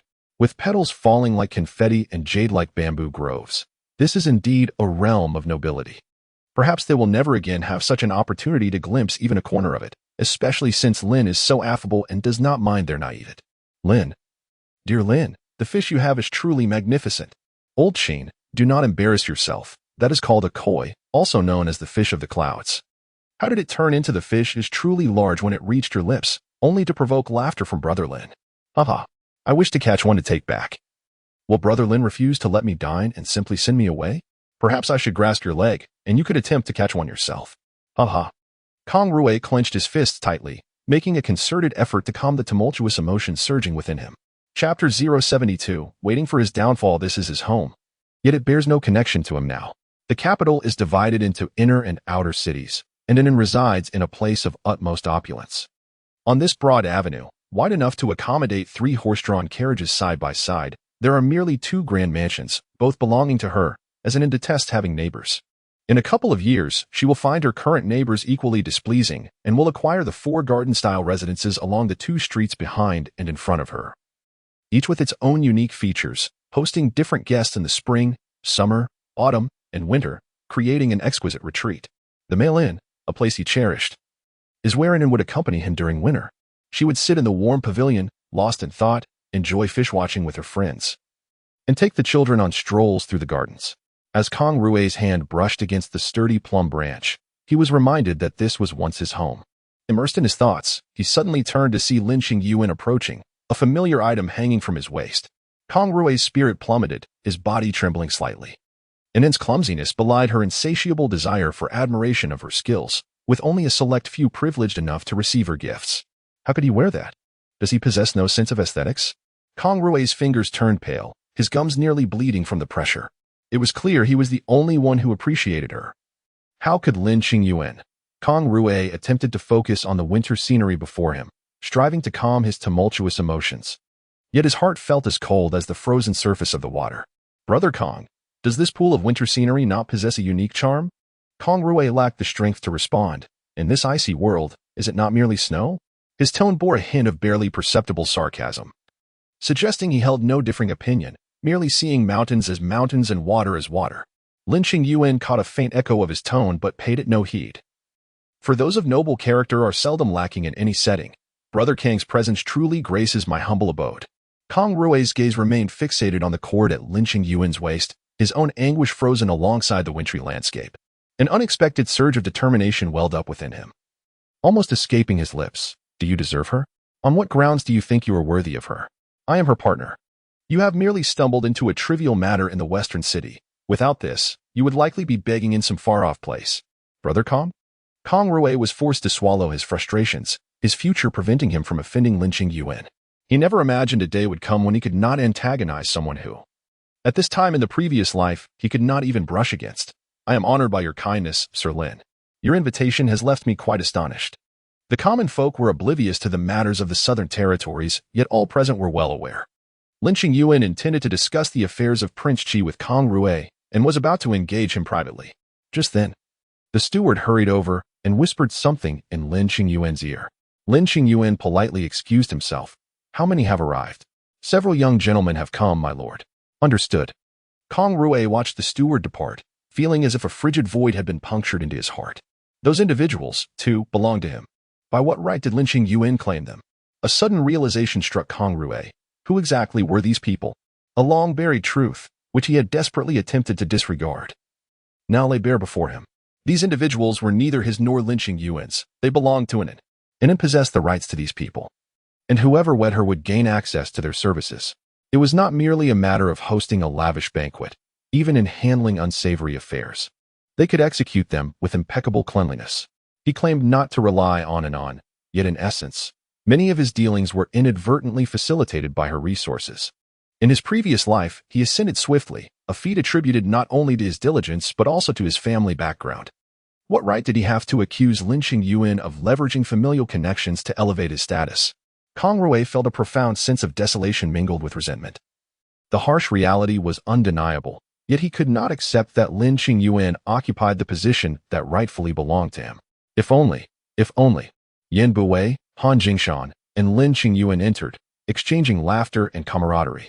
The two renowned scions of illustrious families were notorious for their debauchery. Their escapades could be recounted for 3 days and nights without end, holding a preeminent status in the capital. Yet, how could Lin Qingyuan possibly be acquainted with such individuals? The once boisterous gathering grew subdued in their presence, and those who prided themselves on their integrity were loath to associate with these libertines. Moreover, the attendees might not even hold them in high regard. Many had suffered in silence under their oppressive boot, and now, encountering the very embodiment of their disdain was an unbearable irony. Kang Rui observed this scene, a twisted satisfaction coursing through him. On one hand were the humble clerks of lowly status, on the other, the arrogant offspring of nobility. These two factions were irreconcilable. Lin Qingyuan's promotion banquet threatened to unravel spectacularly. For the first time since his arrival, Kang Rui found the air in the garden refreshingly invigorating. Yan Buwei had already dispatched the congratulatory list to the storeroom, genuinely congratulating his younger brother on his ascent, such a significant event. And you did not inform your elder brother? Do you look down on me, Yan? Lin Qingyuan remained composed, unperturbed. Not at all, dear brother. I was concerned you might be preoccupied. I could have the grandest affairs, yet would I not attend your promotion? And what of your second uncle? Has he not been around long enough to empty the Duke's residence with such a lengthy congratulatory list? Song Chuji arrived late, fanning himself with a bone fan. Draped in a fox fur, what words are being spoken about me in the presence of my younger brother? With Song Chuji's entrance, the atmosphere grew even more tense. While the crowd had reservations about the previous two scions, they harbored a deep-seated loathing for Song Chuji, who was infamous for his heinous acts, including the abduction of common women. His misdeeds were so numerous that one could only wonder how he had not faced execution many times over. Had it not been for the protection of the Duke of An and the Empress Dowager, the attendees swiftly lost interest in the festivities. With some already preparing to bid farewell to Lin Qingyuan, Kang Rui, in a buoyant mood, anticipated Lin Qingyuan's impending embarrassment. The claim of noble clerks was a mere faade. In reality, they were a collection of downtrodden officials devoid of power or connections, juxtaposed against the arrogant offspring of the aristocracy who acted with impunity. This dichotomy mirrored the inextricable conflict between Lin Qingyuan in his past life and the prominent families of the capital. Kang Rui could hardly contain his exhilaration, asserting that those lacking capability yet occupying positions not rightfully theirs would inevitably face downfall. He eagerly awaited the moment of Lin Qingyuan's demise. Yan Buwei and his companions also observed the disheveled officials in the distance, deeming it a privilege to call them officials. They were merely a group of bookish scholars who, having attained a modicum of distinction through their studies, believed themselves to be of great import. Even if one of them were to ascend to the rank of chancellor and enter the cabinet, they would still be but transient figures of their era, lacking the coveted red seal and iron certificate and devoid of hereditary stipends. They would swiftly find themselves in destitution. Moreover, the families of these individuals had never produced a chancellor, and for some, it was their maiden venture into governance. They could hardly be bothered to cast a glance at these lofty yet fallen souls. Chapter 073. The car is sturdy. Lin Qingyuan seemed oblivious to the subtle atmosphere around him. He offered no opportunity for his brothers to bid farewell and remained by Song Chuji's side, leading the group to the warm pavilion. He poured tea and remarked, "You see, Brother Yin has been observing Lord Zhou intently. Might it be that Brother Yin finds this man exceptionally suitable for his needs?" Yan Buwei, taken aback by this statement, questioned. "Suitable for what? None of these individuals could even carry my shoes, let alone Lord Zhou. The mere fact that I acknowledged their presence was a courtesy. I had no knowledge of their identities." Lin Qingyuan shifted closer, pushing a teacup towards his brother. Zhou Jinmin is a Jinshi from the 3rd year of Tianda, and currently serves as the registrar of the Ministry of Works. While everyone recalls his success in the imperial examinations, few are aware that he also passed the Mingjing exam, possessing a solid foundation in engineering. He is skilled in woodworking, manufacturing, and large-scale construction. His ancestors were once contracted for the construction of horse farms in our county, making him one of the rare individuals with dual qualifications from the imperial examinations. He is quite prudent in his dealings. Is it not true that Brother Yin is considering him for the position of county magistrate in the newly acquired territory from the Beirong Kingdom? Zhou Jimin would be the most fitting choice, especially since this county is renowned for horse breeding in both Beirong and Xia. Before entering officialdom, Zhou Jimin was a horse breeder and served as a veterinarian on a horse farm. He lacks connections in the capital, so if Brother Yin aims to win him over, he would indeed be a suitable candidate. Lin Qingyuan feigned contemplation. Yin Buwei pulled his good brother closer, exclaiming, "What did you just say?" "The new city of the Bei-Rong Kingdom. Where is that?" "It is the Zhaoma County near the border with the Xia. The area is small, and the previous magistrate was unable to repay his debts, thus he privately mortgaged Zhaoma County to you, Brother Yin. Did you not know?" "No, I sent the news yesterday." "Did you not come today to select someone?" Yin Buwei had gone straight to bed after returning home yesterday. Unaware of the fortune he had stumbled upon, he had actually acquired a county, no less. Concerned that his brother might become overly joyful and forget the matter at hand, Lin Qingyuan interjected, "Indeed, it is quite challenging to attract talented individuals. The late emperor had to endure considerable effort to persuade the chancellor to return to office. If it does not work out, we can simply let it be. However, wait. Who said he cannot succeed?" The noble phrase attracting talent seems to have eluded him. No. It is merely that my elder brother and father have done such things. It is simply about bowing to the talents one admires, offering them some kindness, and allowing them to feel appreciated in order to secure their loyalty. Who would have thought that he would find himself in such a position, where he could have his own officials? He would be able to attract talent. He possessed a county, and everything within it belonged to him. Yin Buwei drew his brother closer again. "Tell me more about this Zhou. What was his name?" "Zhou Jimin." "Yes, Zhou Jimin. Is he truly that remarkable?" Lin Qingyuan adjusted his attire, ensuring his waist cord was properly arranged, as Yin Buwei nearly tugged it loose. "He may not possess the talent of a chancellor, but he is more than capable of governing a region, especially a county. The affairs are numerous. Yet our primary concern lies with the horse farms in that county, which makes Zhou Jimin exceptionally well suited for the role. Not only can he assist Brother Yin in managing the county, but he can also help with other matters, which would be advantageous for Brother Yin in securing additional counties in the future. Can we truly seize other counties? Can we not? Of course, we can. Certainly, we can. If others cannot, Lin, my brother, surely can.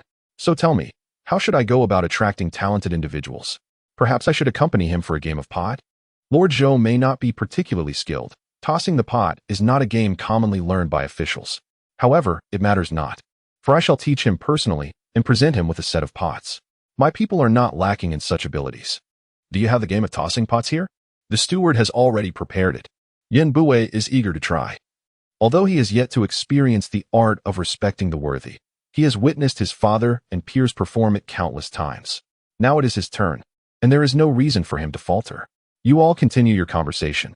I shall return shortly. Lin Qingyuan grasped his wrist and cautioned, "Brother, perhaps it is best not to go. Sometimes these individuals lack discernment. It would be wise to seize an opportunity to assert your authority. A little intimidation may compel them to serve you well." Yin Buwei, displeased by this suggestion, replied earnestly, "Lin, you do not understand.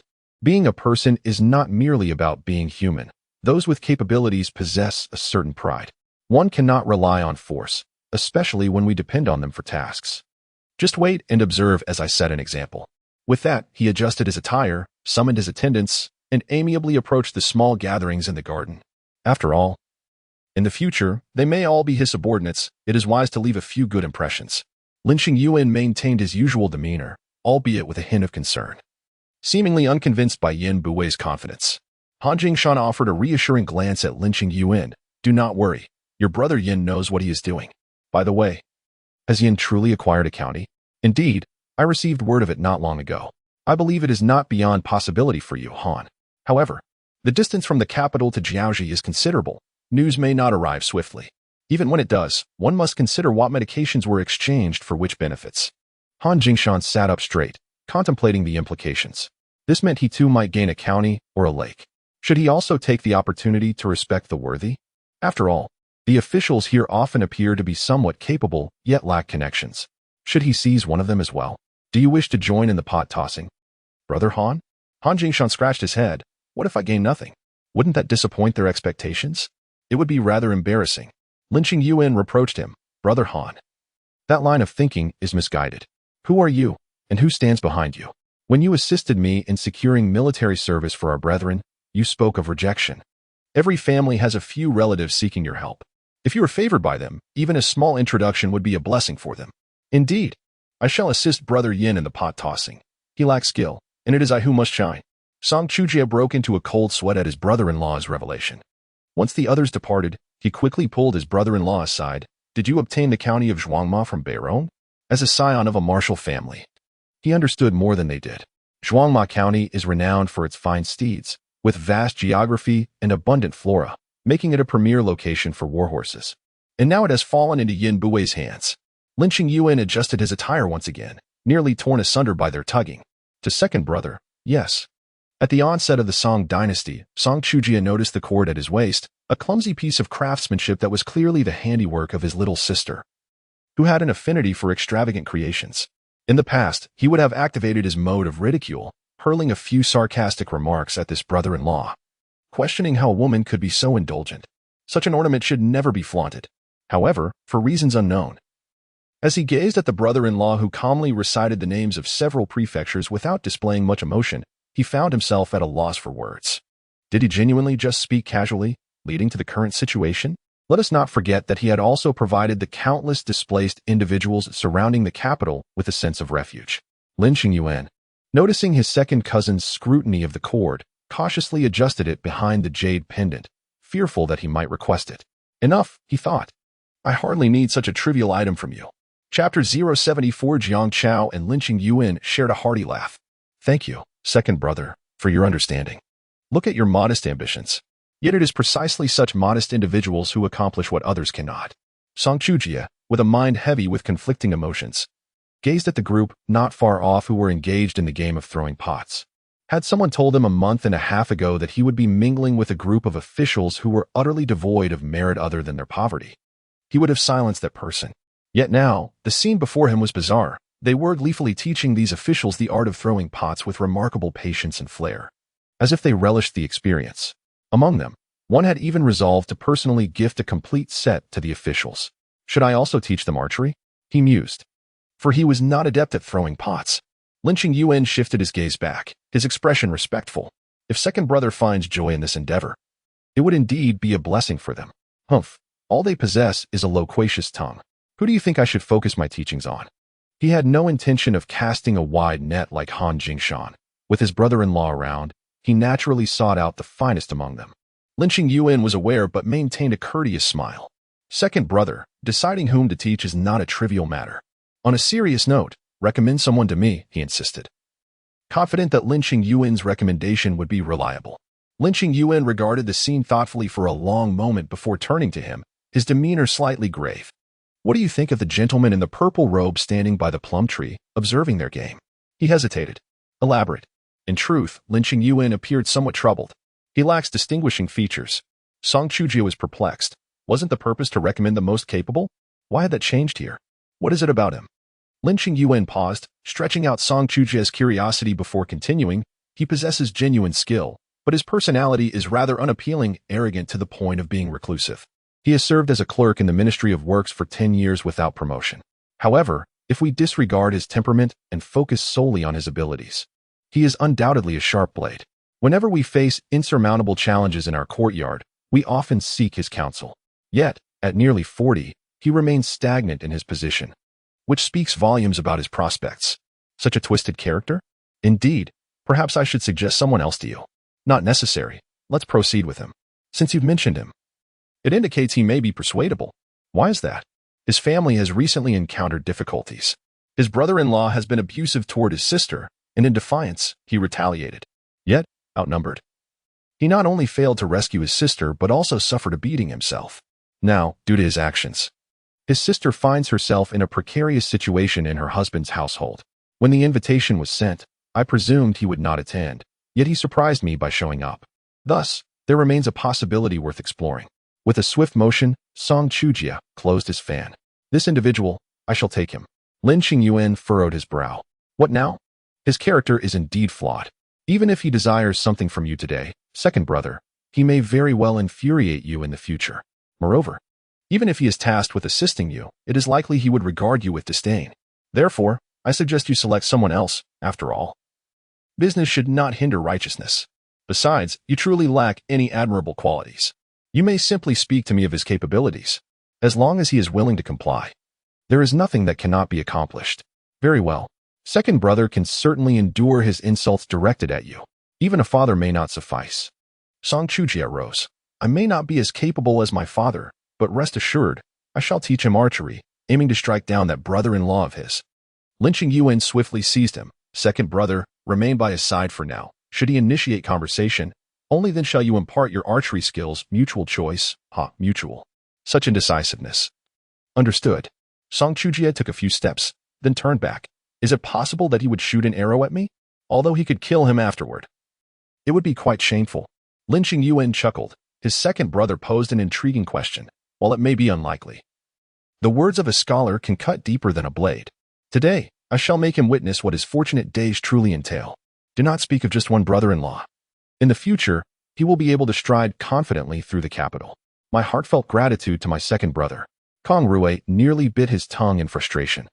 How could it be that these two seemingly irreconcilable factions are now engaged in such harmonious merriment over a game of throwing arrows? What a farce of elegance!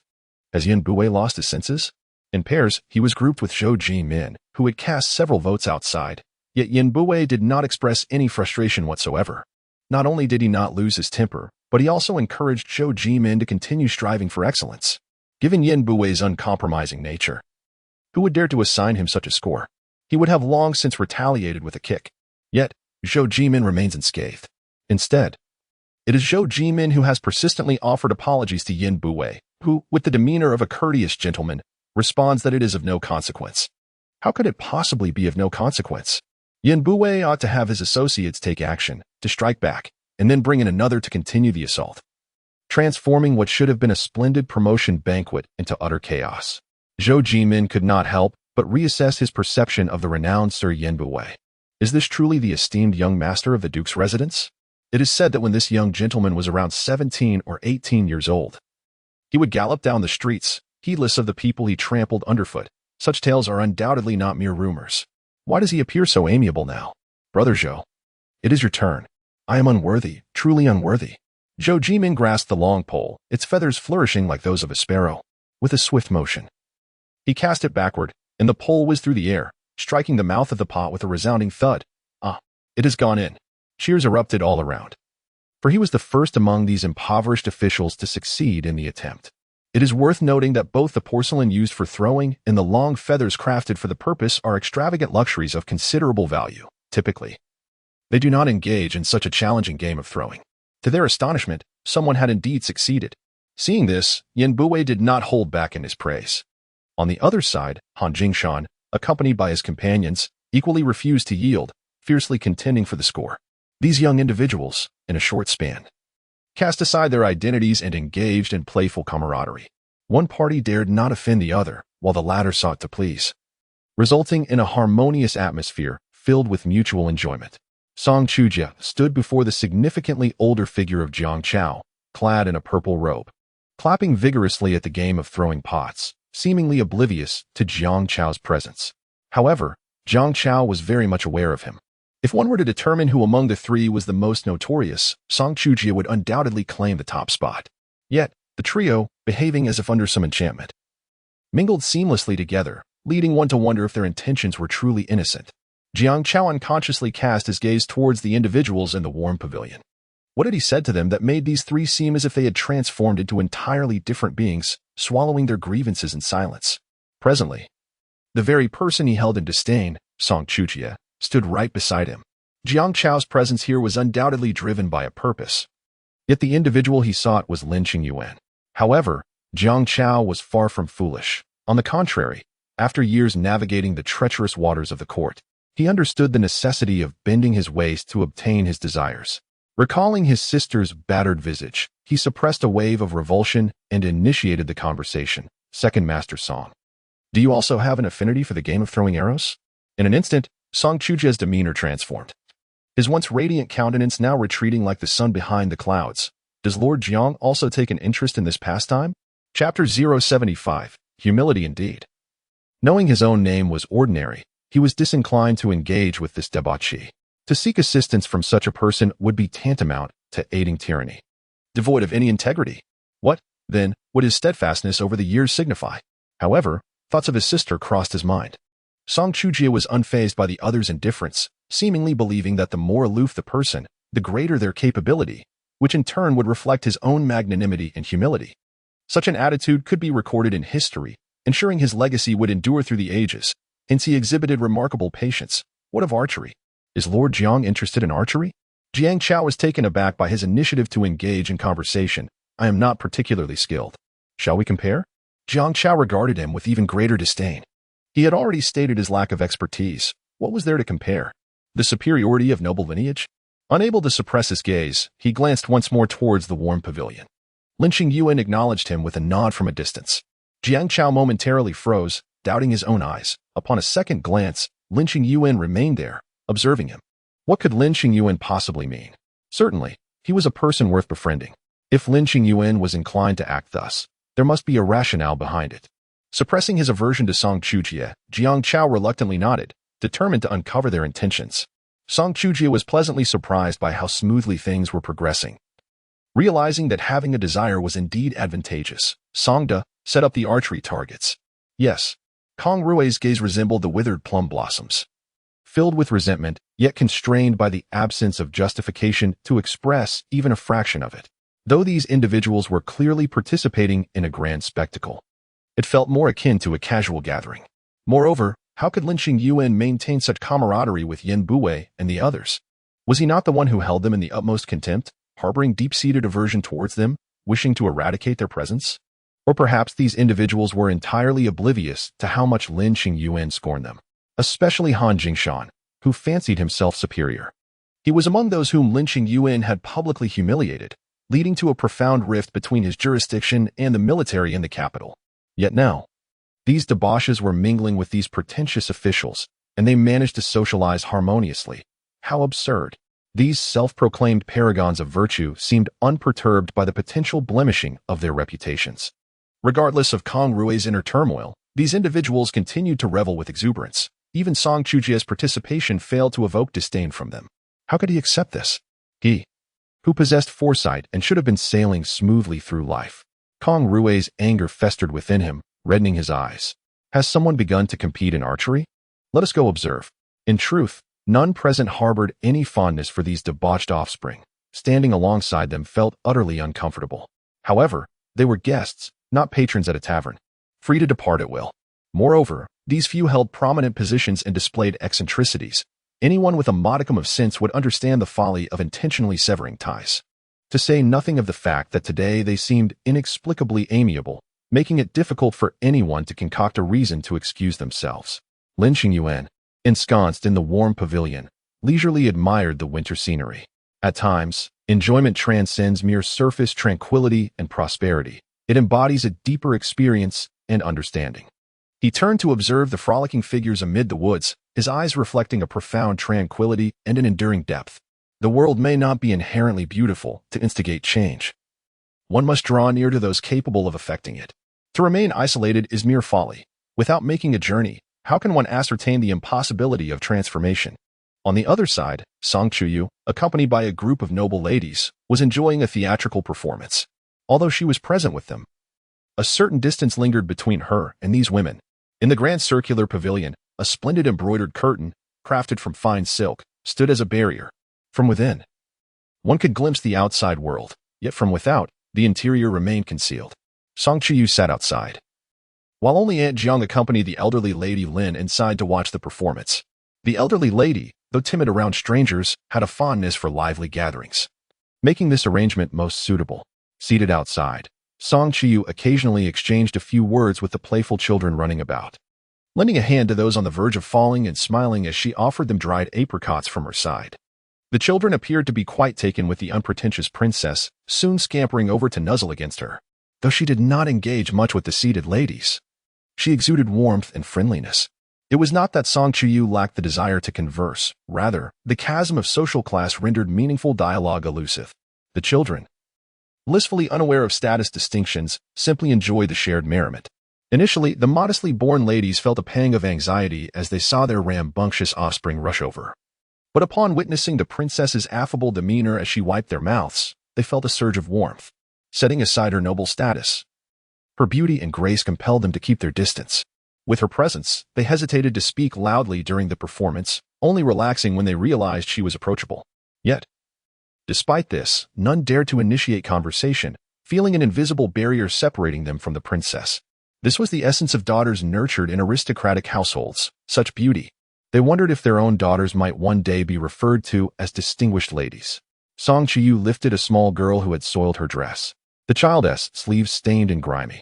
The girl's mother, grappling with her reverence for the princess, hurried over. Her gestures awkward yet sincere. A humble woman has encountered the princess. Please, let us not mind the slight mess. Not at all. It is winter. And being damp is uncomfortable. I shall take her to change, Song Chuyu replied, her tone gentle. The mother did not dare to oppose. I apologize for the trouble. Your Highness, she said, turning to scold her son for his clumsiness. Do not worry, Song Chuyu reassured, carrying the child towards the prepared quarters.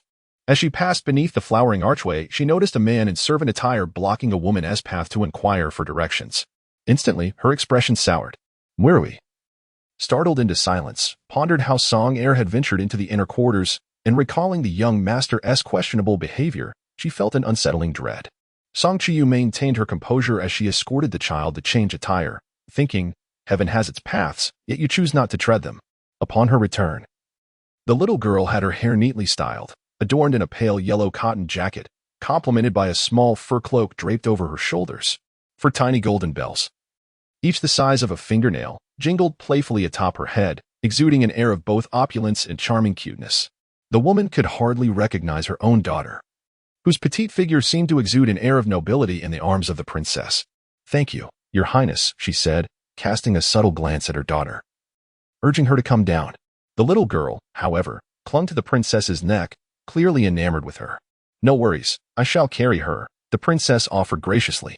I could hardly accept such an honor, the mother replied, though she found the situation quite delightful and charming. Onlookers could not help but feel a pang of envy and wistfulness. The child appeared to wear genuine finery, including a small fox fur that must have fetched a substantial sum at the pawnshop. How pedestrian! Did they not realize how dignified the princess looked while cradling a child? Who would not wish to be reborn as the child of a princess? Chapter 76. Rectification. As winter approached, darkness fell earlier. With the steward and the matron attending to the departing guests, the male visitors, having enjoyed themselves to the fullest, bid farewell to Lin Qingyuan with exuberance.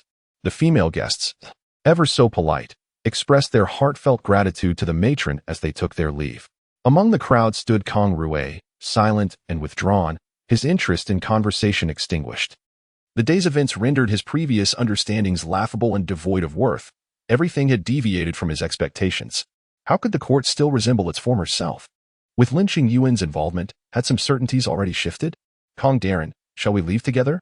Kang Rui glanced at the speaker, a person whom Han Jingshan had previously instructed on the art of throwing arrows, and nodded slightly. If he were to convey to Han Jingshan the malice Lin Qingyuan held towards him through another's words, would they still maintain such harmony? Meanwhile, Han Jingshan clapped Lin Qingyuan on the shoulder, thoroughly pleased. Today's events have left my brother indebted to you. Should you require anything, do not hesitate to speak. Lin Qingyuan responded with utmost courtesy. Brother has already aided me greatly. What is that? A mere word can resolve it. You speak of significant matters. Do you perhaps look down upon me? Not at all. You do. Very well, you do. Han Jingshan chuckled. Song Chuji interjected. Do you believe this lad initially thought little of us all? Laughter erupted among the three. Lin Qingyuan joined in. Elder brother, let us hasten. If we continue to unearth past grievances, the promise Han has just granted me may vanish. The opulent carriage gradually departed. As for the matter of who looked down upon whom, no one took notice. They initially held Lin Qingyuan in disdain, yet here they were, bonded as brothers. Such is the nature of human connections, reliant on fate. Lin Qingyuan's smile faltered slightly. At last, he could find a moment's respite. The little mosquito, eager to please, shook the master's hand, urging him to relax. A shoe obediently trailed behind, not vying for credit. Upon returning to the rear courtyard, Lin Qingyuan took a circuitous route only to find the princess absent, instantly invigorating his weary body. Where is the princess? The young maid promptly set aside her tasks, replying to the master, the princess has gone out, instructing Granny Zhuang to handle some matters and will return later. What matters? The maid was unsure. Did anything occur in the courtyard today? She shook her head. No? Lin Qingyuan furrowed his brows. It was rather late. Had the princess left without anyone? Never mind. I shall inquire with Granny Zhuang. With that, he strode out decisively. Within a quaint and well-appointed courtyard, Song Chuyu sat behind a beaded curtain, her expression grim. She bore no qualms about sending her second brother to prison in exchange for a life. Yet upon seeing the young Song heir, she contemplated the irreparable matters that Song Chuyu had yet to address. The individual on the ground was bound tightly. Struggling like a worm, MMM. Remove the cloth from his mouth. Let him speak. Yes. Bah. Do you know who I am? You dare to bind me. I am the servant of the second son of the Duke of An Guo. You truly wish to end your lives, yet you do not release me. Indeed, one who aids the wicked dares to covet even the wives of officials. If she had not witnessed it, would he have, as in his previous life, introduced the wife of a guest from the manor to Song Chuyu, only to find himself the target of public scorn? Moreover, what right does he have to lay hands upon anyone's wife?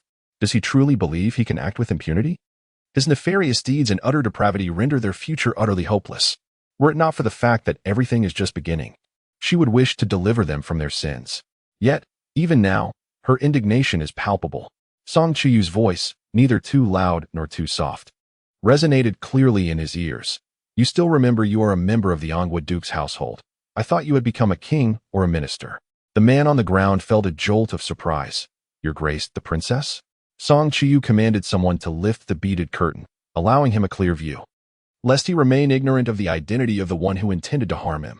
Princess, have you mistaken me, Your Grace? I was merely on my way back. I have done nothing wrong. If Your Grace wishes to know something, I will speak without reservation. Song Chuyu rested her forehead on her hand, observing his simple face, recalling how he had often feigned innocence with that very countenance to evade punishment before their mother. Now, he had the audacity to extend his hand to her banquet. He was courting death. I seek to know nothing. Be more meticulous. He still has duties to fulfill tomorrow. Yes. Song heir witnessed 3 women approaching with long embroidery needles in hand and was instantly struck pale with fear. He recognized these instruments, as they were often employed in torturous interrogations, particularly when dipped in chilly water and inserted beneath one's fingernails, an utterly chilling prospect. Desperately, he recoiled. What do you want? Do not come closer. Your Grace, spare me. Please, ask me anything. I know everything and will not conceal a thing from you. What is there to inquire about your master's affairs? Song Chuyu replied coolly, for it was merely that matter, serving a master in committing crimes. Even reporting back with enthusiasm as a dutiful subordinate. How commendable. Consider this my gratitude for your care of the second young master over the years. After all, a loyal servant such as yourself deserves recognition, if not for merit, then for your toil. Pray, tell me of your hardships, attending a banquet while still considering your master. Who else should I thank? Lost. Who is lost? Song heir would not be so foolish as to lose his way. Song Chuyu waved her hand. Proceed. Instantly. 7 or 8 robust men pinned Song heir to the ground, as the slender embroidery needles, moistened with salt water, were methodically inserted beneath his fingernails. Ah! Song heir cried out in agony. Your Grace, spare me. Please, Your Grace. Song Chuyu remained unmoved. You have called upon more than one person in your time. Did you spare them? Why the excessive politeness? Let us insert 10 at once. Ah! Your Grace, I was wrong. I shall never dare again. Ah! Your Grace, spare me. I have heard that the more pitiful your cries, the more pleased you become. Coincidentally, I too find delight in such sounds. Continue until I am satisfied, and perhaps I shall let you go. Your Grace. Ah! Your Grace, I have heard that the sound of eyes being pricked is the most melodious, is it not? Not. Ah! Then perhaps the aroma of roasted meat is most delightful? It is the second young master who is fond of it. It seems as if you are not. You do not actively pursue your prey. He has only just begun. Do you truly believe that by shifting the responsibility onto the second young master, I would simply let both you and him off the hook? My lady, I assure you, I shall not dare to repeat my actions again. I beseech you to spare me this once. I truly acted on impulse. I implore you. I truly cannot muster the courage to do so again. Ah, as the moon hangs upon the branches, Song heir awakens from a splash of icy water. He no longer possesses the strength to cry out, lying feebly upon the ground.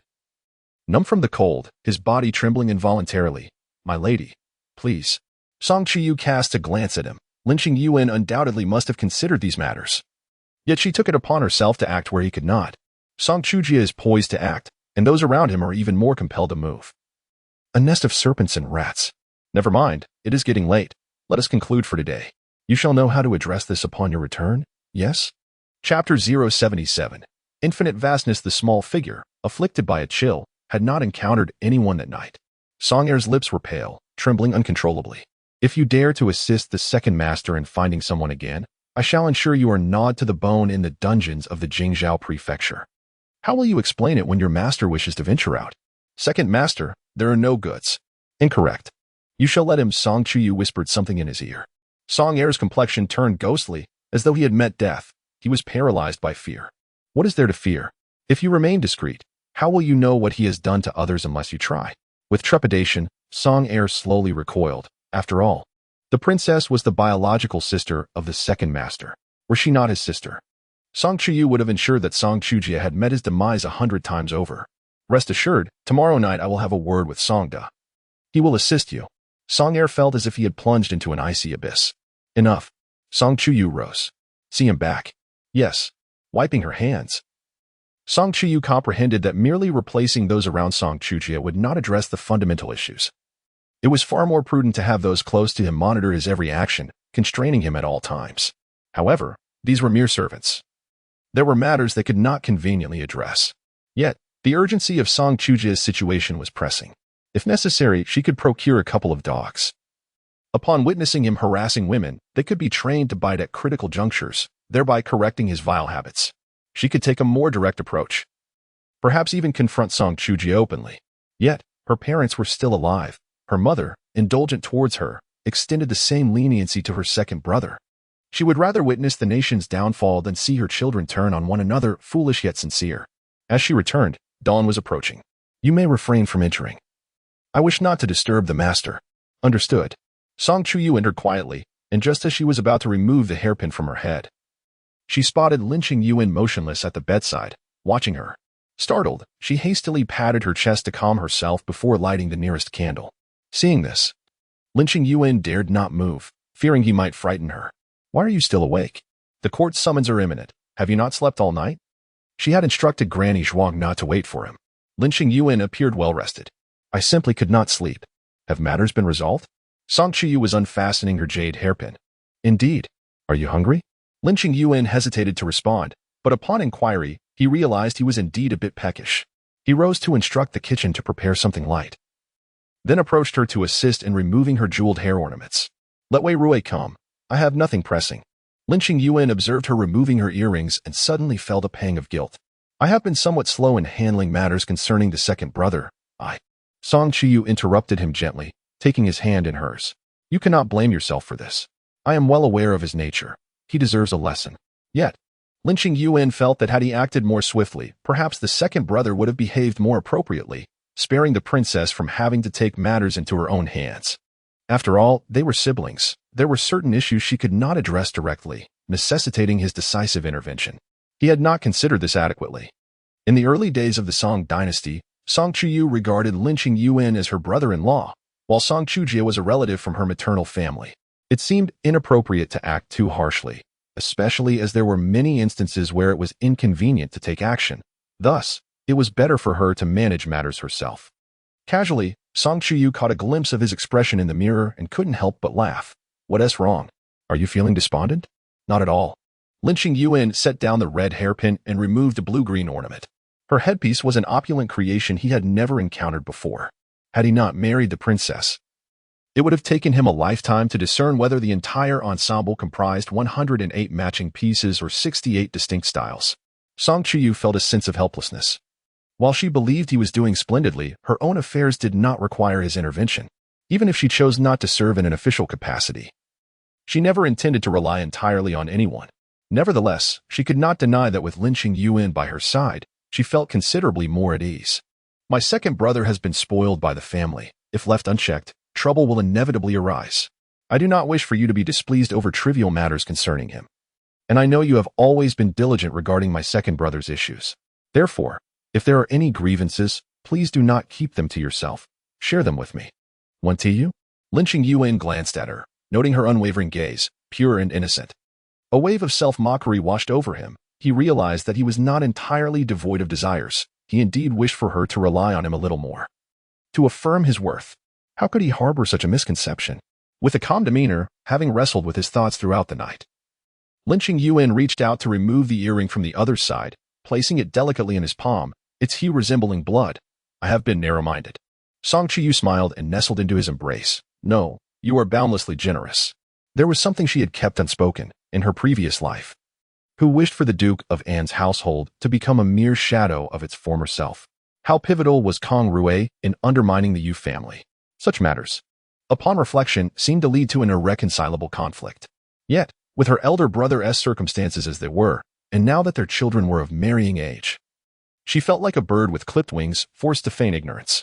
Had Kang Rui achieved what Lin Qingyuan did, rallying the remnants of the great Xia and genuinely safeguarding the Song family's legacy, how could she possibly care about the triviality of a sister-in-law being his concubine? It was her ignorance that allowed personal grievances to overshadow national enmity and family prosperity. Ultimately, he was the architect of their misfortunes. His so-called protection and efforts were merely tools for his own ascent, rendering his apologies hollow and repulsive. Lin Qingyuan chuckled, perplexed by her ceaseless creativity in praising him. It was, of course, a reflection of her heart's true sentiments that spilled forth unbidden. He urged her to freshen up. Then you must assure me that you are not upset. I truly am not upset. I merely feel that I have not done enough, nor done it well enough. Lower your head a fraction. Lower it a little more. Lin Qingyuan bent down. Song Chuyu cupped his face. You are the best, Qingyuan. Having you by my side brings me immense joy. Moreover, you are indeed my brother-in-law. Should you dare to lay a finger on my brother, just wait and see how your mother-in-law will fan the flames to ridicule you. If I take action, it would be entirely different. She might scold me as a mischievous child, but after a few days, she would still come to me, pleading for my return. Could you endure such disdain? Lin Qingyuan nestled his chin completely in the palm of her hand, resembling a parasitic fruit sprouting from a pristine white lily. He and his dependence on her acquired everything. Yet she remained oblivious to her role as the provider. Mother wouldn't dare speak of you. Therefore, do not be disheartened. You cannot fathom the surprise I felt when I returned home to find my brother so earnestly settled in. Our Qingyuan is truly remarkable. It is you who bestowed him with this opportunity. Lin Qingyuan gradually lowered his head, his lips brushing against her hand. At that moment, Wei Rui entered with the meal. Lin Qingyuan abruptly straightened, as if he had done nothing amiss. It's already prepared. Eat. Have something before you sleep. Song Chuyu found herself both amused and exasperated. Wei Rui, could you please knock next time you enter? Wei Rui, feeling unjustly accused, maintained that as the devoted maidservant, she was always by her mistress's side, privy to most matters concerning her. It was merely the master being overly particular. He simply needed time to adjust. Chapter 078. Enlightenment. Zhou Jimin sought out Lin Qingyuan early in the morning, overwhelmed by terror. The second son of the Yin family, who had shared the game with him the previous day, had sent his retinue to escort him to the government office in a grand carriage. Was this not frightening? They had merely exchanged glances at the banquet. It was best to forget one another upon leaving, for the well-being of both. Yet, the young Master Yin had insisted on sending someone to fetch him. If his colleagues were to learn of this, they would surely mock him behind his back, suspecting him of unspeakable dealings with the second son of Yin. It seemed that Yin intended to ruin him. He needed to speak with the esteemed Lin, lest Yin Buwei come seeking him again. Just as Lin Qingyuan was about to depart, Zhou Jimin rushed in, pushing him back. Lin, my brother. It's not about being an esteemed lord, but rather, the young Master Yin. It was only due to your good graces that I associated with them. This morning, he sent someone to escort me to the office. How can we maintain ties with them? If anyone learns of this, what will they think of me? Yet, I cannot offend him either. Brother Lin, I implore you to devise a plan. How can I continue to live with this looming threat? Lin Qingyuan was not taken aback. Do you not wish to accompany him in his endeavors? Zhou Jimin appeared bewildered. What would I follow him for? To commit crimes? What do you think of the cavalry reserves in the Great Xia? Zhou Jimin felt disoriented. While he was concerned about such matters, he was not particularly knowledgeable about the current allocation of cavalry in the military. It was a challenge to even muster a single cavalry regiment. Brother Lin, have you heard of An Guo County? Of course, Zhou Jimin was aware. No one in this profession could be ignorant of the sacred land of warhorses, An Guo County. As far as I know, Yin Buwei has taken control of An Guo County, and among all the officials present yesterday, you are the only one with experience in breeding and training horses. What do you think his intentions are in approaching you?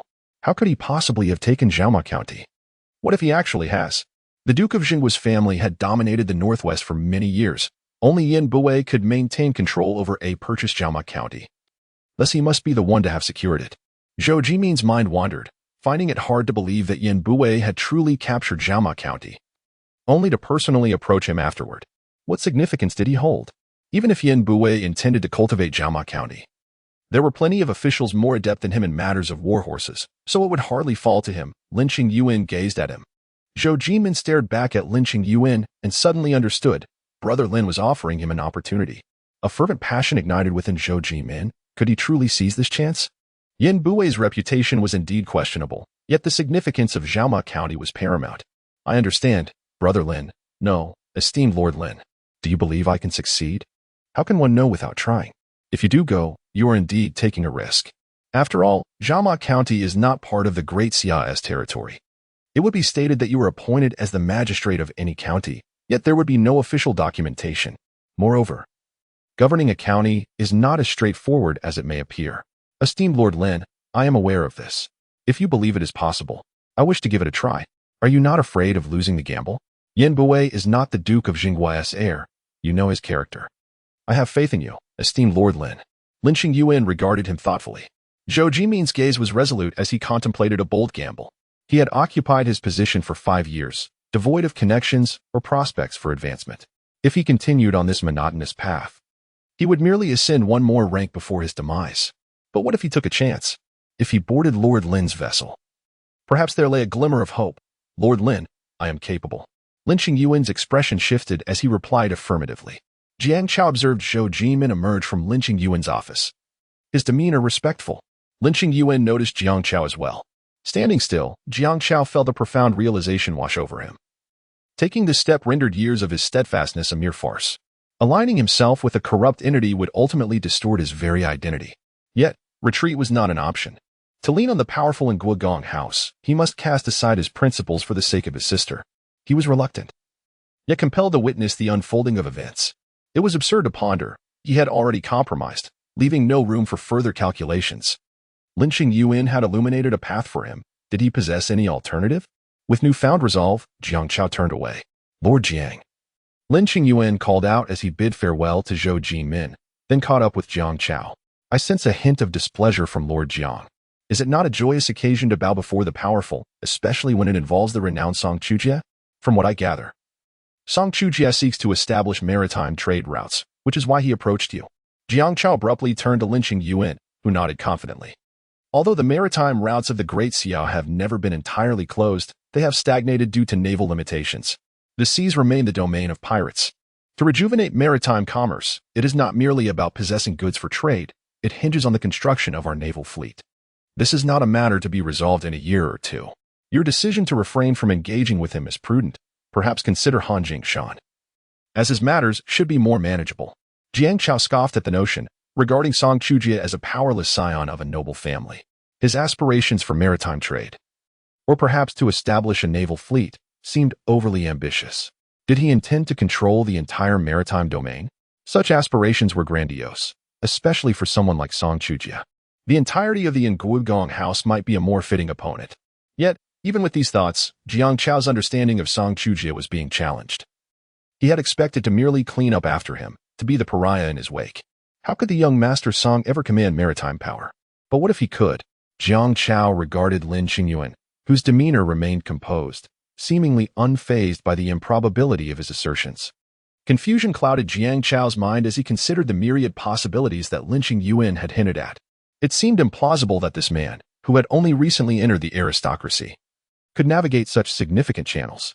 Yet, Lin Qingyuan had spoken. Through their interactions, Jiang Chao understood that he only voiced what was feasible, since he had mentioned it. The likelihood of its realization was high. Perhaps the groundwork had already been laid, awaiting the right individual. Could he be that individual? Was it possible? As he contemplated sacrificing his integrity, might there be a turn of fate? Jiang Chao yearned to believe.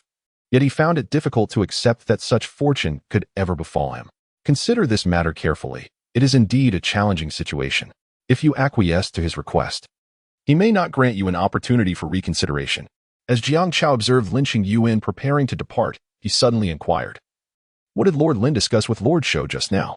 In a voice barely audible to anyone but Jiang, Lin Qingyuan replied, "He is about to assume the position of magistrate in Jiama County. Jiama County is not part of the Great Xia territory. Zhou Jimin is going there to serve as magistrate." Jiang Chao could scarcely believe his own ears. Yet, Lin Qingyuan merely stated a fact.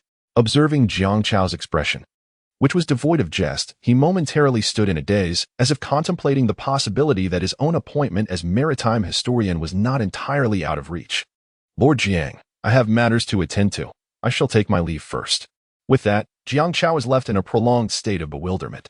Chapter 79. Reluctance. One evening, Kang Rui was jolted awake by a sudden heavy snowfall. As he rose to add more blankets, he realized he had yet to purchase a new one.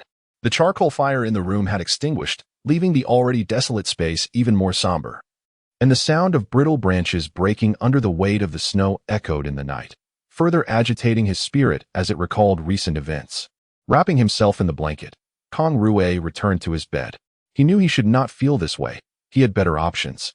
The thought of Lin Qingyuan sleeping comfortably in his warm, luxurious attire, surrounded by a silver charcoal stove, made Kang Rui nearly lose his reason in the cold. This was all Lin Qingyuan's doing. Having enjoyed luxuries that were not rightfully his, he should be made to return them. Since those individuals had not fought at the promotion banquet, they ought not to blame the ensuing gossip that made them the subject of ridicule. He was eager to see how those in the Ministry of Works, who were close to Lin Qingyuan, would dare to call themselves paragons of integrity in the future. Just as matters began to unfold, Zhou Jimin was reassigned. During their midday respite, several officials gathered and discussed the development. It was indeed a transfer to the county magistrate position, a fact I can attest to clearly. Another official, hands tucked in his pockets, remarked, "Isn't this a promotion?" Although the rank remains unchanged. Being a local governor in a county is far more significant than a mere 7th-rank official in the capital. Furthermore, the county seat offers a residence, granting one the authority akin to a local emperor. Word had it that Yin Bui was instrumental in this maneuver. The county he was assigned to boasted abundant resources and fertile land. This raised questions about the closeness between him and Yin Bui.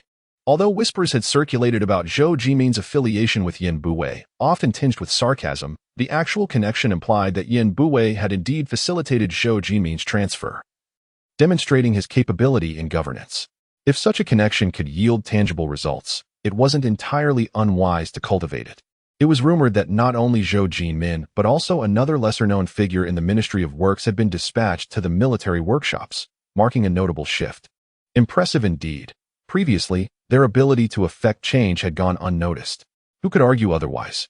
With Yin Bui, Han Jingshan, and Song Chujie together, one could easily dismiss them as mere signs of privilege, but they had proven themselves capable of elevating their status, which was infuriating.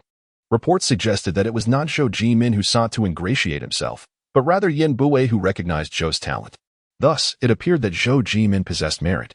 Indeed, his family had a legacy of craftsmanship, and he had been diligent throughout his years in service. Alas, why doesn't young Master Yin seek my counsel? Meanwhile, in the Jinka building, Yin Bui was quite pleased with the circulating rumors. Lin's younger brother was correct. As Zhou Jimin's mentor, he could not tarnish the latter's career. It was not Zhou who sought him out, but rather he who had aspirations for Zhou's talents. Yin Bui understood the necessity of establishing the character of his associates to ensure their continued loyalty and advancement, ultimately becoming his trusted confidants. Raising his wine cup, Yin Bui proclaimed, "Let us toast to Lin Xiandi for his assistance during this period." "Not at all. It is my brother who has been aiding me all along. When Zhou departs, he will remind you to drink less, as he awaits the good news you will bring." Yin Bui chuckled.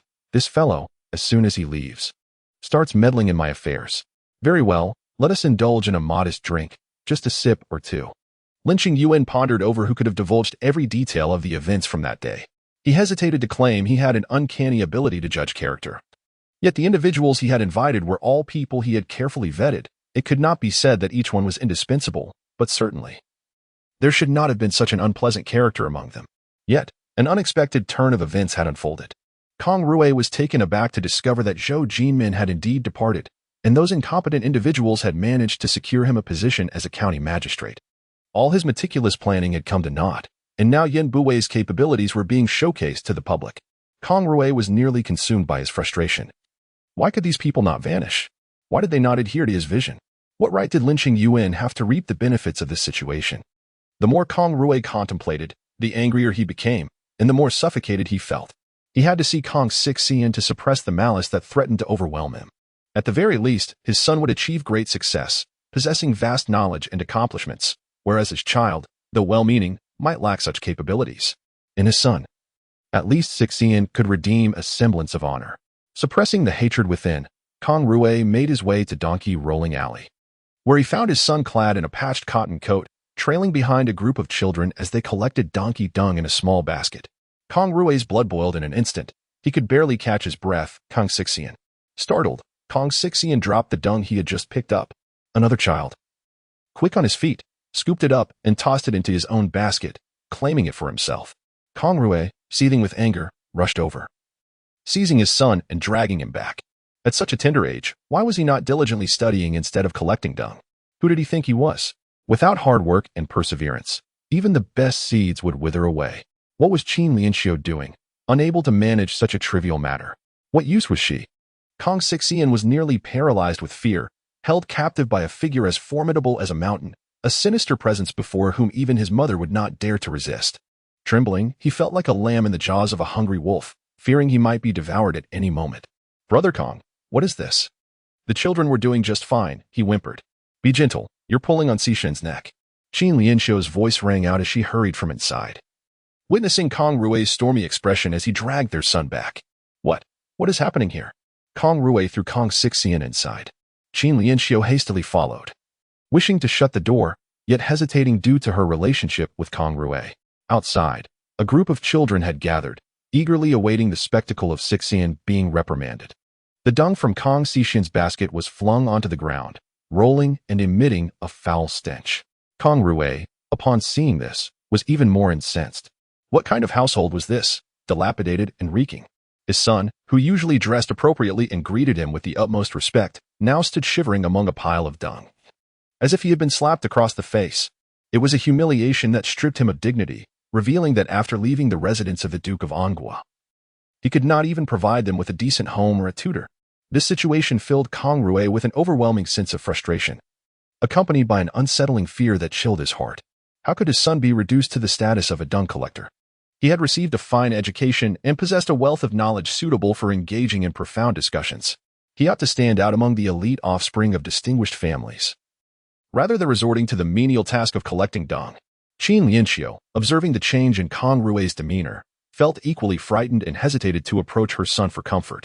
She was at a loss as to how her son had offended Kang Rui. Xixian was obedient and well-behaved, and for the past few days, he had given her no cause for concern. He diligently collected firewood and even gathered dung, with warm clothing and a place to stay, and at night, the warmth of the charcoal left by Kang Rui, Xixian was undeniably content, working with enthusiasm each day. What had come over Kang Rui to suddenly take issue with the child? Chapter 80. Enlightenment. Qin Lianxiu wished to plead for her son. Yet Kang Rui's gaze seemed capable of consuming both mother and child entirely. Suddenly, Kang Rui turned his attention to the child at the doorway. The children scattered in fright, and several women caught among them, upon witnessing this, felt too awkward to continue watching and dispersed as well. Seated in the main position, Kang Rui exuded an aura of authority without uttering a word, directing his gaze at Qin Lianxiu. Is this how you raise him? How old is he? What is wrong with her? Since her arrival, she had diligently managed the household. Although the boy was young, he was industrious and had assisted her greatly. Yet, she could sense that Kang Rui was uninterested in such explanations. 7 years old, without proper enlightenment. You let him run about with a group of children to collect dung balls. Enlightenment? How could Qin Lianxiu not desire her son to be educated? She longed for him to read, sharing in hopes of a brighter future. Yet had Kang Rui ever mentioned it? Had he ever provided any instruction? Alone. What could she offer her son in terms of enlightenment? She had but a meager sum remaining. A few coins left after trading good charcoal for inferior quality to procure cotton clothing. How could such scant resources suffice for her son's education? Observing the expression of hardship on Qin Lianxiu's face, Kang Rui felt a pang of regret for stirring trouble. Why must I bring this up? Does she have any money? Does she? Kang Rui's head throbbed further. Nothing seemed to go smoothly for him, and not a single matter brought him satisfaction. He was forced to acknowledge that without the fine rice and pure water that Chuyu provided, she was utterly incapable, unable even to care for a child properly. He considered reaching into his pocket, intending to place a sum of silver before Qin Lianxiu, urging her to take their son for enlightenment. The only solace he sought was in the talent of his own child. However, upon feeling his pocket, he found no such confidence. With Qin Lianxiu and her son arriving in the capital, he had just rented a residence, purchased daily necessities, charcoal, and sent gifts to Lin Qingyuan for his promotion. Recently, he had even acquired some writing materials, and now, little remained. He could not even afford a tutor. Kang Rui's gaze fell upon the potted plant on the windowsill. The pine bonsai had been his favorite ornament in his previous life, a staple in every study, each uniquely shaped, some gnarled with age, others vibrant and upright, with various themes to suit every year. Now, he possessed only this one, barely presentable, which he had purchased for 3 taels of silver the previous month. Kang Rui looked at Qin Lianqiu. She shielded the child behind her, a picture of dejection and timidity, devoid of her once captivating charm. He stood up and walked to the door, gazing out at the impending snowfall, a wave of inexplicable anxiety washing over him. How had it come to this? Kang Rui admitted to harboring some resentment towards Qin Lianqiu. In his previous life, this woman had been ignorant and self-righteous. Yet he had never intended to mistreat her and her child.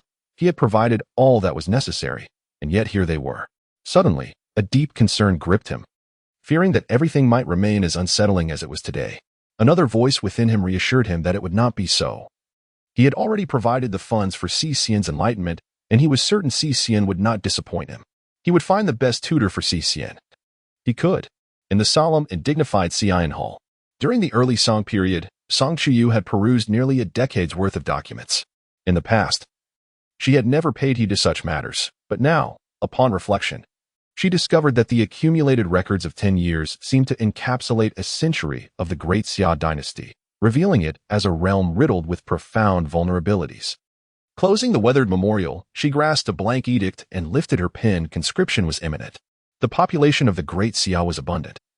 Yet its governance leaned heavily towards civil affairs at the expense of military strength. Following the Empress Dowager's regency, the influence of the Song clan, her maternal relatives, had somewhat improved the situation, yet this reliance on kinship merely masked the root issues. Surrounded by formidable nations, the Great Xia's military was increasingly undermanned. Though officials in the court were not oblivious to this predicament and had frequently raised concerns, no solutions had materialized, primarily due to a lack of funds. Discussions of military salaries were futile, rendering all supplementary strategies for conscription mere idle talk. Song Chuyu's pen flowed ceaselessly, transitioning from delicate cursive to formal clerical script. Drawing from the documents she had reviewed in her previous knowledge, she understood that military salaries historically comprised 2 components, one part funded by the court and the other acquired through plunder. Not only the Great Xia, but any neighboring nation struggled to sustain large armies. Military pay was invariably derived from these dual sources.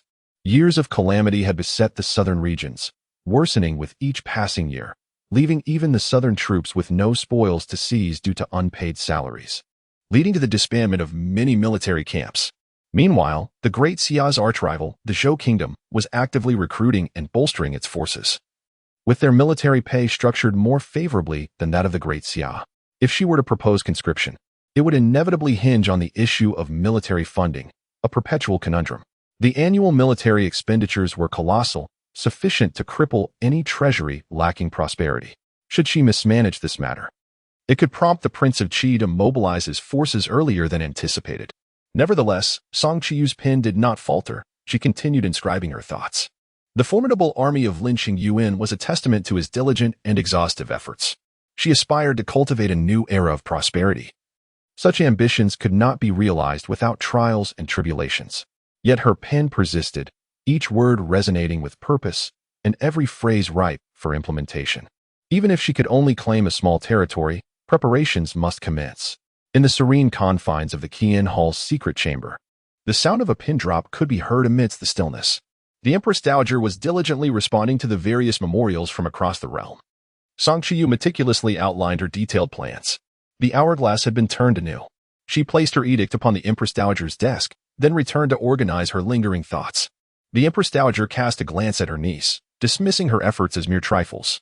Though Song Chuyu had recently expressed a desire to stand independently, the Empress Dowager regarded this as a lengthy journey. Without a decade's worth of refinement, she might not grasp the weight of her own words. However, just moments ago, the girl had penned an edict. Once the Empress Dowager had completed her tasks, she glanced at the playful missive from her niece. After perusing it for a moment, her brows knitted in concentration as she scrutinized the document, ultimately looking up at her industrious niece with incredulity but saying nothing. As Song Chuyu prepared to depart, The Empress Dowager called to her, Chuyu, come here. Yes, Empress Dowager? Are you aware of what you have written? At the onset of the Song dynasty. You looked at her aunt with a respectful gesture, articulating her words with clarity. Your Majesty, this subject knows. It is unsuitable for you. Henceforth, do not compose such things. With finality, you, seemingly unperturbed, had anticipated this moment, her brow settling into tranquility. Indeed, Your Majesty. The Empress was taken aback. Was it truly so? She had not expected such a straightforward response from you, who had painstakingly studied the documents for several months, ultimately crafting a memorial of such profound insight, only to have it dismissed. Did she truly accept it without a struggle? The Empress had presumed that the youth would argue their case, as is typical of their ilk. Chapter 081. Lady Pei Lu, does Your Majesty have any further matters to discuss? If not, I shall take my leave. As I have promised my mother to return for dinner. The Empress regarded her with a placid expression, and for the first time, she considered that perhaps such a demeanor might allow her niece to navigate the political arena with the same prowess as a man, if not surpass him. However, a young lady is still a young lady, particularly one of considerable pride. How could she possibly engage in such affairs? Although perplexed by her niece's lack of anger, the Empress acknowledged that it was indeed preferable for her not to cause a scene.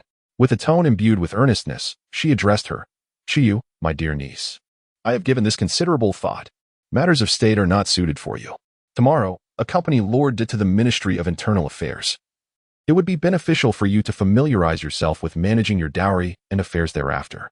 Yes, Aunt. Are you not at all vexed? The Empress, momentarily reluctant to send her to the ministry, suppressed the impulse.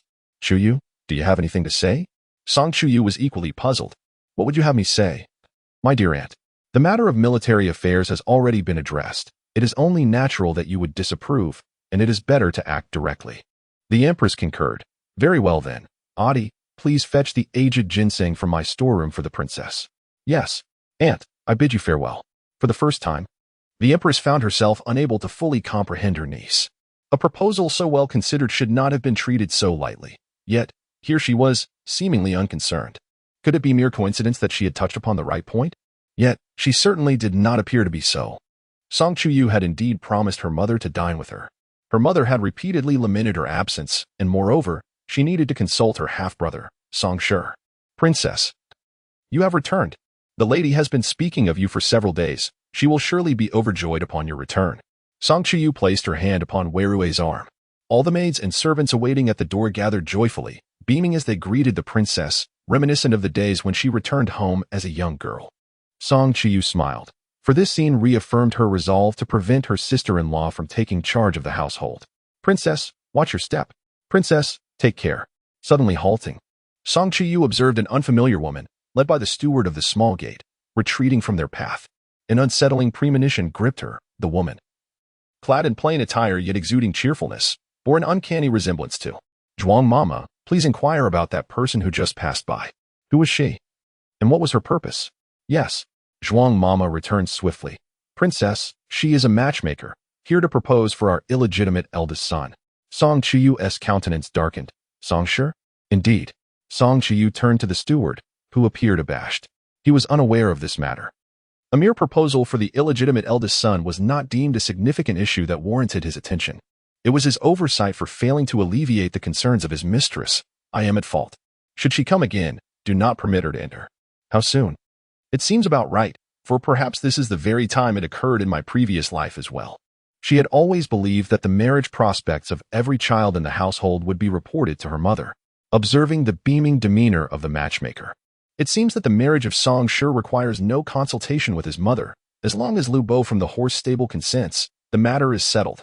Song Chuyu found herself at a loss, uncertain whether to commend her mother for her successful management or to deem it a failure. To declare her successful would imply that no extraneous issues troubled her, as the marriages of illegitimate children are overseen by their respective mothers. Those who manage to maintain dignity in front of their fathers tend to secure better matches, while those who do not rely on fate. Thus demonstrating an extreme form of impartiality, how could she not be successful? Conversely, deeming her a failure would suggest that the illegitimate offspring felt disregarded by the matriarch. And when trouble arises, none would come to the aid of the legitimate children. In this light, her illegitimate sister's unfortunate marriage and the ambiguous relationship with Kang Rui seem understandable, as seeking retribution against the lofty daughter of the matriarch is not beyond comprehension. Alas, such schemes could hardly stir any significant turmoil. Nonetheless, in this lifetime, she could at least inquire about the marriages of her half-siblings. She could not possibly allow them to marry the household laborers, as it would tarnish her mother's reputation and would be utterly absurd. Songbo, the princess. If her half-siblings wished to discuss marriage, it would be prudent to consult the aunts about her potential assistance should her father be otherwise occupied. The steward gazed at the princess in astonishment. She had not previously involved herself in such matters, so why the change? Indeed. Also, inform Lubo that regarding the eldest son's marriage, my mother will take charge, and he should refrain from intervening. The eldest son, was he not the heir? The steward suddenly realized, referring to Song Shi as the eldest son indicated a shift in circumstance. With newfound respect, the steward replied, "Understood." Song Chuyu resolved never to allow that woman to enter their home again, regardless of her innocence or whether she conspired against her elder brother. This time, Song Shi would not wed a woman whose heart belonged to another.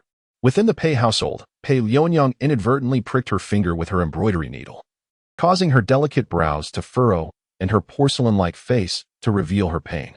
Noticing this, a maid hurriedly fetched cloth to staunch the bleeding. "Miss, are you all right?" Pei Lianyang felt a wave of anxiety. How could she be so careless? Was there an unforeseen complication? As she observed the maid's flurry of activity, a sense of unease settled within her. Being the illegitimate daughter of the Pei family, her mother, concubine Lu, was deeply favored by her father, yet, coincidentally, she shared the same birth date as her legitimate sister, which lessened the matriarch's fondness for her. Over the years, in the absence of her father, she had lived overshadowed by her sister, making it unlikely for her marriage to align with her desires.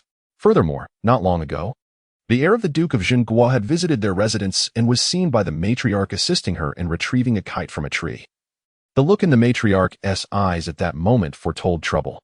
She had no intention of competing for marriage with her sister, nor was she aware of the engagement between Yin Shixi and her legitimate sister. It had been an accident last year, while she was on the mountain praying for her mother. She encountered bandits halfway up.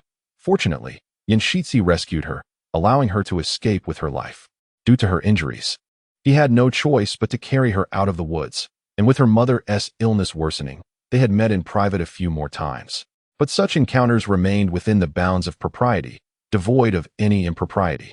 Later, they encountered each other within the estate. It was then that she discovered he was the heir to the Duke of the State, already betrothed to her elder sister. In that moment, she cast aside all thoughts. With such a stark disparity in their social standings, what was there to cling to, save for the mockery it would invite? Yet, the young master Yin relentlessly pursued her, and as a mere concubine, she felt utterly powerless. Despite her feelings spiraling beyond her control, she was resolute in her refusal to become a secondary wife. Little did she expect, however, that her mother would witness the scene of young Master Yin assisting her with a kite. They had not exchanged a word in quite some time. During that moment, she scarcely regarded him, while he, too, had long since ceased to engage with her. They accomplished nothing that day, yet in the eyes of the matriarch, it seemed they had done everything. Chapter 82. Emotions. The matron was fervently intent on marrying her off. Yet her subsequent actions were nothing short of an affront to herself. What suspicions did the matron harbor? How could she ever commit an act that would betray her own integrity? Yet, what purpose did it serve to voice such concerns? Her mother had resolutely decided to see her wed, and as a mere illegitimate daughter, how could she possibly resist? She found herself struggling within the confines of her predetermined fate. If she were to marry, why could it not be according to her desires? This was a matter that would shape her entire life. She could not allow her mother to dispose of her as casually as one might shoo away a stray cat or dog. Thus, she implored her father to seek a suitable match on her behalf, beseeching him to take charge of her future. Fortunately, her father still held affection for her and provided several potential suitors. She chose the legitimate son of the Duke of An, a family not easily manipulated by her mother. The Duke's son, having achieved recognition, was indeed the most favorable option. Today marked the day of the matchmaker's visit, a day she had tacitly agreed to. However, an unsettling feeling gnawed at her. Was there some unforeseen twist in her fate? Pei Lianyang glanced at her bandaged fingers, chiding herself for her overthinking. What could possibly change? Who would concern themselves with the marriages of illegitimate offspring? Despite her self-reassurances, an undercurrent of anxiety persisted within her, hoping fervently that nothing would go awry. The eldest son of the Song family was now capable of establishing his own household, and with the Duke's backing, He represented her best opportunity. As Pei Liunyang paced anxiously within her chamber, her gaze fell upon a kite hanging from the screen, evoking memories of Yan Buyu standing resolutely beneath a withered tree, facing the wind. Unconsciously, she stepped closer, observing the kite with a torn corner, much like the insurmountable chasm that lay between them. She understood that she was unworthy of him. As an illegitimate daughter, she had never dared to entertain such lofty aspirations. Marrying him would be an unrealistic fantasy. Even if she were to dream, what would come of it? Would she end up like a concubine, trapped forever in the confines of the inner court, incapable of raising her children properly? Withdrawing her hand, a newfound determination flickered in her eyes. She could not allow it. Suddenly, a familiar voice resonated behind her, subdued yet intense. Liunyang. Startled, she turned swiftly to find the very person she had resolved not to see standing there as if time itself had ceased. As though she were the most significant treasure in the world. A tremor coursed through her. How did you get in? You must leave. Little girl, what are you doing? Why haven't you escorted the young master out yet? But the maid had vanished, leaving only the two of them in the room. Pei Liunyang was in a state of panic. What if someone saw them? What if, do not be alarmed, no one has seen us? I have instructed someone to keep watch outside to prevent any disturbances. But you cannot be here. You must leave. There is no possibility for us. A flicker of defiance ignited in Yan Buyu's eyes. They had clearly agreed. You are to be engaged. Hurt flashed across his features. Pei Liunyang fell silent, tears cascading down her cheeks unbidden. What could she do? She was merely a woman of the inner court. What could she possibly do? Seeing her distress, Yan Buyu rushed forward, enveloping her in his embrace. I am sorry. It is my fault. Pei Liunyang struggled momentarily. Yan Buyu embraced her tighter. I wish I were not the heir of the Duke of the State, nor did I desire to witness you in such a state. Pei Liunyang's struggles grew feebler. Hearing his resolute words, she impulsively yearned to confess her unwillingness to marry, expressing her desire to be with him. But alas, he could never cancel his engagement with her sister, and she could not transform into the legitimate daughter. Their fates were irrevocably intertwined in impossibility. Since such a union was unattainable, what purpose did his presence here serve? Liunyang, you know that the one I wish to marry is you. Pei Liunyang shook her head, insisting it was impossible for them to be together. Yan Buyu unfastened the jade pendant from his waist and placed it in her hand. This was given to me by my grandfather during the coronation ceremony. Each of our family's brothers possesses one. I bestow it upon you as a token of my affection. I cannot. Yan Buyu forcefully placed it into her palm. It is yours alone. Only you are worthy of it. Your Grace, Yan Buyu tightly held her in his embrace. I will speak to your father to prevent your marriage. By what right do you speak to my father? Do you not understand why my mother is so eager to marry me off? Yan Buyu held her firmly in silence. Pei Liunyang's tears flowed more abundantly. I know I cannot alter this fate, yet I wish to live according to my own will. Loving you was never my intention. But how can my sister accept me? What else can I do besides marry? I do not love her. Yet it matters not. The Duke's wife is she. And only she can bear the legitimate son. Must I continue to endure a life dictated by my elder sister? Will my own children suffer the same fate? Leave me. Do not return. Song Shi is unworthy of you. Who is worthy? Would such a person openly honor her? Yan Buyu gazed into her tear-streaked eyes, her defiant expression refusing to yield, then lowered his head and kissed her. Pei Liunyang struggled fiercely, biting his lip. Yan Buyu did not relent. As her resistance weakened and her sobs intensified, Yan Buyu's actions gradually ceased, and he embraced her tightly, filled with remorse. Liunyang, wait for me. I shall find a way. You love me, do you not, Liunyang? I love you. Song Chuyu did not venture to her mother, but directly proceeded to Song Shi's courtyard, a place distinctly different from her residence in the estate. A square courtyard stretched before her, revealing its end at a glance, with 3 grand rooms in the center and 6 horses for pulling carriages grazing in the yard. Princess, it is somewhat untidy here. Please wait in the adjacent small cottage. No need. Song Chuyu looked up to see a servant emerging from a nearby room and instinctively glanced at Granny Zhuang, realizing that Song Shi was not the sole occupant here. The servant, startled, hurriedly approached to pay his respects. This humble servant greets the princess. May you have long life. Soon after, several other servants emerged, kneeling in the yard, orderly greeting the princess, bewildered by her unexpected presence. Understanding the situation yet feigning ignorance, Song Chuyu inquired, which room does the eldest son reside in? I wish to wait for him there. The steward, seeing the princess was not jesting, dared not insist further. This old servant shall lead you, please. Song Shi resided in the largest of the 3 rooms, a fact that allowed Song Chuyu to breathe a sigh of relief. For at least he had not entirely discarded his remaining dignity only to have it trampled upon. The princess has prepared tea, my lord. He should be returning shortly. Song Chuyu remained silent, surveying the room's sparse furnishings. Aside from the ornate bow adorning the wall, there was nothing within the chamber that reflected his status. The color palette was dreary, lacking any consideration for comfort or luxury. Not even a quilt of fine silk graced the bed. Was this truly the environment in which he had been raised? With nothing to his name, not even a semblance of identity. His existence seemed inferior to that of other illegitimate offspring. Such injustice, did he harbor no resentment within his heart? Did he not despise them? Yet, years later, he would sacrifice a promising future to save his father. Chapter 083. Establishing one's own influence. Song Chuyu rose and approached the solitary bell, gazing at her only valuable possession. Crafted from poplar wood with a string of cord, far less exquisite than the toy she received on her first birthday. Would she be able to accept this without regret? Young master, you have returned, exclaimed Song Shi. The princess has been waiting for you for quite some time. If you do not return soon, she shall not know what to do, for how could one of her esteemed stature come to such a place? Song Shi shared the same thoughts as the steward. Recognizing the princess's refined nature and the improbability of her presence here, he hastily made his way inside. I apologize for making you wait, your highness. Observing him, Song Chuyu noticed he appeared even darker than 2 days prior. In the midst of winter's chill, for him to have tanned so was indeed a challenge. I have seen my elder brother. You may all leave now. The steward hesitated, but, noticing that the others had already withdrawn, quickly followed suit. Despite having heard it numerous times, Song Shi remained unaccustomed to being called brother by the princess, feeling both joy and unworthiness. He believed that his mother should not have given birth to him while the main wife was still childless. Nevertheless, the Duchess had never interfered with his upbringing. Though he had faced bullying in his youth, once he had stood on his own, no one dared to trouble him, and he had been living quite well.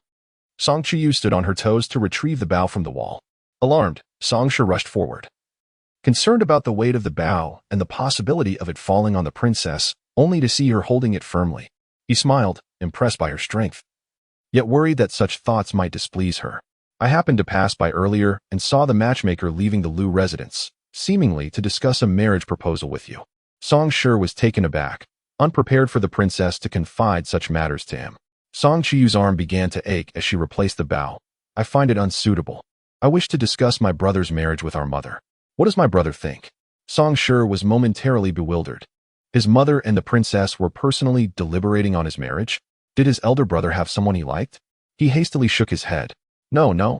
I am either at home or in the military camp every day. I have not encountered any young ladies.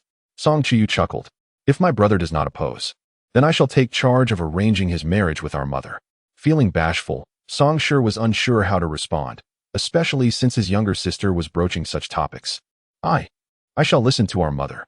Brother, this bow is quite nice. I have one as well and wish to give it to you. That is unnecessary. Your belongings are for you to enjoy. I want to give it to you. It would be wasteful otherwise. Thank you, your highness. It is sister. Song Shi scratched his head in embarrassment. Thank you, little sister. I must take my leave. Mother is waiting for me to dine. I shall accompany you, your highness. Why do you not take charge and arrange for the young master to have a different residence? It is evident you care for him deeply and are quite close. Changing his quarters should not pose a challenge for you. My brother is not unhappy with his current living situation. What purpose would it serve to change his house to compensate for the years past? She will gift him a residence outside the estate, his very own home. Also, have the young servants vacate the courtyard and relocate the horses to another yard. Indeed, regarding Song Chuyu's visit to the eldest son, the Duchess had no objections. While the Duke, having finished his meal, summoned his daughter into the study.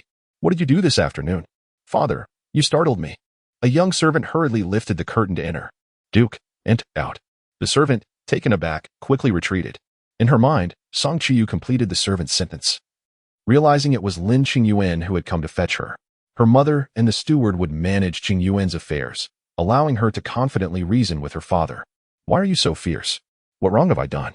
The Duke believed that everything she did was an error. The Song family was like a thorn in his side. His leniency in allowing Song Shi to live was a testament to his mercy. Otherwise, back then, with a single bowl of medicine, it could have resulted in a tragic ending for both. How outrageous it was to let a servant toy with him. It was a profound humiliation. Father, please calm down and consider this. Among my brothers, only my eldest brother serves in the military. Your eldest brother is Song Chuli. Do not speak carelessly. Indeed, Song Chuli could help you regain your wealth, and should you ever find yourself on the battlefield, it is he who will fight alongside you. Stop. Do not be so fierce with me. I do not care who it is. As long as they can look after you on the battlefield, I shall call him brother. Song Qingyi felt both at ease and troubled. He needed his care, yet he wished his sons would not rely on him. His daughter was considerate, albeit meddlesome. Having an additional safeguard is never a burden. You have but one father, yet several brothers. Humph. Listen to what you say.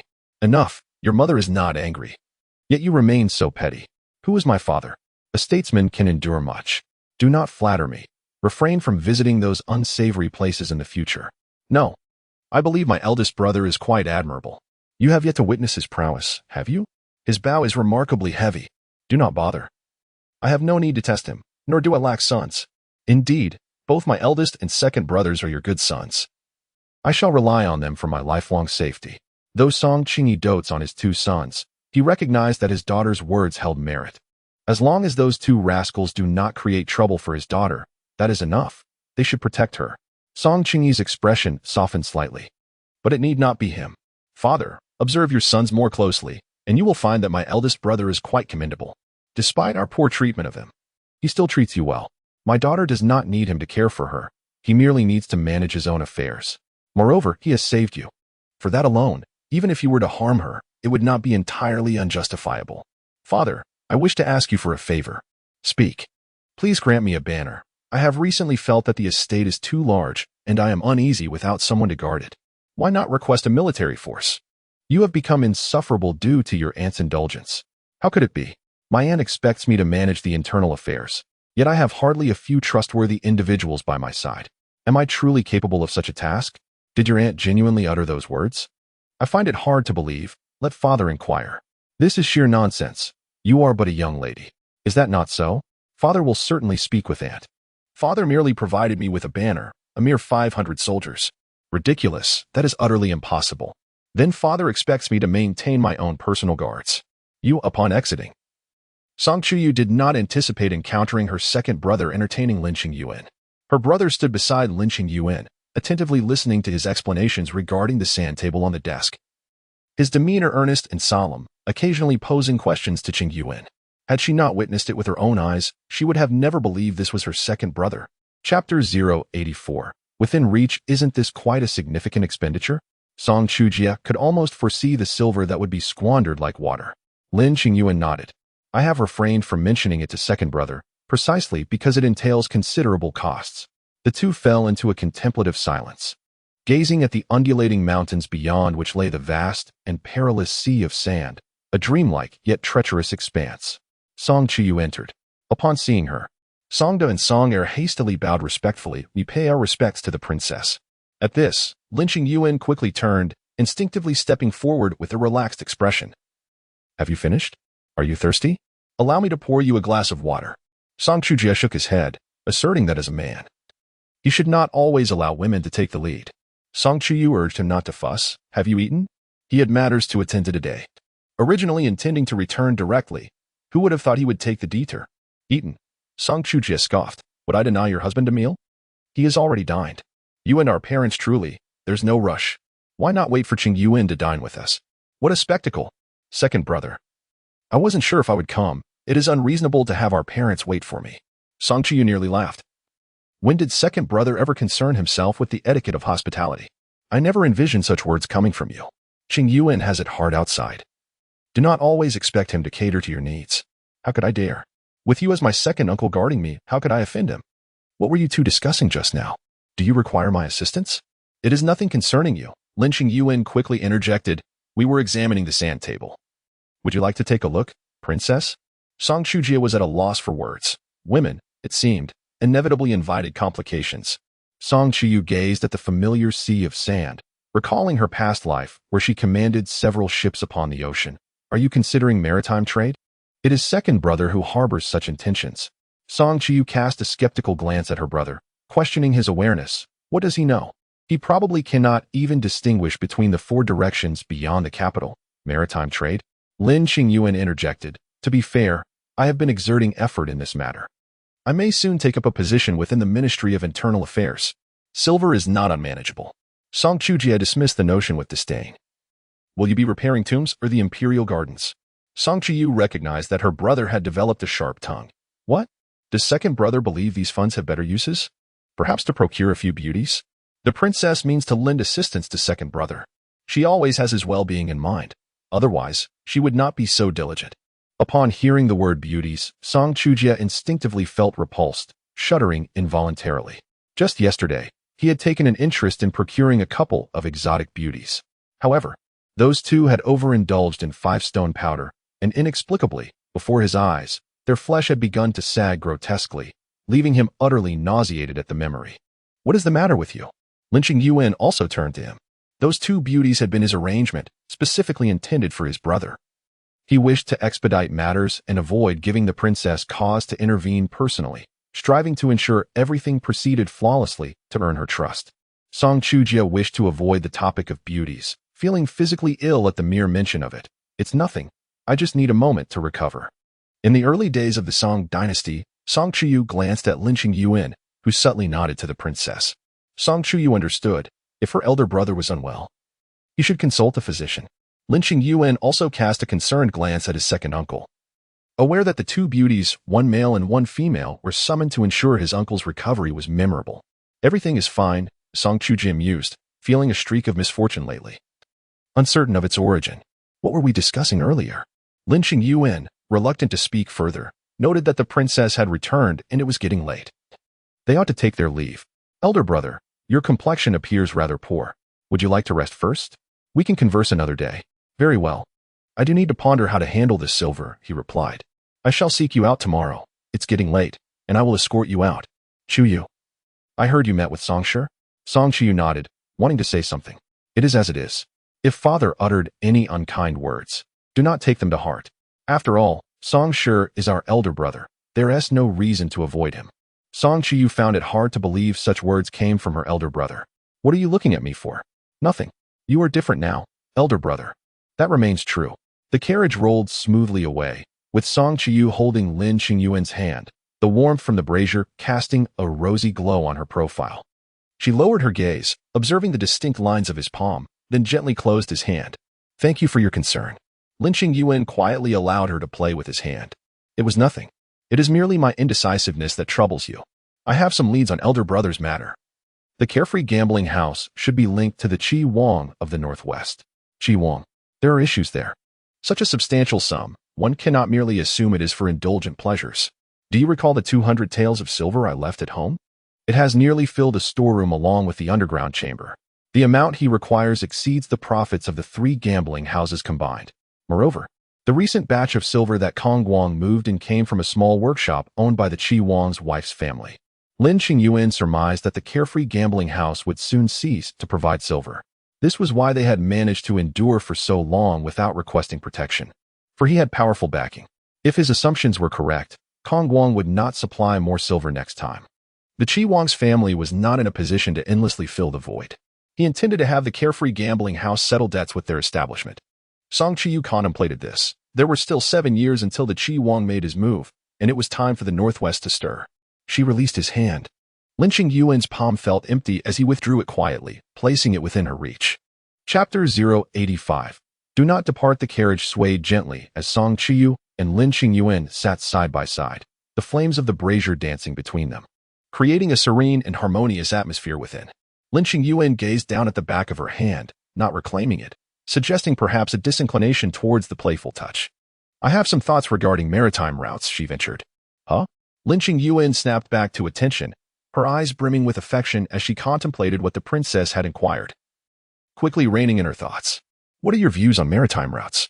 With the alleviation of the calamities in the 3 Rivers and 9 Rivers region, next year the dock in An Guo County will be established, and a suitable candidate has been identified. Jiang Chao, well-versed in the necessary expertise. He possesses an unyielding focus, akin to a finely honed blade, ensuring that every coin invested is utilized to its fullest on each plank of wood. Did she ask anything? She pondered. She spoke of intentions. Indeed, her original motive for marrying him was to allow him to enjoy the flourishing times, to live freely and unrestrained. Yet, ironically, she finds herself burdened with even more concerns now. Instinctively, Chuyu wished to take his hand, offering him comfort, akin to soothing a child. I have a shortcut, she proposed. What is it? To offer amnesty to all pirates on the maritime routes. The piracy in the seas has surged, expanding rapidly over the years. This power is held not only by the brigands themselves but also by the affluent merchants of the southern lands. In her previous life, she had often engaged with these individuals, and perhaps there lies an opportunity to negotiate with them once more. Amnesty. But how? Lin Qingyuan's thoughts spiraled as she contemplated this possibility, her gaze gradually descending. Her mind raced through myriad potential outcomes. When her eyes inadvertently fell upon the princess's cascading hem, her thoughts became ensnared.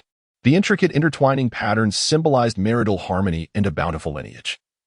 Adorned with golden threads and silver embellishments, glimmering in the sunlight like fish scales, dark yet opulent, every bit of trim on her gown seemed to shimmer with wealth and grandeur, draping her in an air of elegance. Qingyuan? Noticing his prolonged silence, Chuyu turned to him, finding him fixated on her skirt. Following his gaze, she too examined the hem. Is there something amiss with it? Chuyu reached out to adjust the hem. Under the glow of the fire, it billowed momentarily before settling back, exuding a gentle fragrance. What's wrong? Did the flames singe it? Lin Qingyuan suddenly regained her composure. Ah, it's nothing. Where were we? Chuyu glanced at the hem once more, confirming there was indeed no issue. It's nothing. I shall handle matters by the sea. My father has contacts there who can assist. It is also a good opportunity for me to establish trade in that region. Indeed, the red trim on her gown would enhance her beauty further, complementing her fair complexion, the vivid hue accentuating her presence. That day at the horse racing grounds, her red attire suited her splendidly, the wedding gown from that fateful night. Qingyuan? Yes? What occupies your thoughts? Is the work at the office too taxing? It's nothing. Chuyu observed him, a hint of concern crossing her mind. Perhaps when they returned, she should have the physician examine him. Though he always claimed to be fine, one could never be too cautious. Have you dined this evening? I have. Truly? My second brother is hardly attentive. You ought to eat something light upon returning. Lin Qingyuan chuckled, bemused. He was hardly a child. Then I shall indulge in a light meal. Wait a moment. What was the princess just saying? It seemed to pertain to an important matter regarding the pacification. Has he not yet responded? Do not overexert yourself. Concerning the affairs of the Ministry of Works, undertake what you can, and let those beneath you handle what you cannot. There is no necessity to attend to trivial matters. Both my elder brother and second brother deal with minor issues. You should take time to rest, and perhaps learn from them. There is no shame in being a carefree dandy. Within the Pei residence, the lights had dimmed considerably, and the lamps in the concubine's courtyard had long been extinguished. Save for a solitary candle flickering in the bedroom, the surroundings were enveloped in silence. Pei Lunyang gazed in disbelief at her aunt. The Song family did not agree. Why? How could they possibly refuse? They are all of illegitimate birth. Moreover, she is the child of the most favored concubine, and possesses some commendable reputation outside. She should be more than suitable for the eldest son of the Duke of An, whom they have never mentioned to outsiders. Why then the refusal? Her aunt did not comprehend. Was there not another family besides the Songs? The Song family did not outright refuse, but merely responded to the matchmaker's inquiry, suggesting you consider another option. There are many children from reputable families. Pei Lunyang furrowed her brow. It was not as her aunt presumed. How could she select another? Other families might not be of inferior status, but they were all families her mother had connections with, and when compared to the Duke of An, their familial support was significantly lacking. Moreover, she had not yet mentioned that Song Shi was serving in the military and among the current generation of the Song family. Only the eldest son was involved in military affairs. The heir apparent and the legitimate second son were utterly inept in such matters. What if, she emphasized what if, there were any unforeseen developments? Song Shi's military position could indicate numerous implications, and the Song family's military power could potentially fall into the hands of the eldest son. How could she possibly choose someone else? Yet, why would the eldest son of the Song family oppose this union? Although Pei Lunyang would not claim to be exceptionally knowledgeable, she had diligently cultivated her reputation. Even in the shadow of her elder sister, she had managed to acquire a modestly virtuous and tranquil reputation. The Song family should not have any objections. She must not relinquish the prospect of marriage to the Song family. It appeared there was no alternative but to proceed, for she held a degree of confidence in her appearance. As Pei Lunyang alighted from her carriage on the path frequently traversed by Song Shi, She donned a somewhat worn sea blue cloak that accentuated her luminous beauty. A matching hood partially concealed her visage as she gracefully descended with the assistance of her maid and entered an herbal shop. Whose young lady was that just now? She is truly enchanting.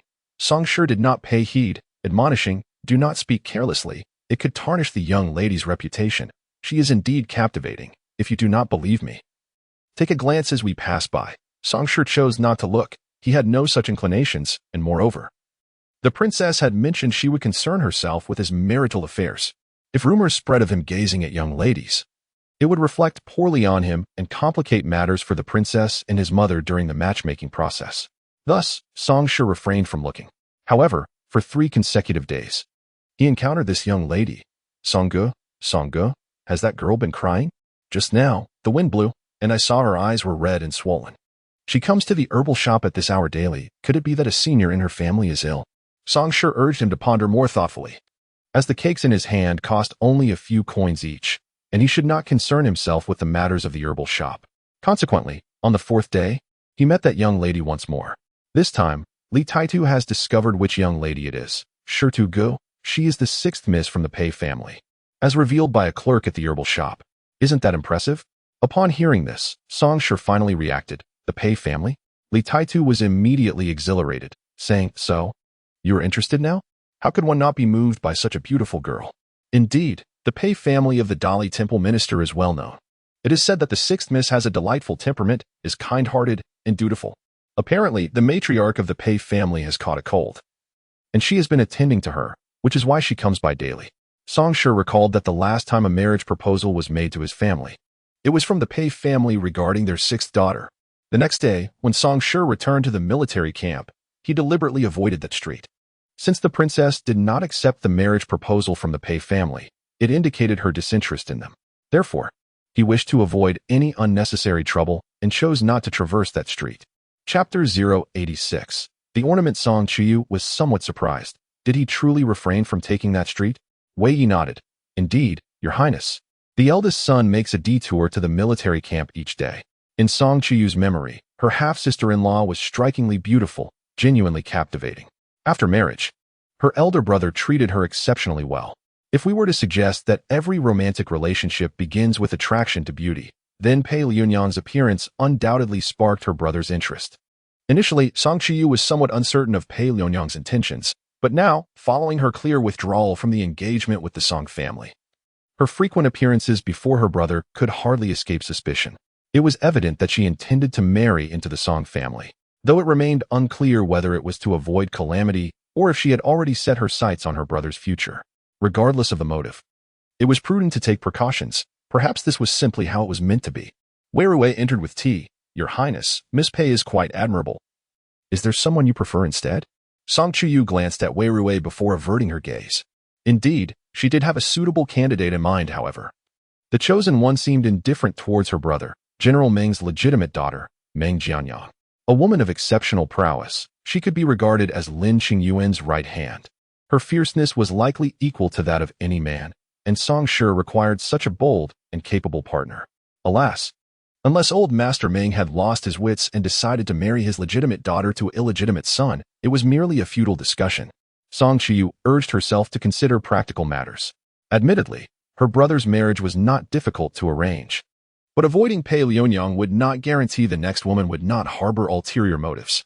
Since this was the case, it might be wise to inquire whether her brother had someone in mind, allowing him to marry a woman of his liking.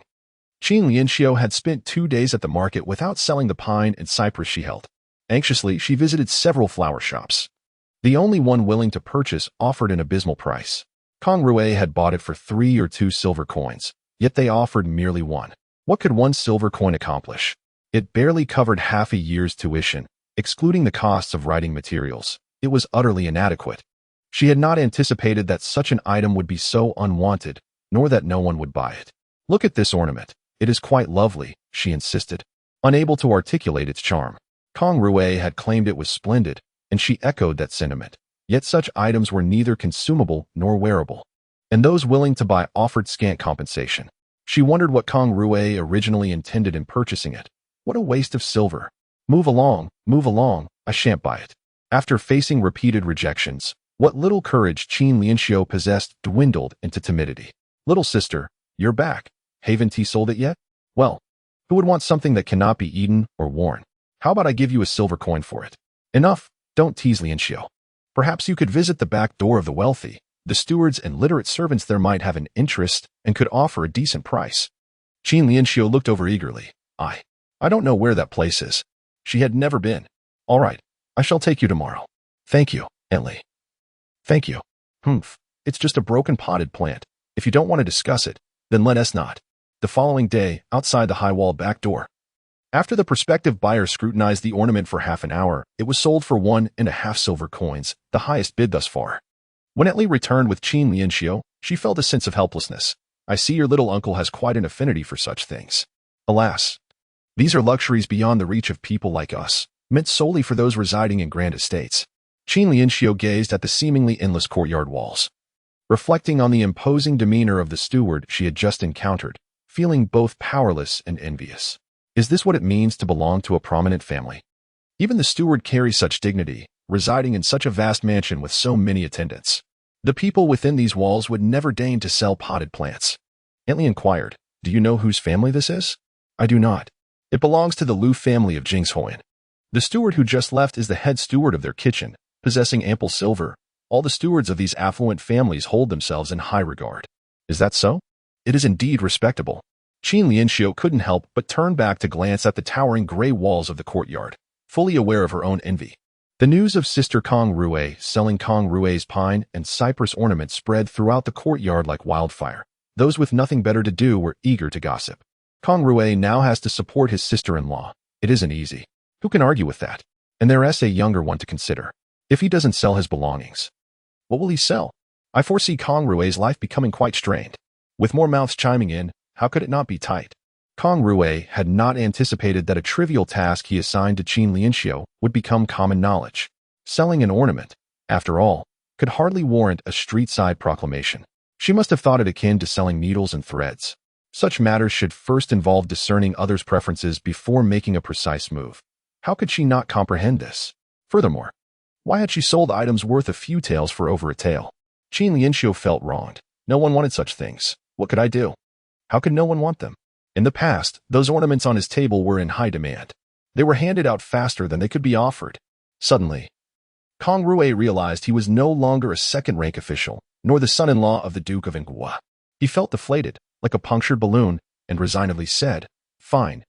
If it's sold, it's sold. But the silver was scant. How could he send Cici to school?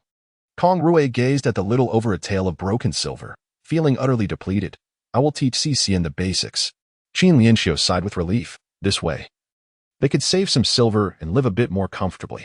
As she pondered this, a wave of melancholy washed over her. She recalled the grand courtyard where she sold potted plants, and then glanced at her own humble dwelling. Despite Kang Rui having achieved the highest honors, she still had to scrimp and save for a few taels of silver, enduring indignities outside. Was this truly the life she had come so far to lead? Kang Rui stood up, casting one last glance at them, as if he were seeing himself in that moment. Everything appeared to be on the right track. And he had accomplished much, yet nothing seemed to change. I must take my leave. If anything arises, think it through more. Qin Lianxiu clutched the little over a tael of silver tightly, her heartache unspoken, knowing not to whom she could confide her sorrows. As Kang Rui stepped out of the alley, he instinctively wandered into the inner city. The neatly lined streets, wide thoroughfares, and the serene absence of noise brought him to a halt outside the mansion where he once resided, his gaze profound. This familiar yet foreign edifice, adorned with crimson walls and a vermilion roof, once served as a royal palace and was once his abode, now merely a specter of his memories. He was once the master of this place, the patriarch of this household, yet now he finds himself merely a transient, a wanderer without a home upon these well-known yet estranged streets. Gazing at this residence, his heart brims with anguish and helplessness. This was indeed his home, filled with his beloved wife and the echoes of his past. Yet all of this no longer belongs to him. He cannot even reminisce or linger, for it is a past forever beyond his grasp. Chapter 087. Dreaming. The two guards stationed at the gate observed a man lingering for an extended period. Exchanging glances, they approached him, inquiring, "Young master, whom do you seek? Is there a matter at hand?" Kang Rui scrutinized the newcomers, recognizing them from countless previous journeys through this area in a horse-drawn carriage. Yet, he pondered, this was the street? This was also within the Lin residence's domain. This was the princess's estate. The guards asserted firmly that there were only 2 households on this street, both belonging to their princess. The princess had ordered the street to be closed off, and anyone loitering here would be questioned, as once inside. One would find no households that were not associated with the princess.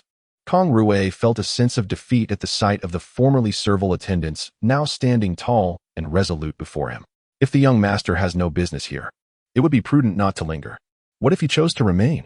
Kang Rui merely entertained the thought, ultimately leaving in disappointment. That night, Kang Rui experienced a dream, transporting him back to a time when he was the son-in-law of the Duke of An, and the princess was his wife, basking in unparalleled glory and status. They walked side by side along the pond in the backyard, surrounded by familiar scenery. He gazed at the princess, whose smile radiated warmth and brightness like the spring sun. She cherished the plum blossoms of summer and the peonies of winter, steadfast and resolute. When he gently teased her, she always had her own reasons to retort playfully. Together, they entered the flower house, where the winter chill was replaced by spring-like warmth, and flowers bloomed in vibrant colors, creating a unique beauty that made him feel as though he had never departed from this serene world.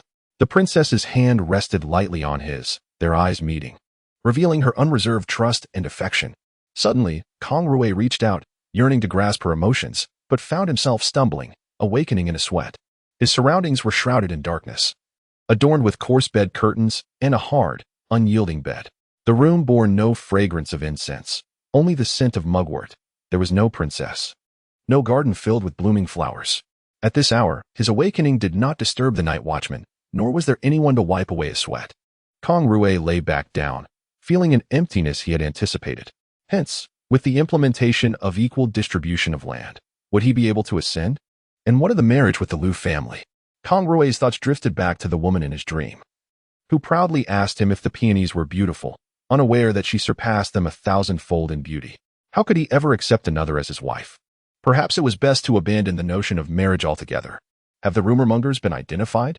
Chuyu unfastened her hairpin, choosing not to seek assistance from her maid as she styled her hair before the mirror. Lin Qingyuan had just emerged from the bath, his fine undergarment accentuating his perfect waistline. Chuyu cast a glance, then averted her gaze. She had heard that he had been practicing archery and horseback riding recently, and his physique had improved notably.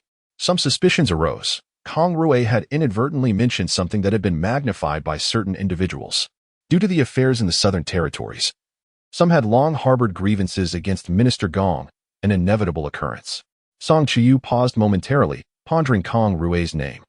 Could it be that he had unwittingly disclosed something that was exploited by others? Surely, it could not have been a mere coincidence. Are you certain it was unintentional? Lin Qingyuan turned his gaze toward the princess. In the early Song dynasty, there was no avoidance of taboo. Recently, the Hamlin Academy concluded a round of evaluations for officials, with promotions on the horizon. It was rumored that Kang Rui's name was submitted for consideration.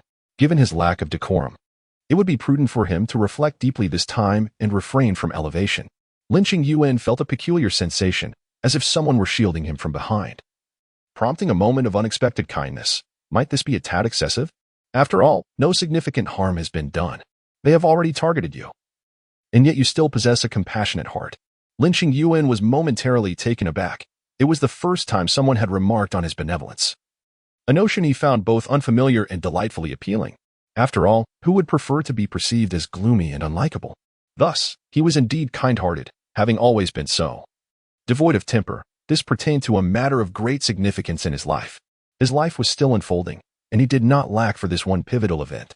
Furthermore, should he ascend without discernment, he might be exploited by those with ulterior motives, and in the event of a misstep, he could face a swift demise. It would be far better to hone his skills in the lower ranks.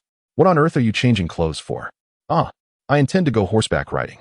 I seldom find the time, so I can only spare half an hour in the morning and evening to take a brief ride. There is still ample time. Lin Qingyuan lowered his head. Chuyu observed his meticulous fastening of buttons, a serene and beautiful sight. She was well aware of his destination. Do you require assistance? Her equestrian skills were quite commendable. Lin Qingyuan abruptly turned to face her, but quickly averted his gaze. No need. He had yet to master it, and he would wait until he improved. Chuyu regarded his anxious buttoning with a mix of amusement and exasperation, recalling his arduous piano practice and then observing him now. It seemed truly exhausting for him. However, since he preferred not to be seen by her, it was best not to look. Have your elder brother accompany you. If it gets too late, let him rest next door. The courtyard is empty anyway. We might as well provide him a room to stay in. Thinking of her elder brother, Song Chuyu pondered his matrimonial prospects. Is the Meng family girl truly unsuitable? For young ladies seeking marriage, the first consideration is family background, followed by the mother-in-law, and then the harmony of the household, which encompasses the complexities of the inner quarters. Only thereafter does the character and ambition of the man come into play. If the household is harmonious and the mother-in-law benevolent, a man need only maintain stability and may not necessarily need to be ambitious. Yet, even with these criteria, her elder brother possessed none. Being a son of a concubine presented the greatest challenge. How could this issue be rectified? Lin Qingyuan glanced back at the princess, noting her contemplative demeanor. Your Highness. What occupies your thoughts? Can I be of assistance? If so, he would gladly do whatever she required. It's nothing. As for the marriage of a young lady, I seem to have some ideas. If one must marry, why not pursue the best option? It would be a disservice to my brother to bypass the opportunity without even trying. Upon hearing this, Lin Qingyuan felt an indescribable sense of loss. Between them, it had always been she who offered her all. His ability to assist her was limited, even to the extent of relying on her to handle matters concerning his second elder brother, all for his eldest brother. He had only managed to return with silver thus far. He even brought his mother to the capital, making her situation among the illustrious families of the city even more arduous. Aside from subjecting her to an excruciatingly difficult existence, he had nothing to offer her. This was not the outcome he desired. He yearned to do better, to provide her with more, to be of some utility to her. Yet, thus far, she lacked neither wealth nor power. Everything he possessed was readily accessible to her. Even the naval fleet he toiled tirelessly to acquire was merely a matter of her casually expressing a desire for it. What more could he possibly give her? Let Asho illuminate all the lamps. Chapter 088. As Ashu emerged with the lamp, a smile still graced his lips. Nothing reassured the servants more than witnessing the harmonious bond between the master and the lady. Little Mosquito, lacking such subtlety, joyfully remarked, "The princess truly cares for the master." He had observed the master's fortunate rise with his own eyes, and consequently, he too had benefited from this assent. Lin Qingyuan remained silent, dedicating himself to an additional half-hour of practice. He aspired to achieve greater perfection, even if only by a fraction. Snowflakes fluttered down under the flickering candlelight, while the maidservants dutifully lit several more candles along the route the master would take upon his return. Wei Rui and Wei Ye were embroidering handkerchiefs as they awaited the late return of the master. The princess had already retired for the night, and the two of them sat in quietude, listening only to the sound of snow falling in the moonlit night. After a while, Wei Ye spoke softly. Have you noticed that ever since the master married, he has consistently spent the night in the princess's chamber? It isn't that she harbors any ulterior motives, rather. How many masters would regularly stay with their wives? None at all. Each master possesses his own quarters, and if they are delayed or have matters to attend to, they would simply rest in their own rooms. Moreover, even though they are married, the master remains a master, while the princess is a distinguished noblewoman. She ought to have her own private space. Yet, the master visits daily, and the princess dotes on him. In her room, half the space is occupied by the master's belongings. His clothing, shoes, and accessories naturally dominate her personal quarters. This hardly resembles the princess's abode. Instead, it resembles a humble courtyard for a peasant couple, as if there were no other rooms in the Lin residence. Should this information leak out, it would inevitably invite ridicule upon the master for his lack of decorum. Wei Rui had certainly taken note of this. She was responsible for the princess's belongings and had even appointed a maid to tend to the master's needs. This room hardly belonged to the princess. It was practically the master's domain, with his possessions outnumbering hers. The issue remains that the master still lacks his own room, and even the study has been usurped, rendering the princess's study virtually inoperative. Had the princess possessed a temper, one might say the master was audaciously encroaching upon her space. It would not be entirely fair to phrase it so, yet the master ought not to treat the princess's chamber as his own, inciting laughter among others. The princess has remained silent, and thus we too must refrain from speaking. There is no capable person by the master's side to address these matters. Has no one informed him? Do you think the master listens? It is said that 3 days after the wedding, Aunt Shui Werue was aware of this. And the most alarming part was that the master did not perceive any wrongdoing in his residing here. Alas, Footsteps echoed from outside. Wei Rui and Wei Ye hurriedly rose to greet him. Just like now, the princess had already fallen asleep by the time the master returned. After tidying up, the master's arrival in bed would undoubtedly awaken the princess. According to the customs of the An Guo Duke's residence, if the lady is asleep, the master ought to rest in the front courtyard or the concubine's quarters. Wherever he may go, he should not disturb the tranquility of the matron. Moreover, the princess's rank far exceeds that of the master, yet he remains oblivious to such matters. Lin Qingyuan indeed paid no heed. He returned, as was natural. For where else would he go? As for waking the princess, Lin Qingyuan treaded lightly, aware of the chill that had settled upon him from the outside. He removed his fur coat and warmed himself by the fire for quite some time before stealthily slipping beneath the bed curtains.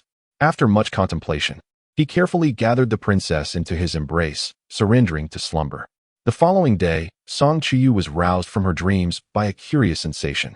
In a state of half-consciousness, she passionately wrapped her arms around Lin Qingyuan's neck, pinning him beneath her. In the early morning, a thick layer of snow blanketed the ground, cloaking the world in a shimmering silver, obscuring all traces of human activity. Gradually, as people began to clear away the snow, the vibrancy of a winter morning emerged. Pei Lianyang had not encountered young Master Song on the streets for several days. Was it the wrong time? She felt a pang of anxiety. She had sent someone to ascertain the situation, and she prided herself on her beauty and reputation. Surely, if Song Shira were to see her, he would inquire. And upon realizing that she was the one who had proposed a marriage to him days prior, he would undoubtedly be delighted to accept the match. Yet, after waiting for several days, there was no news of a marriage discussion, and she had not seen Song Shira at all. Had his schedule at the barracks changed? Pei Lianyang grew increasingly anxious. She did not wish to marry someone else casually, especially since Song Shira was her best choice. Marrying him might afford her a chance at something more. However, if she were to marry another, she would only be burdened with the trifles of the inner court and the pressure of her legitimate sisters-in-law. Little girl. Send someone to inquire again if young Master Song has altered his duty schedule. She decided to take a more proactive approach this time. Song Chuyu was in high spirits, intending to speak with her aunt about the possibility of Song Shira marrying Mang Xiaonyang, laying a solid foundation for that prospect. Princess, you seem particularly cheerful today. When have I ever been in low spirits? Zhuang Mama gently patted the little girl's head. You do talk too much. Now, off you go. Don't keep the Empress Dowager waiting. Within the Xian Hall, Song Chuyu spent her day in tranquility. After perusing the official documents, she began to review the accounts from the Ministry of Internal Affairs over the years. For her, this posed little challenge. Her own commercial ventures had flourished. And no matter how well the accounts were presented, they could not escape her keen eye. However, she was not one to overlook discrepancies. Some accounts required a more lenient approach, especially those pertaining to the royal finances, where being overly meticulous could lead to complications. Noticing the waning daylight, she set aside the documents and turned to the Empress Dowager, who was sipping tea, and the Empress Dowager looked at her. Sensing that she was reluctant to part with her memorials, having anticipated this moment, what is it? With a bright smile, Song Chuyu settled beside her aunt, her expression revealing the cunning of a little fox plotting against her elder. The Empress Dowager appeared somewhat bewildered, expecting a discussion about the memorials. Aunt, which of my brothers do you think will be able to accompany father on the battlefield in the future? The Empress Dowager cautiously analyzed the implications of these words, searching for clues that could lead her back to the subject of the memorials. Why do you ask such a question? It is nothing much. I merely feel that although the realm of Xia currently enjoys peace and tranquility, one can never be too certain of what the future may hold. My niece contemplates. Should that day ever arrive, which of my esteemed brothers might alleviate our father's burdens? While our father commands many capable generals, their bond with him is not akin to that of his own sons. If my brothers could share in our father's concerns, it would undoubtedly bring him a measure of comfort, would it not, dear aunt? The Empress Dowager, following her line of thought, suddenly realized that among the younger generation of the Song family, not a single son stood out as capable. The heir apparent is not even worth mentioning, as he struggles just to mount a horse. The second son, though physically sound, lacks wit and is easily swayed by others should he find himself on the battlefield. He might relinquish command without a second thought. As for the other children, she had never laid eyes upon them, yet it was evident that none possessed exceptional talents. The Empress Dowager turned her gaze to her niece, who blinked eagerly, her eyes imploring, "Ask me, please ask me." Perhaps her eagerness was too palpable. The Empress Dowager found it hard to dismiss her niece's childlike plea, and thus inquired, Whom do you deem suitable? Elder brother, Song Shi. Chapter 089. Growing up, the Empress Dowager was momentarily taken aback, asking, who? Song Chuyu felt a rush of embarrassment. In her family, with numerous illegitimate offspring of the royal lineage, the Empress Dowager hardly recognized those who had not appeared before her. She hastily introduced, Aunt. This is my father's eldest illegitimate son, 24 years old, tall and strong like my father, skilled in martial arts and both literary and military strategies. He has served in the army and, through his own efforts, has become a centurion, gaining a modest reputation. His own efforts? She thought to herself. You are aware he is the eldest illegitimate son. Aunt, my father has never assisted him. You know well my father's temperament. It's a blessing he does not seek to trouble him. Besides, who even recognizes him as my father's son? His name is different from ours. Nevertheless, this is not the moment for such discussions. Indeed, my elder brother is quite formidable, she reflected. Should I ever find myself on the battlefield, my father will only have him by his side. I am merely considering how I might secure a favor from my elder brother through you, and so that when the time comes, he may look after my father. To rely on him for your father's protection seems to underestimate your father's capabilities, her aunt replied. Aunt, in the chaos of battle, it is prudent to have as many guarantees as possible. Would you truly feel at ease allowing my father, at such an advanced age, to engage in warfare? The Empress Dowager certainly hoped for otherwise, but she pondered the introduction of someone so unknown. It was better to have a single individual. Are you not concerned that he may become ambitious should he rise in status? Aunt, whether he becomes ambitious is your concern. I only contemplate what is best for my father. Why is it my concern? The Empress Dowager queried, perplexed. If the estate were large enough, would it not accommodate him? How vast could our estate truly be? Isn't it ultimately at your discretion? And what say you? No matter how large the estate, there is but one master. Then let us construct another residence. If the great Xia is insufficient, we shall expand it further. Furthermore, do you believe the heir can truly inherit my father's legacy? The Empress Dowager felt a surge of irritation at the thought of her disappointing nephew. Both children were lacking in ambition. Yet he was still her flesh and blood. Do not fear your mother's reprimands. Song Chuyu was unperturbed.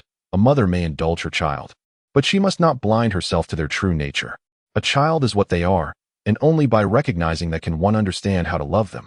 If an incapable and obstinate person is not my elder brother, then surely it would be someone else who pulls him from that position, would it not?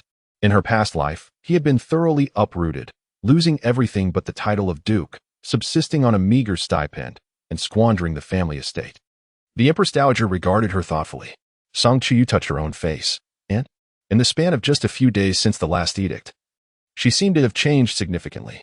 The words she spoke regarding marriage appeared to be gradually taking shape. However, why was this once carefree child now in such a hurry?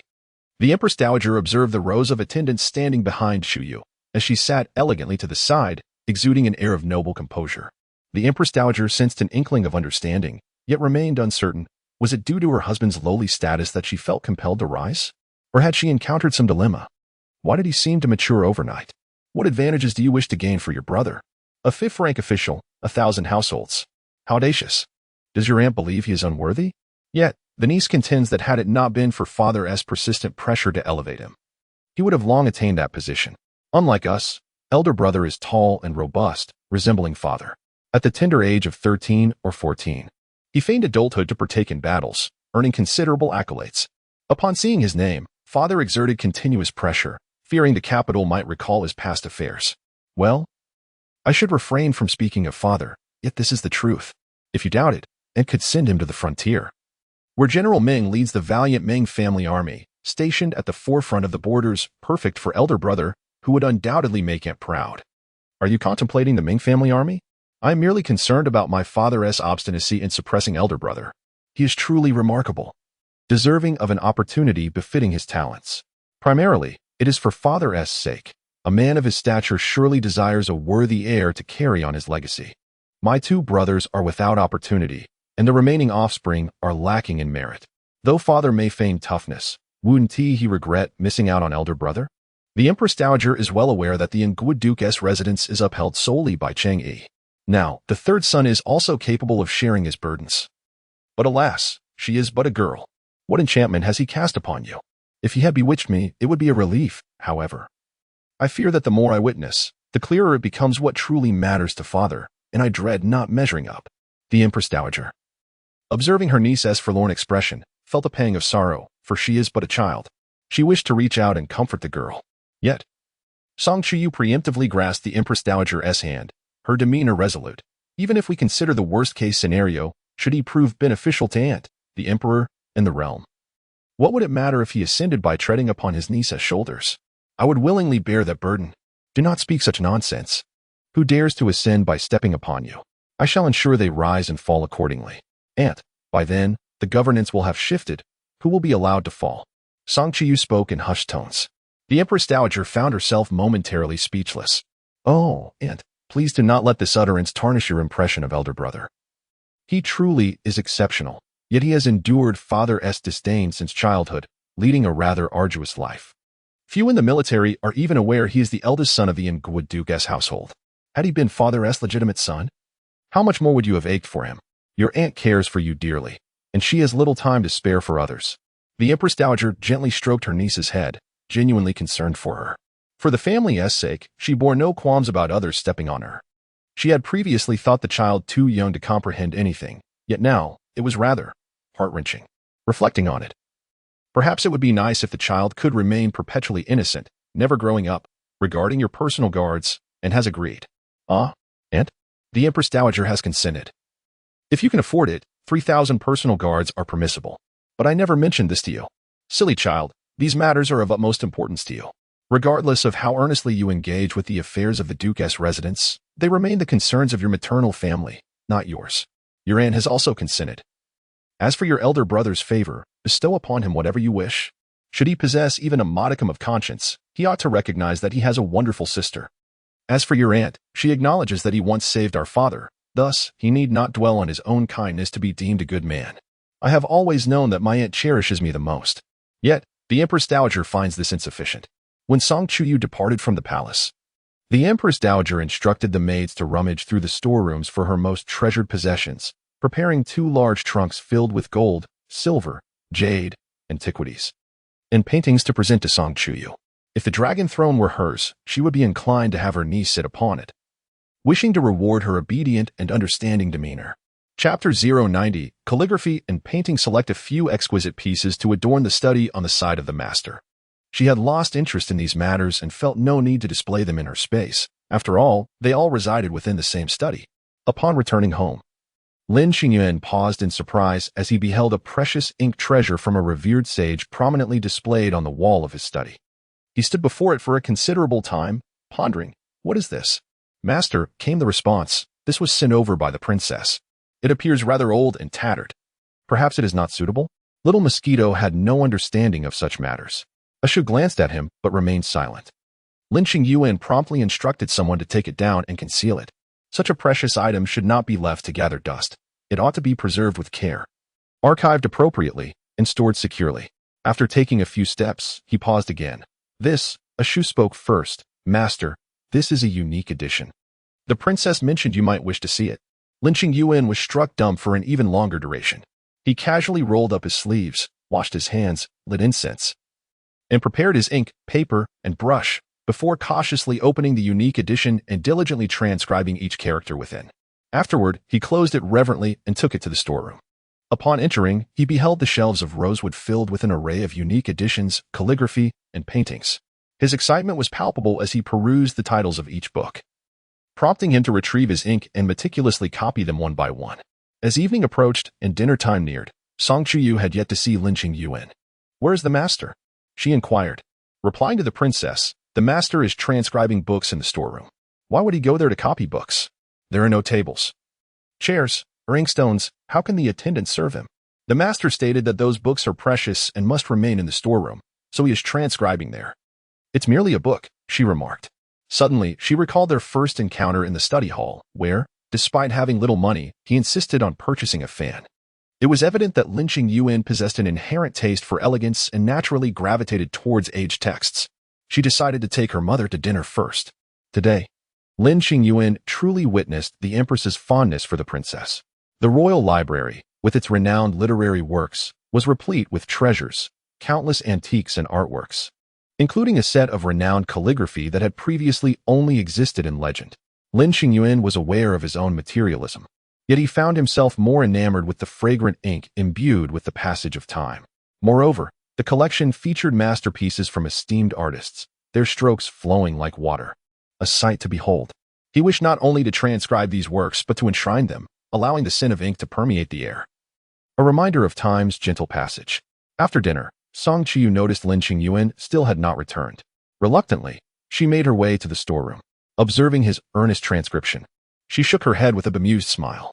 Choosing not to disturb him, she donned her shawl and began organizing the gold, silver, and jade ornaments bestowed by the empress that day. Amidst the glittering jewels, a particular painting caught her attention. In the early Song dynasty, Chuyu bent down to retrieve and unveil a portrait, that of the founding Empress Dowager Xingyu, whose image had been preserved for over a century. Historical records noted her 40 years of governance, during which she wielded power without relinquishing authority to her son, grandson, or great-grandson. Renowned in the annals of the Great Xia dynasty, she maintained numerous male companions throughout her life. And it was not until her demise that the throne returned to the Xia family. Standing before this portrait, Chuyu was enveloped by an inexplicable emotion as she gazed at the elderly figure depicted. Was her aunt's inclusion of this painting a mere accident? Or was it a deliberate act? Meanwhile, Lin Qingyuan, taking a respite, glanced at the princess and noticed the artwork in her hands. An unsettling premonition surged within him. Subconsciously linking the depicted individual to the princess, both resided in positions of high authority and were surrounded by admirers, sharing similar privileges. The princess. Indeed. Chuyu rolled up the painting, unperturbed by any implications. Her path was already charted. This promotion did not include Kang Rui. Has the list been released? How could Kang Rui be absent? He had recently proposed a successful land redistribution plan. It seems implausible that he would not be promoted. Perhaps there are other considerations. He has only served for half a year and still has much to learn. Yet, it feels as if he ought to have received some recognition. Zhou Li, fearing Kang Rui might dwell on negative thoughts, called him aside to offer some reassurance. This promotion is a decision from above and is final. Do not be disheartened. Continue to work diligently. You are still young, and there will be ample opportunities ahead. Kang Rui appeared unfazed, as if the matter did not trouble him. Thank you, Master Zhou. I have a long road ahead, and I am far from the standards set by my predecessors. I understand. That is good to hear. I will inquire further on your behalf to discern any issues, enabling you to focus your efforts in that direction. Thank you, Master. News had also reached the donkey rolling alley, where the women, less reserved than men, spoke candidly. Have you heard? This promotion does not include Lord Kang. My husband assumed that Kang Rui's promotion was a foregone conclusion, yet it did not materialize. Lin Qingyuan has been promoted, but not Lord Kang. Who is Lin Qingyuan? The son-in-law of the Duke, with no notable achievements, yet he was promoted while Lord Kang, who has accomplished much, remains unrecognized. Sister Qin, when you see Lord Kang, please do not mention the promotion. Yes, your little brother must be feeling quite unsettled. Qin Lianxiu felt a similar disquiet. Why was there no promotion? Aunt Li, waiting for the kitchen to clear, leaned closer to Qin Lianxiu. Sister Qin, have you heard? Lord Louis summoned your little brother to the manor. Qin Lianxiu stood frozen, stunned. It was indeed the family from whom they had sold cypress trees recently. She was well aware, and it was precisely this knowledge that fueled her resentment. Aunt Li, in a state of urgency, exclaimed, how can you be so dense? Don't you understand? Lord Louis' visit to your family's younger uncle indicates his admiration for him. Your younger uncle might soon ascend to greater heights. It remains uncertain whether it is a legitimate daughter of the Liu household or a daughter of lesser status, but regardless, it is a fortuitous development. This means that in the future, Lord Kang will have support behind him. Qin Lianxiu nearly broke the firewood stick in her hand, pondering whether this meant that she would be tied to the Liu family, having failed to rise herself. Was she so foolishly delighted? This was indeed a stroke of good fortune. A brighter future awaited them. I believe that since the wife of the top scholar must be a legitimate daughter, if she is indeed of legitimate birth, your days of prosperity may genuinely be on the horizon. Do you know about the time when the princess wed? During her marriage, the Duke of An Guo presented 2 grand residences, along with countless jewels and estates. It is said that one could merely recline and feast without laboring, and still have enough to sustain 10 generations. Though the Liu family may not wield the same prominence as the dukes, they are certainly not far behind. They too will surely provide a grand residence, with servants at your beck and call. You will be the lady of the house. and both you and your nephew will have finally emerged into the light. Chapter 91. A temporary compromise in her heart. Lin Qingyuan felt a tumult of suppressed emotions while being drawn in by Aunt Li's incessant chatter about grand estates and the servants therein. If she could no longer be with Kang Rui openly and proudly, she could not accept being merely the wife of a top scholar. She yearned for everything she desired to be within her grasp. Lin Qingyuan recalled the expansive residence she had glimpsed that day, a compound so vast that it seemed endless.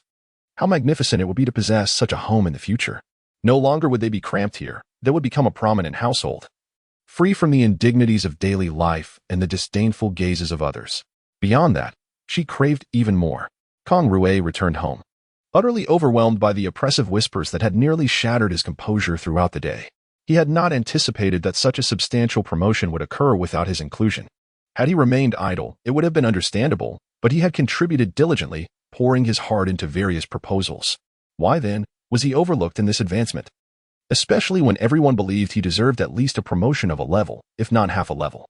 The complete absence of acknowledgement left him despondent, seated in contemplation. How could he not lament his fate?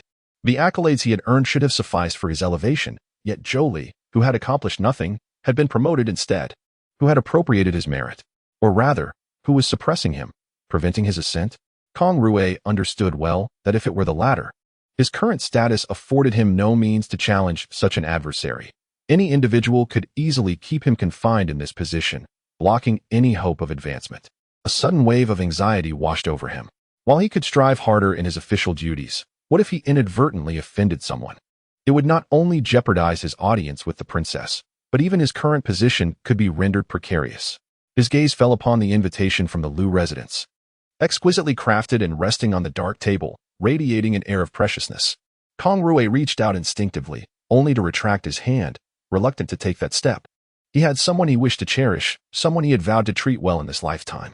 Yet, if he remained stagnant in his position, it would be impossible to even come before the princess, let alone gain her favor.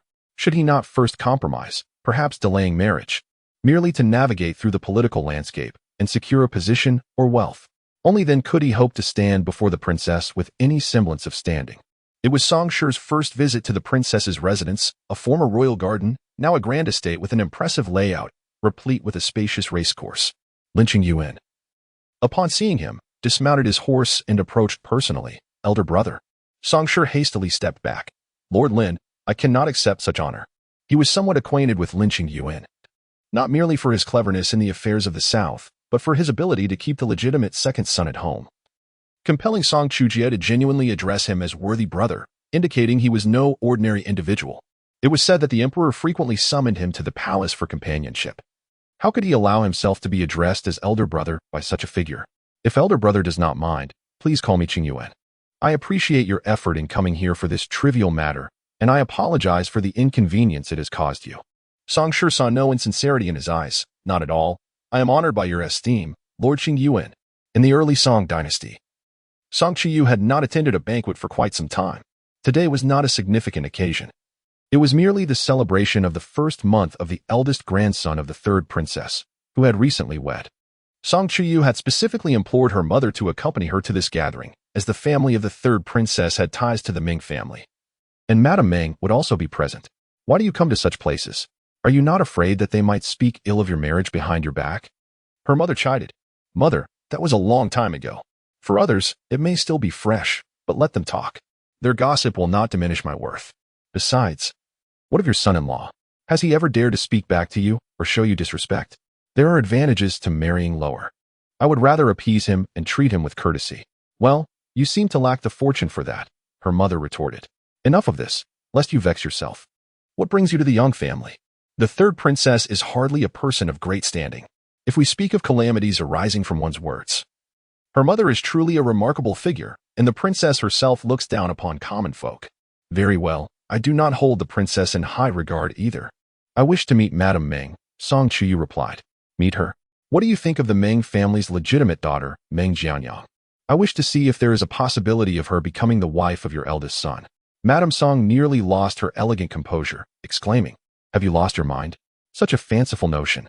If she were the mother of Meng Jianyang, she would have someone throw out anyone daring to propose such a match. Ah, mother, think of it differently. If Meng Jianyang were to marry your eldest son, would not your daughters-in-law dare not act superior before you? Both of them combined do not have the standing of a concubine. What right have they to be pretentious? They would have to rely on you for their reputation before the concubine. I do not need you to think for me. I fear Madame Ming would come to resent me. Then let it be known that I am narrow-minded, envious of my own unfortunate marriage, and wishing ill upon others. Song Chuyu replied, This is somewhat easier to accept, as long as you are not afraid of Madame Ming's displeasure towards you. You may propose it. But do not mention that you are my daughter. I cannot bear the consequences. Mother, my dear mother, on a serious note, have you heard whom Madame Ming has in mind for her daughter? Anyone but your eldest brother will suffice, Madame Song replied matter-of-factly. Song Chuyu laughed. Then it appears there is no specific preference, which is perfect for me to advocate for my brother. Madame Song believed her daughter had lost her senses since marrying. How could Madame Ming be so foolish as to let her daughter overlook the fine young men of the great Xia kingdom, choosing instead a son of lower birth? Would the future daughters of the Ming family still have a place in society? Such fanciful thinking. The Yang family had not anticipated the visit from Madame Song and the Princess of An Guo. Lady Yang hurriedly welcomed them, accompanied by her daughters-in-law, exclaiming, Madame Song, Princess of An Guo, greetings. The Princess of An Guo has been quite remarkable of late, receiving great favor from the Empress, summoned daily to the palace for companionship. Although her marriage may not be impressive, the Empress bestows her grace upon her.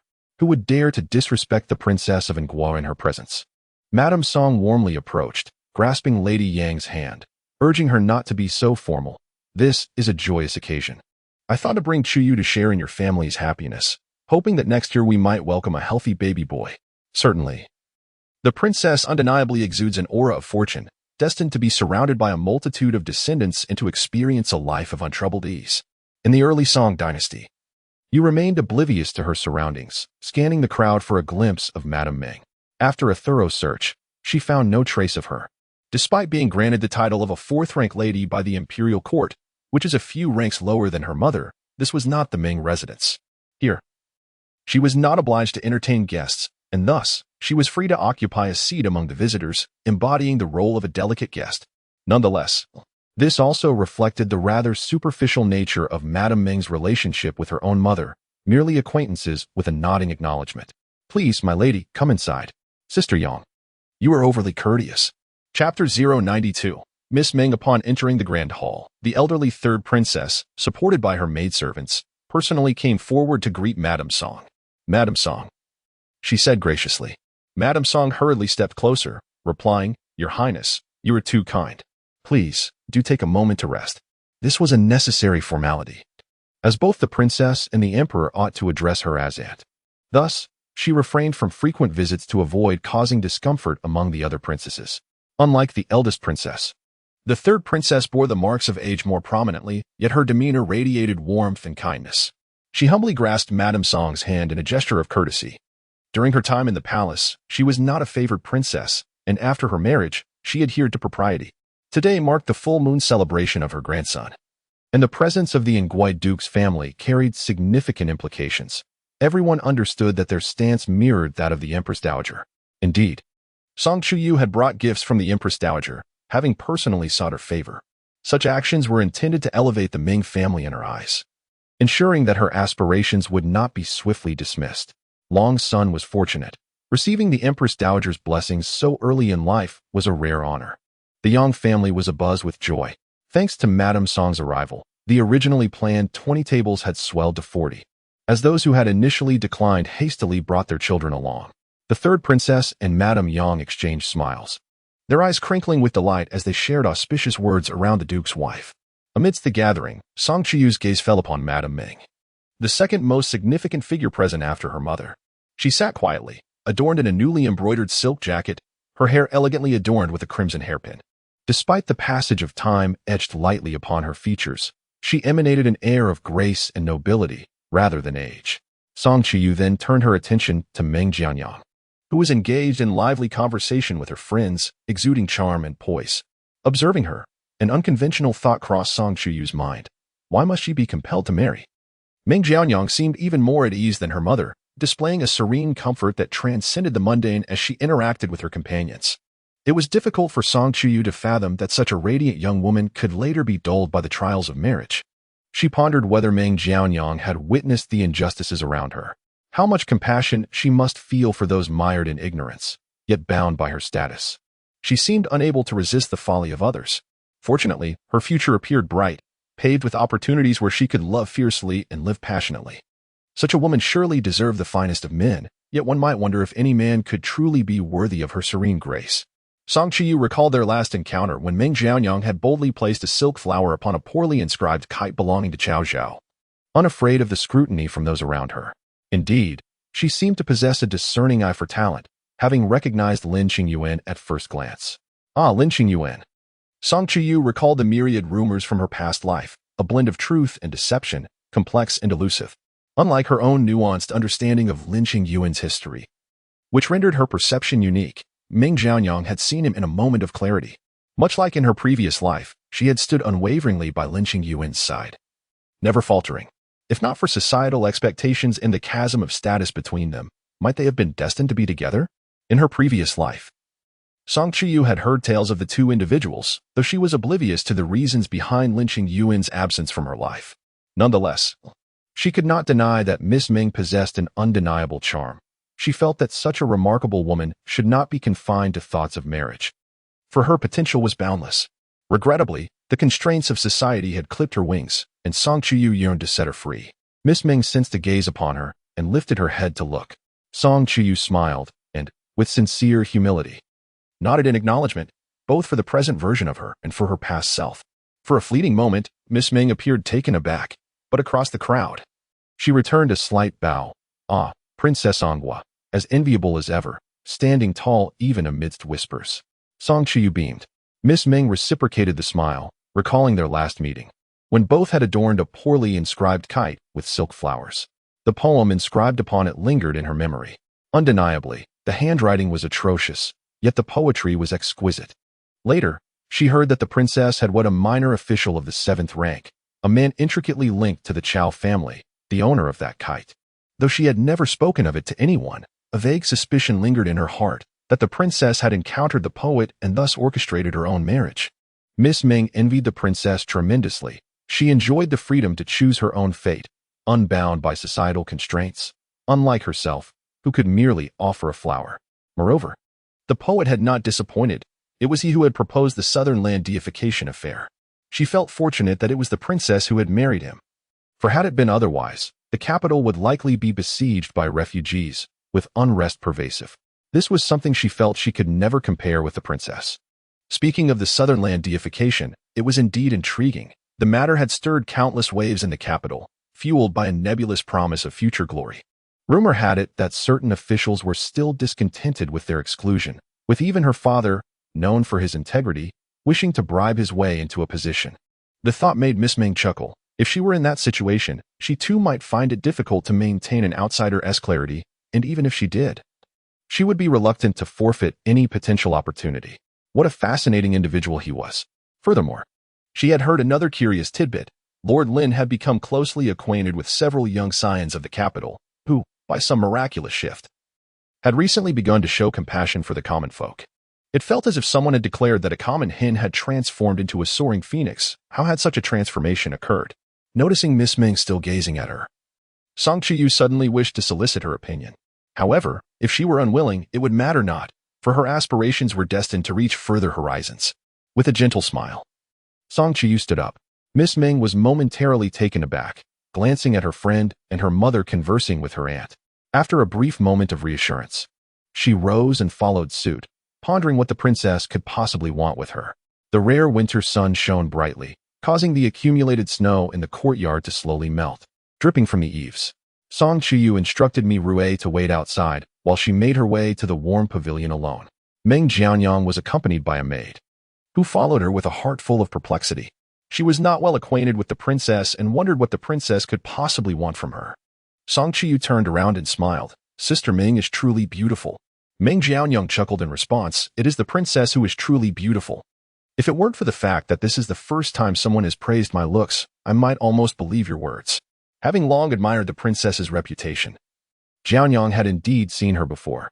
Song Chuyu couldn't help but laugh, thinking that her rather dull elder brother might not be able to win Meng's favor. It was likely someone like Lin Qingyuan who could truly captivate her attention. Chapter 093. Speculation. A peculiar sensation flickered through Song Chuyu's mind as she pondered whether their failure to be together in their past life stemmed from Lin Qingyuan's frail health. Perhaps Lin Qingyuan, in his selflessness, wished not to burden Miss Ming? The Lin Qingyuan of the present exuded elegance and grace, devoid of any aggression. Yet the Lin Qingyuan of your commanded the world with every gesture, his every smile and frown embodying the aspirations of southern officials, keenly attuned to the monarch's intent. Having witnessed such a Lin Qingyuan, who else could captivate her gaze? Though her elder brother possessed a unique charm, his sincerity, attentiveness, and simplicity paled in comparison to the formidable Lin Qingyuan. Song Chuyu engaged in a modicum of self-deprecation while striving to assist Miss Ming in evading the shackles of her past matrimonial entanglements. I must broach a delicate subject with my sister. What are your sentiments regarding your marriage? Upon hearing this, Ming Jianyang regarded Song Chuyu with curiosity. Does the princess have a suitable candidate in mind? As her marriage was ultimately dictated by her parents, and with her mother recently beginning to arrange it, she felt neither anticipation nor discontent. Marriage, after all, was a matter of fate. If fortunate, she would rejoice. If unfortunate, she would endure. No one could discern the nature of fortune without traversing its path. Yet, Ming Jianyang found herself intrigued by the princess's choice. What sort of man would she favor? Observing her sister's puzzled expression, Song Chuyu felt no hesitation in articulating her thoughts. The individual she envisioned was none other than her own esteemed half-brother, Song Shi. Dear sister, I harbor no intention of causing offense. To others, he may merely be a mere illegitimate son, but within the confines of the An Guo Duke's residence, he is held in high regard. You may have heard of my family. My two elder brothers lack interest in military affairs. However, Song Shi possesses the potential to achieve greatness, regardless of their inclinations. I aspire for him to gain experience on the frontier, yet after meeting you, I sense that perhaps I have overstepped. You seem no captive of the inner quarters. I am more inclined to inquire about your perspective on entering the officialdom. Ming Jianyang was momentarily taken aback by her final remark, bemused yet amused. How could she have ever contemplated such matters? Her farthest aspirations revolved around finding a partner who was understanding and compassionate, rather than one who was excessively rigid. Princess, how can you entertain such thoughts? We are women, unfit to indulge in such impractical notions. Nevertheless, the mention of the elder brother lingered in her thoughts. She felt grateful for the princess's consideration. Ming Jianyang held no pretensions regarding her potential suitor and bore no disdain for illegitimacy, yet her family would likely disapprove. Indeed, the family sought by Madame Ming might not be commendable. Song Chuyu sighed. Sister, if you trust me, once Madame Ming finalizes your engagement, I shall discreetly inquire about your prospective partner's character. Ming Jianyang suddenly felt a foreboding sensation. It seemed her mother had indeed found a match. Yet the family status or moral standing might be significantly flawed. The unobserved shadows of the inner quarters could inflict harm. How could Ming Jianyang lack hope regarding her marriage? Should she fall prey to such insidious machinations, reason alone could not elucidate the ensuing chaos, and the revelation of her life might leave her irreparably scarred.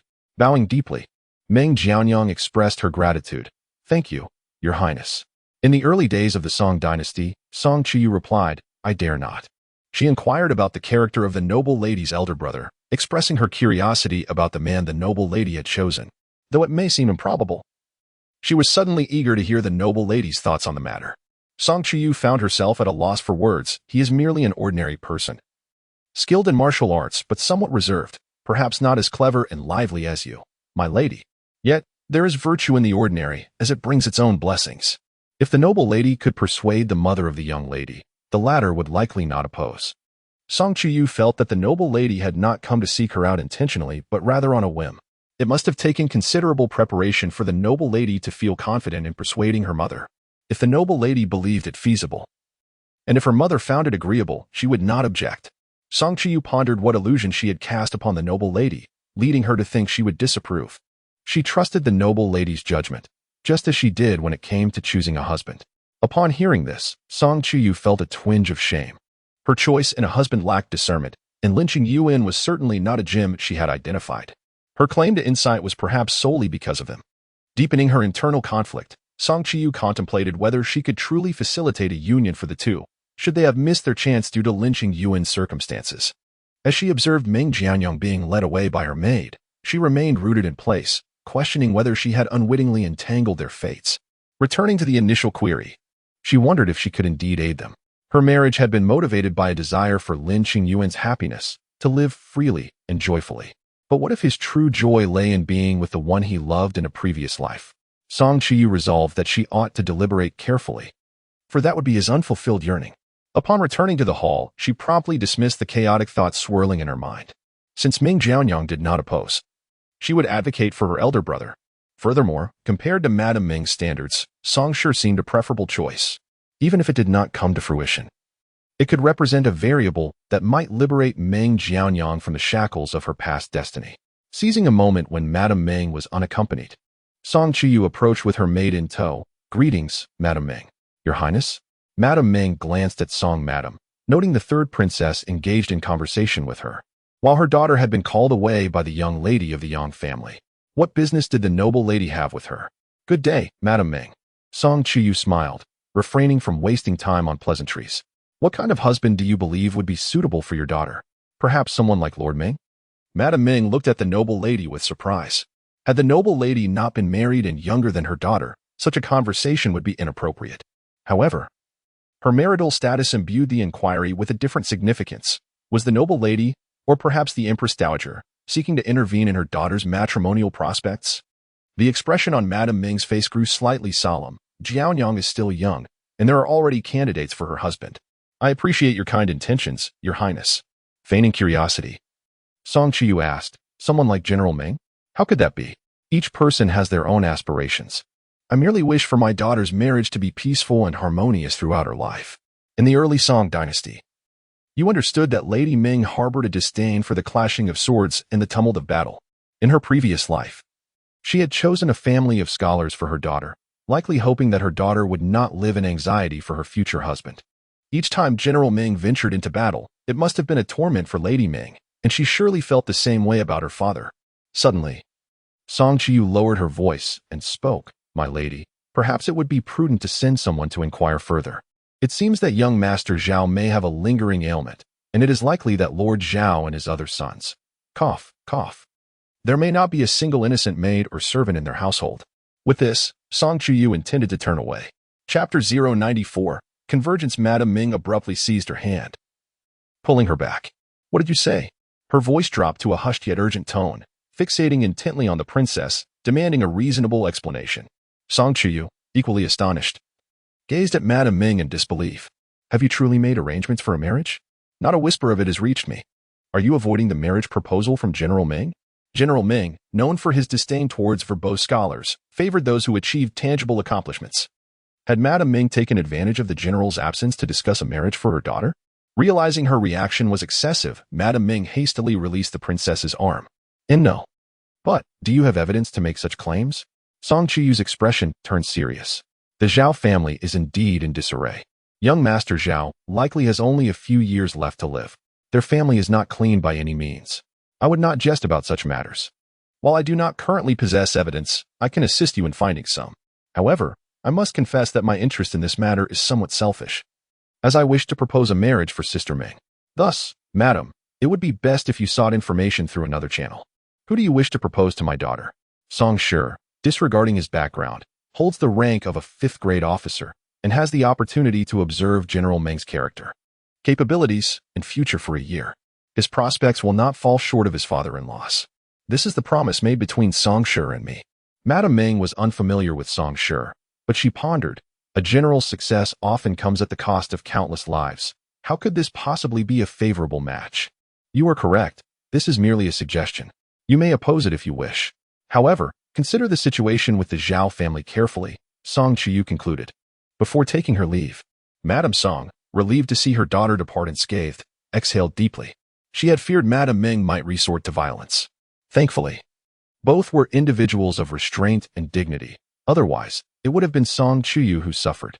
As the gathering drew to a close, Rui approached the princess with a smile, whispering, "Princess, the master is waiting for you outside." Madame Song, torn between laughter and annoyance, quipped, "Inform your master that the princess will be returning with me." "Mother, why jest with him?" Madame Song was exasperated. After receiving a reprimand from Madame Ming, she cast a knowing glance at her daughter. Madame Ming remained unperturbed. You may justify your actions as you wish. After all, what of it?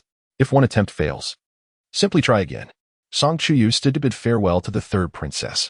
Shall you accompany me, mother? Your father has yet to arrive to escort me. Despite her words, Madame Song rose, recognizing that it was indeed time to return. Unease lingered in Madame Ming's heart, prompting her to leave early with her daughter. As Song Chuyu reached the entrance, she fortuitously spotted Lin Qingyuan disembarking from his vehicle, with Ming Jianyang passing by him. The two exchanged glances. Lin Qingyuan noticed her as well, their eyes meeting momentarily before parting, one following her mother, the other approaching. Song Chuyu stood still, her suppressed thoughts resurfacing Ming Jianyang and Lin Qingyuan. Madame Song observed her daughter with a quizzical expression. Why do you linger? He has come to fetch you. Are you truly so moved? Surely not. He is merely passing by to take you home. At the dawn of the Song dynasty, you approached with a sense of urgency. Are you finished? Yes. Mother as well. Madame Song nodded, feigning disdain for her son-in-law's humble origins. Yet, she could not help but appreciate his recent tireless efforts for their elder and younger sons. Particularly the notable progress with the latter. Very well, you are busy with official duties. No need to indulge her excessively. Your own matters should take precedence. There is nothing pressing. I have come to escort mother and the princess. I shall decline. It is your princess who has taken advantage of my carriage. It is fitting that you take her back. Thank you, mother. The princess and I will see you home first. In the carriage, Aunt Liang smiled benevolently. The son-in-law is truly admirable. The carriage is still following closely behind. Madame Song was unforgiving. He has no attendants around his carriage. One wonders who is safeguarding whom. Aunt Liang chuckled. Indeed, it is the lady who is protecting both the princess and the son-in-law. Madame Song pondered thoughtfully. This girl dares to propose a match between Song Shi and the daughter of the Ming family. Is the eldest son truly of such commendable character? Were he not worthy, their daughter would not have the audacity to make such a suggestion. Aunt Liang glanced at her, hesitant to speak further, yet felt inclined to add. Madam, our heir and the second son are quite commendable as well. The second son is truly becoming a man of stature, diligently occupied with serious matters. Although the heir has his interests, his character is not lacking, and I inquired about Song Shi. The eldest son, he is indeed passable. If Aunt Liang deems him acceptable, does he serve in the military? Yes. Then let him join the family meals from now on. Aunt Liang looked at her in astonishment. Madame Song said nothing further, having already bestowed the title of legitimate daughter upon her own.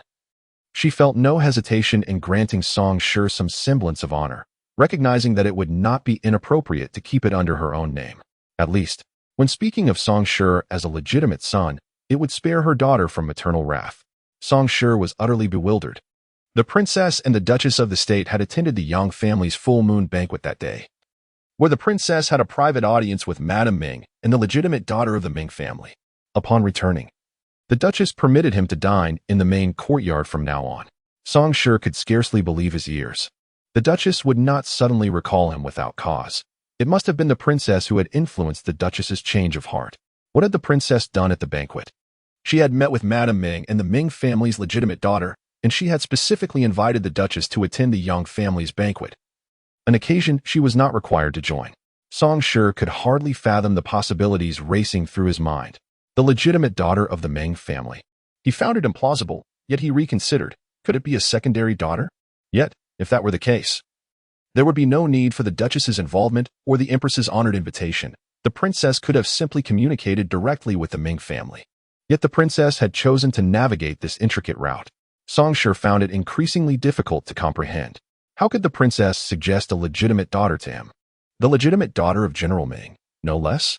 The disparity was staggering, a notion he had never entertained. Yet, the duchess's attitude compelled him to entertain such thoughts. Song Shi gradually sheathed his halberd, took a towel to wipe away his sweat. The cold wind swept by, yet he felt no chill. Rather, his thoughts floated lightly. Unable to settle, did the princess deem him worthy?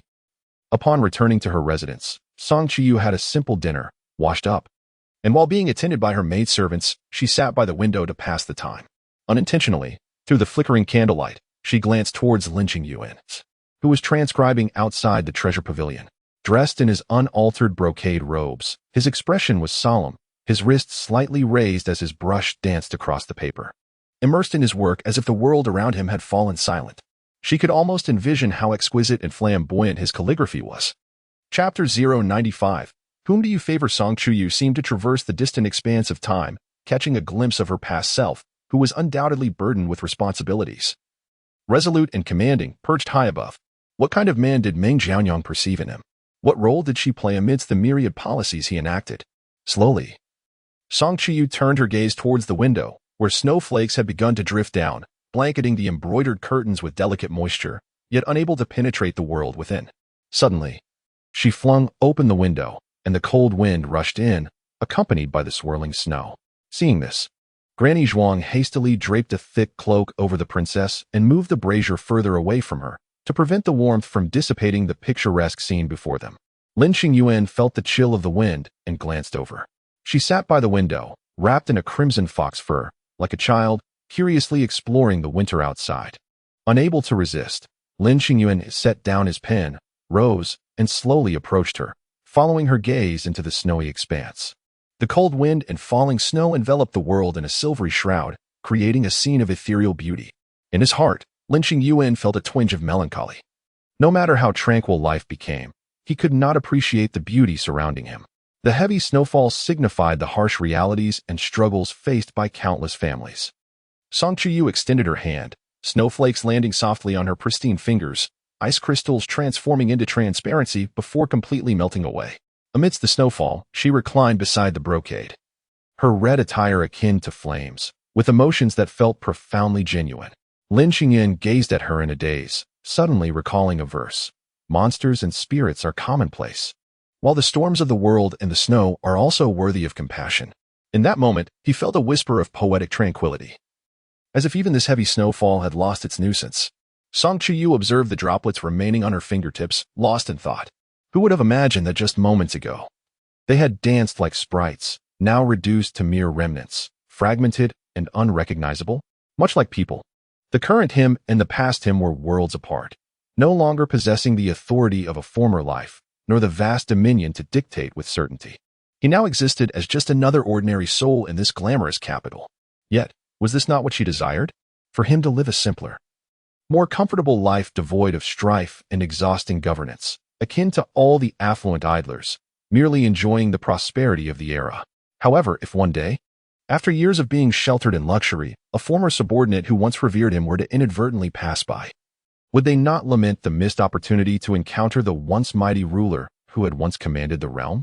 Song Chuyu flicked away the droplets from her fingers, pondering whether Meng Jianyang's gaze was one of curiosity or regret, or perhaps a disappointment that diverged from her expectations. She realized that the latter sentiment was far more intolerable than any other emotion. Suddenly, Song Chuyu raised her head to Lin Qingyuan. Let us seek promotion to the position of Minister of Works. Lin Qingyuan met her earnest eyes, picked up a handkerchief from beside him, crouched down gently, and covered her hand, wiping the moisture from her palm. Very well, I shall ascend gradually. He understood her intent, towards the third rank of Minister of Works. No. In the early days of the Song dynasty, you held the handkerchief tightly, grasping his fingertips. Now, a third rank. Urgent and willful. Lin Qingyuan felt his fingertips burn, as if the poetic lines woven with splendor in the snow grasped at his heartstrings, leaving him momentarily motionless and lost in thought. So it is settled. A third-rank minister. Lin Qingyuan chuckled, pondering the matter. As a wise ruler, the highest personal title he could bestow was fifth rank, and anything above that must be earned through merit. She offered her elder brother an official position, well aware that the pinnacle reached only to fifth rank, and the path beyond must be tread by oneself. Yet here, she spoke of third rank so casually, such selfishness, unafraid of the consequences. Princess. Lin Qingyuan shifted slightly, the cold snowflakes falling anew upon her, settling between her brows. Song Chuyu turned her head, the icy flakes adorning her lashes. She blinked gently, the chill instantly awakening her senses. Lin Qingyuan stepped forward, shielding her from the biting wind and snow. Song Chuyu leaned against his shoulder, her fur cloak draping over him as they both gazed out at the heavy snowfall. I've never asked you, what is your wish? A wish? His desires had all been fulfilled, leaving him with none. Yet, that wasn't entirely true. A new ambition had just arisen. Minister of Works, everything is well. Even the winter snow has become a beautiful sight. What could be wrong?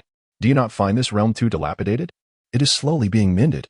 Song Chuyu wrapped her arms around his neck, burying herself entirely in his embrace. Lin Qingyuan enveloped her in the fur cloak. the vibrant red hue harmonizing beautifully with the crimson glaze atop her head. Emerging from the fur, Song Chuyu's voice was muffled. What do you think of Miss Ming? Lin Qingyuan absent-mindedly caressed her shoulder. Miss Ming? I know a bit about Lord Ming and Lady Ming. They would suit my brother well. Song Chuyu peeked out, resembling a young fox emerging from its den, ethereal and enchanting. I'm not referring to that. I mean, what do you think of Miss Ming? Lin Qingyuan stared at her in a daze, marveling at her beauty. Each time he thought she was perfect, she effortlessly shattered his previous notions, revealing another facet of herself. I'm asking you a question. Lin Qingyuan snapped back to attention. Miss Ming. She seems all right. Song Chuyu straightened, her only response being a mere all right. Realizing she had taken all the fur with her, she hurriedly dove back into his embrace, wrapping him in the cloak. Lin Qingyuan delightedly held her, feeling as if he had captured the essence of winter's snowfall, encompassing all of winter's treasures. Do you not think she is beautiful? Lin Qingyuan laughed. Not really. My standards of aesthetics, much like my pride, are unwaveringly high. Song Chuyu, observing his complete lack of awareness regarding Miss Ming's appearance, suddenly felt displeased. She tossed the fur cloak at him, withdrawing from his embrace, her heart aflame. How can you be someone who judges by appearances? Lin Qingyuan hastily wrapped her up again, concerned for her health. I never claimed otherwise. His expression remained composed, devoid of any pretense. Your noble image. Your gallant demeanor for the country and its people is fading. Am I no longer beautiful? Do you no longer like me? How can you possibly consider yourself unattractive? The exquisite fruits of the world, nurtured by time, are never merely superficial. They are the result of another's fondness. Might I become that cherished one? Lin Qingyuan gazed at her puffed-up little face and, without allowing for any resistance, pulled her back, confining her between his fur coat and his chest. His tone remarkably gentle. You will catch a chill. Song Chuyu struggled momentarily. Lin Qingyuan. How vulgar of you. Yet soon she ceased to move. Lin Qingyuan smiled. He never claimed to be a sage. If he were truly a sage, he would have declined the marriage from the outset. Chapter 096. Declining. Song Chuyu peeked out. I have mentioned Miss Ming to my elder brother. Wasn't that decided long ago? However, Lin Qingyuan pondered for a moment. The Ming family is unlikely to agree. Song Shi's background is his Achilles heel. She understood. Let us see, circumstances can be manipulated. In truth, mentioning it to my elder brother may not be appropriate. I feel she would be better suited to undertake more meaningful endeavors, much like a man. That seems simple enough. How so? It is quite difficult. Lin Qingyuan extended his hand to close the window. As the snow fell heavily outside, marrying a frail official, one must be resolute. In his stead, Miss Ming could take up an official position. Circumstances can be manipulated. That's rather ruthless, Song Chuyu observed Lin Qingyuan, the snowstorm having ceased. She began to shed her fox fur coat bit by bit. You must have thought the same when you followed Qiao Zhao. Not at all. Qiao Zhao's father is someone I must rely upon. Miss Ming is different. Her father is her support, and she possesses greater opportunities. Alternatively, it need not be so. As long as she is unafraid of public opinion, you could possibly arrange a minor official position for her. However, I don't perceive Miss Ming as a person with such ambition. You understand. Yet, it cannot be denied that she has not even contemplated fighting for her own marriage, let alone consider such long-term matters. In her previous life, she reached that point because circumstances forced her down that path. Currently, Miss Ming is merely the daughter of the Ming family. Possessing such ability does not necessarily equate to ambition. Song Chuyu looked at Lin Qingyuan, noticing he seemed lost in thought, and she couldn't help but wonder about the mention of fathers. What about his father? She contemplated asking him, but hesitated, as she had never heard of his father's affairs in her previous life, or rather, his father's matters had not been divulged. The political sphere in the southern regions was shrouded in deep taboos. Considering his previous conduct, what favorable outcome could there be for him and his mother? Naturally, the absence of rumors indicated an even worse fate. Pondering this, Song Chuyu refrained from bringing it up and sought a lighter topic. Do you recall the autumn frost banquet of the eldest princess? On that day, the other silk flower on Qiao Zhao's kite was gifted to you by Miss Ming. She has an eye for talent. Lin Qingyuan suddenly turned to her, pondering, what about the other one? Whose is it? Song Chuyu chose to ignore him. Lin Qingyuan gently turned her head back towards him. The other one? I am more curious about whose it is. I have even omitted the name. Do you think I am worthy to be compared to Miss Ming? Why wouldn't you be? Lin Qingyuan instantly pushed her onto the couch behind them, his eyes sparkling as he gazed at her. I would venture to guess it belongs to the princess. So early on, he had received a sidelong glance from her. Unlike in the study, where she didn't even spare him a glance, he had never been in her sight. Moreover, his poem was crafted to capture her attention. The opinions of others held little significance. All he desired was for her to notice him at that moment. Now it was evident. How could he not feel elated? What are you doing? What do you think? Lin Qingyuan leaned closer. Outside the window, the snow fell softly. The warmth from the stove enveloped the room. Half an hour later, Chuyu lay languidly on the couch, her garments askew. Lin Qingyuan stood beside her, earnestly attempting to help her dress. In the early days of the Song dynasty, Chuyu expressed her discomfort with the heat. Lin Qingyuan glanced towards the door, anticipating the arrival of Madame Zhuang, and suggested, "Allow me to adjust your collar. It is inappropriate to leave it open like this." "No," she retorted, displaying a petulant and unreasonable demeanor. The princess, Chuyu, chose to disregard him, deeming it unnecessary since she was not revealing anything. Lin Qingyuan softened his tone, pleading with her, "My lady." Upon meeting his earnest gaze, she reluctantly straightened her posture. Lin Qingyuan hastily draped her in an outer garment. "The dinner is ready," Rui announced, lifting the beaded curtain momentarily before letting it fall again, showing rare consideration by not intruding. Lin Qingyuan exhaled in relief. Amused, Chuyu observed Lin Qingyuan's half-hearted attempts at protection, and upon noticing Rui's absence, she could not help but chuckle. "You still dare to laugh? I told you to dress properly earlier. By your logic, I never instructed you to undress, did I?" Lin Qingyuan's cheeks flushed slightly. "All right, let us descend for dinner." Chuyu extended her arms. "Carry me over." Without hesitation, Lin Qingyuan obliged, lifting her effortlessly. Wrapping her arms around his neck, she teased him. "Will you still be able to ride later? Do not show any signs of fear in front of the elder brother. If you do, you might blame me. Instead, why not tell him that the snow is too heavy today, and we shall not practice? Just focus on your meal. I am well aware of my duties. You need not fret over everything." "Oh, so now it is a matter of concern?" As dawn broke, the servants had already cleared the snow. Chuyu emerged from the door, clutching a warm stove, an unusual occurrence for such an early hour. The steward approached promptly, announcing, "Princess, the eldest son requests an audience." She lowered her hand that was about to lift the carriage curtain, just as she was preparing to enter the palace. She turned slightly to see her elder brother waiting not far off, clearly having waited for quite a while. "Rui, allow the eldest son to board." "Yes, inside the carriage." Songshur did not allow his gaze to wander. The duke's residence wielded immense power, and the princess was favored by the Empress Dowager, enjoying a life of luxury unmatched by others.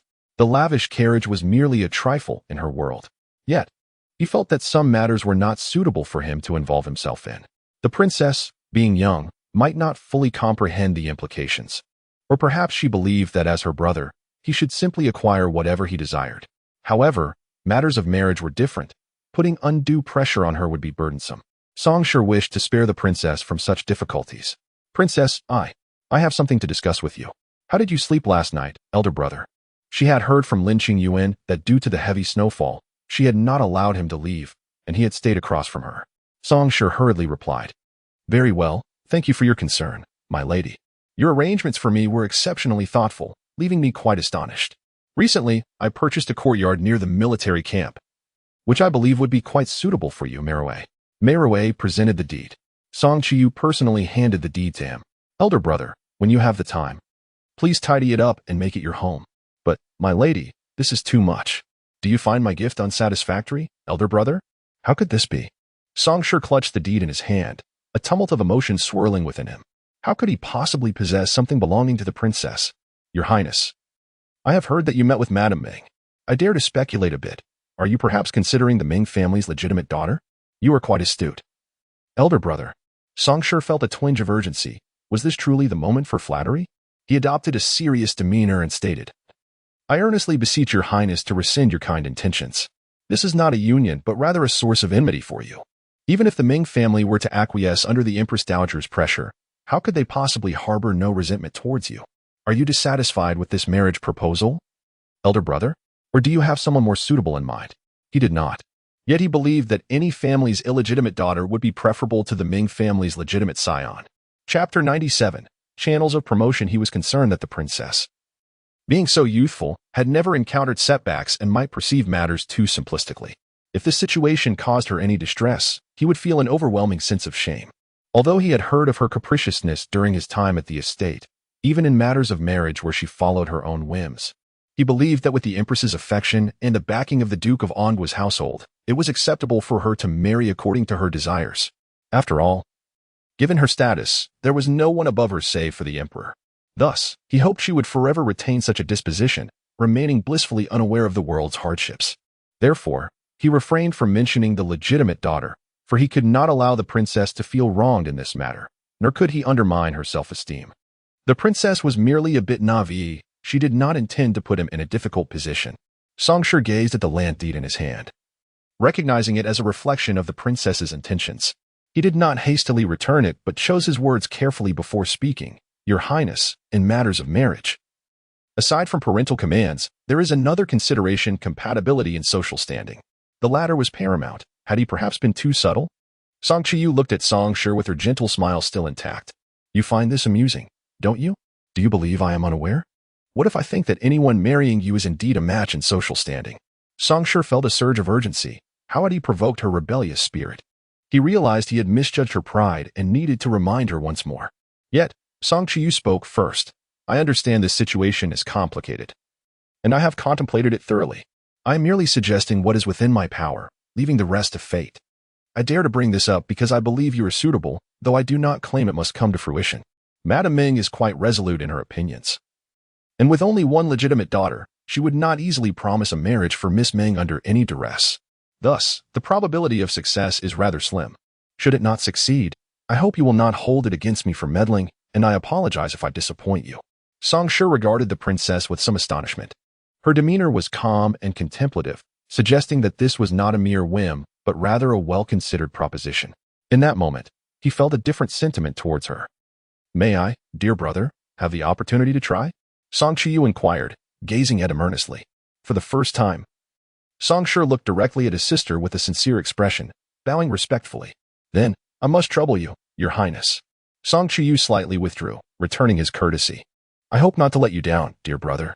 As Songshi stood before the city gate, watching the princess's carriage gradually recede into the distance, he felt a sudden urge to strive harder, to become the brother she could proudly call upon, the one worthy of Miss Ming in her eyes, and to ensure he would not bring shame upon the princess before the Ming family. Turning away, he observed the mourning crowd queuing to exit the city and could not help but smile wryly. He had assumed the princess was oblivious to social nuances, yet she had initiated his departure, even believing him deserving of the Ming family's eldest daughter. Although he felt a twinge of embarrassment regarding the Ming heiress, Songshi straightened his back and moved past the line of people, stepping into the sunrise. Good morning, Lord Lin. Good morning, Lord Lin. Lin Qingyuan arrived unusually early today. Apart from the main road, which had been cleared of snow, a vast expanse of white blanketed the surroundings. The early officials and a few minor clerks were diligently shoveling the accumulated snow. Lin Qingyuan joined them with a cleaning tool in hand. Displaying a marked difference from his usual demeanor, he exuded an air of confidence, seriousness, and ambition. Since the princess wished for him to become the Minister of Works, he was determined to achieve this goal. Sir Lin, why are you still working? Please, go inside and rest. They can handle this, urged one of the clerks. Indeed. Sir Lin, you must take a break. You shouldn't be doing this, Chun Li quickly added, concerned that Lin Qingyuan was personally shoveling snow. In the past, he would have acquiesced to avoid awkwardness and simply returned indoors. However, this time was different, recalling the princess's expectations from the previous night. He felt a strong sense of responsibility. Lin Qingyuan smiled, becoming even more engrossed in his task. It's nothing serious. I'm just keeping busy. I'm used to this from home. Let us work together. With no airs about him and unreserved regarding his background, he quickly bridged the gap with those around him. Despite his relatively low official rank and noble lineage, some bold souls even jested, Sir Lin, your shovel skills surpass those of your subordinates. I've had ample practice. When I was 7 or 8, I used to catch wild rabbits in the snow on the mountain, he replied. I've done that too. So have I. Voices of camaraderie erupted in the courtyard. Lin Qingyuan, amidst the crowd, joined in the banter, creating a warm and harmonious atmosphere. Knowing that winning the hearts of the people was essential, yet he understood that merely shoveling snow would not suffice if he aspired to ascend to a higher position. Tangible achievements were paramount for advancement.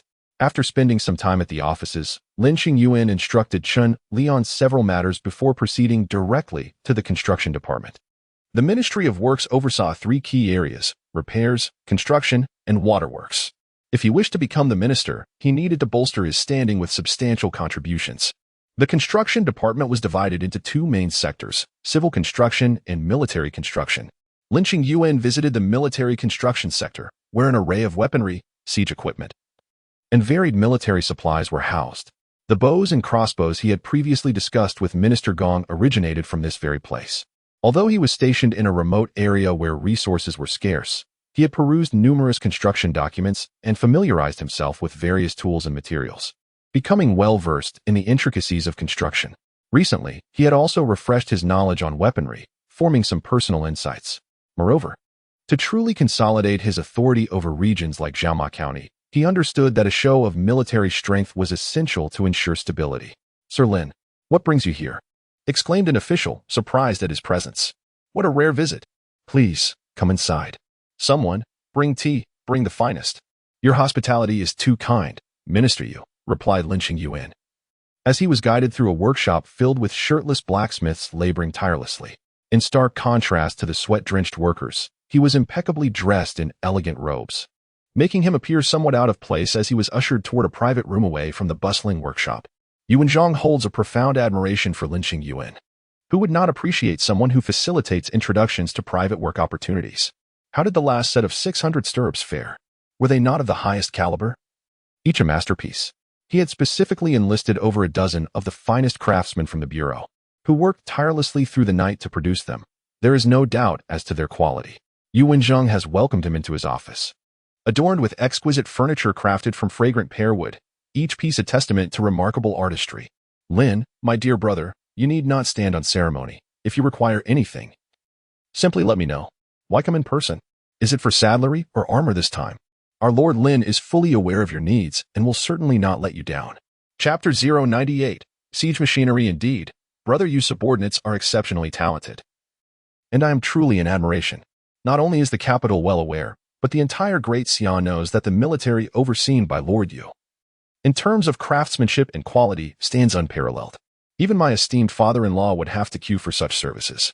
Haha, Brother Lin, you flatter me. If the Duke desires anything, our office will undoubtedly prioritize it. However, to have such an opportunity, it requires your assistance, Brother Lin. I dare not take such credit. My father has always advised me to learn from Brother Yu. Lord Yu's establishment is indeed a place of remarkable talents and fertile grounds, inspiring great admiration. Yuanzhang also believed that his office was the foremost among the military construction departments. They could construct siege machinery of any size and durability. Recently, they had been developing a new type of catapult, larger in frame, with a more stable base, and its projectile speed and range far surpassed that of the previous generation. It is truly impressive. Just as Yuanzhang was about to boast about their office's flagship creation to Brother Lin, someone hurriedly burst in, disregarding the decorum, and reported urgently, "My lord, there has been an incident at the kiln. Someone has been injured. Lord Yu, you must go and check." Yuanzhang's expression darkened instantly, filled with frustration at his own men for their lack of judgment and timing. Why must such a calamity occur just when Lin Qingyuan is visiting? It is utterly embarrassing. Lin Qingyuan quickly suggested, "Brother Yuanzhang, you should attend to it. It is likely a minor issue. I shall take this opportunity to wander about and see if there are any suitable armaments for my elder brother's camp." Yes, indeed, merely a trivial matter. But has the son of the Duke officially taken office? Yet this is not the time for such concerns. Brother Lin, feel free to look around. I shall return shortly. Such ungrateful fools. To make a scene before guests, idiots. Brother Yuanzhang, take care. Lin Qingyuan heard him muttering as he walked away. What calamity? What calamity? Do they not know we have esteemed guests here? As Lin Qingyuan watched him depart, he removed his outer garment, revealing a modest attire that neither flaunted wealth nor appeared shabby. He blended seamlessly into the bustling crowd, not standing out in the least. He wandered aimlessly among the industrious craftsmen, observing the extensive worksite where towering siege ladders were being constructed, double-wheeled war chariots rising 2 men high, and innovative long-range heavy crossbows capable of being drawn by 6 war horses simultaneously. Each component was meticulously crafted by skilled artisans, though the annual output was hardly more than a handful. Standing beside a towering ladder, Lin Qingyuan crouched down to caress the freshly polished long timber. This wood, a specialty from the deep forests of the far south, is a type of cedar known for its straightness and towering height. making it an excellent choice for constructing ladders. However, the growth cycle of such trees is lengthy, and the challenges of extraction and transportation in pestilential regions are immense. Consequently, these ladders became invaluable military assets, with the cost of crafting one suitable for the battlefield being exorbitantly high, while the yield remains exceedingly low, a true treasure among treasures. Indeed, one might ponder, is there any siege machinery here that is not a product of significant expenditure? Thus, Lin Qingyuan had long harbored a lingering question. Lin Qingyuan glanced at the skilled craftsman who was meticulously processing wooden planks. He crouched down and, amidst a chaotic pile of wood shavings, raised his voice to ensure he could be heard over the surrounding din. Old man, I'm from the Nanku military camp. Do you know Songshire? He asked my superior. Lord Song? Ah, I know him well. He is indeed a good man. Yes, our superior is a fine individual. I have a question. Can we design a siege ladder that is shorter than the usual length? Young lad, you seem inexperienced. If you make it shorter, you'll still be at the base of the city wall. A few seasoned craftsmen nearby chuckled at this. Lin Qingyuan joined their laughter, beaming with a simple grin. I'm just a lowly soldier. Once, I helped my comrades carry a ladder, 15 of us heaving a single one. It was cumbersome and difficult to maneuver. I was wondering if we could create a ladder that one person could carry, which could be assembled upon reaching the destination. This would grant us greater flexibility and ease during our march. Of course, it's just a fanciful idea. But I thought if we could each carry a segment and then quickly assemble it with 7 others, it would simplify our task immensely. By the way, I saw an old bamboo craftsman in our village who connects bamboo umbrellas each morning and disassembles them by evening. Such convenience. I thought, wouldn't this expedite our military movements? We could have ladders of any desired length, and different groups could easily connect their segments. Ideally, the width would not exceed the shoulders, and the height would be manageable, allowing us to approach the enemy's gates undetected. Haha, you certainly have a vivid imagination, young man. Indeed, I think so too. I'm merely rambling, lacking any real knowledge. Just trying to propose an easier way. Please don't laugh at me, master, Lin Qingyuan said, while his gaze precisely observed a few others outside, who were applying waterproof oil to the ladders. One elderly worker paused momentarily. Lin Qingyuan's heart raced, yet he maintained a light tone. In truth, many of our siege weapons are excessively large, making transport quite inconvenient and reducing our stealth. The logistics slowed down our march and consumed significant resources. As you well know, our military has faced hardships in recent years, with salaries growing increasingly scarce. We constantly seek convenient solutions, ideally, items that can be disassembled and easily assembled by anyone. Imagine if, on the battlefield, a few soldiers could combine their resources to create a crossbow chariot. That would be a dream come true. The master chuckled, indeed. A battalion of 10 assembling a war chariot, or 15 forming a siege ladder. The crucial point is that these modular components can be effortlessly carried, allowing us to complete a month's journey in just half the time. Haha, if you hasten your pace, we could reduce the load. One person carrying 7 or 8 different components to assemble any large war machine they desire. Yes, that is splendid. Next year, we shall dominate the entire region. Haha, shall we dream a little further? A crossbow as an individual weapon, yet when combined, a crossbow chariot. This is acceptable. Very well indeed. If we fail to conquer the state of Zhou next week, it will be a testament to our inadequacy. The old gentleman laughed even more joyfully.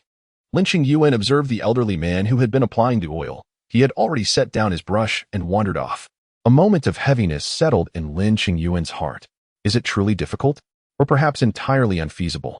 Or is it that there exists no genuine interest? You young fellows dare to dream, contemplating notions that are utterly far-fetched. Do you comprehend the value of this single piece of wood? You intend to dismantle it and reassemble it? Young man, you are still too inexperienced. Chapter 099. Raising private soldiers indeed. Otherwise, one might as well indulge in dreams. Lin Qingyuan turned his gaze towards the direction of the departing figure, rose to his feet, and resolved to try his luck with another individual. Naturally, Lin Qingyuan had more than one candidate in mind. He composed himself, preparing to articulate the same words anew to a different person. As he traversed several loading docks, maneuvering around scattered timber, he unexpectedly encountered a person covered in grease at the corner. Leaning against a stack of wood, the individual regarded him intently. Lin Qingyuan halted in his tracks. I recognize you. You are not one of Lord Song's men from Nanku, are you, Lin Yuanwai? Or should I refer to you as Junma? Lin Qingyuan was not embarrassed by having his identity exposed. He clasped his hands together and addressed old Tang. Tang Xian.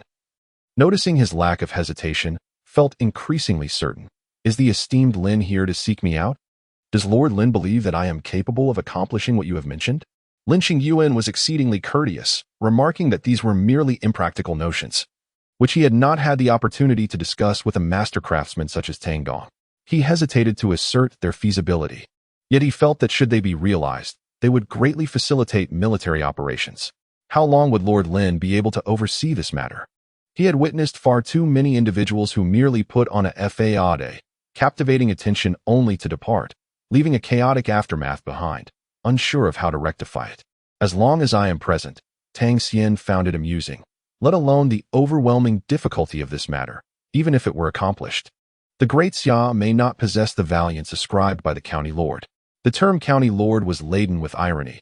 He employed this word, derived from imperial son-in-law, which inherently carried a sense of humiliation. Now, uttering it was even less courteous. The military of the great Xia was not as formidable as Lord Lin claimed, nor was it capable of pacifying an entire continent. Lin Qingyuan regarded him with an unusually stern expression. Success is contingent upon human endeavor. How can one ascertain the impossibility without attempting? Tang Xian gazed at him, his eyes reflecting a sense of regret understood only by himself. With calloused fingers bearing the marks of years of toil, how could a single individual hope to sway the relentless tide of fate? Surely, no solitary effort could suffice. All those who have ever aspired to effect change are part of this collective struggle, the old gentleman included. I am but an insignificant ant. Even young master Yen can humble himself to honor the worthy. What remains impossible? The lineage of the Lord Protector is renowned for its loyalty and valor, and the Yin family's military reputation is formidable, albeit largely illusory, having long since become more show than substance. They are merely propped up for appearances. I, Tang, lacking in talent, am willing to make an attempt. Lin, emboldened, expresses a desire to meet with Tang in the pursuit of a prosperous age.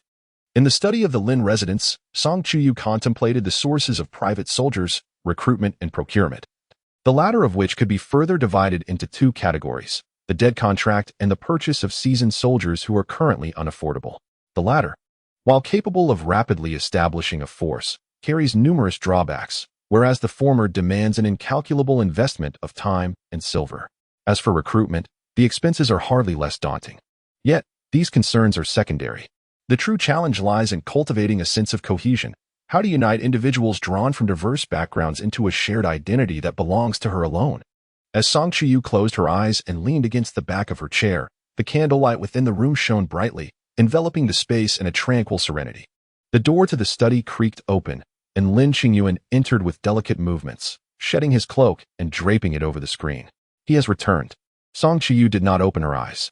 Upon hearing this, Lin Qingyuan cautiously stepped forward, positioning himself outside the partition beside the princess.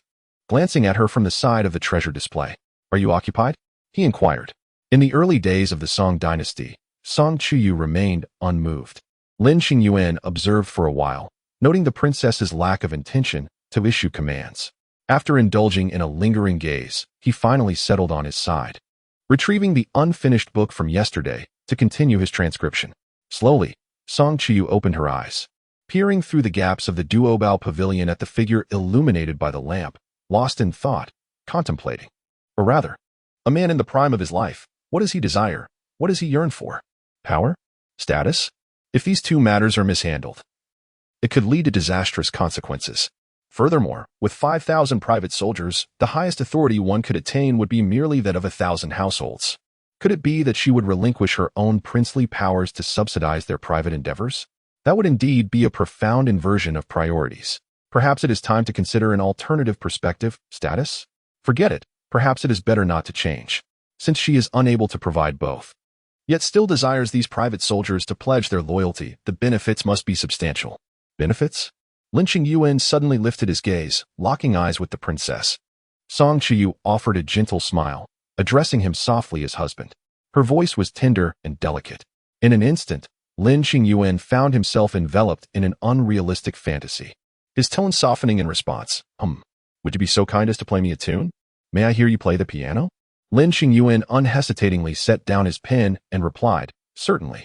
The melodious strains of music filled the study, presenting a simple yet lively melody, with delicate notes intertwining and resonant chords captivating the ear. As Lin Qingyuan played, it was as if a child was confiding their innermost thoughts, narrating with a gentle cadence. Neither rushed nor sluggish. Song Chuyu closed her eyes once more, leaning against the back of her chair, allowing the music to flow through the room, gradually cultivating a resolution within her heart. All children of recruited private soldiers, upon reaching the age of 5, are eligible to attend the Song Family Academy for free education. Upon turning 15, those who pass the assessment will be granted a single opportunity for recommendation by the Guozijian. Naturally, this academy has been reconstructed under the auspices of Song Chuyu, independent from clan education, and falls under her personal jurisdiction. The investment in the academy is but a trifling fraction of the total expenditure for maintaining private soldiers. Yet it serves to forge a long-term connection between their offspring's futures and their own lives. Furthermore, for private soldiers who have served for over 5 years, an elder from their household shall receive a monthly allowance equating to 1/6 of the soldier's stipend, referred to as the elderly subsidy. Thus, for every soldier serving 5 years, their household elder will receive a monthly sum. After 10 years, 2 elders will be granted monthly stipends, thereby deepening their family's sense of belonging to the princess's private military. This approach also mitigates the drawbacks of excessive initial investment, elongating the timeline and reducing short-term expenditures, while simultaneously providing the families of private soldiers with a sense of hope, thereby diminishing the mobility of personnel after their training is completed.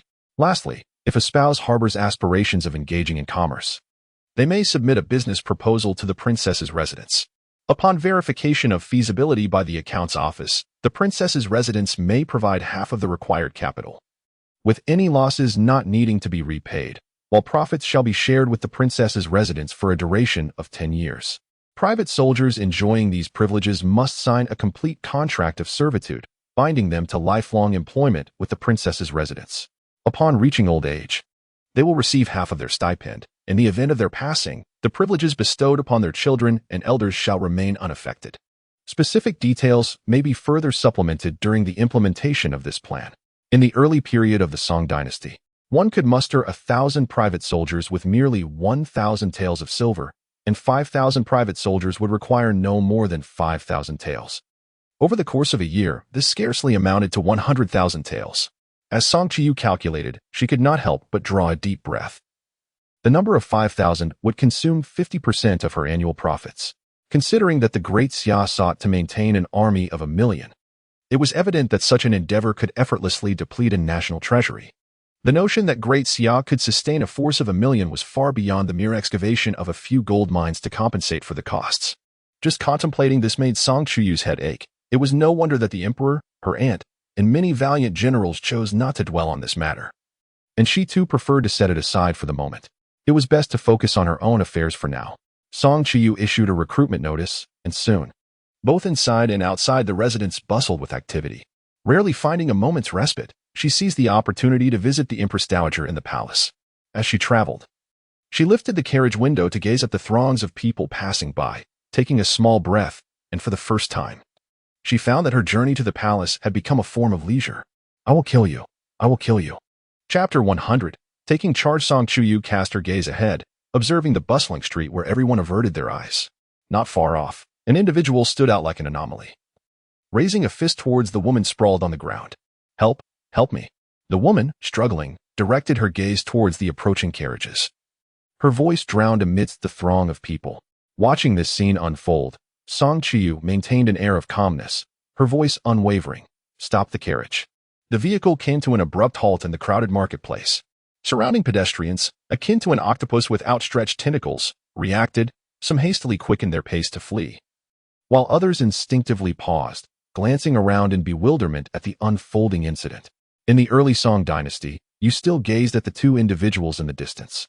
The man remained utterly oblivious, while the woman, upon noticing the halted carriage, struggled even more fervently.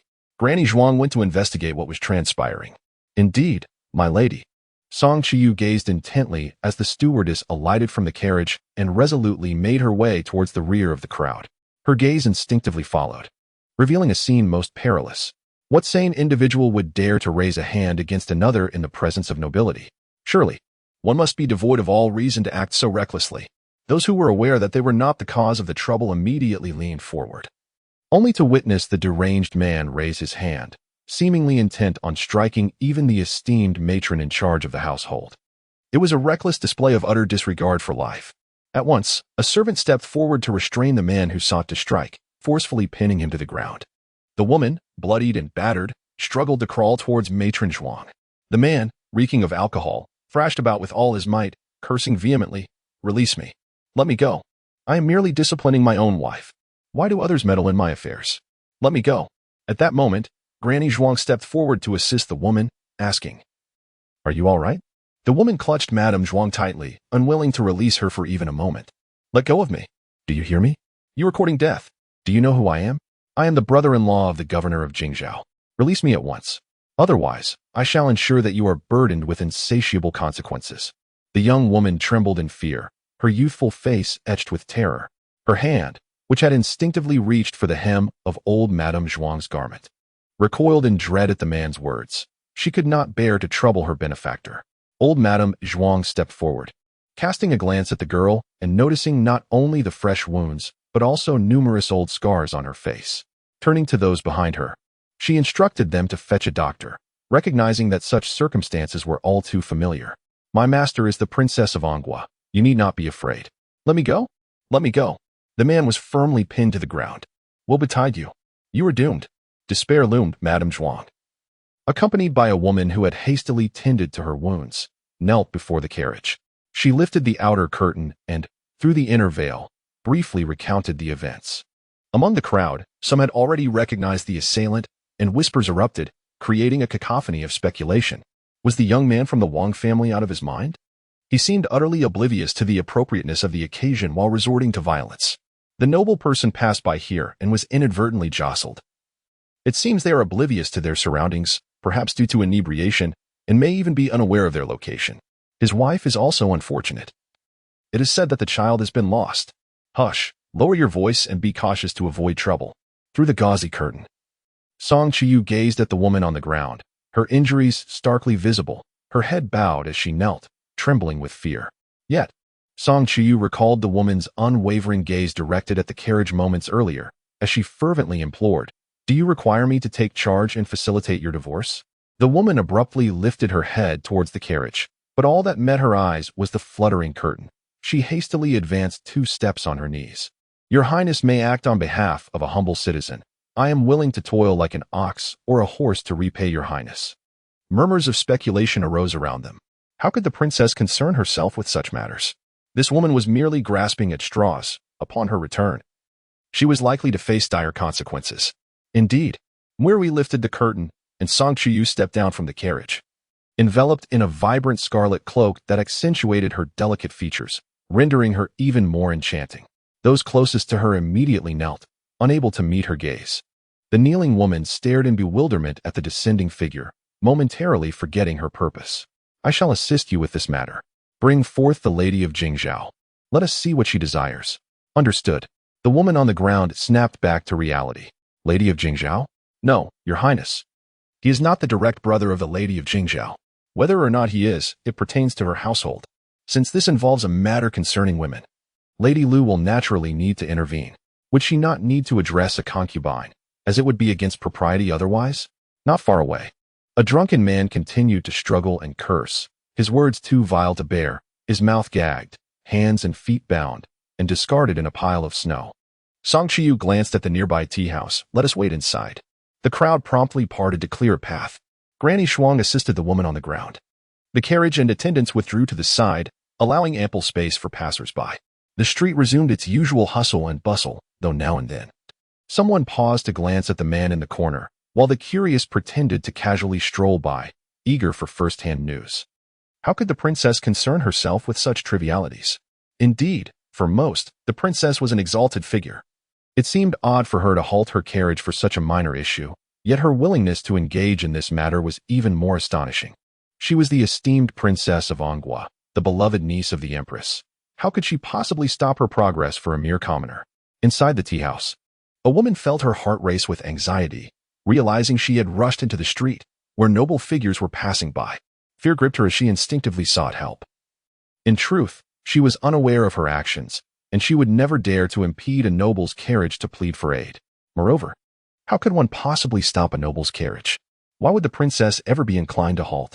Lady Lu arrived promptly, both out of obligation and principle. She had every reason to come.